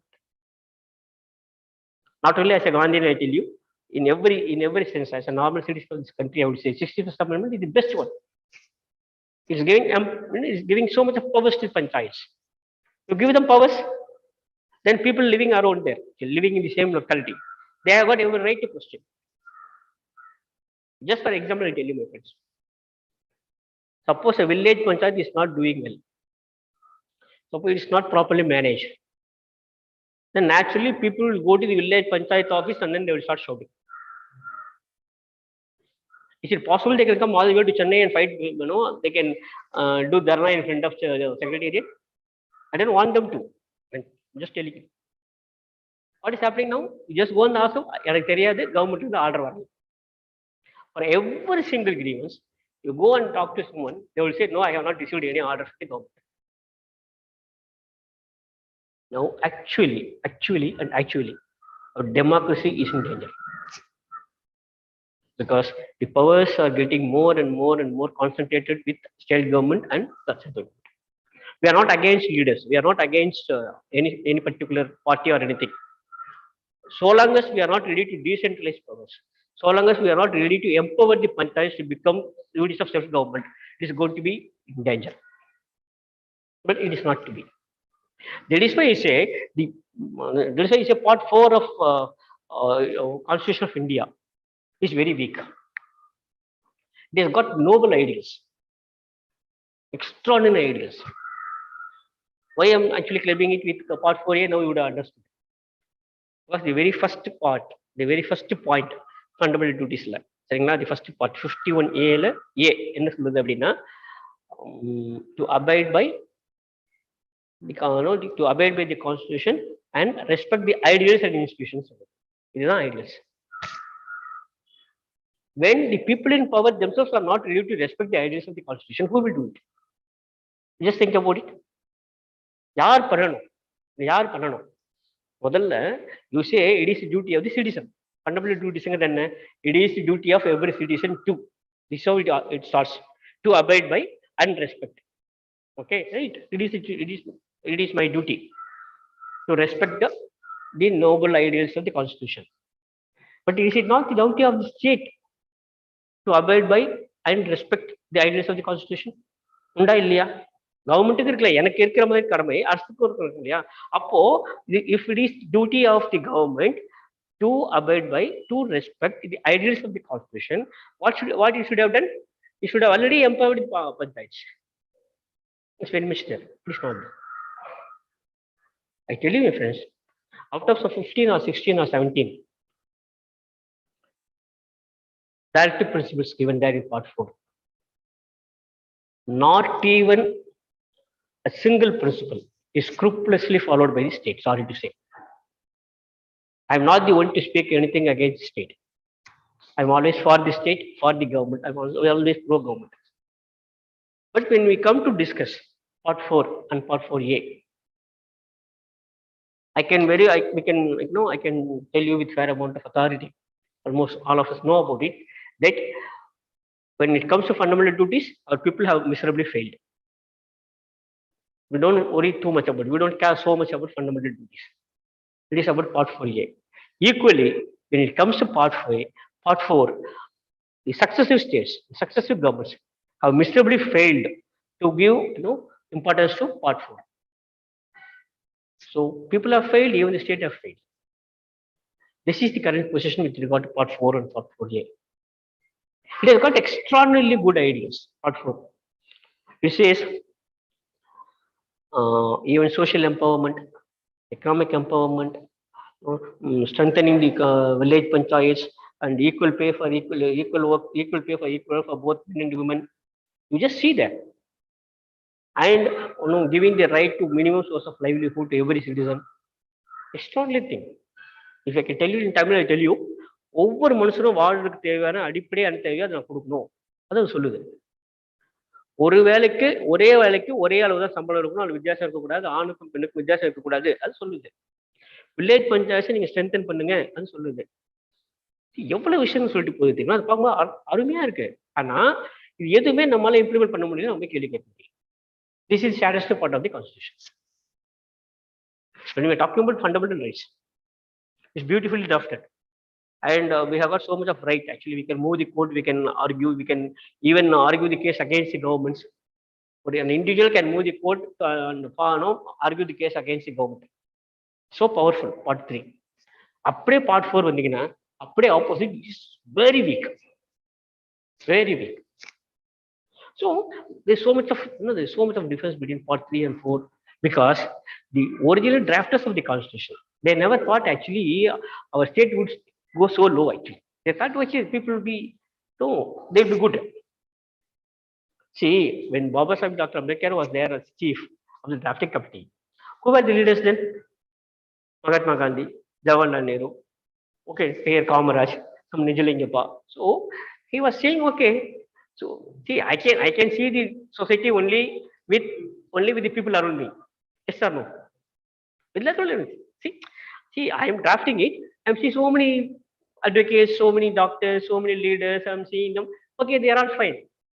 Why should I enforce? Okay, it is better that actually I give them these are the duties, they will carry out. Suddenly, within some 5 to 10 years, or within 20 years, or within 30 years from independence, from republic, we have come down so low that nobody bothers to do anything about fundamental duties or the directive principles. This is the idea. Why I tell you, my friends, directive principles are so good, but it is very bad because it is not enforceable. These are fundamental duties, these are directive principles, and we have to always see them together. And when it is closely following fundamental rights, you can better club fundamental rights as well with fundamental duties.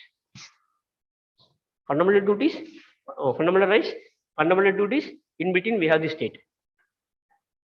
So these rights will flow through the state to the duties. It should be like this. Okay. And there is another issue actually which I would like to highlight, because I got only 10 minutes time till left actually. And there is another issue which is I already spoke about it this morning. Again, I want to reiterate.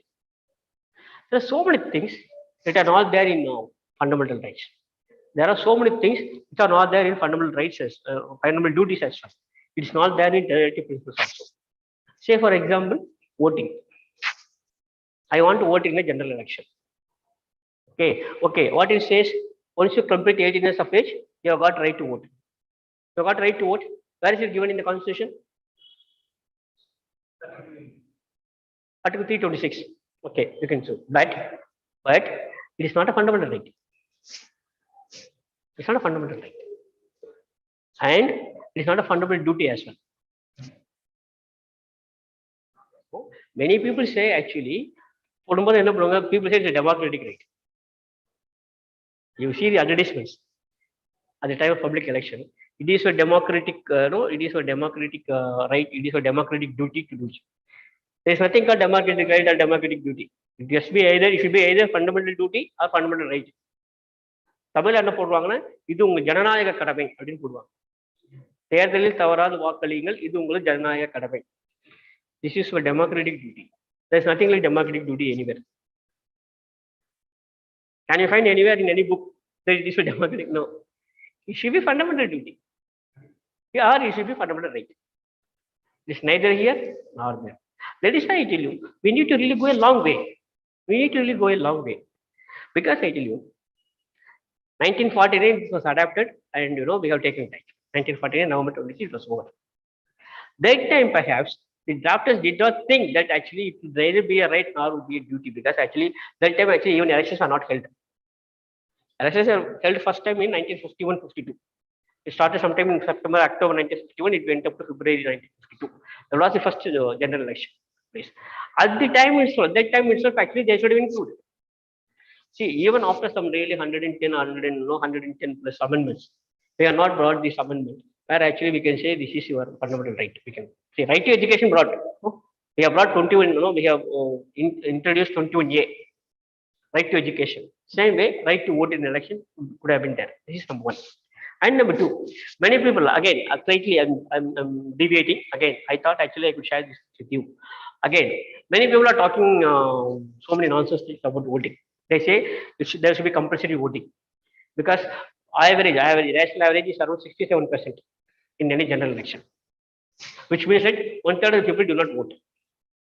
So they say actually this is very bad. All these things are all these people are nonsense. So it should be compulsory voting. Otherwise we should punish them. Tamil சொன்னா கட்டாய வாக்களிப்பு. Okay, we should ensure 100% voting. So we should punish people and all this. I tell you, my friends, there is just no scope for it in the constitution. Why? As you have right to vote, you have a right not to vote. வாக்கு அளிப்பதற்கு எனக்கு உரிமை இருக்கிறது என்று சொன்னால் வாக்களிக்காமல் இருப்பதற்கும் எனக்கு உரிமை இருக்கிறது. Let us not get carried away by all these statements. It is very dangerous. It is like a martial rule. They keep a gun on their hand and say, okay, you come and vote. பண்ணவே முடியாது. யோசிச்சு பாருங்களேன், இல்லையா? You would have seen some movies somewhere actually. Sometime it came sometime in 80s. ஒருத்தர் வந்து கையில தள்ளி வச்சுன்னா ஒவ்வொரு வீட்டுக்கா போவாரு, வந்து ஓட்டு போடுங்க வாங்க. You cannot do that. It is again unconstitutional. See, constitutional rights are beautifully drafted. It is neither a duty nor a right, because they say it is of your own, it is on your own interest you are going there. Right? I must decide who are the people who are going to govern me. It should be, I must have the willingness. I must come forward and do it. இது வந்து ஒரு டியூட்டியாவோ ரைட்டாவோ போட்டு நீங்க கொண்டு வரணுங்கிற அவசியம் இல்லை. Because actually so many leaders actually fought for our liberty, fought for our freedom. They have brought democracy and republic to India. Then actually it is our duty to see that actually go and vote for someone or another. It is our duty. இப்படி நம்ம புரிய வச்சோம் வச்சுங்களேன், அது நல்லா இருக்கும். ஆனா நீங்க கம்பல்சரியா ஓட்டு போட்டு தான் ஆகணும், இல்லைன்னா உங்க ரேஷன் கார்டு எடுத்துக்குவேன் அப்படின்னா பண்ணவே முடியாது.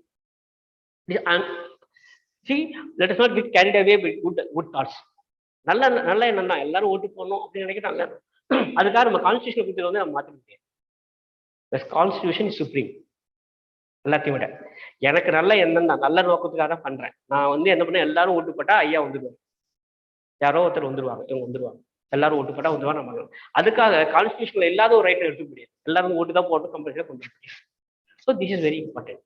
And finally I tell you the difference between democracy and republic.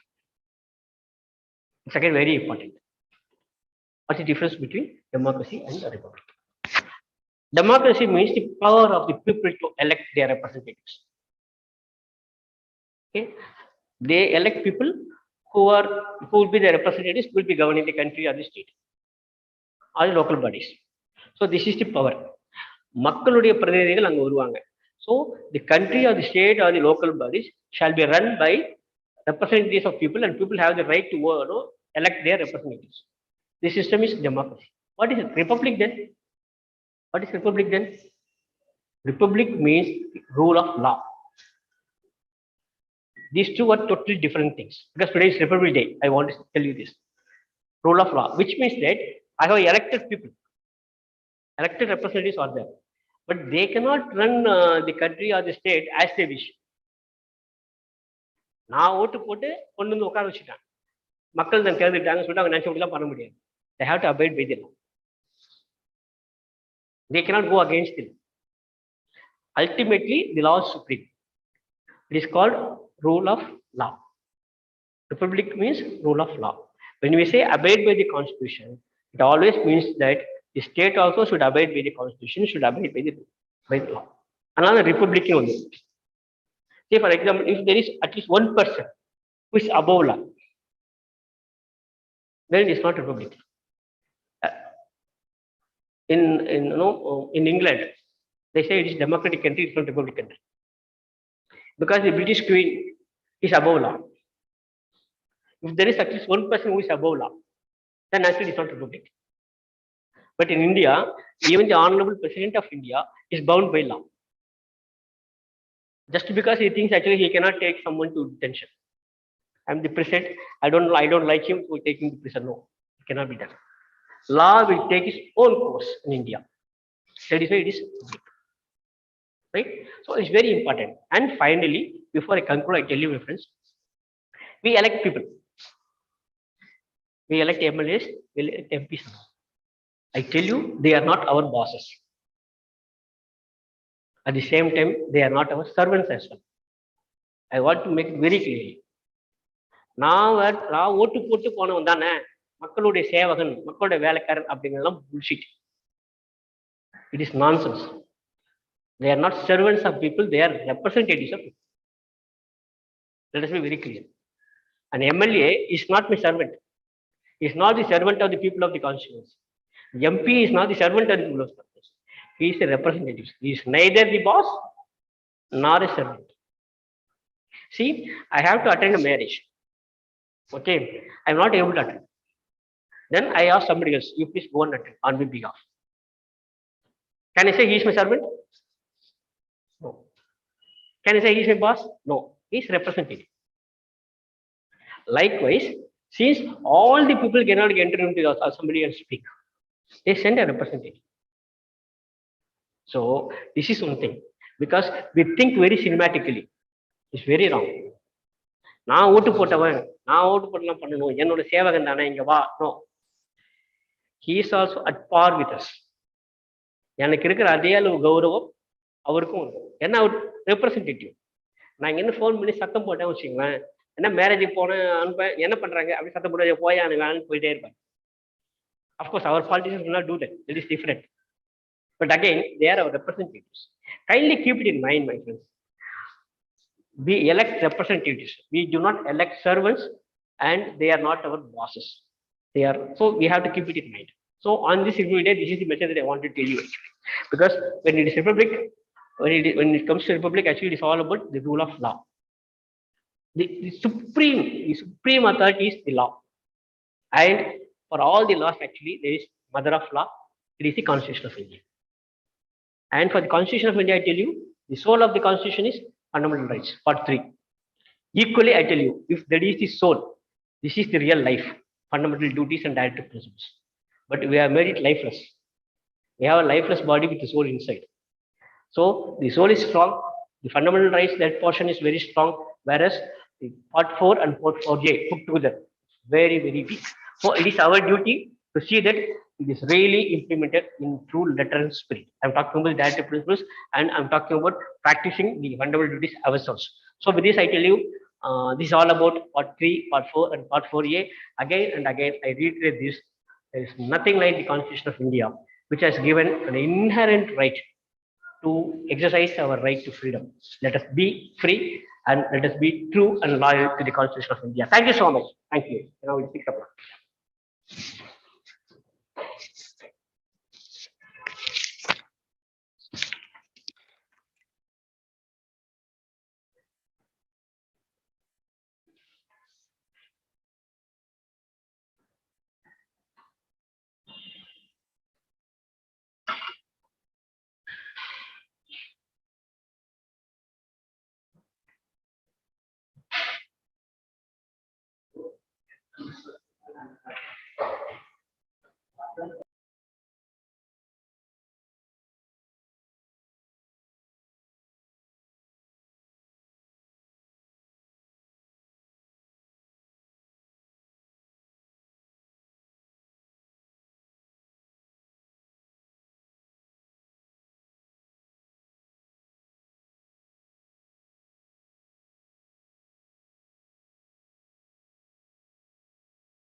Thank you very much, sir.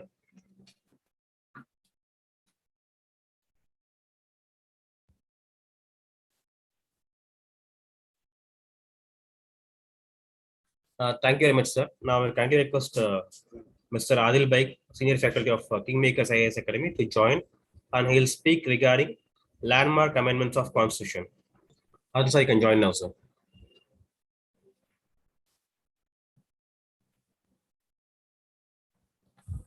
Adil, sir, am I Yes, audible? sir. Yes, sir. Thank you, sir. Thanks for the introduction, sir. I've joined the session. So let us continue the session, sir.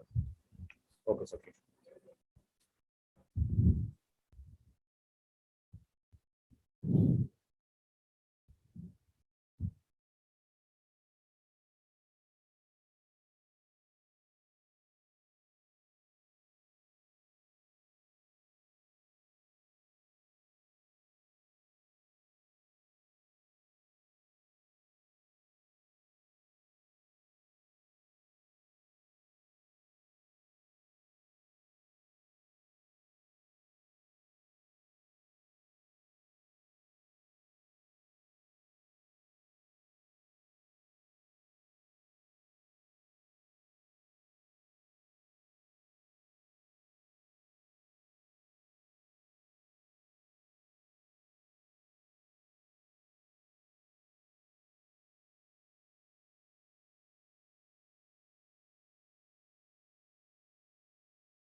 So, hello everyone. It's good to see you all again.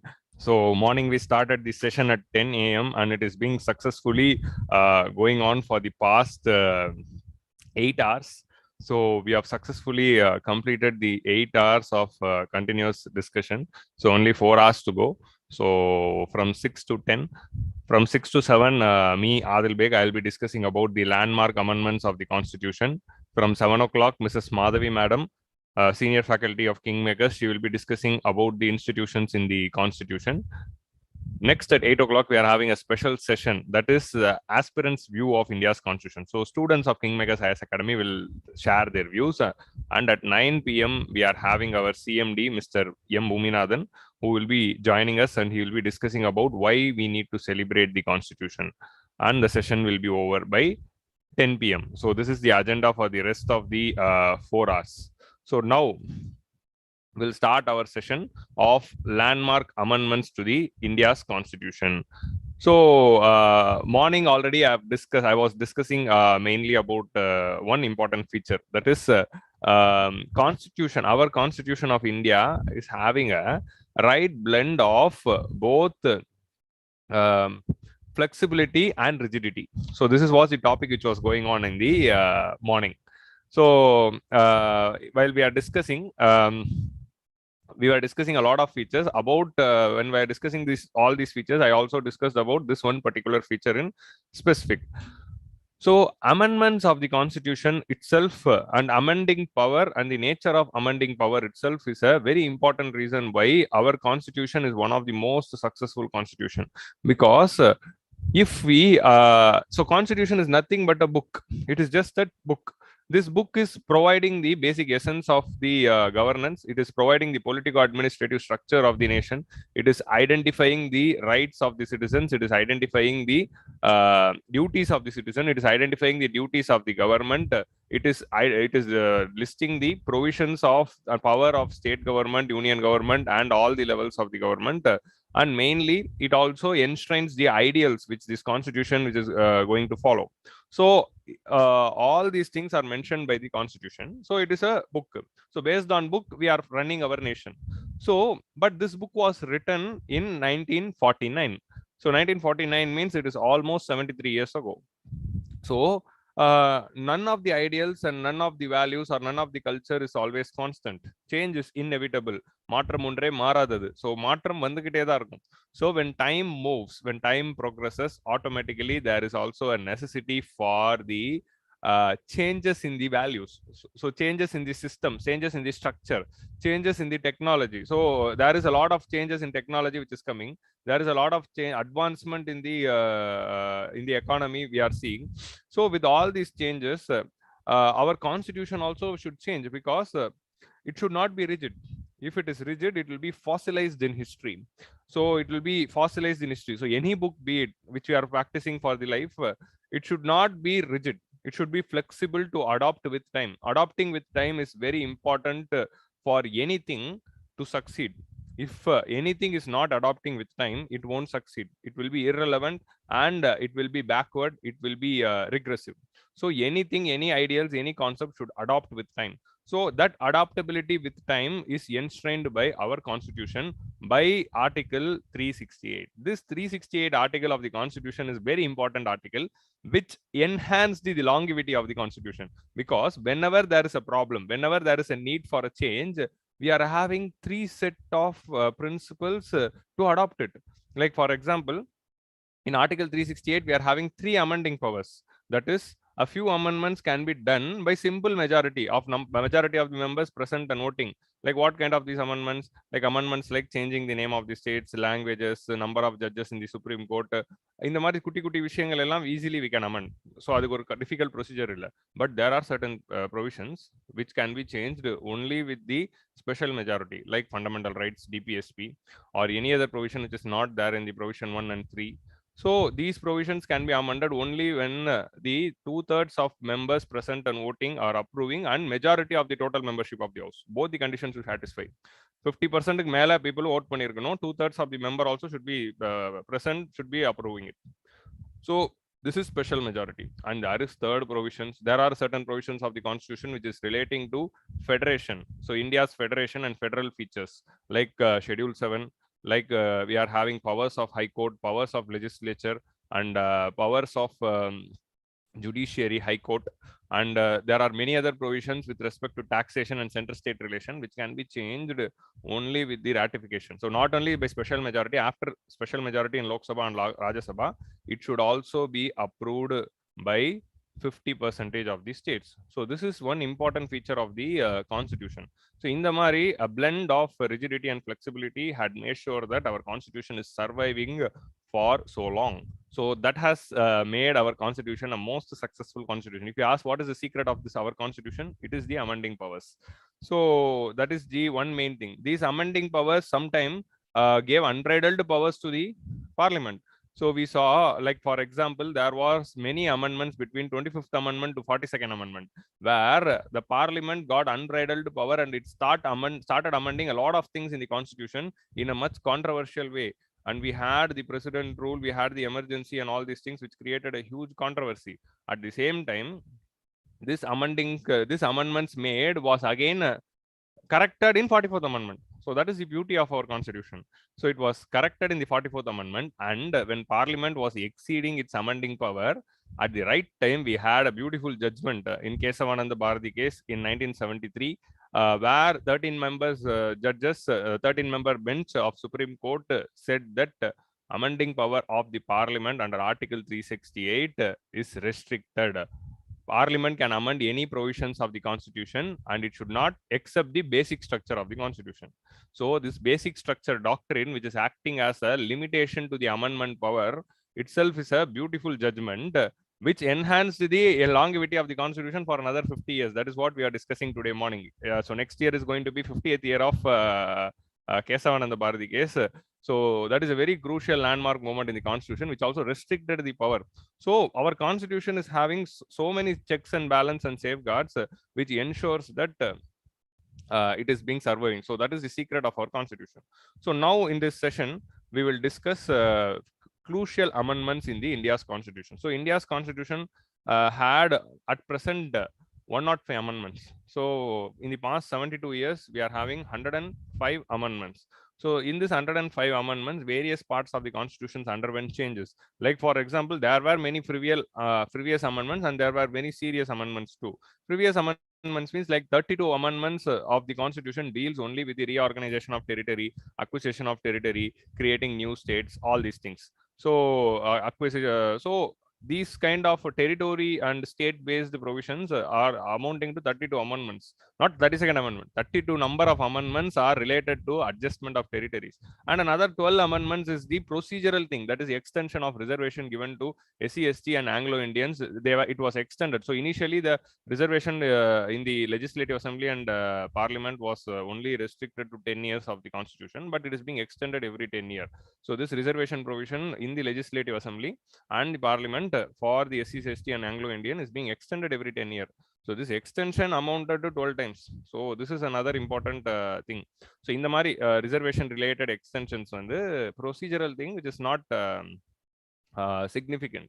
So in the Mari almost 44 amendments has gone. So rest of the 60 odd amendments, there are many crucial amendments, landmark amendments, like the first amendment itself and 42nd amendment, 44th amendment, and we are having 86th amendment which brought the right to education. So we are having 101st constitutional amendment which brought the GST. So all these amendments are considered to be the landmark in the Constitution. So that is what we are going to discuss today, landmark amendments in the Constitution. So it is always good for our preparation also, UPSC preparation also, to remember these landmark amendments. So of all the amendments, the most crucial amendment of our Constitution is the First Amendment. The First Amendment of the Constitution was brought in 1951 itself.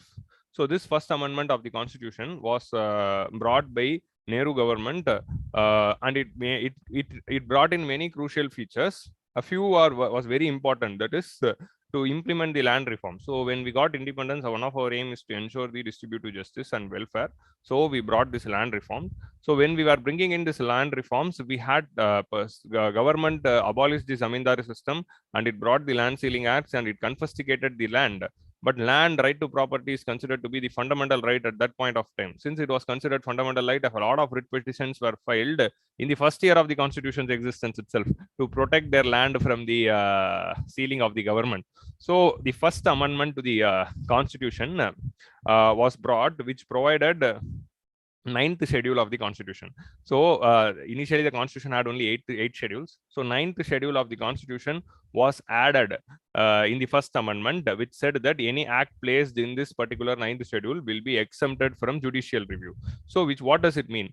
So the acts which are related to land reforms, the acts and procedures and the schedules which are related to land reforms were added into this particular 9th schedule, which exempted the judicial review, which were exempted. Of course, yeah, in a Coelho case, Supreme Court said that none of the articles can be safe from the judicial review in 2007, and all the acts placed in the 9th schedule will be reviewed by the Supreme Court whenever needed.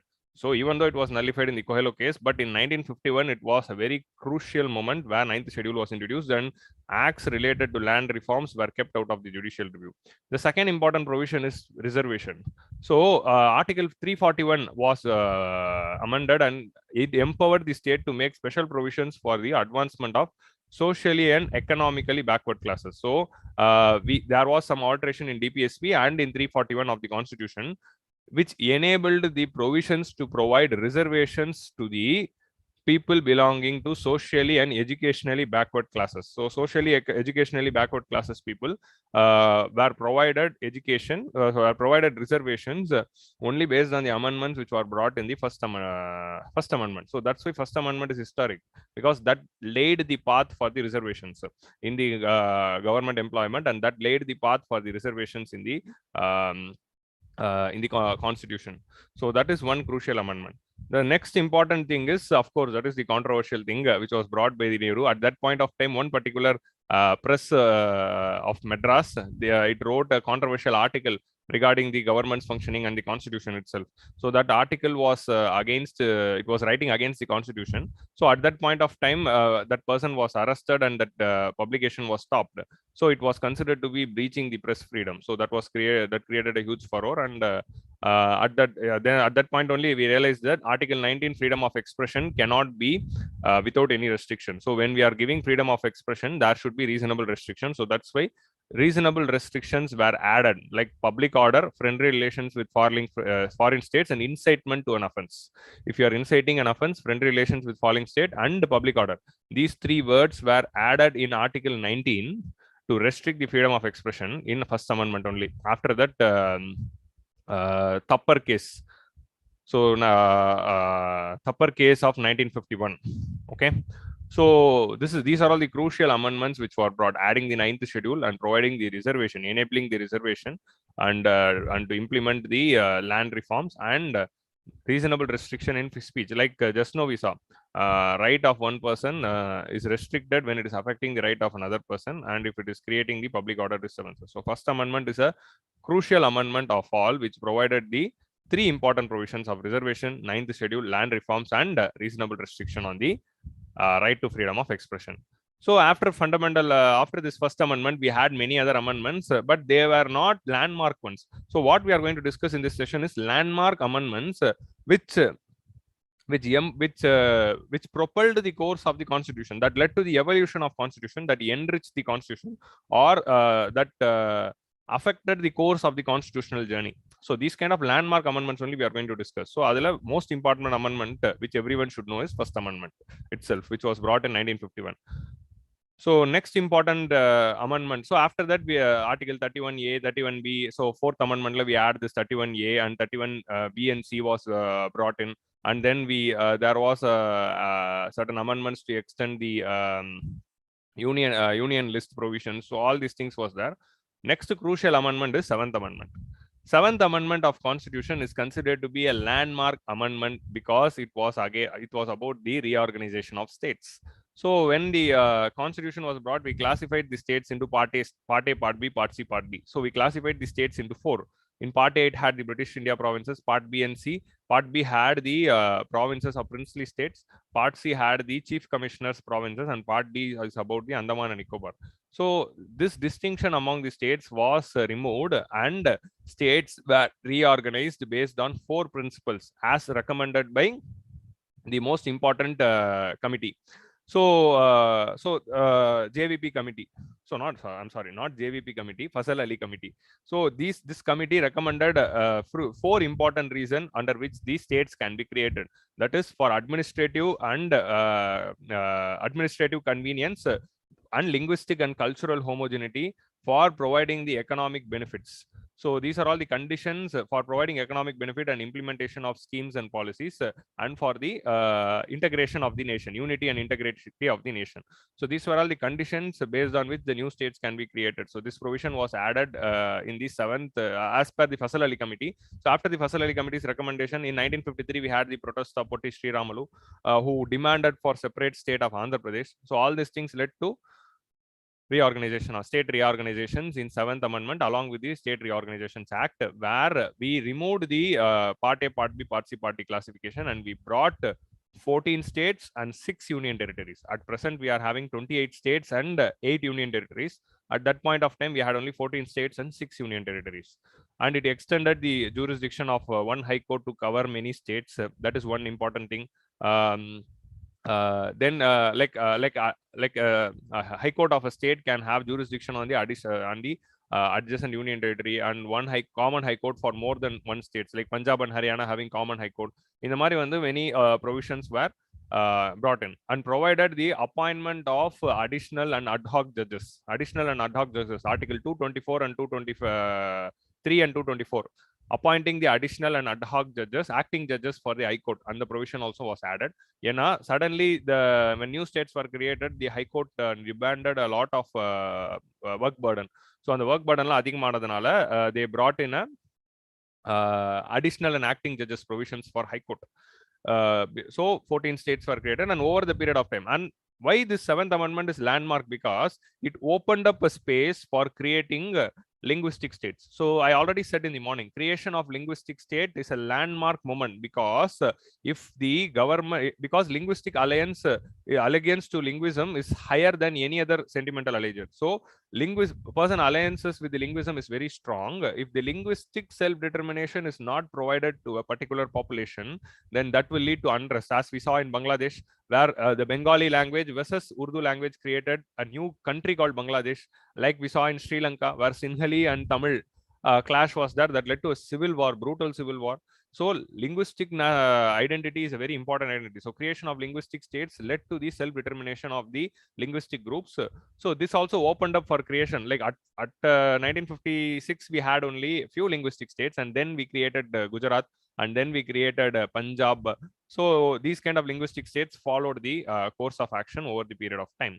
So that is why, so creation of linguistic state further strengthen the unity of India as against the belief of the JVP committee. JVP committee said that no need to create a linguistic state because it might affect the unity of India. But creation of linguistic states only has strengthened the unity of India, because all the linguistic groups got the self-determination. Now we are having Gorkha land issue.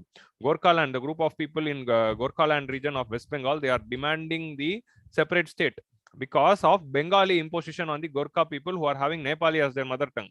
So this Gorkha land issue is going on in West Bengal. So linguistic demands are higher.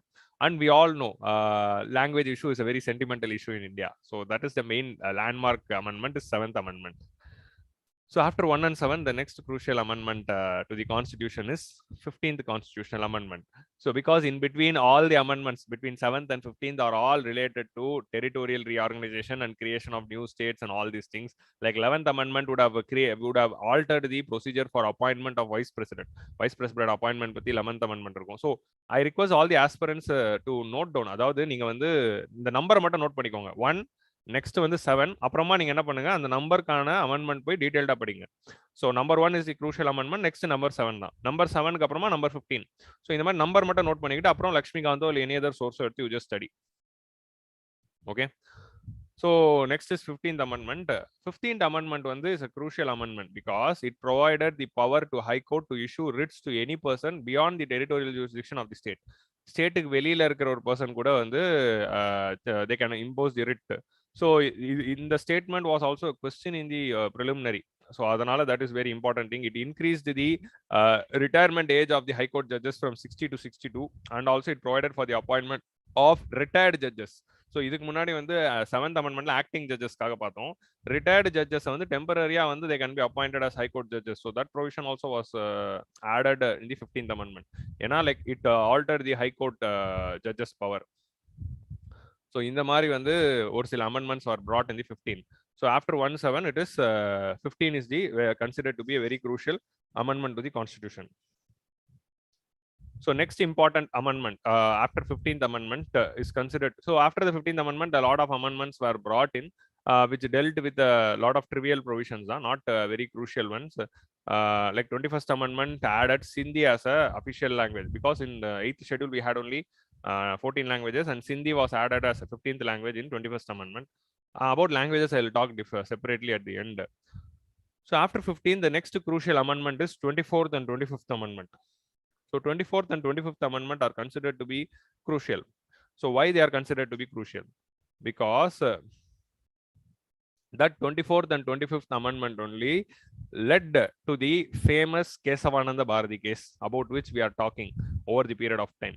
So the Kesavananda Bharathi case, which was adjudicated in 1973, was a retaliation to the 24th and 25th Amendment of the Constitution.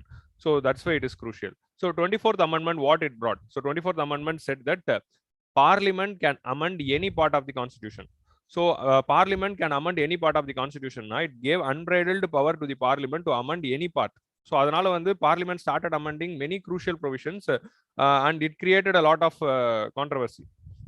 So Parliament started amending a lot of many provisions. Like for example, it increased the like Parliament வந்து like President உடைய powers, President's advice of the Council of Ministers is binding on President. இந்த மாதிரி controversial provisions எல்லாம் வந்து பண்ண ஆரம்பிச்சிட்டாங்க. So like for example, the same 24th Amendment gave a power that it made it compulsory for the President to give an assent to the Constitutional Amendment Bill. So till 24th Amendment, President can even deny the acceptance for the Constitutional Amendment Bill. Ana after the 25th Amendment, 24th Amendment, when a constitutional amendment bill is given to the president has to give assent by default. So this provision was added in 24th Amendment. So that's why it is crucial. So from then onwards only, all the constitutional amendment bill, whenever it goes to president, by default the consent is given. But if you could see in 24th Amendment, the first provision is the triggering point for Mr.Bharathi. Parliament can amend any part of the Constitution, including fundamental rights. So that is also one about like Bharath sir was talking. Bharath sir was talking about the controversy between the fundamental rights and DPSP. So this is the one trigger, that is 24th Amendment. Next, 25th Amendment. So what were all the provisions the 25th Amendment was doing? 25th Amendment also came in the same year. It curtailed the fundamental right to property. Fundamental right to property can be curtailed அப்படிங்கிற ஒரு provision இருக்கு. And it provided that any law which is brought by the Parliament to give effect to Article 39B and C. So 39B and C of DPSP, what it discusses? It discusses about distribution of wealth and prevention of concentration of wealth. So it talks about the distributive justice. So in the distributive justice பத்தி பேசுற Article 39B and 39C இதை implement பண்றதுக்கு if Parliament is bringing in a law, that law cannot be called as violating Article 14, 19 and 31 of the Constitution. So fundamental rights. So fundamental rights are 14 about equality, 19 about the right to property, and 31 there is some right to property. 19 right to property irukku, right to acquire, 31 வந்து right to property irukku. So Article 39B and C implement பண்ணும்போது, if it is contravening the 14, 19 and 31, it cannot be scrapped. அப்படிங்கிற ஒரு provision வந்து 25th Amendment government is bringing. And 25th Amendment most crucial controversial thing என்னதுன்னா, Parliament வந்து when it is bringing in a law to implement the to curtail the fundamental like to giving effect to the this thing Article 39B and C, there is no judicial review. Judicial reviewவே கிடையாது அப்படிங்கிறது வந்து சொல்லிட்டாங்க. See, first என்ன சொல்றாங்க, 39B and C implement பண்றதுக்காக if it is violating 14, 19 and 31, then government can bring in அப்படின்றாங்க. அப்படி கொண்டு வரலாம், it is out of judicial reviewன்றாங்க. So this is another trigger.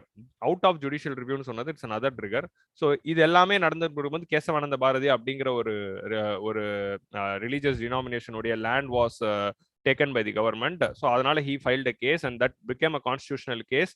And Golaknath கேஸையும் overcome பண்ணணுங்கிறதுனால 13 judges was brought in.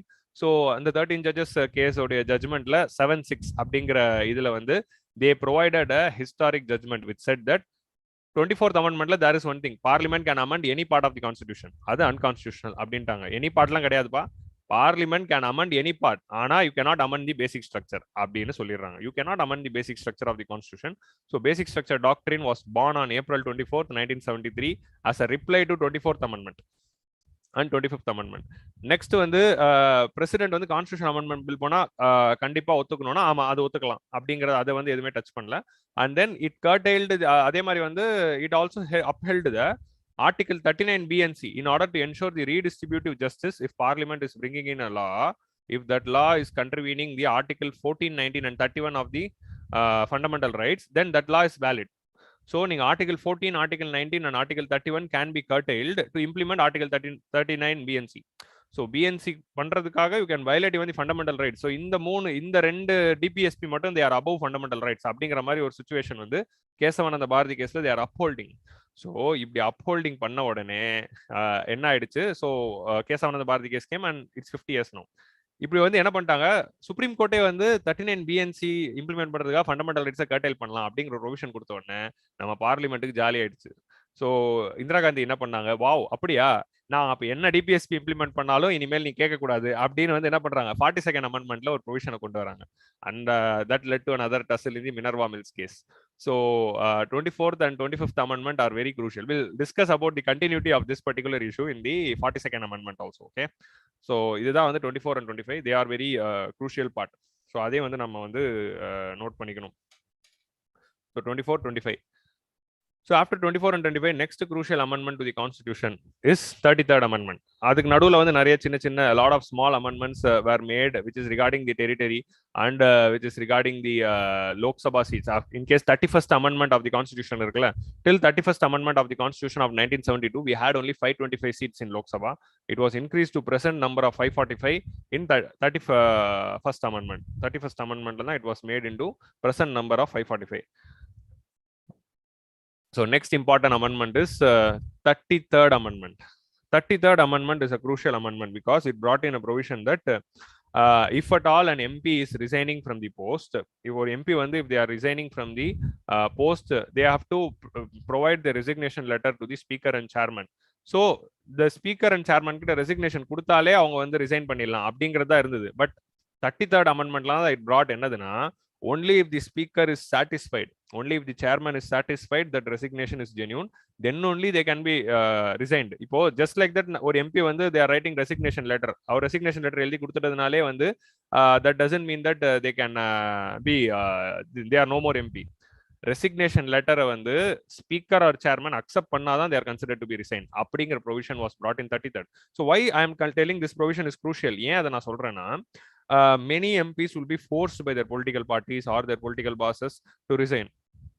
அப்படி force பண்ணி வேற வழி இல்லாம தான் ரிசைன் பண்றாங்க அப்படிங்கிறது ஸ்பீக்கருக்கோ இல்ல சேர்மனுக்கோ தெரிஞ்சதுன்னா அவங்க என்ன பண்ணலாம், okay so they are being force to do the resignation, so this is not genuine அப்படிங்கிறத வச்சு பண்ணலாம். ஸோ இதனால என்ன ஆகுது, it is increasing the power of the MP. So இது வந்து decreasing the power of the MP இல்ல, power of the MP and rights of the MP, and it is providing some rights to the MP, member of parliament. Like Baskaran Krishnamoorthy sir சொன்னார், member of parliaments are crucial. அவங்க வந்து servant கிடையாது, they are representatives.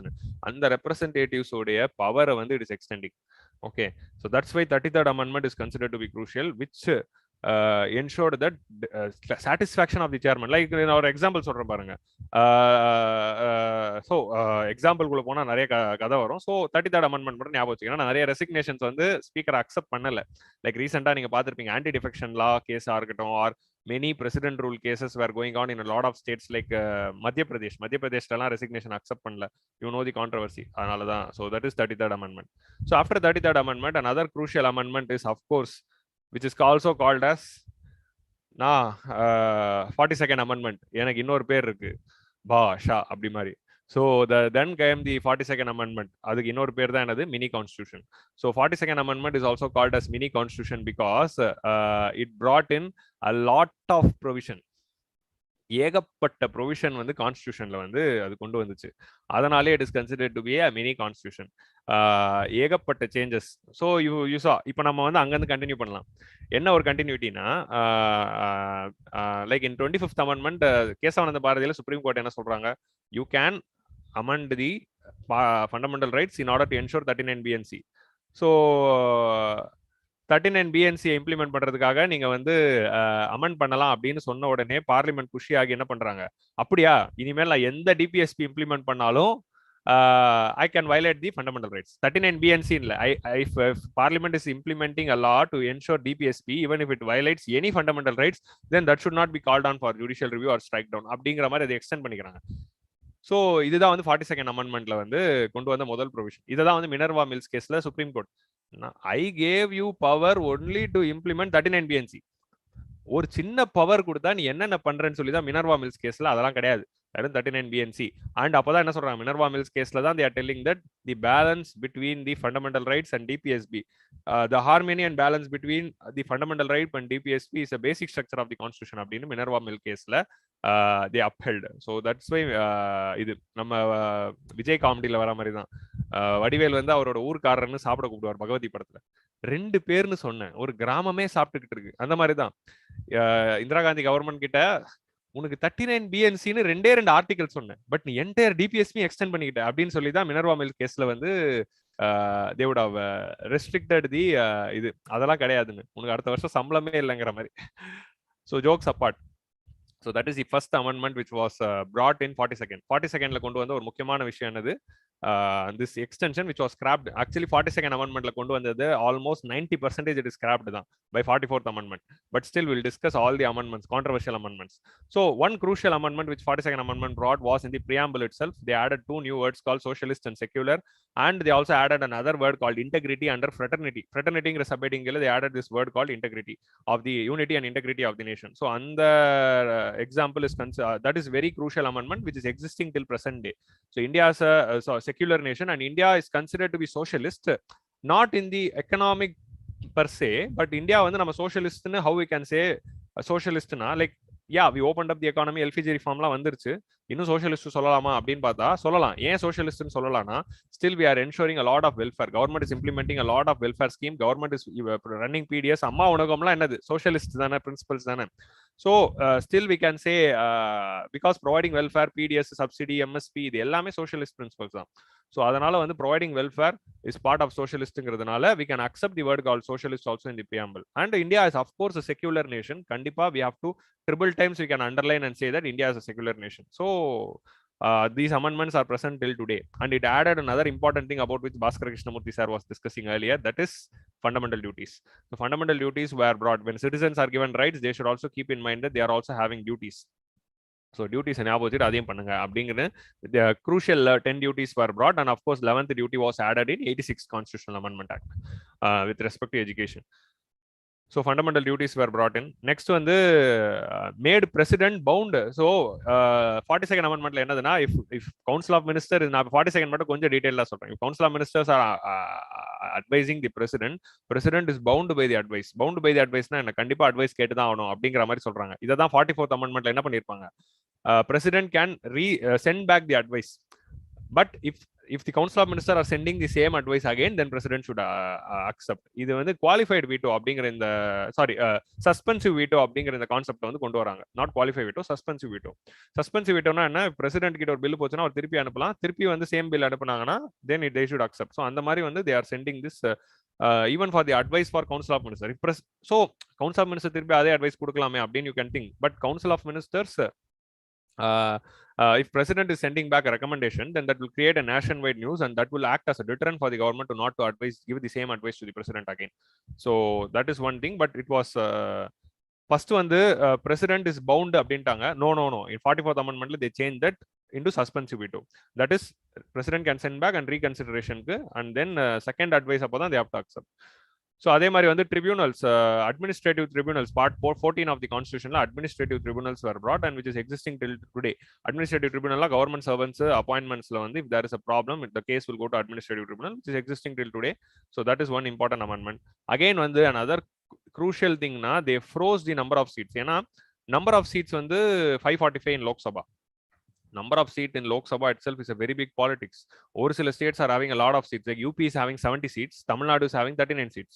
So இந்த மாதிரி வந்து ஒரு ஸ்டேட்ல number of seats அதிகமா இருக்கிறதுனால their dominance in the national politics is increasing.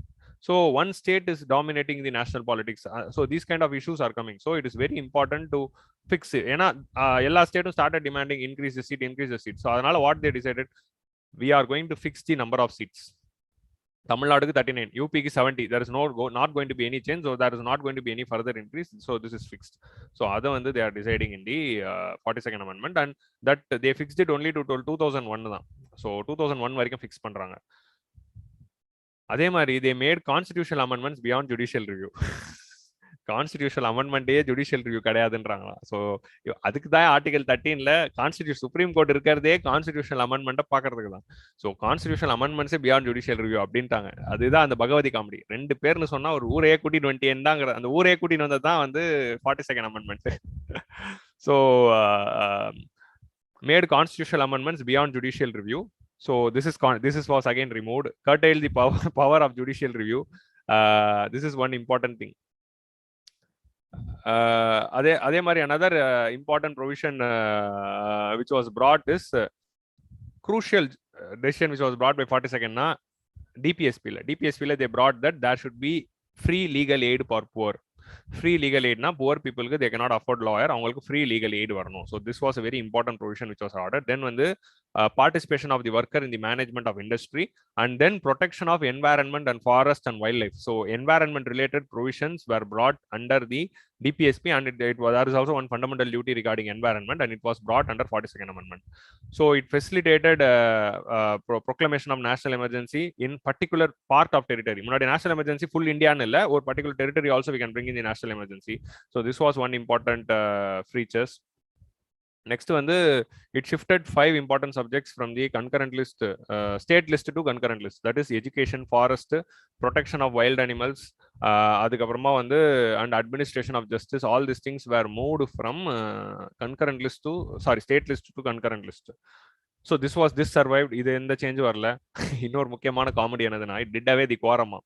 So now at present 10% of the members present ஆனதா parliament it is quorum. That is of 545 at least 55 MP வந்து அன்னைக்கு present ஆனதா parliament session will go, because if parliament is taking a decision everyone should be present. At least some 10% also it should be present. Without quorum na government can arrest almost 500 MPs and put in jail, and remaining 40 MPs மட்டும் ruling party ல இருந்து வந்து they can pass any law. So that should not be allowed. So அதனால தான் வந்து quorum அப்படிங்கிற இந்த concept இருக்கு. So because எமர்ஜென்சில that was only happening, all the opposition MPs were in jail. So quorum வந்து கிடையாது அப்படிங்கிற மாதிரி கொண்டு வந்தாங்க. So அப்படி பண்ணி தான் வந்து they brought in a lot of laws without any quorum. So this was also scrapped.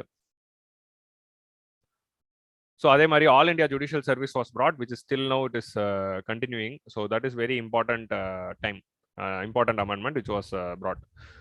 So this is the 42nd Amendment. 42nd Amendment brought in a lot of provisions which was scrapped by 43rd and 44th Amendment. And there are also many crucial provisions like amendment to preamble, fundamental duties, and then administrative tribunals. அதே மாதிரி வந்து DPSP ல ஒரு 4 provisions, and all these things. All India Judicial Service வந்து it enabled the creation but never it was created.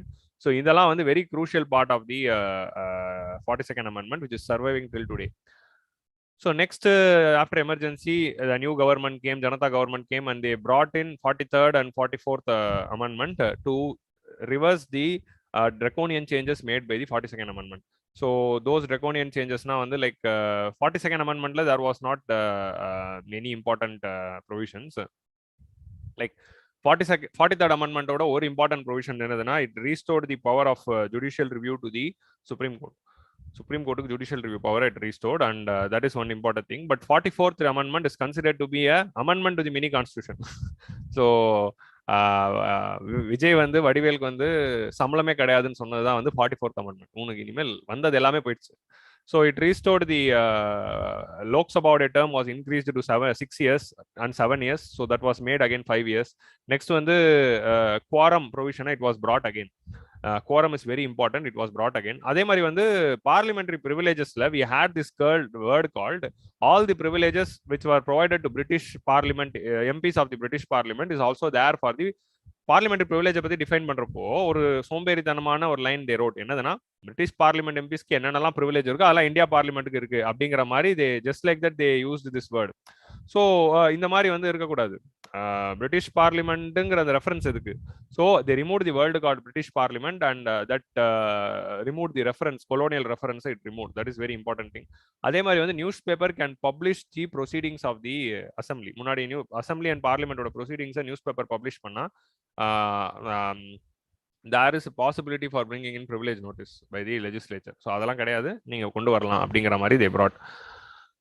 So அதே மாதிரி வந்து இந்த சஸ்பென்சிவ் வீட்டோ அப்படிங்கிற அந்த concept, like president can reconsider but reconsider the advice of council of minister, but if they are reiterating president should accept. இந்த மாதிரி ஒரு ப்ரொவிஷனை கொண்டு வந்தாங்க. அகைன் வந்து நேஷனல் எமர்ஜென்சியோடைய ப்ரொவிஷன்ஸ் அண்ட் ஸ்டேட் பிரசிடென்ட் ரூலோடைய ப்ரொவிஷன்ஸ் நிறைய சேஞ்சஸ் பண்ணாங்க. நீங்க national emergency, state emergency, if you could read a lot of points were changed by 44th Amendment. So the changes brought by 44th Amendment to Article 352 to 360 குள்ள இருக்கிறது எல்லாமே படிங்க. Because முன்னாடி internal disturbance was made into armed rebellion.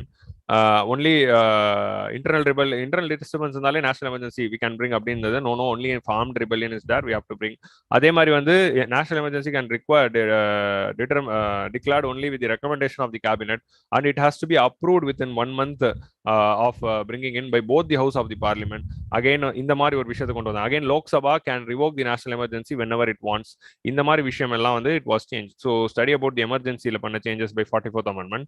And another crucial landmark amendment வந்து என்னதுன்னா removing the right to property. ஏன்னா right to property, since it was considered to be fundamental right, a lot of laws were sent to judicial review and contested because fundamental right was breached. So இனிமேல் உங்களுக்கு fundamental right கிடையாது போங்க அப்படின்னு சொல்லி the right to property was to made into 300 article 300 குள்ள போய் போட்டாங்க as a legal right.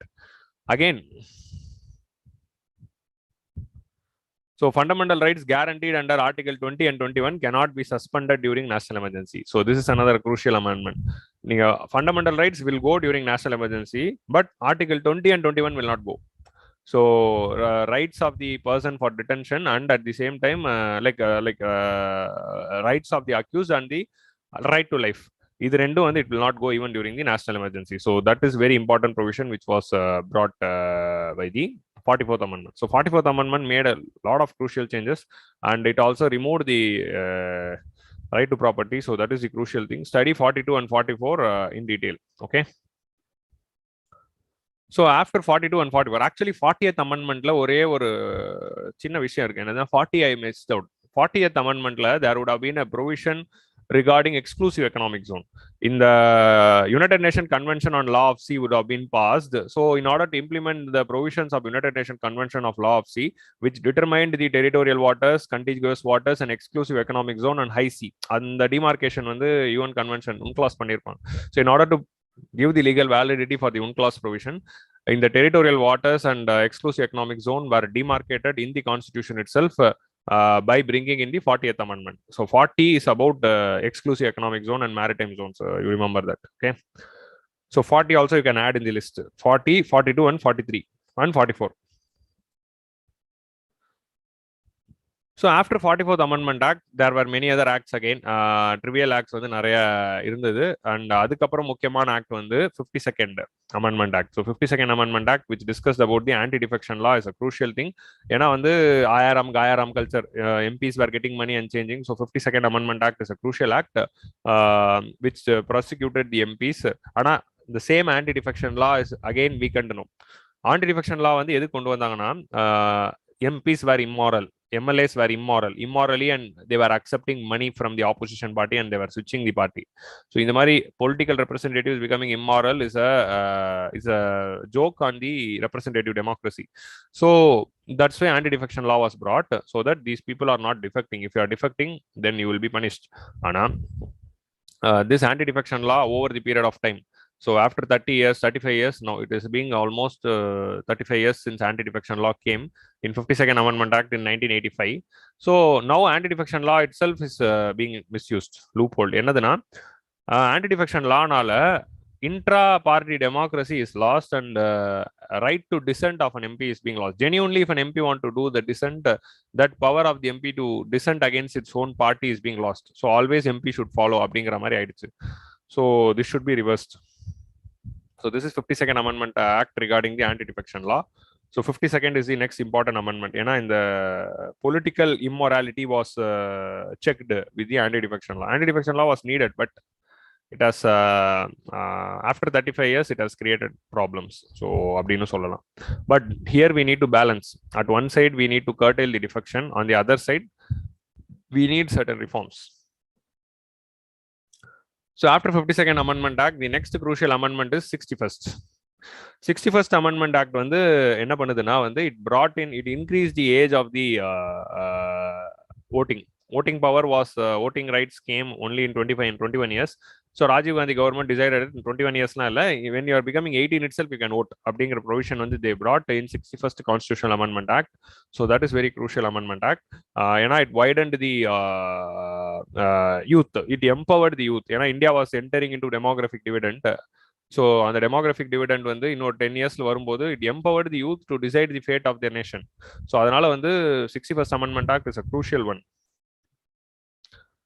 Next, 65th Amendment Act was brought, which created a separate commission for National Commission for SCs and National Commission for ST. National Commission SC ST வந்து joint commission தான் create பண்ணாங்க 65th. So 65th amendment providing the separate commission for SCs and ST in order to check whether the provision regarding the welfare of SC and ST are implemented in a proper way. So 65th amendment is a crucial one. And next important amendment is 69. 69th amendment is crucial because it provided the legislature to Delhi, national capital territory. அதாவது நம்ம capital of India, identity of India as national capital. That national capital was provided a legislature because legislature with council of minister and chief minister, so and lieutenant governor, and it provided that there can be 7 council of minister. So in the mari with 70 MLA seats. So, but the 69th amendment even though it provided the legislature, you know what is the controversy going on. Now recently government it has curtailed the power of chief minister and it has increased the power of lieutenant governor. So adanala the 69th amendment itself is under problem now because of the recent changes to the Delhi Government Act. Study about the Delhi Government Amendment Act 2020, which removed the lot of power of chief minister. And you know the tussle between the Delhi government and the chief minister. So after that, the most crucial landmark amendment of the constitution, that is 73rd and 74th amendment.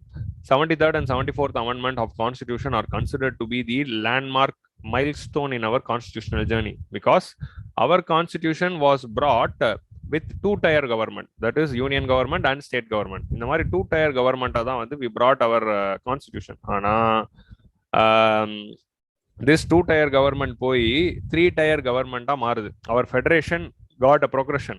So 3-tier government maatanadu 73rd and 74th, about which Mahesh sir was discussing about Panchayat Raj. So how local self-government to the people, implementing the Gandhian principle. Gandhi always talked about the self-sufficient village economy. So on the self-sufficiency in village will come only if panchayats and municipalities are strong, only if people are having local government. So we also discussed in an editorial in the recent times about the problems in the local self-government. So 73rd and 74th Amendment Act, which provided for the provisions of panchayats and municipality, which provided for the provisions of local self-government, and it also brought schedules. What schedules? Schedule 11 and Schedule 12. Actually, 52nd Amendment Act would have brought Schedule 10 for anti-defection law. Schedule 11 was brought by 73rd and Schedule 12 by 74th.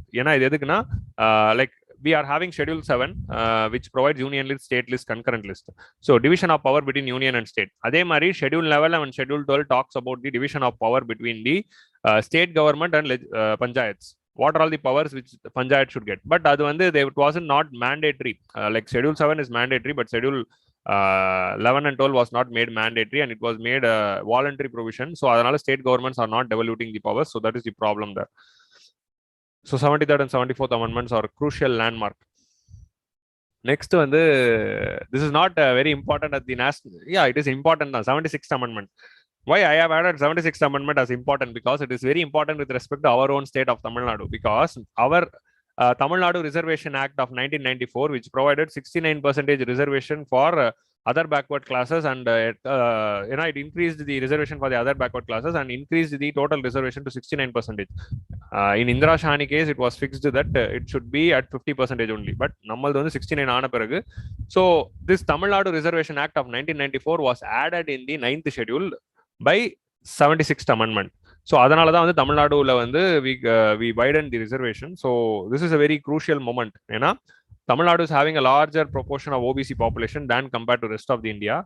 Tamil Nadu is having highest OBC population in nation. So adanala highest amount of reservation should be there. Abdingra and the idea la da we brought this 69% reservation, and that was protected from the judicial review by this 76th amendment. Next 77th amendment is also considered to be crucial because it provided the reservation for SC/ST people in the promotion also. Promotion kudukumbodum SC/ST people will be provided reservation because at higher administrative levels SC/STs are not represented. So only if you are providing reservations in the promotion, they will be easily going into the higher administrative levels. But in order to provide reservation in the promotion, you should provide the data abdingra mari or catch irukku. And Nagaraj case of 2007 adoda judgment irukku. Next, now again there was another judgment. So study about the reservations in promotion. That is a controversial issue which is going on. But the reservation in promotion for SC/ST so that they are represented in the higher administrative levels. And the glass ceiling effect meeri, glass ceiling effect was there even for SC/STs and also for the women, gender ella rendu perkume irukku. So that should be broken ங்கிறதுனால தான் வந்து 77th amendment was brought to provide reservation, but now it is under a huge controversy about which you have to study. Next வந்து அதே மாதிரி வந்து 81st amendment. 81st amendmentனா if reservationல we are allocating seats for SC, ST and OBC, if at all the seats are vacant na, that seats can be added up next year as additional seat without additional seats 50% மேல additional seat வந்து நம்ம add பண்ணனும் அப்படிங்கிற மாதிரி ஒரு provision was brought under 81st amendment. So 81st and 77 ரெண்டுமே வந்து it is related to reservation for SC, ST in promotions and vacancies. So next one the 84th. நம்ம already பார்த்தோம்ல, like in 42nd Amendment Act they froze the number of seats of Lok Sabha till 2001. Now in 84th Amendment Act of 2001 they froze this same number of 545 seats till 2026. So 2026 வரைக்கும் 545 seats தான். So that due it is up to due for 2026 now. So 2026ல வந்து again வந்து we might increase the number of seats in Lok Sabha because 84th Amendment Act வந்து 26 வரைக்கும் தான் சொல்லியிருக்காங்க. So அதனால தான் வந்து when we are constructing new parliament is having seats in Lok Sabha for 888 seats இருக்கு. பொதுவா லோக்சபாக்குள்ள 545 MP தான் இருக்காங்க இப்போ Prachanda. But we are constructing a new parliament with 888 seats, which means that there is a possibility after 2006 to increase the number of Lok Sabha seats. So that is another thing about 84th Amendment. Next crucial amendment is 86th Amendment. 86th amendment தான். 84 is also not crucial, but 86 is very crucial because it provided right to education for children between the age of 6 to 14 as a fundamental right. Right to education DPSP ல இருந்தது. DPSP ல இருந்த article 45 ல இருந்த right to education was brought in as fundamental right as 21A, and it was made fundamental right, which means that it should not be breached. Every child of 6 to 14 years of age must get the school education. So that is 86th Amendment Act, and then Sarva Shiksha Abhiyan was brought. And next on the direct DPSP of 45 was changed that government's role is to provide the early childhood care education. அதாவது 3 ல இருந்து 6 years குள்ள இருக்கிற education வந்து pre-KG, LKG, UKG education வந்து government should provideங்கிற மாதிரி they changed it. Again they added a fundamental duty called 51AK. 51AK வந்து it is the duty of the parent to provide education to their ward. So 86th amendment is a milestone because it provided right to education. So next crucial amendment is of course 90th amendment. So why 90th amendment is crucial na? It restricted the number of person who can become council of minister. இப்போ for political reasons வந்து கட்சியில இருக்கிற எல்லாரையுமே minister ஆக்கிட்டு இருந்தாங்க. இஷ்டத்துக்கு minister ஆக்கிட்டே இருந்தா இப்போ வந்து 234 seats தமிழ்நாடுல இருக்கு, or 545 seats இருக்குன்னா, if a ruling party is winning 300 seats na, they cannot make 200 ministers. எத்தனை மினிஸ்டர் நீங்க ஆகலாம்? 15% of the strength of the assembly தான் வந்து you can make ministers. That is 75 ministers தான் you can make. You cannot make more than 75 to 80 ministers. அதே மாதிரி வந்து அந்த 15% upper limit was fixed. இல்லனா வந்து for political reasons they created a lot of ministries and they political coalition pressureனால they எல்லாருக்கும் மந்திரி பதவி கொடுத்துட்டு இருந்தாங்க. So that should be curtailed in 90th amendment in 2003 was brought. Again வந்து another important thing by 90th amendment என்னதுன்னா, if a person is defecting, அதாவது if a person is defecting, anti-defection law if a person is disqualified, that person cannot be appointed as the minister. இமீடியட்டா வந்து அவர் வந்து minister appoint பண்ண முடியாது till the next election. இப்போ particular MP or MLA வந்து anti-defection லால disqualify ஆயிட்டார். So that person cannot be appointed ஏன்னா without appointment as because without being elected to Lok Sabha itself you can become minister for 6 months. That is also curtailed. If you are disqualified under anti-defection law you cannot become minister immediately. Till next election you cannot become minister. So that crucial provision was added. Again it ensured the parliamentary democracy. 90th amendment is a crucial one. Then came 91st 91st amendment is a crucial one, which provided 15% upper limit, and it also brought this thing. Next, we are having next crucial amendment வந்து of course 97th amendment. In the 97th amendment வந்து it provided the cooperatives. It added the right to form cooperatives under 19. DPSP ல வந்து cooperatives should be functioning. அதாவது voluntary formation, democratic control, professional management of cooperative society அப்படின்னு we added a DPSP, and we also added a word called cooperatives under article 243 ZH and ZT. So cooperative society form பண்ணது is a very important thing, because cooperative model is providing the rural rejuvenation and rural revolution. Cooperatives and self-help groups linkages are creating a lot of welfare to the rural population, and we all know the success model of Amul and Avin, how successfully they are going, and white revolution. So அதுக்காக தான். So now government created a ministry of cooperative also recently. So that is one important thing. Sundar, the doubt session வந்து we are planning to have after 9 p.m. 9 p.m. க்கு அப்புறமா வந்து we'll have doubt session, okay? 99th constitutional amendment. So next வந்து latest amendment quick-ஆ போயிடலாம், because we are having a very less time now. So next came 99th Amendment Act, which provided judicial appointments. There is a very big controversy. Who should appoint a judge, whether it should be collegium, which consists only of judge, whether judges should appoint them judges, or we need a commission like NJSC, like Monetary Policy Committee Mari, we need whether a National Judicial Appointments Commission with the representatives of both executive, legislature and judiciary, they should appoint angiradhu. So NJSC was created with representative of legislature, executive and judiciary, but that NJSC Act, entire 99th Amendment was scrapped by the Supreme Court, stating that judicial independence is a basic structure of the Constitution. So 99th Amendment was a landmark one, because it brought NJSC. We need NJSC, Ana vandu that was scrapped, and of course let us see. At least we need reforms in the collegium system. Next, 100th Amendment Act is also crucial, because it solved the border dispute between India and Bangladesh. India-Bangladesh Nadul, and the border dispute was solved only in the 100th Amendment. So that is a very crucial landmark moment in the foreign policy. So that is 100th Amendment. So then came 101st Amendment. So 101st Amendment is a remarkable amendment, again we know, because it dealt, 101st Amendment was dealing with the GST. GST is considered to be a landmark economic reform, because GST as an idea is very crucial for India. But of course, we are having problems in GST only with respect to implementation. GST as an idea is not having any problem. GST in implementation only we are having problems, which needs to be addressed. But making one nation, one tax is very important to create one national market. Of course, state law, the taxation powers and compensation issues, which needs correction. So GST and 101st Constitution is a landmark amendment, because we had a midnight parliamentary session we had during the launch of during the India's independence. And the mari or midnight 12 o'clock session la Prime Minister and President together they launched the GST. So it is very important milestone. Next, in 102nd, constitutional status was given to National Commission for other backward classes. So that is considered to be a very important amendment. National Commission of OBC were given the constitutional status. 103rd Amendment is an again important amendment, because it provided reservation, 10% reservation for economically weaker section.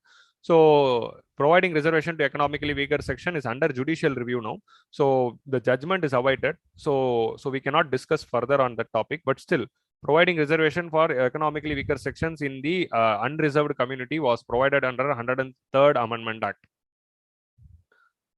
So next is 104th Constitutional Amendment, which extended the reservation for SCs and STs, but it removed the reservation given to Anglo-Indian community in the Lok Sabha and in the State Legislative Assembly.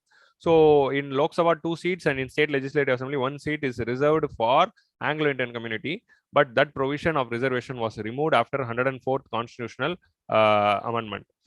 And 105th Constitutional Amendment is about clarification. So it said that states also can determine the list of other backward classes. So which all the following castes are coming under OBC, and the identification of caste power is also given to the state government. Now state government also can identify which all castes are coming under OBC. So this is the latest 105th Amendment. That is the latest amendment which was brought.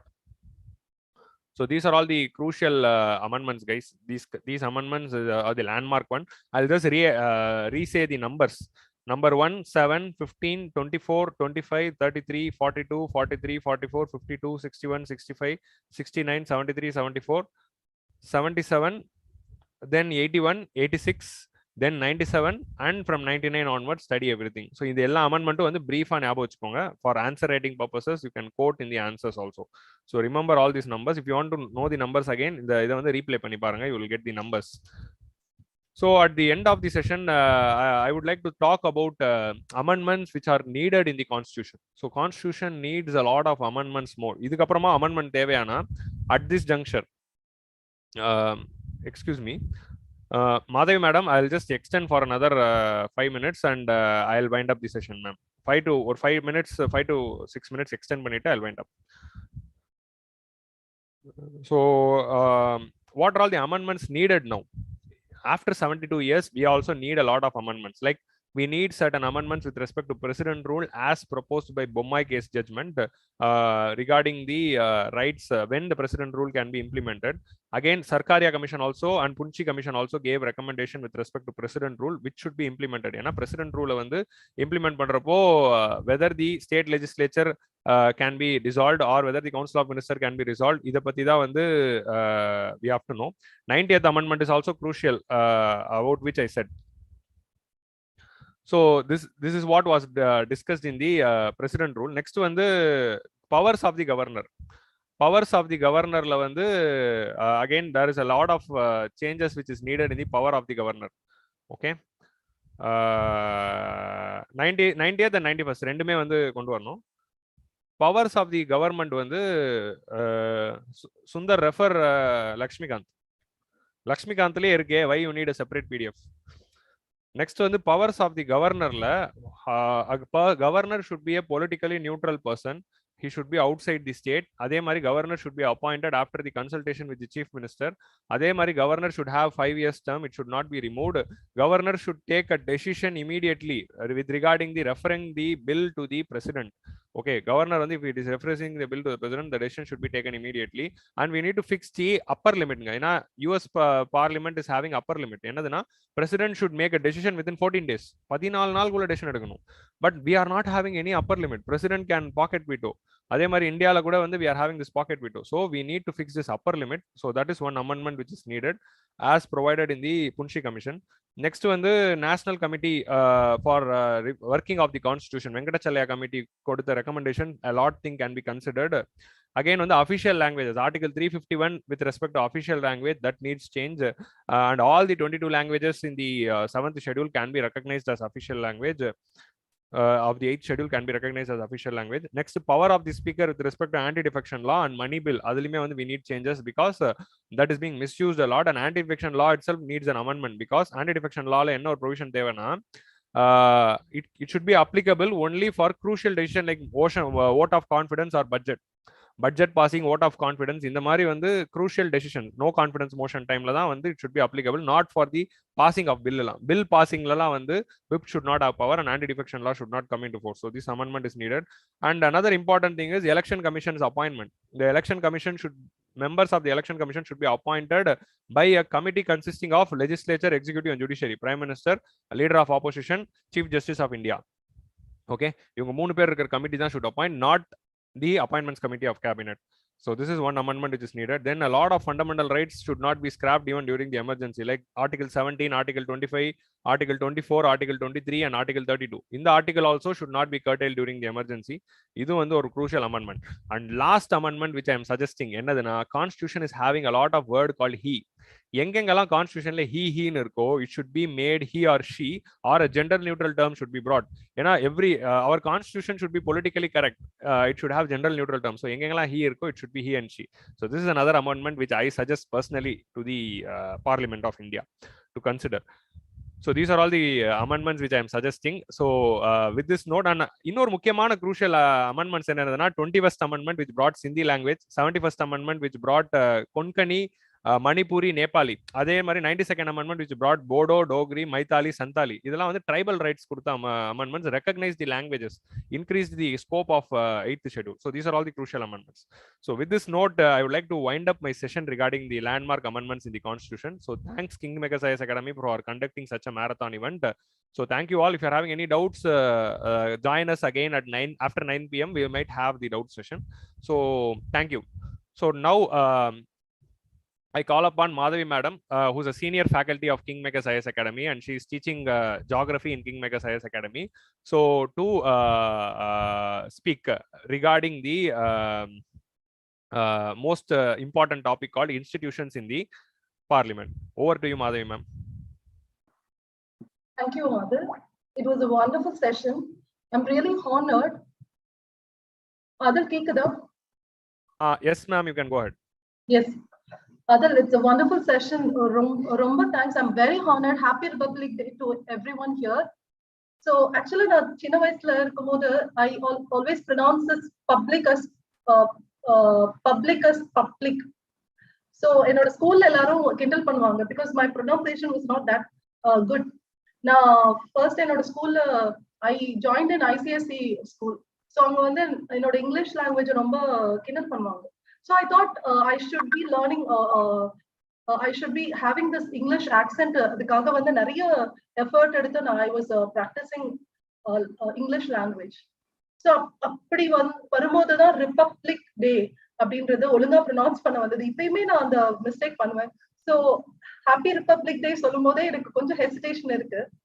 So, if I'm wrong, please correct me. So, thank you, Adil. And it was a wonderful session. I'm very honored to be present here for this constitutional marathon. So, எல்லாருமே ஒவ்வொரு டாபிக்லயே discuss பண்ணாங்க. So, we are very honored. This initiative, the small step that we have taken for the student community, I think not just for the student community, for the entire community to be aware of it, because this awareness is very important for all of us. In a constitution or 2 years on a 2 years time eduthu or constitution make pannadhu vandu it is not a small accomplishment. It is a great accomplishment that is still existing, and we do critically appraise all these parts in the constitution, and we also give forward many suggestions in this constitution, but we take this one step, that is we have to be very clear that constitution is very important for everyone to hold as well as to embolden. So we will start with this session. In the session, we will be talking about all the institutions across the constitution. So in the heading, institutions of Indian constitution. Now in the topic, reasons. I'll also share a small screen with you guys of my notes. So handwritten notes, UPSC is known for handwritten notes. So I thought, okay, I'll also share a handwritten notes, and I'll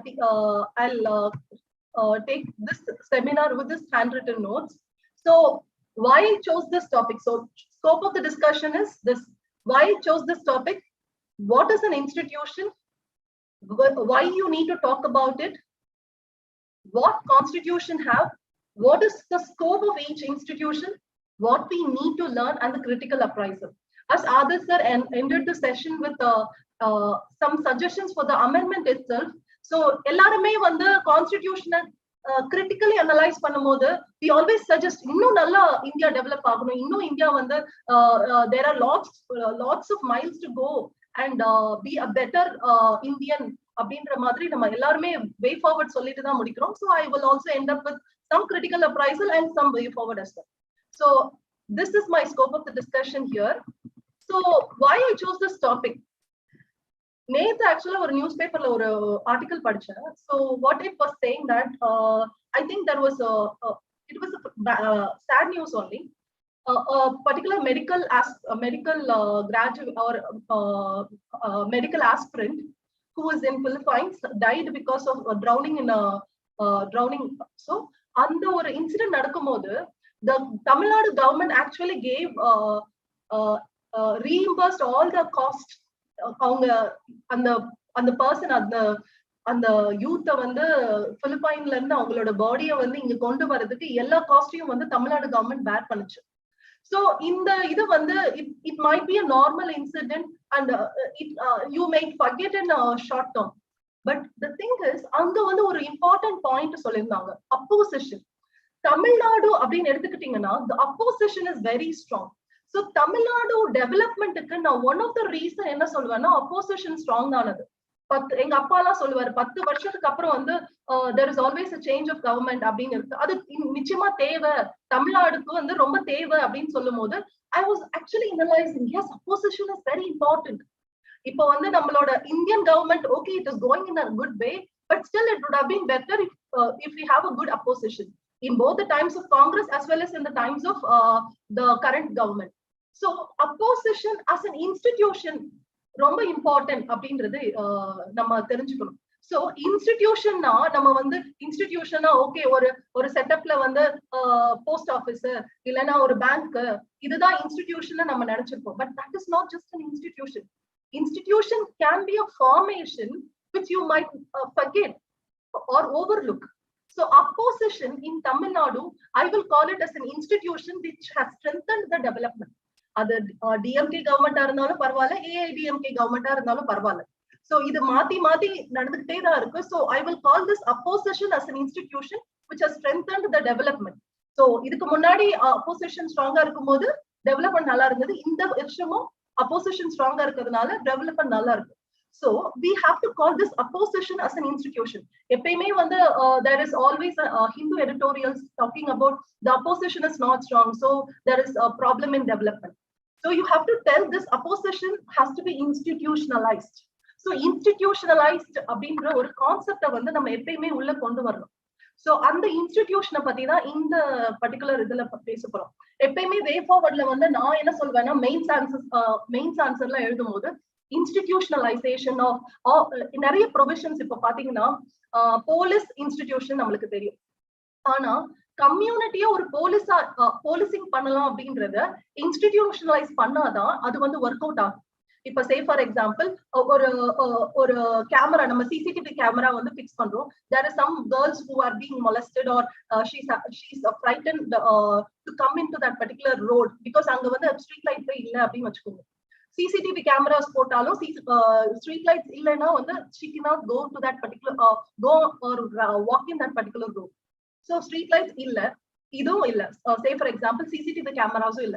But if at all the neighbors are very aware or in the neighbors வந்து are helping us, say for example they are fixing the CCTV cameras and they are helping the government or the police institution in providing the CCTV camera footage. அப்படி இருக்கும்போது they will be able to take the criminals or the one who is intimidating the women in that particular road. So அப்படி இருக்கும்போது the civil society or the normal neighbors in the society can help the police as an institution. So inga police is an institution, the civil society who is the normal neighbors in neighborhood in the particular street is another institution.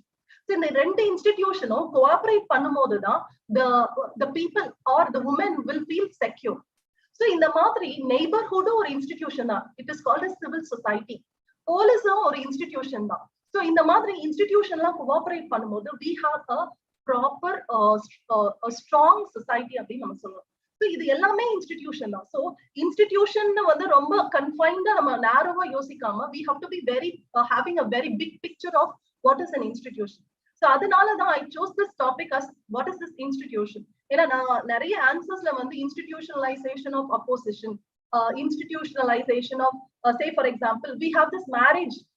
I have given another example or two as marriage as an institution. So institution of marriage வந்து okay fine, but இப்போ வந்து current வந்து Supreme Court is understanding that living together is a relation in which the children can be produced and the children has needed some welfare to be made. Just because there is no legal bondage between the husband and the wife or any two male and a female, and there is no institution of marriage, we should not consider that children future in stake. So adanal institution of marriage is not just the only thing that will define the bondage and the children's life. The institution of living together relationship should also be institutionalized. இப்படிலாம் இன்ஸ்டிடியூஷனலைசேஷனுக்கு நம்ம living together relationship இந்த opposition இந்த மாதிரி ஒரு concrete term இல்லாம ரொம்ப வந்து abstract டேர்மை வந்து யூஸ் பண்ணி இன்ஸ்டிடியூஷனலைஸ் பண்ணணும். ஸோ அப்படி இருக்கும்போது தான் இந்த கான்ஸ்டிடியூஷனோட ஸ்பிரிட் வந்து ஹோல்ட் ஆகும். Because constitution has certain letters, but அதோட ஸ்பிரிட் என்னன்னா these opposition, marriage, all this social justice வந்து strengthen ஆகணும். So அதுக்காக civil society as an institution நம்ம வந்து recognize பண்ணணும். Marriage or living together as a institution நம்ம recognize பண்ணணும். So adanala I chose this topic. Okay, and then I also wanted to define what is an institution. Various definitions, just a Google search panningna nariya definitions varum, but I thought I'll take this longest definition possible so that I will do justice to this 1 hour. Okay, so an organization, establishment, foundation, society, or the like. Or institution enna venalum irukkalam that is devoted to the promotion of a particular cause or program, especially one of a public, educational, or charitable character. So public character irukkalam, educational character irukkalam, charitable character irukkalam. So public character na marriage enna venalum irukkalam. So all these things you have to understand.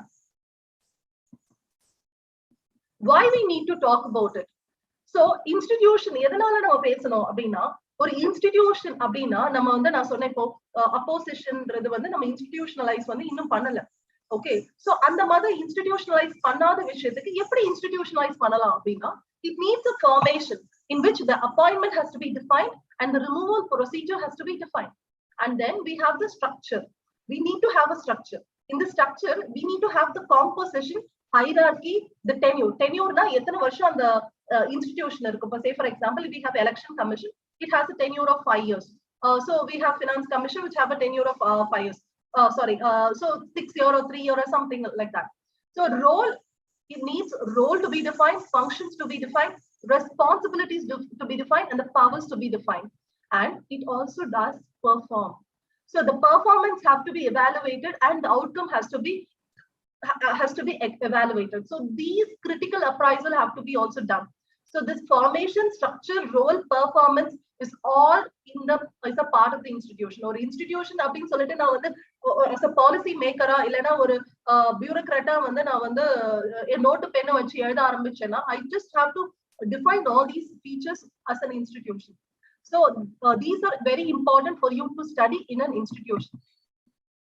And the institution can be born out of constitutional provisions, like we have this CAG, that is Comptroller and Auditor General, Election Commission, or we have this Finance Commission, which is born out of this constitutional provision. Nama adala one by one pesalam. Can be only born out of statute or a law. Statute na, it is a law. Say for example, we have a law for national. There is no. There is a, say for example, we have constituted this National Commission for Human Rights. This commission or a body was constituted out of a law, and there is something called executive order which can also result in such a institution. So all these institutions all actually develop and produce these institutions. And what is the powers and functions? See, powers and functions ella body ko nichayama define பண்ணுவோம், but what is the purpose of this powers and function? The purpose of this powers and function is to serve the people's need. So என்ன people க்கு நம்ம வந்து எந்த மாதிரி நீட வந்து நம்ம satisfy பண்றோமோ அதுக்கேத்த மாதிரி நம்ம இன்ஸ்டிடியூஷனை வந்து define பண்ண போறோம். And what is the ultimate aim? It has to provide the welfare, it has to enrich the democracy, it has to provide peace, and etc, etc, etc. And what are these things? It is all the spirit of the constitution that you have to say. நம்ம நிறைய discussion இப்ப மேரத்தான்ல வந்து பேசிட்டு இருந்தோம்.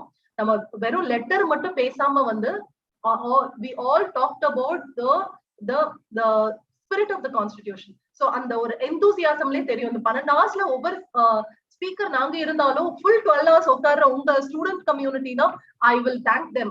But still எங்களோட spirit வந்து இந்த 1 hourல இருக்குதுன்னா உங்க ஸ்பிரிட் வந்து அந்த 12 hoursல இருக்கிறது வந்து I know this constitution has impacted so much on you.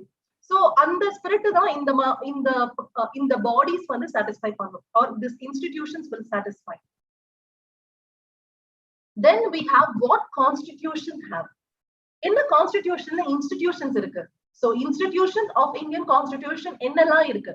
Starting from the basic institution, we have this legislature. We have the legislature at the center, at the state. So legislature at the center, we have this legislature, like this parliament, we call it parliament. Over countries le over madri sollirpaanga, Knesset illana US la or madri solluvaanga, Congress appdi and madri solluvaanga. So and madri over countries ku over madri name irukum. So we have the name as parliament, which is a British derived. Okay, so British kitta nama parliament and the name only use pannikkom.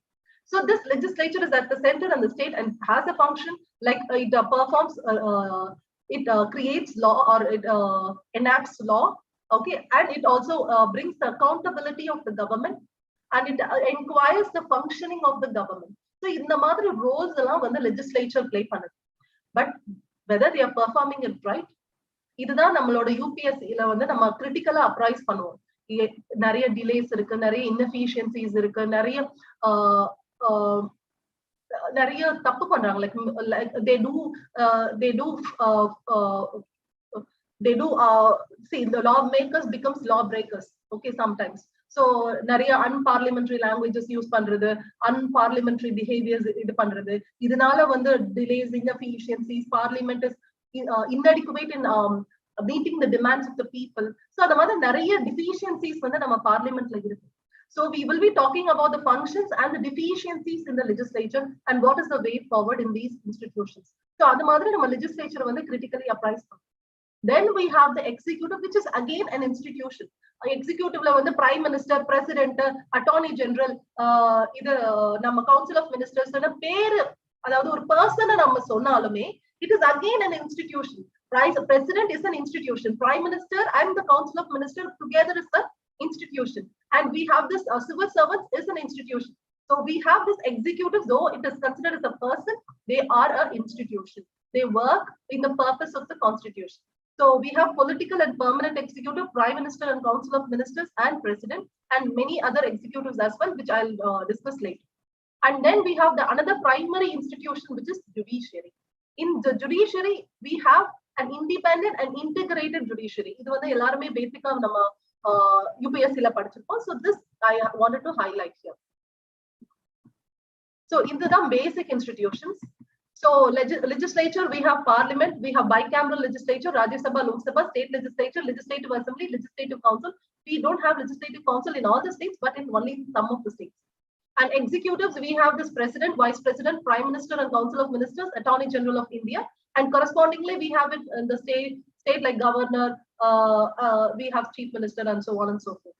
And in judiciary, we have Supreme Court, High Court, subordinate courts. Here we have only a dedicated court system, which is hierarchical, which is integrated, and we have independent courts. And we also create a number of tribunals, which is performing a quasi-judicial function. ஏன் இந்த ட்ரிபியூனலை நம்ம வந்து institutionalize பண்ணோம்னா, tribunal was very important because judiciary cannot adjudicate or bring judgment. Judiciary எல்லா விதமான கேசஸ்க்கும் வந்து judgement கொடுக்க முடியாது. சே ஃபார் எக்ஸாம்பிள் டெக்னாலஜி இப்ப இம்ப்ரூவ் ஆயிட்டு இருக்கு, நிறைய ஃபீல்டு வந்து நிறைய டைவர்சிஃபை இருக்கு. இப்போ கம்பெனில ஏதாச்சும் ஒரு தப்பு இருக்கு, இல்லைன்னா வந்து ஒரு டெக்னாலஜி, சே ஃபார் எக்ஸாம்பிள் இந்த ஆர்டிபிஷியல் இன்டெலிஜென்ஸ் ஒரு யூஸ் பண்ணி யாரோ ஒருத்தவங்களுக்கு சே for example there is a self driving car, it has created an accident. Okay, so யாரை இங்க வந்து அக்கௌண்டபிள் ஆக்குறது அப்படின்றது தெரியாது. So in a technology, it is very, very hard to actually understand the whole technicality. So in this case, it is important for the judiciary to connect with the technical team. So adanala tribunals will have a technical members as well as judicial members to adjudicate such laws. So adanala வந்து tribunals தேவை அப்படின்றது வந்து நம்ம வந்து realize பண்ணி tribunals as an institution they created it. And then we have this part 9, which has Panchayat as an institution. So 73rd, இதுக்கு முன்னாடி வந்து ஆதில் சார் நிறைய அமெண்ட்மெண்ட்ஸ் சொன்னாரு. I thank him for that. So நிறைய அமெண்ட்மெண்ட்ஸ் பேசிட்டோம். So அந்த அமெண்ட்மெண்ட்ஸ்ல பாத்தீங்கன்னா part 9 and 9A வந்து பஞ்சாயத்து அண்ட் முனிசிபாலிட்டிஸ் அழகா ஒரு இன்ஸ்டிடியூஷனலைஸ் பண்ணுவாங்க. ஏன்ஷியன்ட் இந்தியால வந்து நம்ம வந்து சபா அப்படிலாம் படிச்சிருப்போம். நிச்சயமா நீங்க ஏன்ஷியன்ட் ஹிஸ்டரி படிக்கணும். ஓகே, அப்படி படிச்சிருந்தீங்கன்னா வந்து you will understand this part 9 and 9A வந்து ஏன் உருவாச்சுன்னு நம்மளுக்கு தெரியும். ஏன்னா இன்னொன்னு பார்ட் 9, 9A வந்து நம்ம வந்து எல்லா மேக்சிமம் பாத்தீங்கன்னா எல்லா ப்ரொவிஷன்ஸும் நம்ம நிறைய இன்ஸ்டிடியூஷன்ல இருந்து பாரோ பண்ணிருக்கோம். But still this part 9 and 9A is one of the indigenous நான் சொல்லலாம், one of the thing which was born from India. So Panchayat and municipalities were in the ancient India itself. So this part 9 and 9A, which is Panchayat and municipalities, which created or institutionalized the local government. So local are the people who are in touch with the public. okay, who are in close touch with the public will have to become a leader, and this leadership quality will enable the people welfare to be addressed.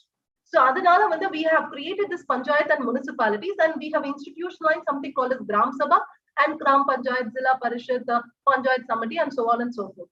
And for this local government, we also created a finance commission and election commission of just like we have this finance commission and election commission of the whole India. So this were there. Again, in part 9B, which were again brought through an amendment, we created this cooperative societies. Again, this is like a civil society which will empower all the people who are there. So cooperative societies, as the name implies, cooperative society. So our society has cooperated in economical terms, in political terms, and they will be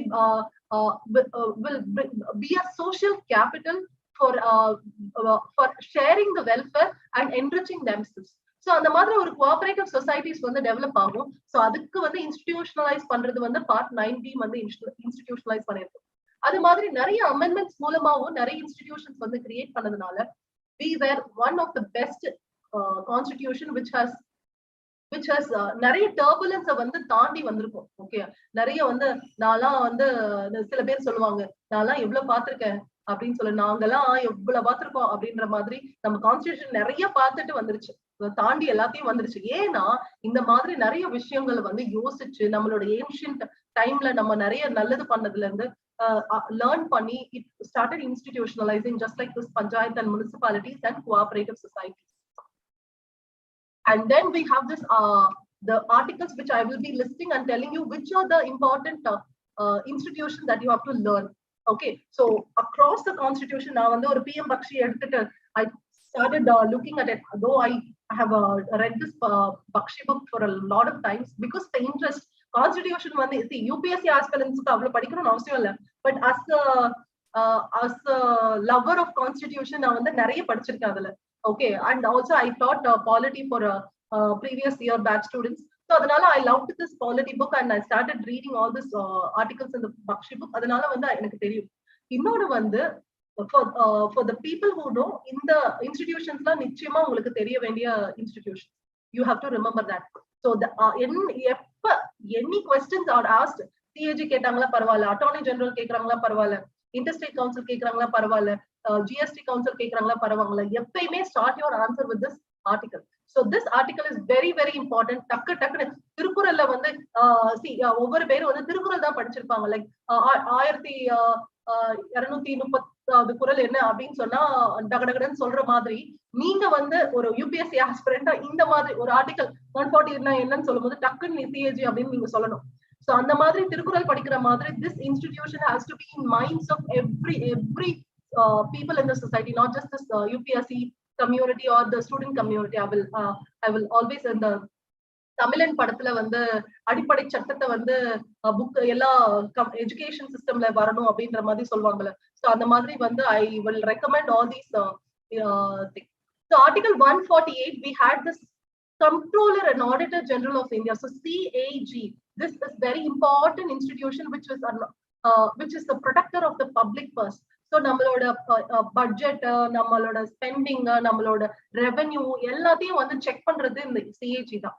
So though the CAG is looked very suspicious by many government, ஏன்னா கவர்மெண்ட்டை வந்து check பண்ணிட்டு குறை சொல்ற மாதிரி நம்ம CAG எடுத்துக்கிட்டாலுமே CAG actually does its purpose.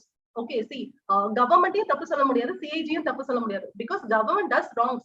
See, எல்லாருமே மனுஷனா இருந்தா humanists tend to make some errors. Okay, but அது வந்து intentionally unintentionally இல்லனா with certain wrong immorally அப்படின்றது தான் முக்கியம். So CAG will point out the problems in the expending. So ஏதாவது spendingல problem இருந்ததுன்னா நிச்சயமா CAG is on authority to tell this is wrong. So ஏன்னா நம்மளோட public box, because we are the taxpayers, we are providing money to the government and government is accountable to us to properly spend that particular money. So CAG will ensure that. Then article 262. Okay, நான் வந்து ஆஸ்பிரண்ட்க்கு வந்து சொல்லுவேன், ரெண்டுக்கு நடுவுல 6 அப்படின்னு சொல்லிட்டு சொல்லுவேன். So 262. So 262 here It is Interstate Water Dispute Tribunal. So Interstate Water Dispute Tribunal, which is created under Parliament by law. So நீங்க இத constitutional body னு சொல்ல முடியாது. ஏன்னா it is a statutory body. ஏன்னா Parliament by law will create the tribunal. So in the tribunal என்ன பண்ணும் அப்படின்னா, it will resolve the dispute between any state. Say for example, Kaveri dispute between Karnataka and Tamil Nadu will be resolved by this Interstate Water Dispute Tribunal. So for every rivers, there will be a tribunal created, but recently idhula amendments naduthaanga. Okay, so Article 262 Parliament by law has created this Interstate Water Dispute Tribunal for each of this particular rivers which are on dispute. So dispute இருந்தா மட்டும் தான் அந்த மாதிரி tribunal create பண்ணி அந்த dispute resolve பண்றதுக்காக வந்து இது பண்ணுவாங்க. இன்னொன்னு ஏன் மேம் இது வந்து சுப்ரீம் கோர்ட்டுக்கு போல இல்ல ஒரு கோர்ட்டுக்கு போல tribunal கிரியேட் பண்றாங்கன்னா, again this water problem is having a technical matters in it. So ஒரு டெக்னிக்கல் மேட்டரும் ஜுடிஷியல் மேட்டர் ரெண்டுமே இன்வால்வ் ஆறதுனால இங்க வந்து ஒரு ட்ரிபியூனல் உள்ள வராது. ஓகே, சோ அதனால ட்ரிபியூனல் கிரியேட் பண்ற ஒரு கட்டாயம் வருது. அதனால வந்து parliament by law is creating this tribunal and this will adjudicate with respect to இப்போ எவ்வளவு இது அந்த ஆத்துல தண்ணியில எவ்வளவு கொடுக்க முடியும் அப்படின்லாம் வந்து டெக்னிக்கல் டீம்ல தான் தெரியும். சோ அதனால அந்த டெக்னிக்கல் டீமை இன்வால்வ் பண்ணி then they will give a order or a award. இந்த ட்ரிபியூனலோட ஜட்ஜ்மெண்ட் என்னன்னு சொல்லுவாங்கன்னா அவார்டுன்னு சொல்லுவாங்க.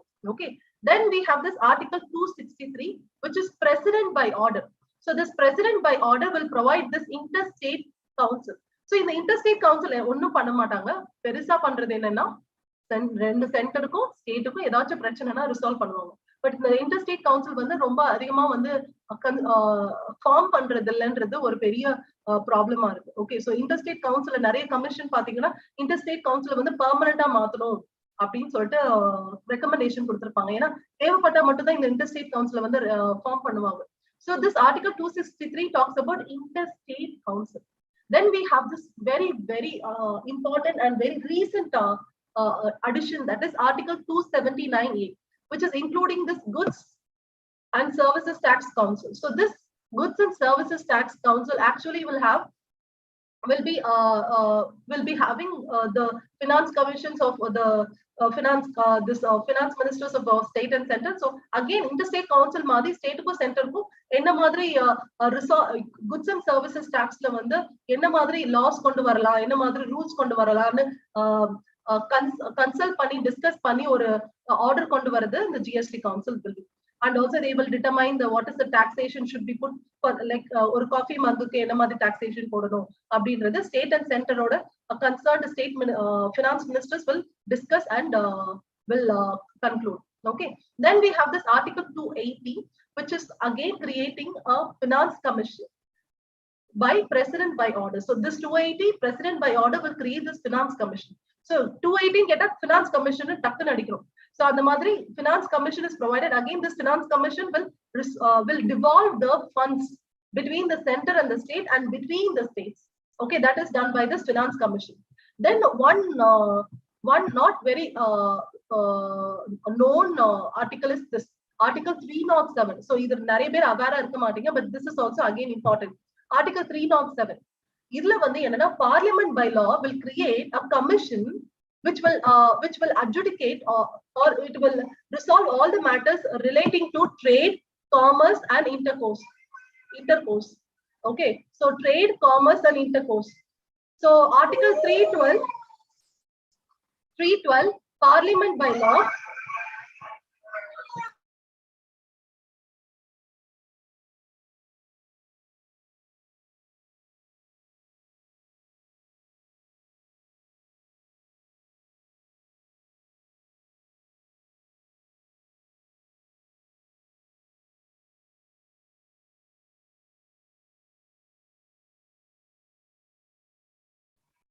sorry for the small disruption. Then we have this article 312 which is created by this parliament by law which will create all India services.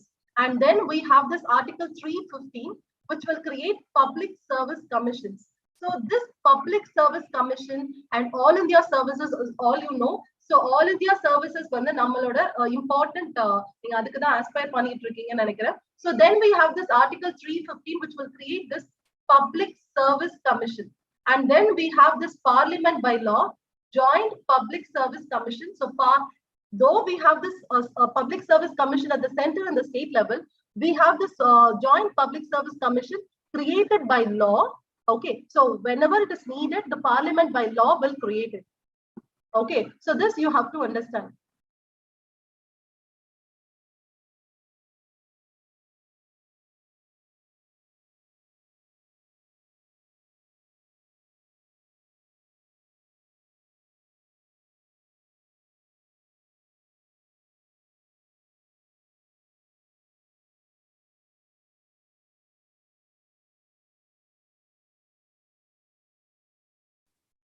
Okay, then we have this Article 323A, which will create this administrative tribunals.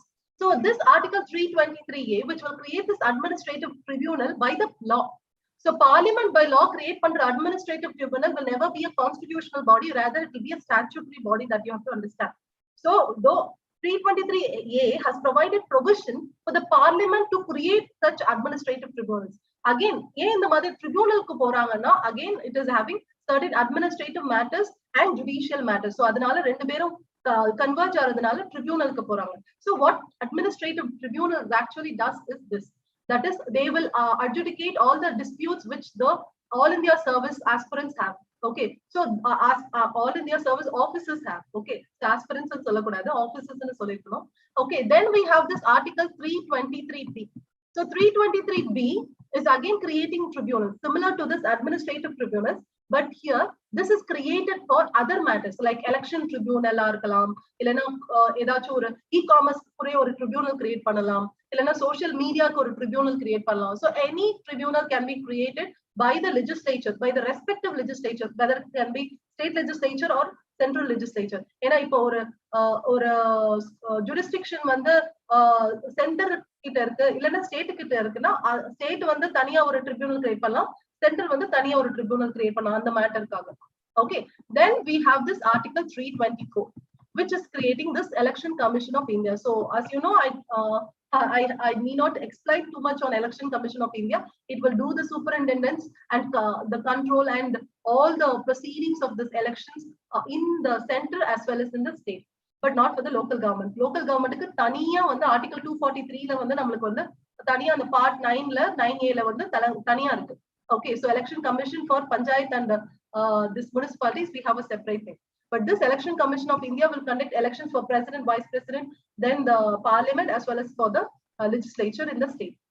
Then we have this Article 338, which will have this National Commission for Scheduled Castes, and Article 338, the same type of institution for Scheduled Tribe, and 338B, the same type of institutions for socially and educationally backward classes. So this another is important for you to remember. So here, National Commission for Scheduled Castes, Scheduled Tribes, and socially and educationally backward class. What they do is this. See, the targeted community is Scheduled Caste, Scheduled Tribe, and backward class for the respective commission. அவங்களோட ரைட்ஸை safeguard பண்றதும், அவங்களுக்கு ஏதாச்சும் பிரச்சனைனா they will look into it. ஏதாச்சும் கம்ப்ளைண்ட்னா they can be taken to this commission. And say for example, இப்போ I think எல்லாரும் இந்த படம் பார்த்திருப்பீங்கன்னு நினைக்கிறேன், ஜெய் பீம்ல படம்ல பாத்திருந்தீங்கன்னா, so ஒரு இனிஷியல் இதுல இனிஷியல்ல if you have seen that certain scheduled castes being wrongly put into certain cases, say for example அந்த மாதிரி prisonல அவங்கள ஒரு wrong case slap பண்ணிட்டு they are being put in the courts now, they can actually go to this National Commission for Scheduled Caste and they can contest the problem. Okay, and the problem இதுதான் அப்படினு சொல்லிட்டு contest பண்ணலாம். Okay, so அந்த மாதிரி scheduled casteல இருக்கவங்க, scheduled tribeல இருக்கவங்க, backward classesல இருக்கவங்க எனக்கு ஏதாச்சும் பிரச்சனைனா இந்த commission கிட்ட போயிட்டு they can actually argue, and this commission will take up the cases and they will proceed with the cases. Okay, so they will provide they will recommend for compensation, and they will recommend for any safeguard or provisions to be made for these scheduled caste, scheduled tribe, and backward class. And you have to remember, scheduled caste, scheduled tribe in the commission ரெண்டும் சேர்ந்து இருந்தது, அப்புறம் பிரிச்சாங்க. அதனால 338A மாறுச்சு. And then another commission was recently added through an amendment through that is this National Commission for Social and Educational Backward Class. So this you have to remember. But powers and functions neenga pathina almost the same for all these three, except for the targeted beneficiary in which this commission serves. The National Commission for Scheduled Caste will serve the scheduled caste problem. Scheduled tribe na scheduled tribe problem. Backward classes na backward classes problem. Okay, so they will safeguard the rights, they will take up the complaints, and they will also ensure at any point of time or in any law making or any rule making or in any provisions or in any government proceedings, these scheduled caste, scheduled tribe and backward classes should not be affected. So other வந்து ensure பண்றதுக்கு இந்த commissions வந்து இருக்குறாங்க. So this will provide the welfare of these people, because these the scheduled caste and scheduled tribe and backward classes are those community who are vulnerable.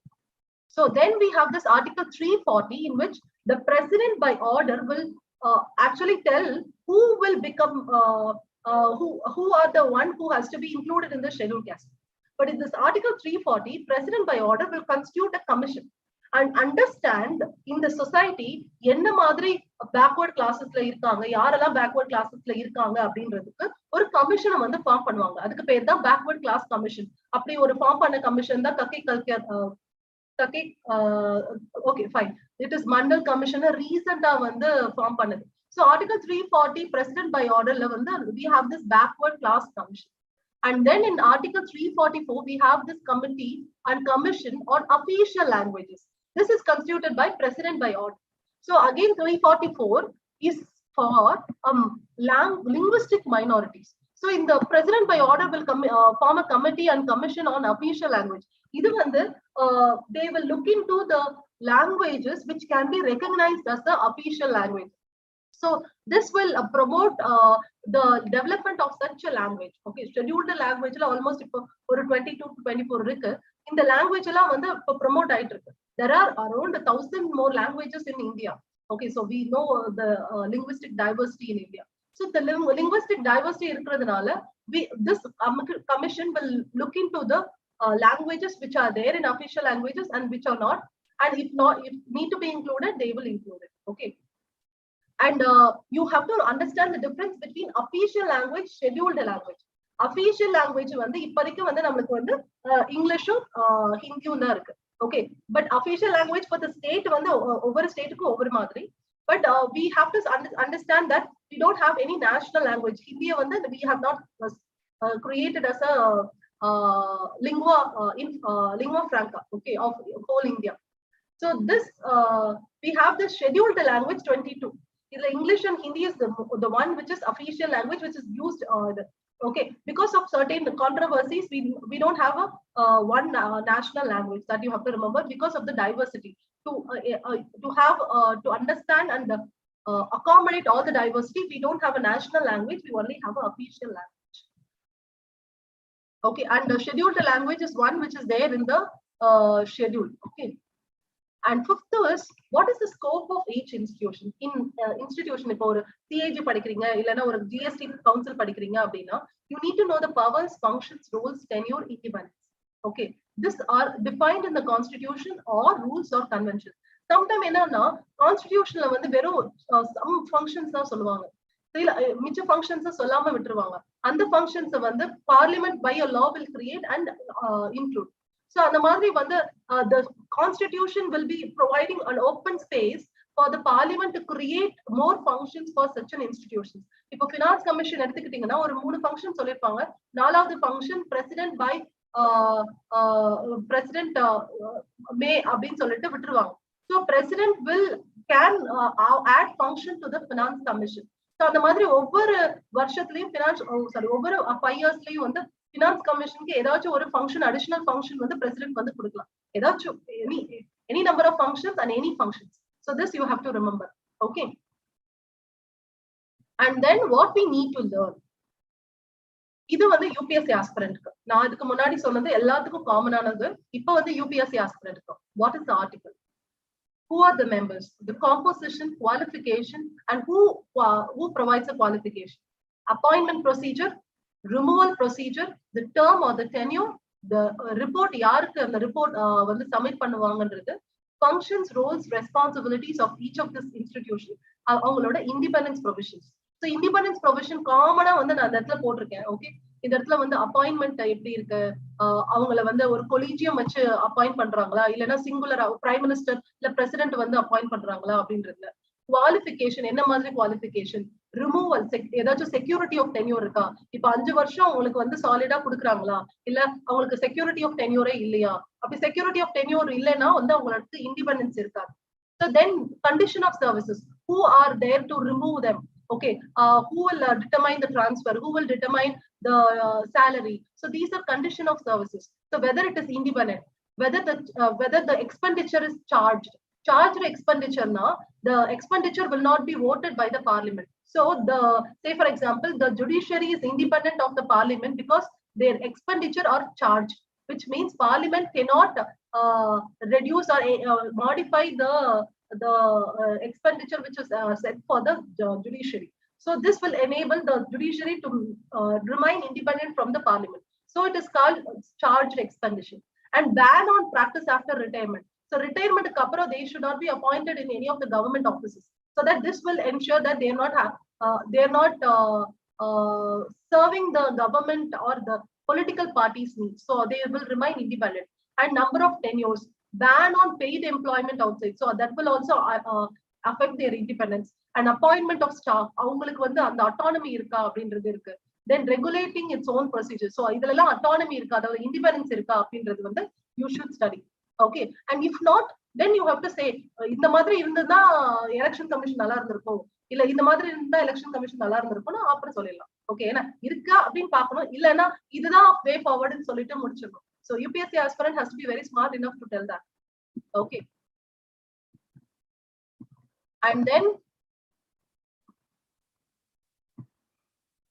critical appraisal. Okay, I'll end up with this. Okay, so performance. So every institution has to perform properly. So every institution have to be accountable for their act of commission and omission. So inga vandu commission or omission அப்படினு என்னன்னா, கமிஷனா ஏதோ ஒரு பண்றாங்க அதுக்கு வந்து they are accountable. omission ஏன் அவங்க பண்ணல அதுக்கும் they are accountable. Okay, பண்றதுக்கும் accountable, பண்ணாததுக்கும் accountable.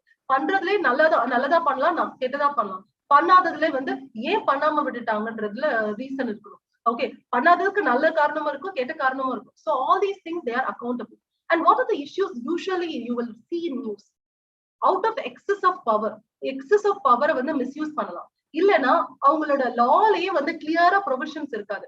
சோ இப்போ நான் வந்து 4 பேர் 4 விதமா பேசுவாங்கன்ற மாதிரி 4 பேர் 4 விதமா ஒரு லாவை வந்து இன்டர்பிரேட் பண்ணி லா இப்படிதான் சொல்லுது, லா இப்படிதான் சொல்லுது, லா இப்படிதான் சொல்லுதுன்னு சொல்லிட்டு அவனுக்கு ஏத்த மாதிரி லாவை வந்து சொல்லிக்கிட்டு he will do perform something which will not result in the welfare of the public. So unclear provisions law la irundaduna, then it will result into chaos. So adanaala unclear provisions irundaduna, then also it will have a problem. And the lack of power ரொம்ப இருந்தாலும் பிரச்சனை, பவரே இல்லைனாலும் பிரச்சனை. Say for example, election commission, if they are unable to make the political parties accountable for certain problems, then the election commission has to be given that power. So election commission have to be empowered in order to disqualify certain parties or certain members if they are not performing properly or they are not following the code of conduct. So அந்த மாதிரி power இல்லைனாலும் பிரச்சனை. So these issues we will study in the news and you will come across such problems in the news. And issues in functioning. Say for example, Panchayat Raj institution la proper functioning illa. Say for example, there is no sila villages kala poningna alla vandu oru கூரை செவர் கூட இருக்காது. நீங்க I think I remember certain movies in which ஒரு post office வந்து கதவை அப்படியே எடுத்துட்டு போனா அப்படியே வந்து உள்ள வந்துரும் ஒரு போஸ்ட் ஆபீஸ்ல. அந்த மாதிரி தான் பஞ்சாயத்து ராஜ் இன்ஸ்டிடியூஷன்ஸ் இருக்கு. ஒரு மர கொட்டகையில ஒரு மாட்டு கொட்டகையில தான் பஞ்சாயத்து இன்ஸ்டிடியூஷன்ஸே இருக்கும். சோ அந்த மாதிரி வந்து இன்ஸ்டிடியூஷனலைஸ் ஒழுங்கா பண்ணலைன்னா, இந்த ஃபங்க்ஷனிங் ஒழுங்கா இல்லைன்னா, அந்த மாதிரி பஞ்சாயத்து ராஜ் இன்ஸ்டிடியூஷன்ஸ் வந்து it is just a name. Okay, ஒரு it is not being given a teeth அப்படின்னு சொல்லுவாங்க. teeth to the law இல்ல அப்படின்றது இருக்கணும். You should give teeth to the law அப்படின்னு சொல்லுவாங்க. அதாவது அந்த law வந்து வெறும் லெட்டர்ல தான் இருக்கு, அதை வந்து இம்ப்ளிமெண்ட் பண்ணலன்னு அர்த்தம். So that the law should be properly implemented. So constitution in letter and spirit has to be implemented. So these are the issues that you will face for the election commission. And students, if you have any doubts, please do put in the chat box. Okay, so comment box la irukum. So I will be looking into it and and I'll do justice to your doubts as well. Yes. Any doubts? So, இப்போ வந்து series of we will have the students to community and their perspective of constitution. So, I'll leave the floor to the Adil Baig, but still I will recommend you to ask any doubts. And happy Republic Day once again. And இன்னொரு விஷயம் வந்து ரொம்ப important வந்து institution நான் நிறைய பேசியிருக்கோம். Okay, so இன்ஸ்டிடியூஷனோட articles நிறைய ஞாபகம் வச்சுக்கோங்க. If you R not remembering these articles, நான் நான் இப்ப சொன்ன ஆர்டிகல் இந்த வீடியோவே திருப்பி பார்த்துட்டு please do right everything in your in a sheet of paper, paste it in your wall in which you see always. Okay, so எந்த வாலை வந்து அதிகமா பாப்பீங்களோ அந்த வால் உங்க டிவி பக்கத்துல கூட ஒட்டி வைங்க. ஓகே, ஒட்டி வச்சுட்டு ப்ளீஸ் டூ டிவியை பார்க்கறதுக்கு பதிலா அதை பாருங்க. ஓகே, அடிக்கடி பாருங்க. Then you will be remembering all these things. Okay, அதெல்லாம் வந்து தூங்கி எந்திரிச்சா கூட கேட்கிற மாதிரி ஞாபகம் இருக்கணும். So that is very important for you to know the articles. So நம்ம எல்லா ஆர்டிகல்ஸ் ஆர்டிகல் 460 plus ஆர்டிகல்ஸ் இருக்கு. அவ்வளவும் நம்ம படிக்கணும்னு அவசியம் இல்லை. We will be only studying very important articles வந்து அதுதான் நம்ம வந்து இப்போ இந்த கரண்ட் மேரத்தான்லயும் டிஸ்கஸ் பண்ணாங்க. philosophy of the Indian Constitutionல இருந்து எல்லா ஆஸ்பெக்ட்லயும் ஹிஸ்டரி எல்லா ஆஸ்பெக்ட்லயும் நம்ம பேசிட்டோம். கான்ஸ்டிடியூஷனல் மேரத்தான் எங்களால இவ்வளவுதான் பண்ண முடிஞ்சது இந்த 12 hourல. கான்ஸ்டிடியூஷனல் மேக்கர்ஸ் வந்து எவ்வளவோ போராடி எவ்வளவோ விஷயங்கள் பண்ணியிருப்பாரு. எல்லாத்தையும் எங்களால கொண்டு வர முடியலனாலும் we were trying our best to bring certain articles which will reach to the which is very important for the aspirants. So அந்த முயற்சி தான் இந்த ஒரு சின்ன marathon, 12 hours marathon. I thank all the people who are behind it and who are forward, who are present in the forward and giving audience for this particular marathon. 12 hours உட்கார்ந்து கேட்கறது வந்து it is not a small thing. So thank you guys for this, and I leave the floor for Adil sir to introduce the other speakers.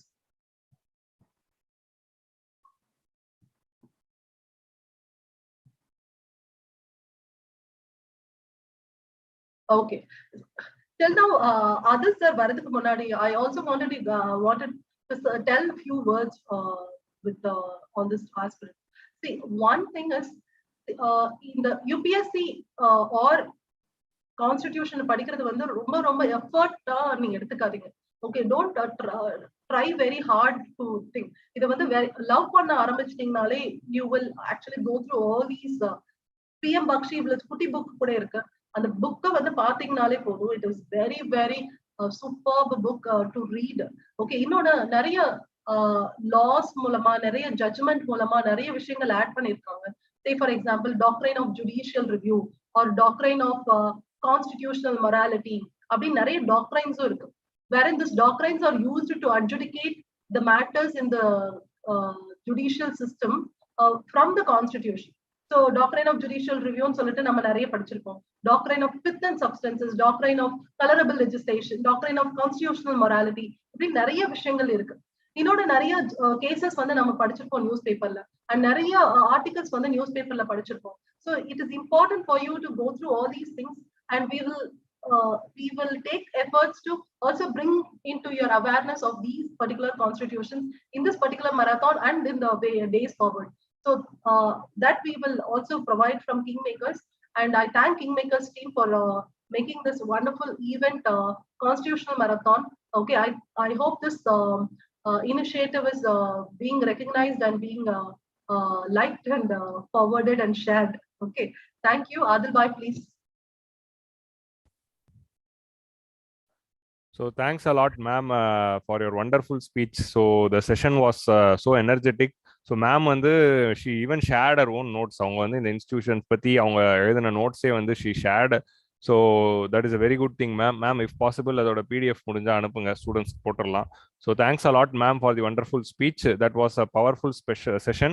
So now we are having a special moment. So இப்போ next வந்து so before going to that, இந்த institutions பத்தி in general, if you could see both prelims mains, it is a confusing tough topic. So you have to memorize, factually remember நிறைய திங்ஸ்ங்கிற மாதிரி இருக்கும். So அதனால it's always good to have your own notes. You itself take this particular chapters and you make notes about it. So you make notes about all these institutions, all these chapters which is mentioned, and like for example, you can make notes for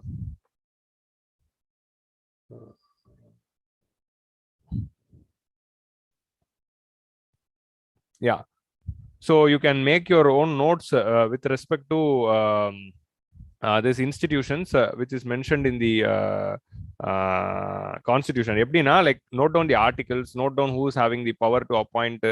So அந்த மாதிரி விஷயங்கள். So who is having the power to appoint the members, whether reappointment is there or not. இது எல்லாமே வந்து ஒரு tabular column மாதிரி போட்டு you make your own notes. Only if you make your own notes you can memorize it. Otherwise it is very difficult to remember in the examination. So this is what I wanted to say. So with this note, just a second.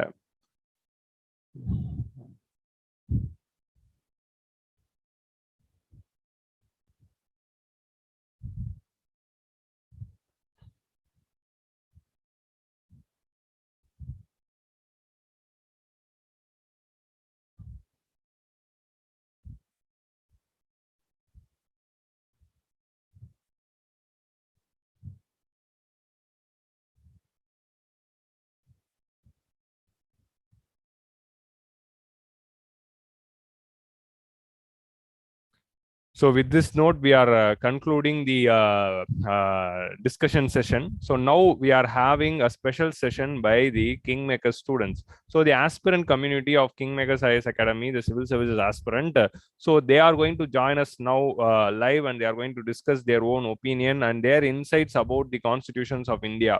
So they have just started learning the constitution in the classes. So with whatever understanding and experience which they have learned through the classes and through their own understanding, they are going to discuss about their perspectives towards India's constitution. So we feel happy to give this opportunity to our own students to express their views. So today we are having 6 students of KingMakers IAS Academy. That is Mr. Akash, Ms.Bharathi DP, Ms.Harni, Mr.Jadagesh, Ms.Poovarasi, and Ms.Prithika. So these are all the 6 students who are going to share their own ideas about the constitution. So to begin with, first I will call upon Mr. Akash, our student, to discuss about the general overview about the constitution. Over to you, Akash.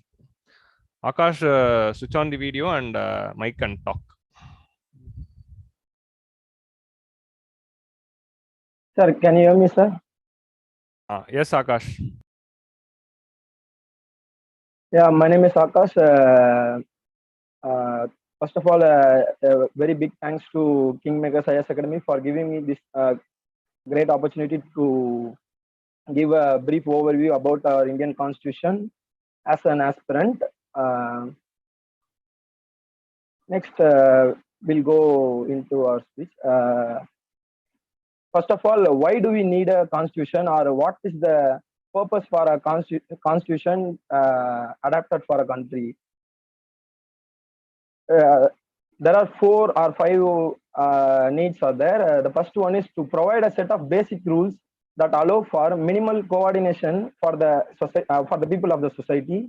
The second one is to specify who has the power to make decisions in the society. And then it decides how the government will be constituted. The next one is to set some limits on the government on what areas are on what restrictions to which will be imposed to citizens. These limits are fundamental in the sense that government may never trespass them in any situation. Next one is to enable the government to fulfill the aspirations of the people in the society. The next, we have seen what is the need of the constitution. Then now next we are moving up to what is the constitution. Constitution in general, constitution is a compact document that comprises a number of articles about the state, specifying how a state is to be constituted and what norms it should follow. But unlike in some countries like UK, there is no compact document or a single document regarded as a constitution, but instead of that, a series of documents and a series of decisions which are taken in the past or in the continuing in the present will be collectively referred to as constitutions. Next, we are going into I'm going to tell you some of the unknown facts about the Constitution rather than the evolution or making of the Constitution, which we are hearing all the day. Now we are going to see some of the unknown facts of our Indian Constitution. The first one is original copies of our Indian Constitution were written in both Hindi and English. Next is our Indian Constitution is the lengthiest constitution in the world, and it has been stored in helium-filled cases in our parliament, which is located in Delhi. Next is the whole constitution is a handwritten constitution by a calligrapher, and each and every page of the constitution have different paintings. Totally, it consists of nearly 234 pages. The amount which spent on the constitution itself will be around 64 lakhs. Next, we are talking about the structure of Indian Constitution. The structure is divided into three parts. The first one is philosophical part. The next one is administrative structure part. The third one is constitutional machineries. While speaking about the philosophical part, the first one we are going to see is Preamble. As we all know, Preamble is the preface of the Constitution. Like if we are seeing a resume, we can identify who we are and what are the qualities we have. Likewise, Preamble is the preface of our Indian Constitution. Some of the keywords of our Indian Constitution, some of our keywords in the Preamble like sovereignty. Sovereignty means, and the word sovereignty denotes that India declares that it is an independent state and it is free to conduct their external and internal affairs. The next one is socialist. This term socialist refers to democratic socialism, which means nationalization of all modes of production and distribution. At the same time, abolition of private properties in our country. The next term is secularism. Secularism. Nehru has been asked a question by a student, what do you mean by secularism in modern India? He responded to the question that secularism is, in India, secularism is referred to equal protection by the state to all religions. Next, next one is the republic. The term republic refers to two ways. First one is it not only vested of political powers or political sovereignty in only a single person or single party like that. It is in the hands of people. Elected person has been represented the country.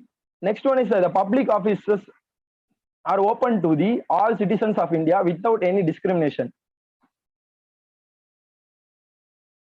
All these terms, terms refers to this country, which gives justice, liberty, equality, and fraternity to all the fellow citizens of our country. Next one is we'll talk about citizenship. Citizenship is which we it refers to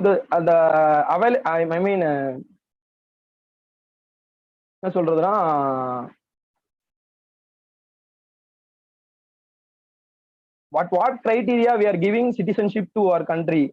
Citizenship. The next one is fundamental rights. Fundamental rights the rights which are protected under the Constitution, which are specifically protected and saved by the Constitution, are called fundamental rights. The next one is DPSP, Directive Principles of State Policy, which governs the country. Which are the policies or principles which govern the country are called DPSP. The next one is fundamental duties. Fundamental duties are the duties which all fellow citizens have to follow to get some rights, which are called as fundamental rights. The next one is administrative structures. For administrative structures, our Indian Constitution has given the two terms called the division of power and separation of power. The division of powers based on the division of power, the power has been deconcentrated into union government and state government. The state government, union government and the state government, for administrative purpose, it has been done.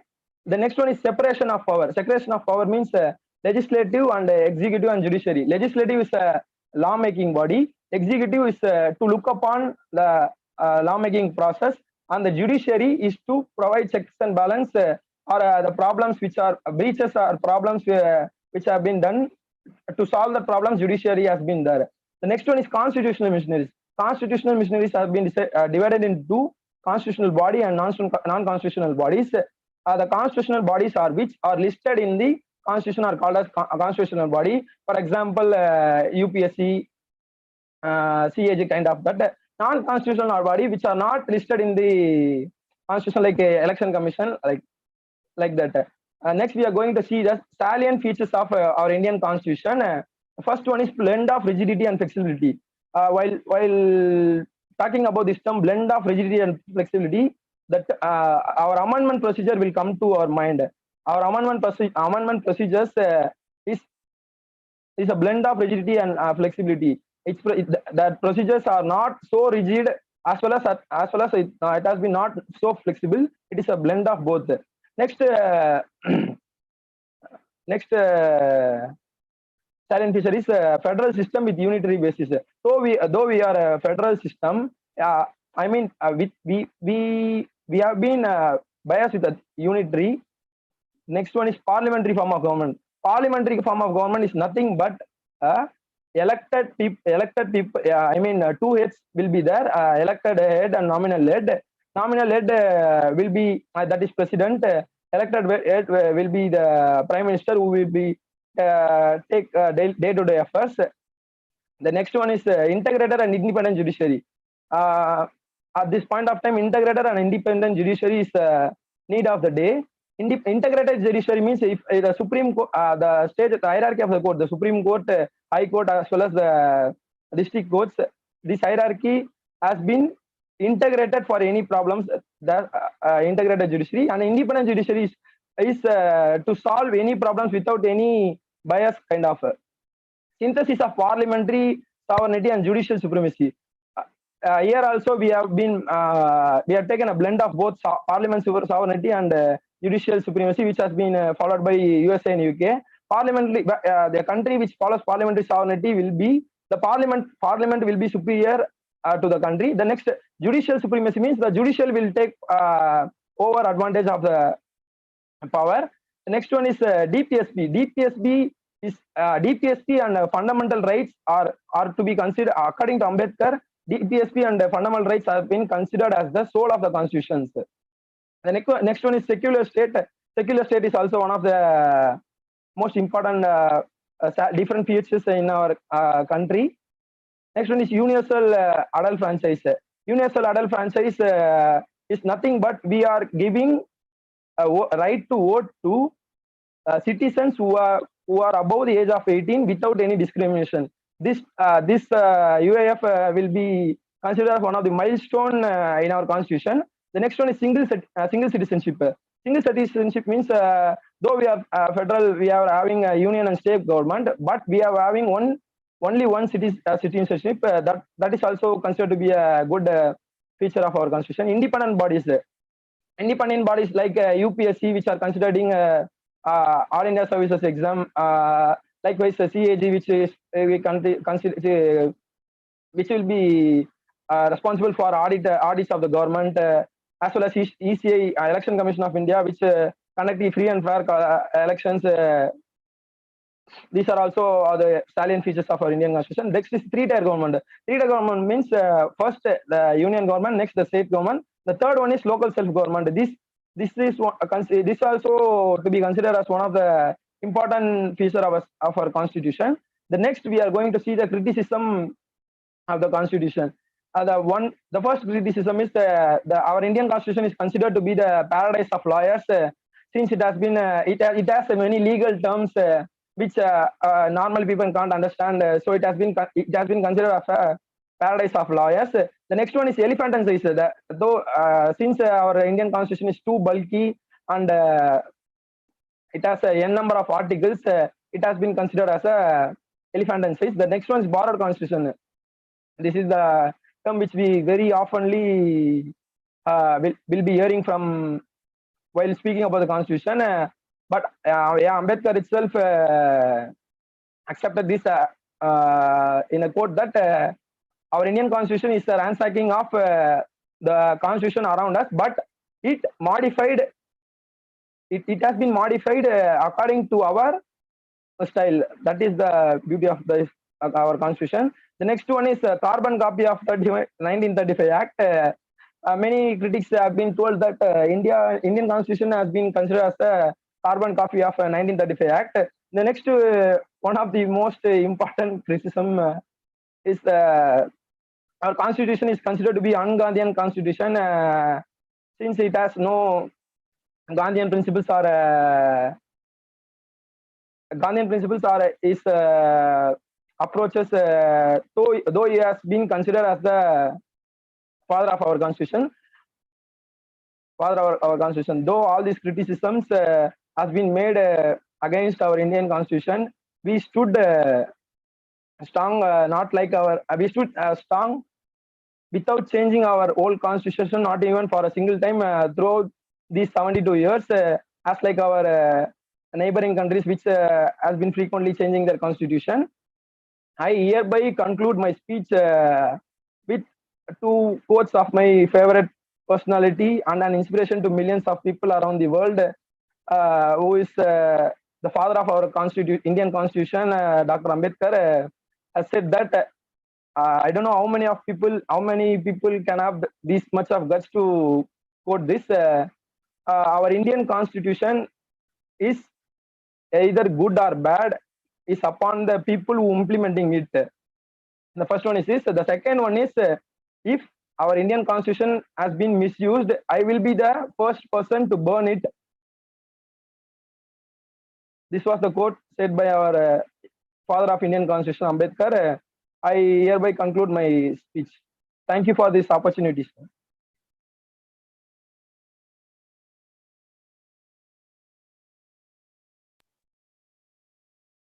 So thank you, Akash, for the wonderful speech which you have given.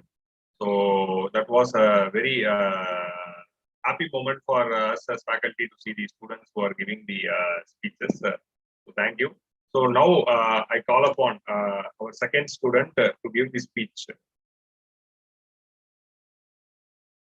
So now I call upon Prithika. So Prithika was hosting the event in the morning. So now I call upon Prithika as a speaker to discuss about preamble of India's constitution. So over to you. Thank you, sir. Am I audible? Yes, you are audible. Thank you, sir. So a very good evening to one and all present here. I'm deeply honored to be a part of the Indian Constitution Marathon. So when we were asked to give our views on Indian Constitution, I very enthusiastically selected the preamble of the Constitution, because the reason behind this is from the very first time I was introduced to the preamble till today, every time I read the preamble, it leaves a very deep impact on me. It leaves a very positive impact on me. I am constantly inspired and motivated. And another thing that constantly amazes me is how the framers of our constitution created the preamble. Back in the day, to create such a preamble with every word so wisely written and in the challenges that they had, it is truly an inspiration. So on January 26, 1950, exactly 75 years back, so we adopted, enacted, and gave to ourselves a constitution. So in this anniversary of the constitution, and when India is facing a mammoth of reforms, I think it is more relevant to talk about the preamble today. The Indian Constitution was born in the act of public participation. The public participation had begun as a mass of common struggles to the culmination of dialogue between the framers of the Constitution and the Indian public. So this history, this is a history that makes the words of the preamble so powerful. So we, the people of India, having solemnly resolved to constitute India into a sovereign, socialist, secular, democratic republic, and to ensure to all its citizens justice, social, economic, and political, liberty of thought, expression, belief, faith, and worship, equality of status and of opportunity, and to promote among them all fraternity, assuring the dignity of the individual and the unity and integrity of the nation. In our Constituent Assembly, this 26th day, November 1949, do hereby adopt, enact, and give to ourselves this Constitution. The preamble is very close to my heart, and I'm very, very happy to be talking about it. So this history also tells us something else, that the constitution was not meant to be for the able readers or for the lawyers or the judges. It was not meant to be confined in the courtroom, or the argument should be made in the language of law. In fact, it is a moral vision that allows India to be a free, just and equal society. And we also should remember the fact that it is not static in time. It is subject to continuous renewal as each generation discovers anew through discussions and debate the founding principles of our republic. The preamble constitutes the the philosophical vision of our constitution. So the constitution and the preamble is not merely a legal document, but is a charter of vision and principles. To justify this statement, we have laws that prohibit discrimination based on grounds of race, caste, religion, place of birth, and so on. Why do we have this law? We have this law because we value equality. The law is connected to the idea of equality. Therefore, we can say that the laws are connected to the moral values. So we need a political philosophy approach when we study constitution. Why do we need that? It's not only to learn about the moral content, but it is also to arbitrate and discuss about the varying interpretations on the varying times, and the deep core values that are present in the constitution. The preamble makes a very humble claim. It is not made up by a body of great men, but it was prepared and adopted by we the people of India. So it says that we the people are we make our own destinies, and we the people are the ultimate sovereignty of the nation, and the constitution rests in the people's authority. So the constitution provides peaceful and democratic means to promote social transformation in the society. So when we talk about the constitution not only limits people in power, but it also empowers those who have been historically disadvantaged to lift them up. So this is a very well thought and put in our constitution by the framers of our constitution. So we cannot confine the preamble in one philosophical world, because it is liberal, it is secular, it is democratic, it is federal, it is open to community values, it is sensitive to religious and linguistic minorities, as well as historically disadvantaged groups. And it also tries to build a sense of national common unity.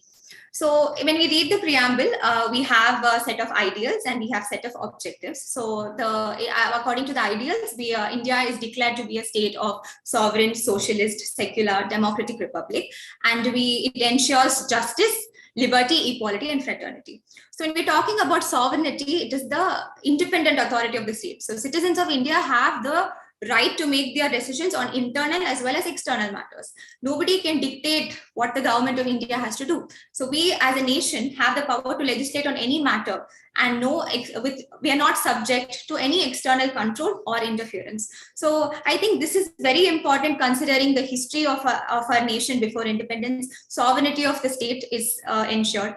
And when we talk about democratic, what is a democratic government? So when we talk about democracy, we all have equal political rights. We elect our rulers, we hold them accountable, and the government is run by some basic rules. So democracy is ruled by the people.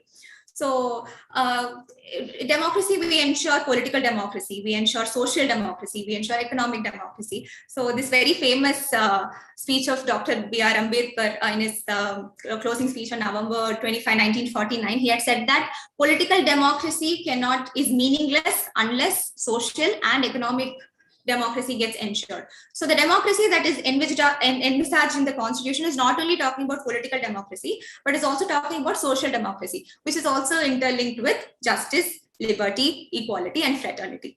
When we talk about republic of the state, so the head of the state is an elected person and is not an hereditary person. So this is significant because in history, before independence, we have seen a lot of rulers in hereditary positions. So now we elect our leaders, and all offices, including those of the president, is open to all citizens. So that is the significance of the republic state. When we talk about another important ideal, secularism. Secularism says that citizens have the right to profess any religion. They have the right to follow any religion, and they also have the right to not to follow any. So the government will give equal respect and treat every religion equally. So the Indian concept of secularism deals with the relation between man and not between the man and God. Because when you go to the region where man and God, it talks more about an individual conscience. So it is between the a man and his individual conscience, which is his right to practice. So Indian concept of secularism is greatly differed from the Western model of secularism in two distinct ways. First one is that we not only ensure freedom of religion to individuals, but we also ensure freedom of religion to minority communities. They have the right to exist. They have the right to maintain their culture. They have the right to establish their own institutions.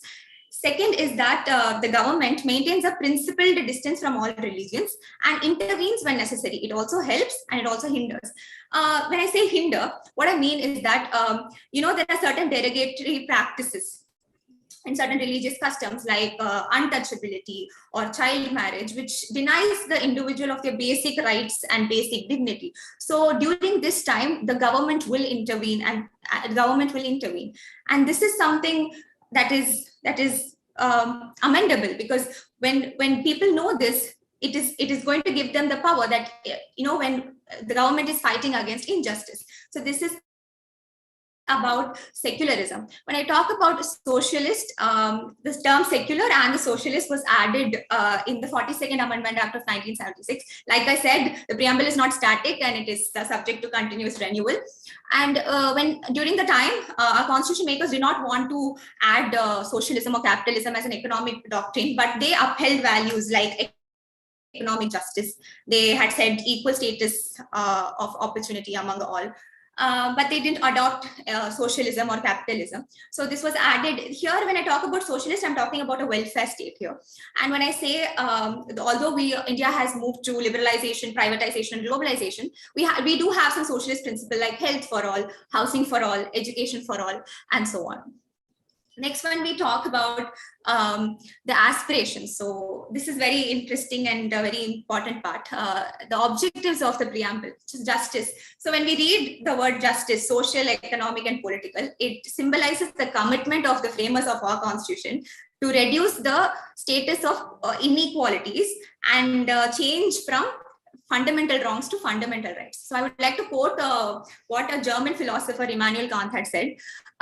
Human beings possess dignity. If all persons are granted dignity, then what is due to each of them is that they have the opportunity to develop their talent and pursue their chosen goals. So when we're talking about that, justice means giving equal and due consideration to all individuals. In a just society, there is basic minimum needs that helps a person or an individual live their life in a healthy and a secure manner. And it also should allow them to develop their own potential. So that is social justice. When we're talking about justice, we talk about political justice, which is exercised and we are able to see it because after the age of 18, we all go and vote our own leaders.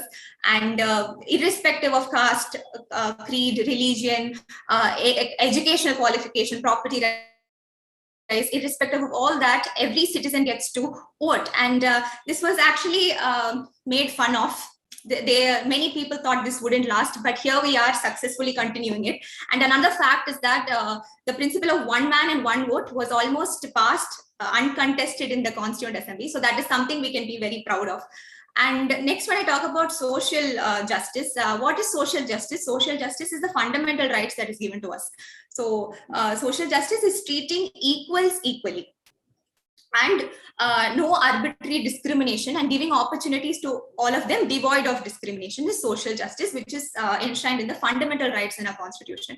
When I talk about economic justice, you treat people equally irrespective of their economic condition. You don't treat somebody well because they're rich. You do not treat somebody poor or not well because they're poor. You treat everybody equally irrespective of that. And apart from this, we also try to reduce the inequalities present in the society. So it talks about economic democracy and a welfare state when we are talking about economic justice.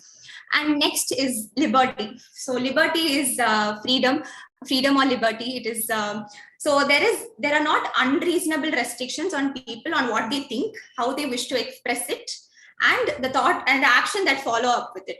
So liberty can be defined as the minimum of constraints, and it can also be said as an ability to develop oneself fully and to their utmost potential. So that is also liberty, that is also freedom.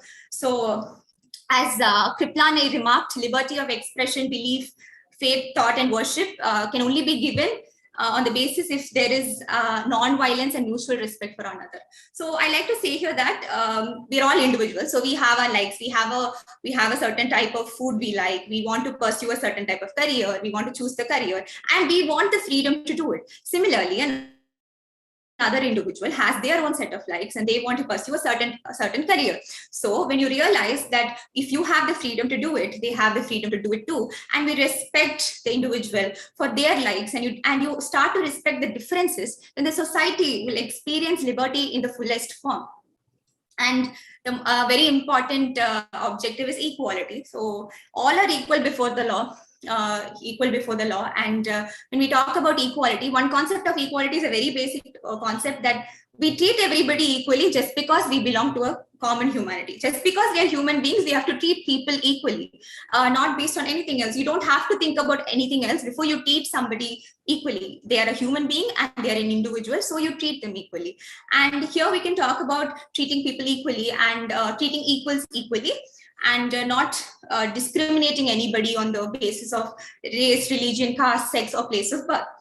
And here I would like to talk about affirmative action. So, when sometimes opportunities are presented to a certain set of people, it is not always equal, because certain groups of people would have been disadvantaged, would have been historically subdued for a long period of time, that they need something more. They need something more to get in place where somebody else can get it faster. So there are certain measures in the Constitution that allow the disadvantaged groups to come up. So that is affirmative action. So this does not diminish equality, this enhances equality. Next, when I'm talking about fraternity, fraternity was one of the very dear goal of Dr. B.R. Ambedkar. The makers of a constitution wanted to have a true sense of fraternity rather than a forced unity. So what happened was when I'm talking about fraternity, I'm talking about common sense of welcome and deep respect for individuals. And it would have said in liberty that we learn to respect to treat everybody equally just because we belong to a common humanity. And fraternity is that we all should act like we belong to the same family. No citizen is inferior to the other citizen. So this is, so you can realize that this forms a trinity and quite a powerful one, and it cannot be divorced from one another. So this trinity, I think, is very important in our society, and it is the most powerful one. And when I'm talking about the Constitution, the beauty of the preamble and the power of the preamble, I think I really liked what Pandit Thakur Das Bhargava, a member in the Constituent Assembly, has said. The preamble is the most precious part of the Constitution. It is the soul of our Constitution. I would like to conclude this speech by saying that in 1950, the making of the Constitution was our great achievement. Today, keeping alive the philosophical vision of the Constitution might be our greatest achievement. I thank everybody for this opportunity. Thank you. So thank you, Prithika. That was a clear, crystal clear speech and good expression of thoughts. So very happy. So now I call upon Bharathi DP, another student, to discuss about her views about the Constitution. So Bharathi is going to talk about our Constitution in 21st century. Over to you, Bharathi. Yes, sir. Thank you, sir. Am I audible, sir? Yes, you are audible. Yes, sir. Thank you. Good evening, everyone. I am here to give a brief overview on our Constitution in the 21st century. There are governments world over, but there are few democracies. There are democracies, but not all are republics. There are republics, and only a few have a sustained constitution.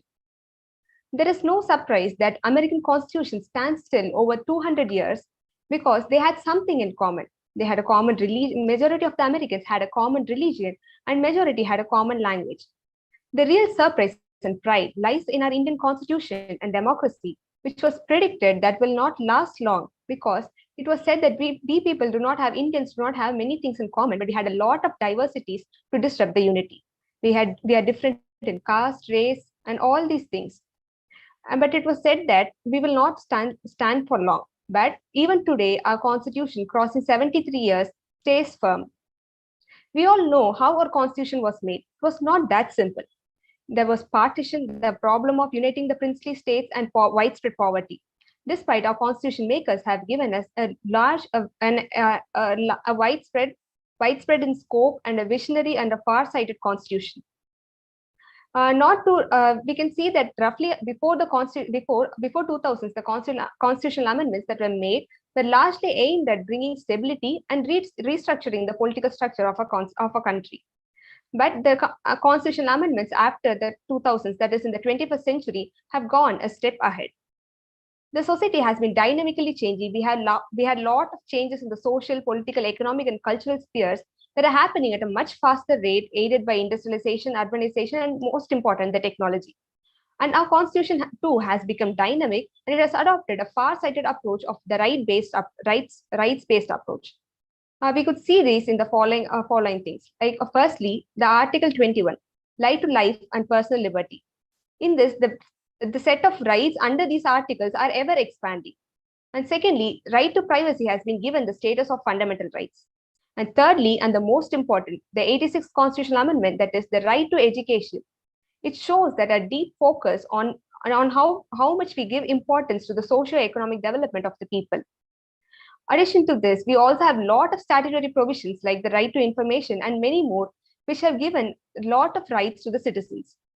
In the economic sphere, we could see the 101st Constitutional Amendment in which GST was introduced. GST was introduced to remove the cascading effect and to bring a uniform taxation system.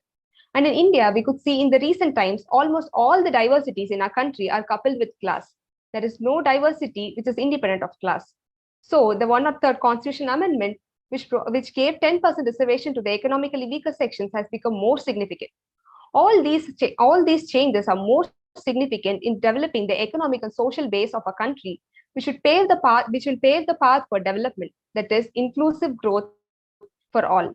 It is also rightly said that liberty is not mere giving restrictions, but it is enabling the people to. It is giving opportunities and giving opportunity to build up the potential of the people. And the most important thing, the judiciary has played a larger role in protecting our constitution. It's been a strong protector eventually. We could see that in the 97th Constitutional Amendment, in which it struck down some of the provisions, and in the 99th Constitutional Amendment, it struck down the 99th Amendment completely, saying that they are not in consonance with the Constitution. By this, we could see that the judiciary has been the protector of the Constitution by checking that the Parliament's sovereignty does not supersede the constitutional democracy. In the recent times, we could see a lot of political instability around the world. For example, you could see the scenario of Afghanistan, Myanmar, and our close neighbor, and then many West African countries like Tunisia, Ethiopia, and the more recent, the Burkina Faso. All these countries face some form of political instabilities. And this is unimaginable in India, so long as our constitution is strong, and it gets even more stronger. The so-called judicial overreach or judicial activism by the judiciary. With this, the judiciary has given some provisions under the basic structure of our constitution. And so long as this provision exists, no one can shake the constitution and the base of our country. And then we have a lot of internal and external threats to India. There are, in particular, when we could see the internal threats, we have communal violence, which is very much leveraged through technology in the recent times, especially through social media. And then we have, along with communal violence, we have casteization of politics, criminalization of politics, lot of insurgencies in the Northeast and all. With this, we have to, the need of the hour is to strengthen our constitutional provisions so that we have to make the provisions so that they are preventive rather than being punitive. In 2002, we had the report of National Commission to review the working of the Constitution. The committee was constituted to review the Constitution after 50 years of its making. And I would say this is not enough. We need frequent audits and reviewing of the Constitution. And some examples which we could quote are the 89th Amendment, in which we bifurcated the National Commission for Scheduled Castes and the Scheduled Tribes, and the 102nd Amendment, in which we strengthened the National Commission for Backward Classes by giving the constitutional status to it. And the 104th Amendment, we have removed the representation for Anglo-Indian communities, stating that their population has significantly reduced, which is not enough to be represented. All these things, all these changes have been a result of periodic reviewing of the constitution, and all these are timely things. On the one hand, we have these, but on the other hand, due to lack of political will, our constitution lacks updations. The 52nd and the 91st constitutional amendment are regarding the anti-defection law. And in this, we could see, for example, let us take, in our parliament, we have 543 MPs representing the constituencies in a country. All constituencies are not similar. When a bill is introduced, it may not suit all the constituencies. But the MPs, they cannot abstain from voting. They have to adhere to the political parties, adhere to their party's decision. So this is a great hindrance to the representative form of government. There are many small things which could be changed. Some provisions of our constitution are said to be colonial, and they have to be Indianized. And one minute thing which we could notice in that is that the articles regarding the Commission for Backward Classes and the GST Council mentions the word chairperson, whereas the earlier articles regarding the Election Commission or the UPSC mentions chairman. These could be changed. All these small changes would create a great difference. By changing this, we could say that we could present a constitution that we stand for gender equality. And there are some other constitution amendment bills which have not yet been passed. The 125th Constitution Amendment Bill, it aims to strengthen federalism and brings in democracy and decentralization. The provision states that it would create village councils and municipal councils for the autonomous district councils and under the regional councils. There are so many small things which could be reviewed and changed and they could be amended, as long because we have a far-sighted opinion and there is always a quest for empowerment and good governance. Our 21st century is not yet over. We are still in the first quarter of it, and there are centuries more to go. Our constitution, there is no doubt that it will stay strong. It will stay strong for many centuries, and it is also important that we review our constitution and make amendments and keep it updated.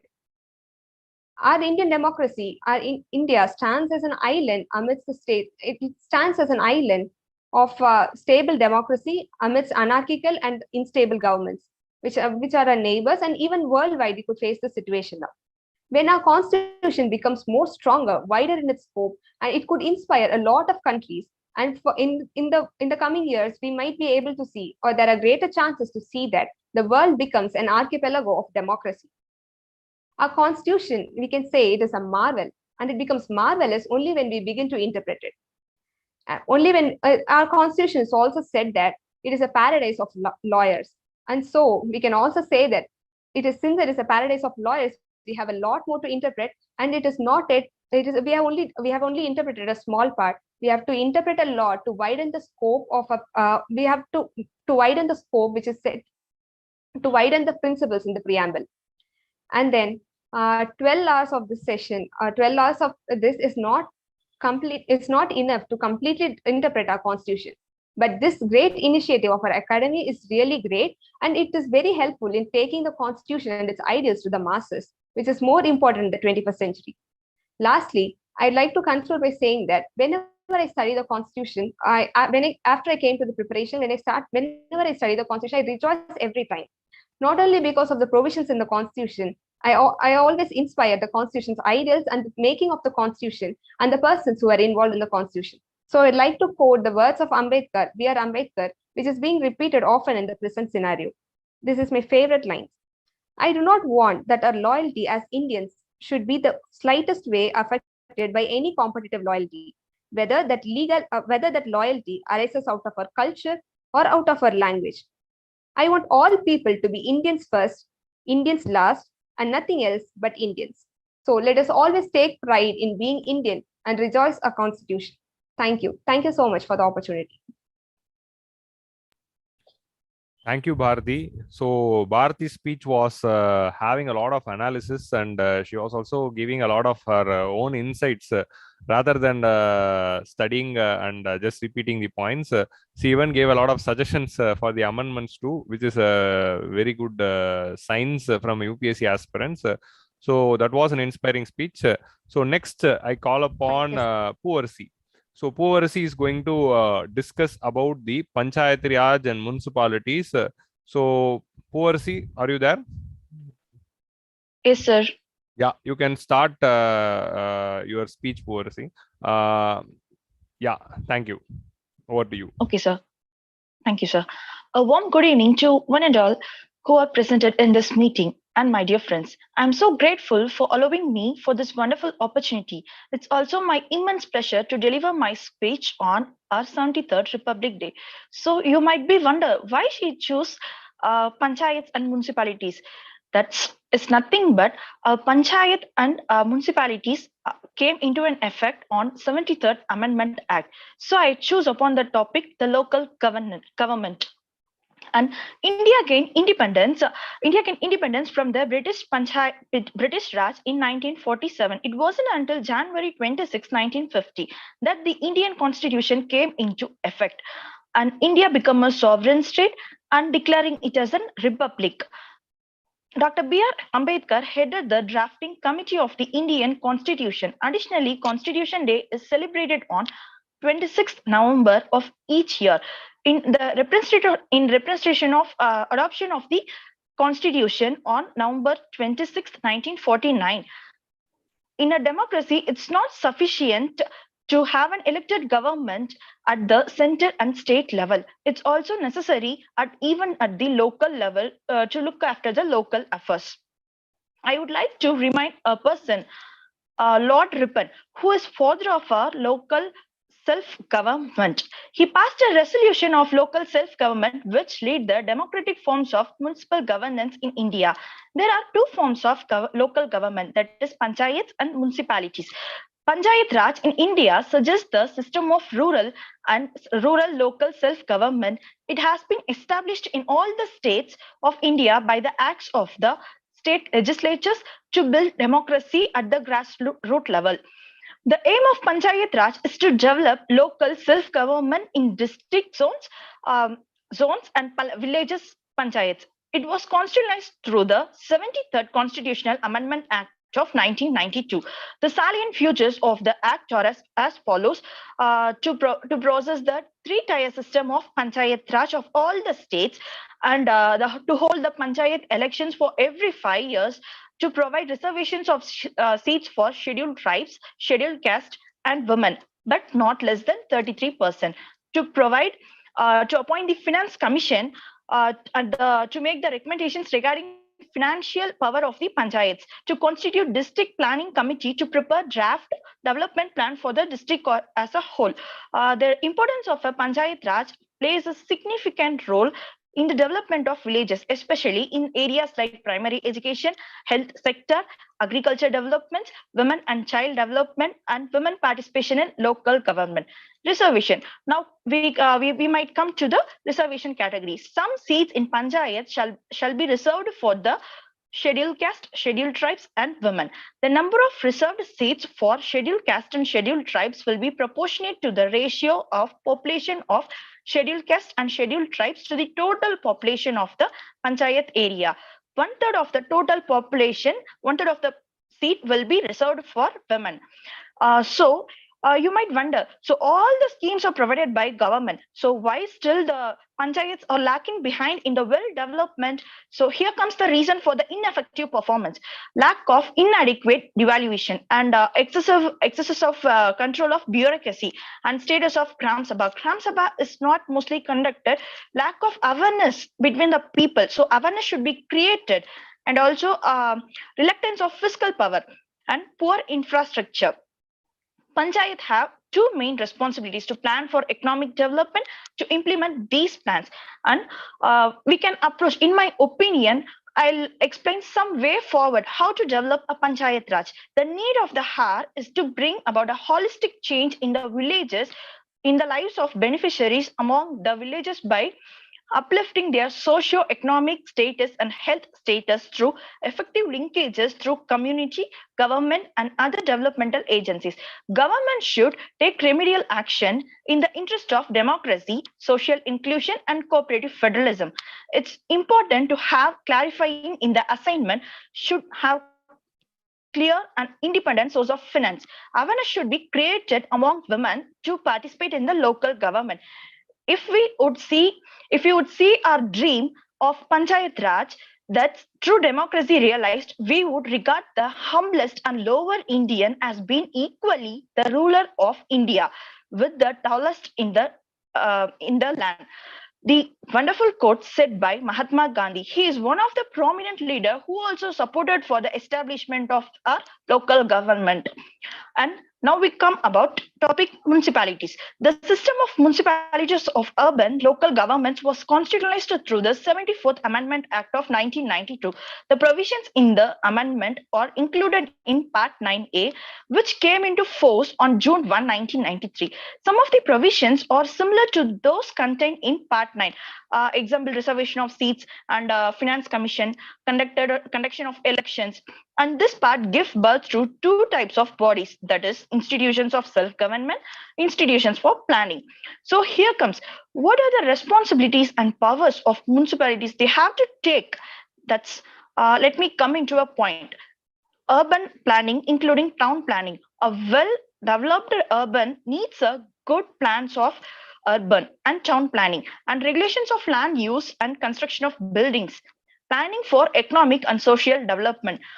A good planning of buildings and good town planning leads to a good economic and social status and also development in the urban local bodies.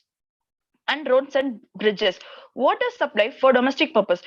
You might be wonder why she's setting off water supply, because in the urban areas there's no proper supply per week the water supply will be twice a day, twice per week. So it might be eradicated. The sufficient water should be provided for the needy people. And fire services and also urban elevation. It's a most common thing in this era. We might think poverty will be eradicated. No, it's not eradicated. It's always spread throughout the country. We the people only should bring the vision of our Dr. APJ Abdul Kalam. It's not mean that development of the country. It's also mean that the poverty elevation. So eradication of the poverty is one of the major reason for the developing of our urban bodies. And public health, sanitation, conservancy, and solid waste management. So public health status among the urban as well as rural bodies, it's not completely good enough. We should create an awareness between the people who are lag behind education about the health status. And urban forestry, protection of the environment and promotion of ecological aspects.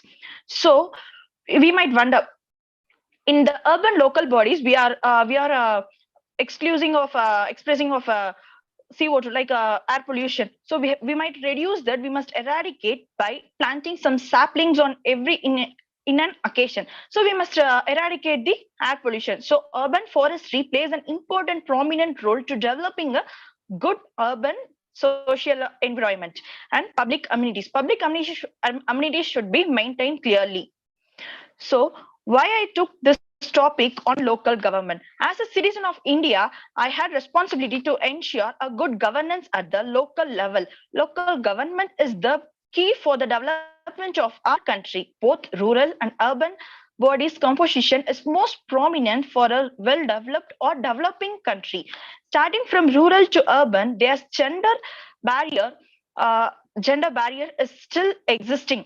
A woman must give their potential power in making our nation a wonder. They have to grab all their barrier. Each and every citizen of India is responsible for creating a good governance. In Constitution, women empowerment should arise like Swami Vivekananda said, arise, awake and stop not till the goal you've reached. So your goal is not your destiny. You have to create a good environment, good nation, that you have to come out of your willpower.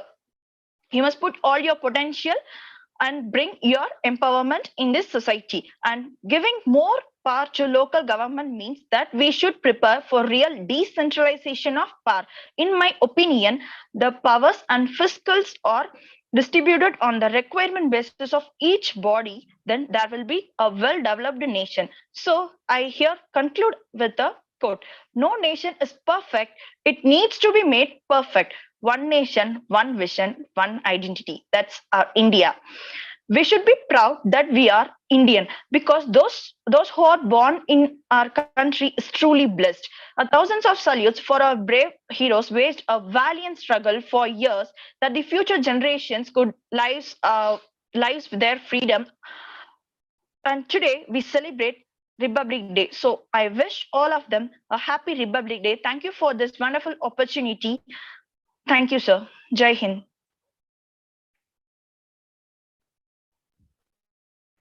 Thank you, Poovarasi. So Poovarasi gave a very good, fine speech with respect to panchayats and municipalities, and she also suggested the problems in the panchayats and what can be done with that. So it was a very good, confident speech. Thanks, Poovarasi. So next we have our other student, Harni. So Harni is going to discuss about why we need to celebrate Republic Day. So what is the significance of Republic Day? So over to you, Harni.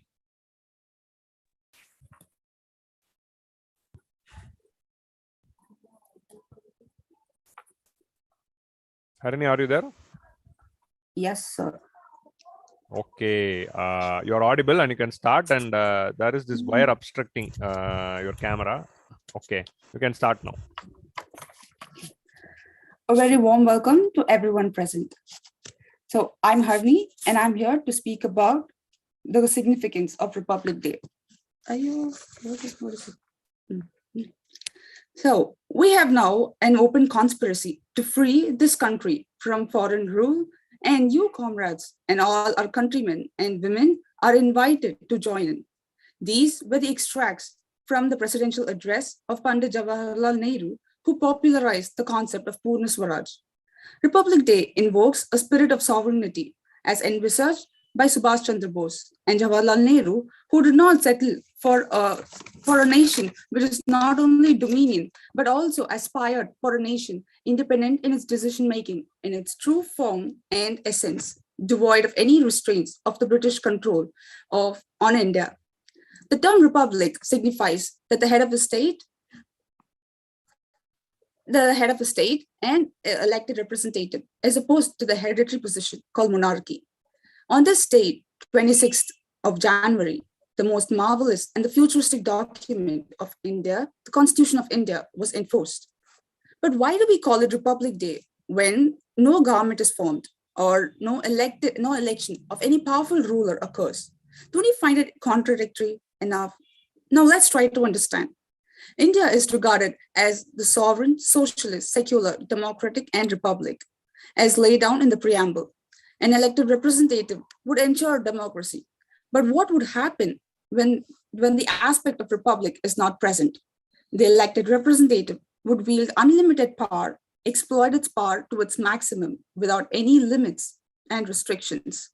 A democratically elected government frames laws, and by that, I mean any kind of laws, not taking into account the considerations of the various sections of the society. It frames laws according to sate its own hunger and for its own benefits. The divide between the rich and the poor, men and women, and urban and rural widens, and the resultant drift would be inevitable. Democracy has its own power to change, create, and amend anything that's over and above the roof. And this can turn into dictatorship. This unlimited exercise of power has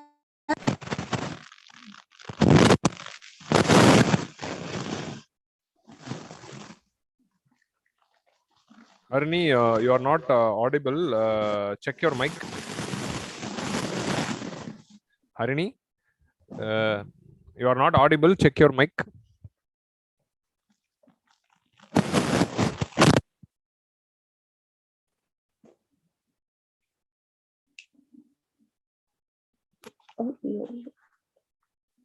Yeah, you are audible. Yes, sir. It's the containment effectively ensures whether the laws made are in accordance and acceptance to the general public, and questions the representative ensures justice, liberty, and equality and fraternity. On 15th August 1947, India attained the dominion status, but we were allowed to make laws under the head of the state, which is the Queen of England. But under Independence Act 1947, India can be a dominion and can only be independent when it can frame its own laws and acquire the Constitution of India. And only then India can be independent of the control and be away from the clutches of the British on India. The spectacular series. Hence, on this day, on 26th Jan, the Republic Day, the Constitution of India is enforced to put limits to the democratically elected government. It's on this day that the Constitution of India gets its power. The spectacular series of events occurring at Rajnath till the India Gate occurs at great extent in massive, vibrant display of colors, filling the air with patriotism, and thousands of people joining to witness the valor of gallantry regiments and battalions, Army, Navy, and Air Force, marching in rhythmic synchronicity and motions making the ground to reverberate to even those who do not directly witness the event. Being an NCC cadet, the march of rhythmic synchronicity never fails to take the breath away from me. The rumbling of tanks, the sky dotted with aircrafts flying in various formations, perched on vehicles are the tableau of various ministries and states with traditions parading and competing among themselves, yet retaining their unique characteristic uniqueness. It is quite a sight to behold. The performance of such vibrance, vigor, and sense of awe amongst people, and filling the morning bright sky with an electrifying sense of belonging, togetherness, which resonates with our core principles of unity in diversity. And this adds to the flavor of patriotism, which marks the highest threshold to our motherland, India. The military shows their valor as we shout out, marking India as a sovereign nation.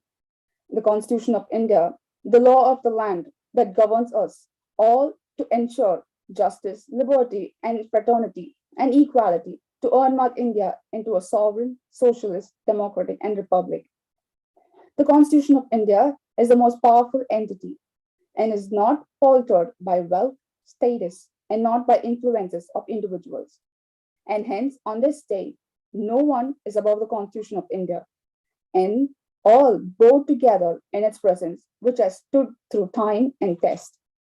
I want to thank everyone for giving me this opportunity, and Jai Hind.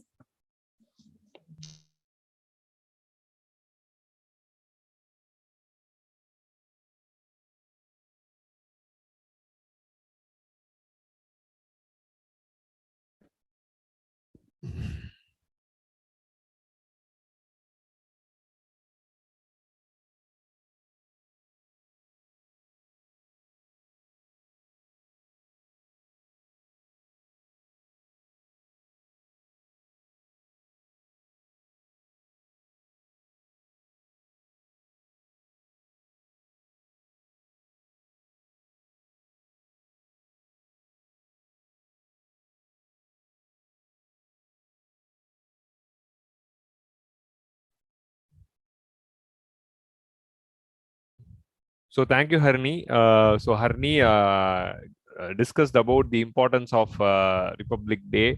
So thanks a lot. Now I request our next speaker, Mr. Jagdish. So Jagdish is a student of KingMakers IAS Academy, and he is going to talk about Indian Constitution, a written wonder. Over to you, Jagdish. Are you there?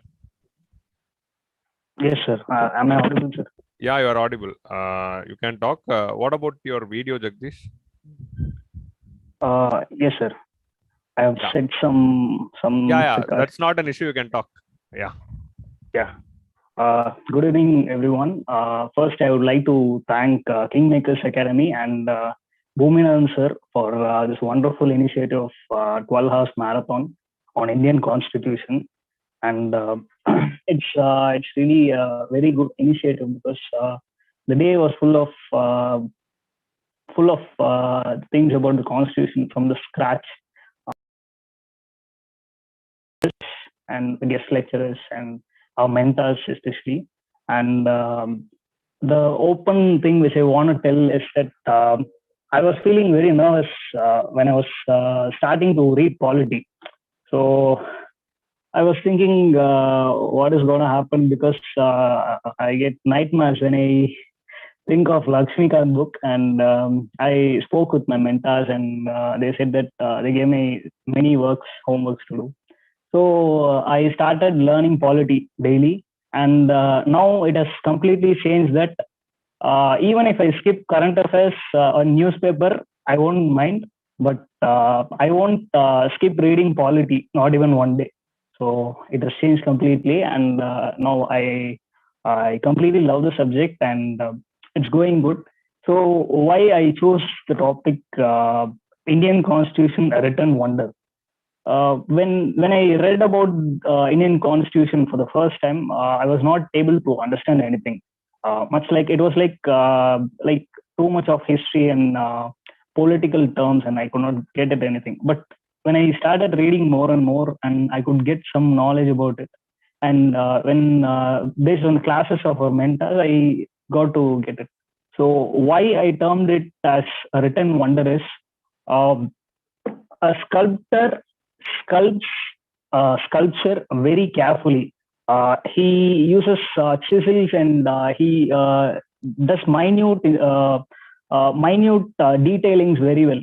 So that is a thing, and I just compared it with the Constitution, which has been sculpted very beautifully by our drafting committee and Constituent Assembly. So at first, it all starts in the year 1934 when M.N. Roy, who came up with the idea of Constituent Assembly. So then 2 years, then the next year, Nehru, with the faction of Indian National Congress, demanded for Independent Constituent Assembly, which is Independent Constituent Assembly for the making of Constitution of India.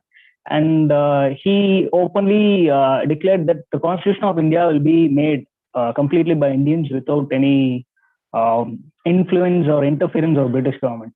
So then the thing was passed, and the demand was granted, and then it was passed in August of 1940, and followed by that Stafford Cripps, a person from the British cabinet, and he visits India, and he brings a draft proposal for the Constituent Assembly, and from that time all the problems starts, and another faction, which is another biggest faction, that was Indian Muslim League, and they were not ready with the idea of Constituent Assembly.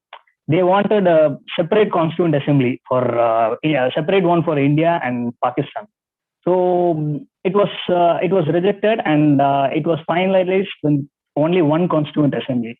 So what happened was at that time they were not they were not happy with the decision, but they were okay, and they just got accepted. So then what happened was, yeah, it was based on the cabinet mission which was bought, and the two different Constituent Assemblies will not happen, and only one Constituent Assembly will be done. And so it went on. Then the Constituent Assembly was formed in November 1946. Okay. So, but it is formed, but it is not a complete sovereign body. The leaders were not given more powers, or they were not given any rights. Their rights and their powers were very limited. Each and every time they have to contact the British, and they have to ask for permission for conducting assemblies or meetings or discussions. And it was like they are saying okay, but under some restrictions.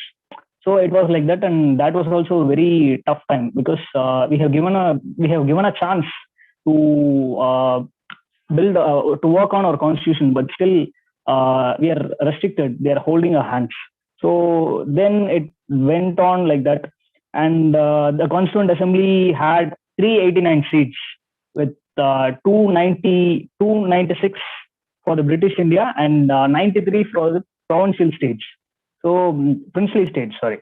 So this was the proposal, and another problem came is that the seats has to be divided based on the population, based on the communities, and based upon the majority communities, and it was like that, and that was a very challenging task. We were about 35 to 36 crore population during that time, and it was really I can't even imagine choosing one person out of 1 million population. So it was like that, and yeah, it is also a very big task. And one more major thing is that our constituent assembly is not completely elected or completely nominated. It's partly elected and partly nominated, and it was also said as a very big criticism by many of the members of the Constituent Assembly. So it was like Indian National Congress won 208 seats, and Indian Muslim League won 73, and other 15 by independent groups. And there comes another blow that princely states have not participated. They have left the election, and the rest 93 seats are not filled. So it was like that. Each and every moment and each and every step, we tried to go on with the process of constitution making. We were getting some sort of reluctance and disturbances. It is really a very challenging time, but this was happening during that time. And one more thing is that this is due to the British, which gave the choice to the princely states whether they have to merge with India or Pakistan, or they can stay independent. So that is the thing. And Constituent Assembly has to represent all the sections of society. It indeed represented all the sections of society, but still this was also a criticism that even UK Prime Minister Winston Churchill, he also said that only one major population is only represented in the Constituent Assembly. So that is the thing. And the most heartbreaking arguments which were going that time, and I'm not sure whether it's true, because as I read, I'm just narrating it. It's that the father of our nation, Mahatma Gandhi, the man who had only a weapon of truth and non-violence, he was not incorporated in any of the happenings in the Constituent Assembly. Even when I read this, I could not understand, and I didn't know why it was like that. And because at the parallel time, there were communal rights going on, and the partition problems, and a lot of mess was happening all around. And it's really impossible, or not even able to imagine what could have been the situation, ground reality there. So it was the thing which was going on. And then the Constituent Assembly met for the first time in December of 1946. And again, Indian Muslim League has boycotted. They didn't attend the meeting, and they have left it. And there was a series of events which are going again and again. The same sort of events. They'll be asked for coming for a meeting, and some of the faction will leave, and some will demand for something else. So then in December 1946, Jawaharlal Nehru moved a historic objective resolution in Assembly. And this resolution this resolution said that India, how India will be, what India is gonna be. India, since we were in the clutches of British, people were like subjects. They were not treated as people or fellow human beings. They were merely subjects who has to work, and that's it. So they were they were introduced India, a new India, the true India. They were introduced with the objective resolution, and it was basically about the philosophies and fundamentals of our constitution. So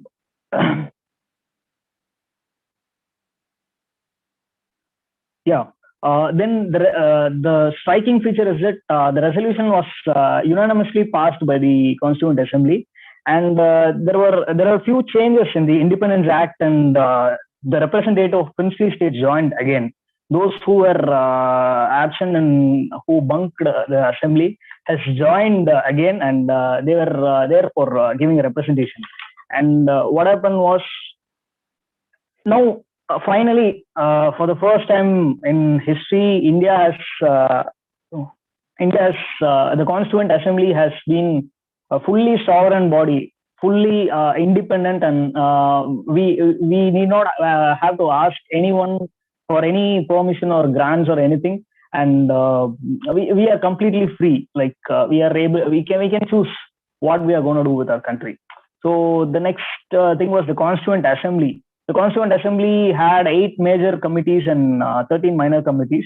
Out of the major committees, my favorite committee is the drafting committee.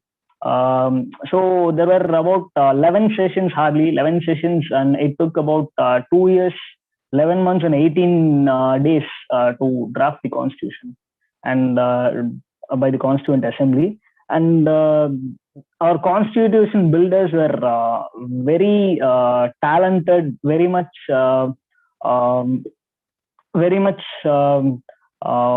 dedicated, and they had their minds in each and every section of our society. So the drafting committee, there was another very big issue going on. Is that I'm not exactly sure. I haven't studied exactly what the issue in there.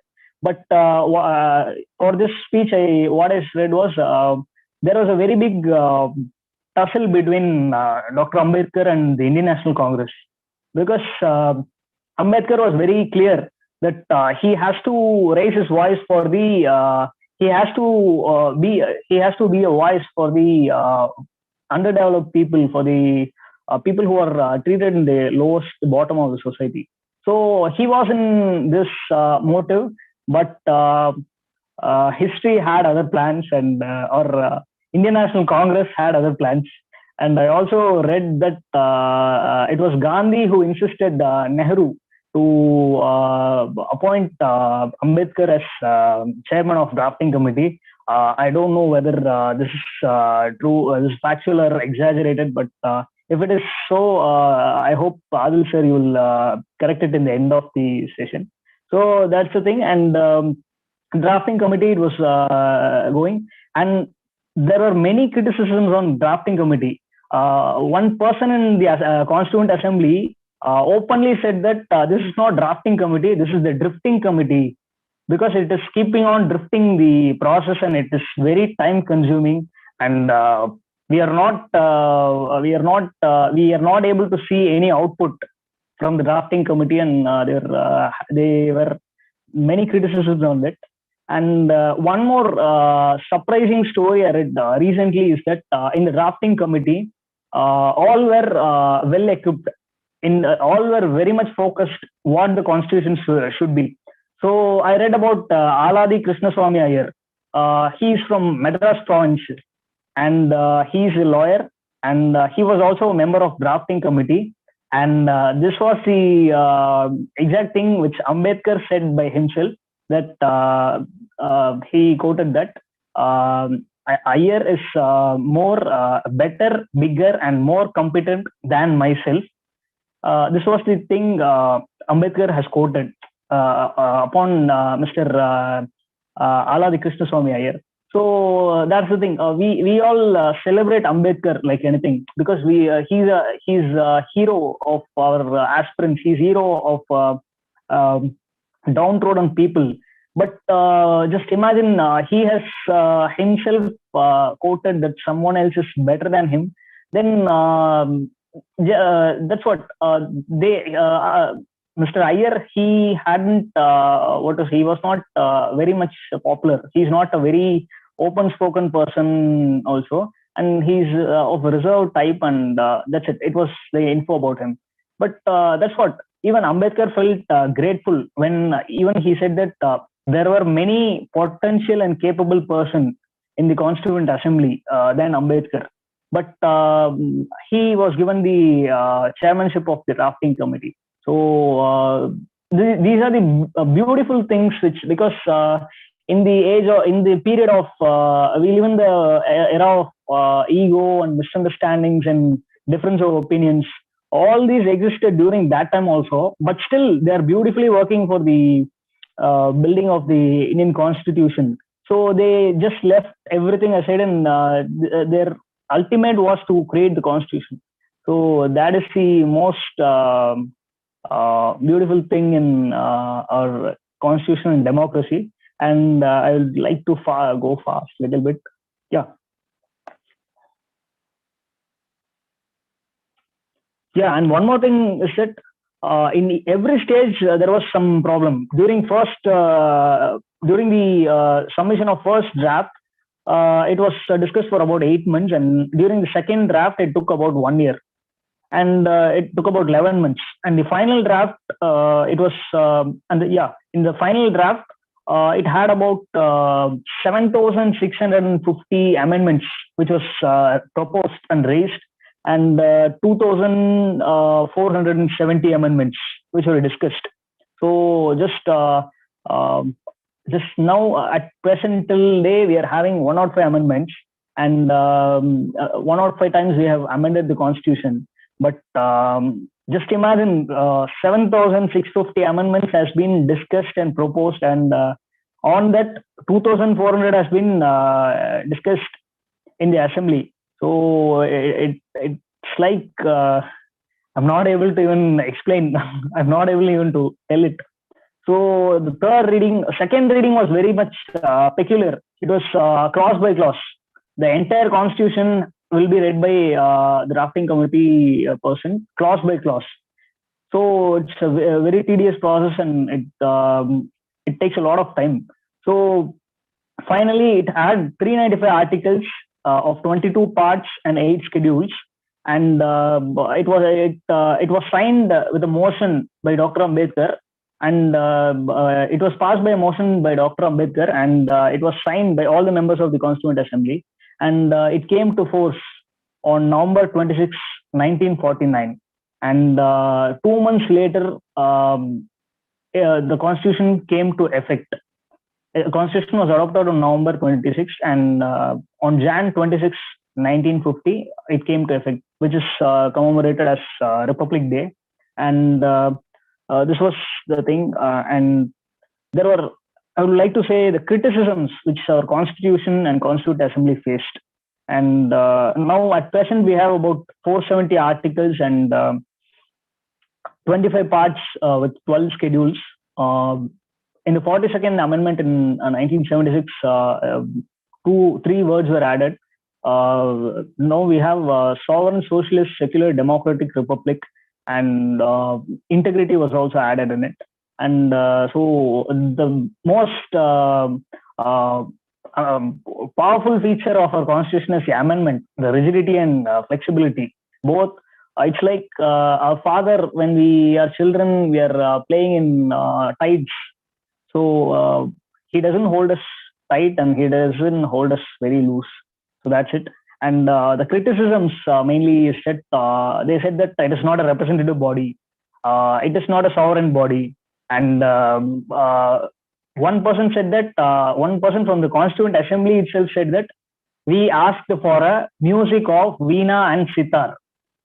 Okay. But now we have got a music of English band. So I don't know. When we have worked dedicatedly for nation building process, how the person could have able to address these kind of criticisms. And there are many criticisms, and one of the most criticism was that Mr. Granville Austin, who is a constitutional expert, and he said that the Assembly is Congress and Congress is India. So many leaders gave open criticisms and comments on the Constitution, but each and every time Ambedkar made sure that he gave a proper answer, and he justified each and every answer.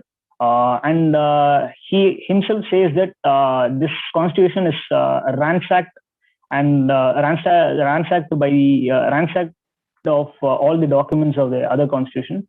And I would like to reframe it as it's inspired and recrafted upon our Indian conditions.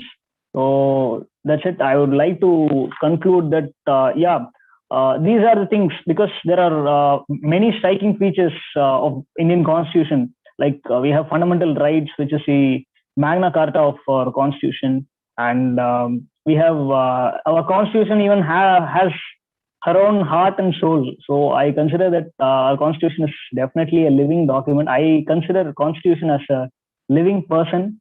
So to conclude, I would say that the constitution is a classic. I feel that it's like a classic. So everyone should read the constitution. Everyone should know the constitution. Everyone should know history. And we can only fight anything, injustice, anything, only if we read history and constitution. And thank you for the slot. And I would say that India is my religion and constitution is my holy book. Thank you so much, sir. Thank you, Jagdish. So the speech given by Jagdish was very organic, and he was speaking his mind rather than talking points from the book. So a lot of things he spoke from mind. So that was a very good speech, Jagdish. So, and yes, of course, Constitution is a living document because it is evolving. So that is what we discussed in the landmark amendments topic. It is evolving. It is living because it is changing with time. It is accommodating the changes. It is accommodating the necessities of various communities and culture. So it is a living document. So, and another thing is that, yes, that is factually true. It was Gandhiji who recommended Dr. Ambedkar to be included in the cabinet. Gandhiji didn't recommend to make him the leader of the drafting committee. He recommended to make him the to add into the Nehru's cabinet as law minister. So only after the recommendation of Gandhi, Nehru government added Dr. Ambedkar as law minister into the cabinet. So that is the fact. But yeah, it was Gandhiji's recommendation only. So thank you, Jagdish. So Arafat sir, okay, now we have Madhavi madam to add a few insights. Yes, ma'am. Yes, Adil. In my session, I actually forgot one important institution. It's a special officer for linguistic minorities, which is one important institution for linguistic minorities that the students have to know. So that important point I have missed. So please look into that article and the special officer for linguistic minorities. That's all, Adil. Thank you. Thanks a lot, ma'am. So thanks for your clarification. Thank you, ma'am. Arafat sir, over to you. Sir, Adil sir, in fact, it is still with you. Okay, I know we are just half an hour away from completing the marathon, so it is hard. It will be hard to get your time afterwards.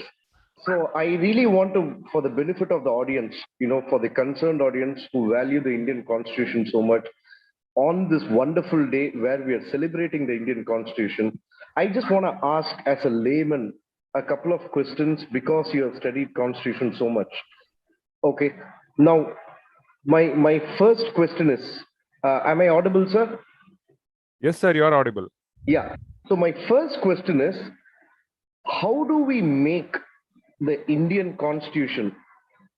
Because it is a fact that a lot of people haven't even read the Constitution. Okay, does it concern you that an amazing book like as you said, a living book which governs, which binds all of us, is not known by everyone? Is there any way to make India the Indian Constitution more celebrated or more studied and read by people across the country, by 1.2 billion Indians? Or are you happy with the knowledge that is there with people about the Constitution? What is your evaluation from the one that you have observed so far in your teaching career? What do you think is the knowledge of the Constitution among the general populace? It could be a layman like me, it could be a professor, anyone for that matter, engineers, IT professionals. Do you think the knowledge is adequate, or if it is not, how can we improve that? Sure, sir. That is a very good question asked. So surely, yes, it is very true that a lot of people are not having awareness about the constitution. For that purpose only, we have added this thing called civics. Some portion called history and civics is there in the school levels itself. So one common recommendation is it should be added in the education system. Yes, it is there as the part of the education system under the civics topic, but still it is not enough. The teaching, they are teaching the constitution at the school level from the 6th standard till 10th standard, and after 10th standard, based on the stream, it is differing. But the thing which is being seeded between the 6th standard to 10th standard is at the very low level, and at the school time, people are not serious about it. So that is one issue. But even though they are not serious, we must have some means to create awareness about this constitution. And yes, a lot of people are not having awareness about it, and they should have awareness about constitution. It is very much needed. So how we can create it? One beautiful source is this YouTube. In the modern time, since everyone in social media and everyone are following the social media, so YouTube this famous speakers can make a playlist about talking constitution. No, it should not be in such a way that it is addressing the aspirants, or it should not be in a class form. It should be in layman terms, explaining the features, basic essential features about constitution. We should create awareness about fundamental rights. We should be creating, importantly, awareness about fundamental duties, and we should also create awareness about the powers and restrictions of the government. Yes, that is a mandatory thing. So social media, YouTube lectures, or a workshop would be a better option. And everyone should be aware. Even a doctor, they should be aware about the constitution. An engineer should be aware about the constitution. Like how we have added environmental science maybe in the college semesters, we can also add this as an elective if in all the courses, like environmental science and basics of management, principles of management is there as an elective for any education you are picking, any education stream you are picking. On similar lines, we can also add basics of India's constitution and politics as a stream, because politics is everything. So politics is determining day-to-day aspects of our life, and politics is touching our lives from cradle to cremation. So from cradle to cremation, everything is politics. So people should know politics, and they should be part of the politics, and awareness should be created, sir. Fantastic. Before you give the final word and Boominathan sir comes and addresses and concludes the marathon with his finishing test, I want to ask you one more thing. If Madhavi ma'am is also here, I would be, she can also answer. No, like she said that she is not having conditions to join. Yeah. Okay. So, sir, I want to ask you, what do you think if you were to pick one or two maximum? Okay, either it could be the most progressive part of our constitution, or something that you consider as these two things, or this one thing is the best about the Indian constitution. What would you pick? I know it's a tough choice to make. Yeah. But which would you pick? Ultimately, it's preambles. Like there are many significant provisions. Constitution is having a lot of crucial issue, but the soul of the constitution, the values enshrined in the constitution, what this nation is aspiring for, and what is the identity. Like Nehru ji would have said, people of India are bound by constitutional identity, and they are bound by constitutional value rather than any religious or linguistic or caste-based or cultural value. So that constitutional identity comes from the preamble. So preamble is that one soul of the constitution, which is very close to me, because those words, we the people of India have solemnly resolved, it etched in my minds and hearts, and those lines are what India is standing for. If someone asks why we have created the nation, for what India is standing for, and it is the values in the preamble, that is what India is standing for, and that will be my most favorite part of the constitution. Before I leave it to you completely, okay, a lot of people do say preamble, okay, hence I'm going to push you for one more. What would be your second best pick? apart from preamble, the next important part is the fundamental rights part, where we are trying to provide political equality. So, to be specific, the area of fundamental rights which can be is right to equality.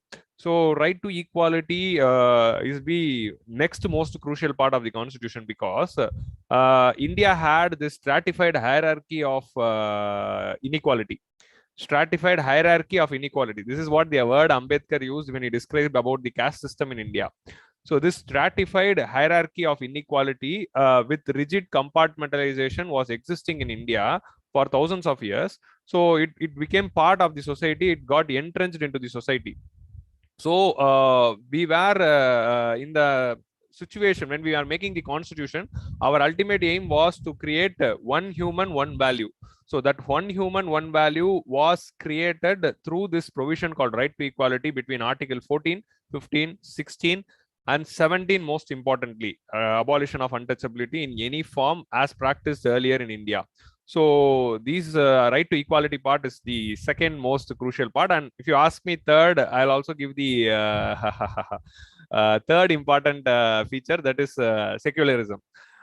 Which the secular part of the constitution, which is coming in between article 25 to 28, 25, 26, 27, 28, and especially article 25, which brings in the positive form of secularism in India. So that is the next important part, which brings in which accommodates the diversity of India.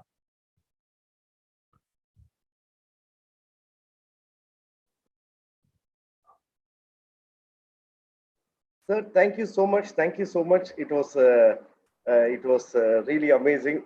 Thank you for your response. Please, I would really like to give your, please share your concluding words.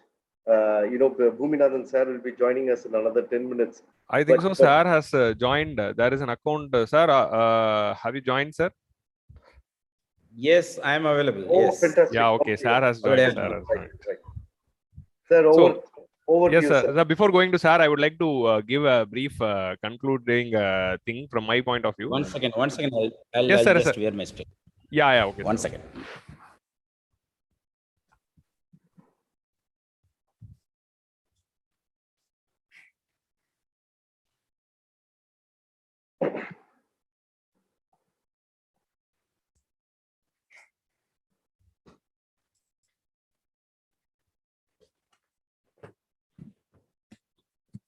Yes, please.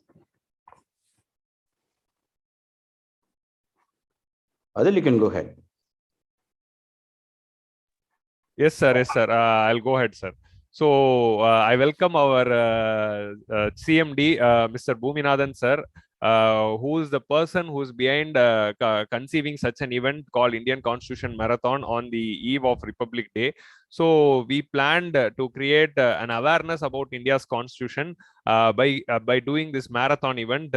So through this, our aim is to ensure that constitutional ideals there is something called constitution, and about constitutional ideals should go to the commoner. So that was the thought which we conceived when we decided to have this event. Now, so thank you, sir, for organizing such an event and conceiving such an idea. And thanks for this event, sir. So today we had a 12-hour journey which started at 10 a.m. To begin with, I started by providing the basic introduction about the constitution, where we discussed about the how constitution was made and how it all started, what happened in the Constituent Assembly, and what are all the debates which are considered in the Constituent Assembly, and how constitution came as a form, and what are all the salient features of the constitution. That was discussed in the first session, followed by me, Mr. Baskaran Krishnamoorthy sir discussed about the fundamental rights, and he spoke about its importance. And then we had Mr. Ganesh Kumar. So thank you, Ganesh Kumar. So Ganesh sir spoke about the important part called preamble. So next we had Mr. Sricharan, who spoke about the philosophy of the constitution. And next we had Mrs.Vijetha Dinakaran ma'am, who spoke about cooperative federalism and federal features of the constitution. Followed by her, we had our faculty from Madurai, Mr. Bharath, who discussed about DPSP and basic structure doctrine. Next, we had Mr. Mahesh, who joined us from Trichy, our faculty from Trichy. He spoke about Panchayat Raj and municipality. And then Bhaskar Krishnamoorthy sir discussed about fundamental duties. At 6 p.m. again, I discussed about the landmark amendments, historic amendments in the Indian Constitution, starting from First Amendment Act till 105th Amendment Act. Next, we had Madhavi ma'am, who spoke about all the institutions which are enshrined in the Constitution. And most importantly, one of my favorite session was student talking about Constitution. The student of KingMakers IAS Academy, with whatever understanding they have about the Constitution, they spoke about the Constitution. I would like to thank Akash, Bharathi, Prithika, Jagadesh, Poovarasi, and Harni. So they all spoke very well, and they spoke their mind rather than just preparing a speech and speaking. They spoke from their mind. So that was very good to see. It was very satisfying for the faculty and institute to see our students talking in event. So thank you all students, and thank you all speakers. And I would like to also thank Prithika especially, because she was hosting the event in the morning. First half of the session she was hosting the event. Thank you, Prithika. And I would like to thank Arafat sir, who was coordinating the event from morning till now. From 10 to 10 he was coordinating with all the speakers, and in the background we had Arafat sir and Sangamachandran sir. So thank you all. And now I give the baton to our CMD, Mr.Boominathan sir, to speak to the audience and conclude today's session. Conclude the marathon, and we are 20 minutes to 10 o'clock, sir, to achieve 12 hours. So there is no better person to take the final lap than you. Over to you, sir. I don't have any words to express my happiness now, because I know very well that how difficult it is to have a continuous session for more than 12 hours. But today, because it's an important day in the history of India, as well as it is the important day in the aspirant's life. So we decided that we want to celebrate in a different sense. And the idea was given by Mr. Arafat and the other team members. And initially we thought that will it be possible, because due to pandemic and other things and all, whether it is possible, all those things we were thinking. But in spite of all those difficulties, today you have made this event as a great event. And it's a really great, successful event in the history of KingMakers IAS Academy. Not only the participation from the faculty side, but also the sincere participation from the student side. Really, it made me to feel very happy. Particularly Akash, Prithika, and Harni, and Bharathi, and another girl. I'm sorry that I'm not able to recollect her name. Each and every one, as it was mentioned by Mr. Adil, they spoke from their heart. They have understood the subject clearly, and it is not that they have mugged up some of the topics and they have just reproduced it, but they have understood each and every concept. Then they just explain to the people, those who want some kind of clarity on that particular topic. So that made me to feel really very happy that whatever we thought of conveying to the students, it has properly reached. So we have to thank our faculty, Mr. Ganesh Kumar, who has really transformed all our students as an expert in the Constitution. And today, since morning 10 o'clock till evening 10 o'clock, Mr. Adil again is continuously just watching the sessions, and he is also giving his inputs. He has handled 2 sessions. And Arafat, of course, your job is really a fantastic job today. And today, even I have been watching all the videos, though I was not part of the event in the morning, because I was a little very busy with the ready event. Most probably we will be opening the free civil service coaching center in our native place, that is in Alanganallur, very soon, most probably within a period of 1 or 2 weeks.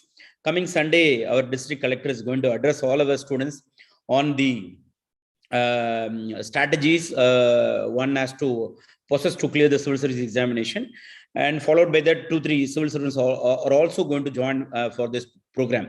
So I was a little busy, but even then whenever I had a time, I just watched the program. The faculties, those who discussed on the Indian Constitution, particularly on various topics, really they have covered the entire syllabus of the UPSC. You know very well that The Indian constitution is the lengthiest constitution in the world, but they have covered almost within the period 10 hours, right? So almost from preamble to the parliamentary system, they have covered almost everything. So as it was mentioned by Mr. Adil, one person has spoken about preamble, another person has spoken about DPSP, another one has spoken about fundamental duties and fundamental rights, and Vijetha ma'am, she has spoken about Indian federalism. And yeah, of course, we had a great chief guest, Mr. Baskaran Krishnamoorthy. He has really did a wonderful job. And whatever the sessions you have attended today, I'm sure that will be more relevant, not only for your examination, but also for any person who has to know some basic ideas about the Indian Constitution. This session is going to be a great eye-opener. And the students' participation, even the Panchayat Raj, it was spoken by Mr. Mahesh, and landmark amendments to Constitution by Adil Baig, and institutions in Indian Constitution by Madhavi. So even the students, whatever the topics they took, it was more and most and relevant to the examination also. So because you know very well that the questions will not be direct in the UPSC civil service examination, more or less it will be based on your opinion and suggestions. So whatever the opinion and suggestions today you have given, it shows that how best you have understood the subject. So basically, these are all the key takeaway of this program. And one more thing which we thought of testing through this program is your commitment and sincerity, and your dedication. So all these things today you have proved, from morning 10 o'clock, evening 10 o'clock, more than 10 hours. Some of you are, not some of you, most of you are continuously watching this program. It shows that how dedicated, how sincere you are. So I'm very happy. And yet another session, we will be having a discussion on Indian economy in the same way. And one day, sometimes on World Environment Day, better we can cover the environment subject. So for each and every remarkable day, we will be having a remarkable session with the help of all of you. So I really feel so happy after attending after watching all your contributions. So one more thing which I want to just to tell you, you know very well that our constitution is, though it is a very lengthy constitution, and the important features of our Indian constitutions, it is something different. Though we have taken some important features from various countries, for example, the rule of law, fundamental rights, fundamental duties, DPSP, emergency provisions, amendment provisions, almost the most of the important features, they were copied from the different countries, but all that features that was discussed in the earliest stage in 1950, that they said that it will not be suitable for the country for like India. But now we have completed almost more than 73 years. Today it is more and most relevant. So our forefathers, they have predicted the futures, they have incorporated all those things, and wherever and whenever there is some changes required, through amendment, they have incorporated some very good provisions. So our constitution is the best constitution in the world, and we are all very proud to say that we are the citizen of India.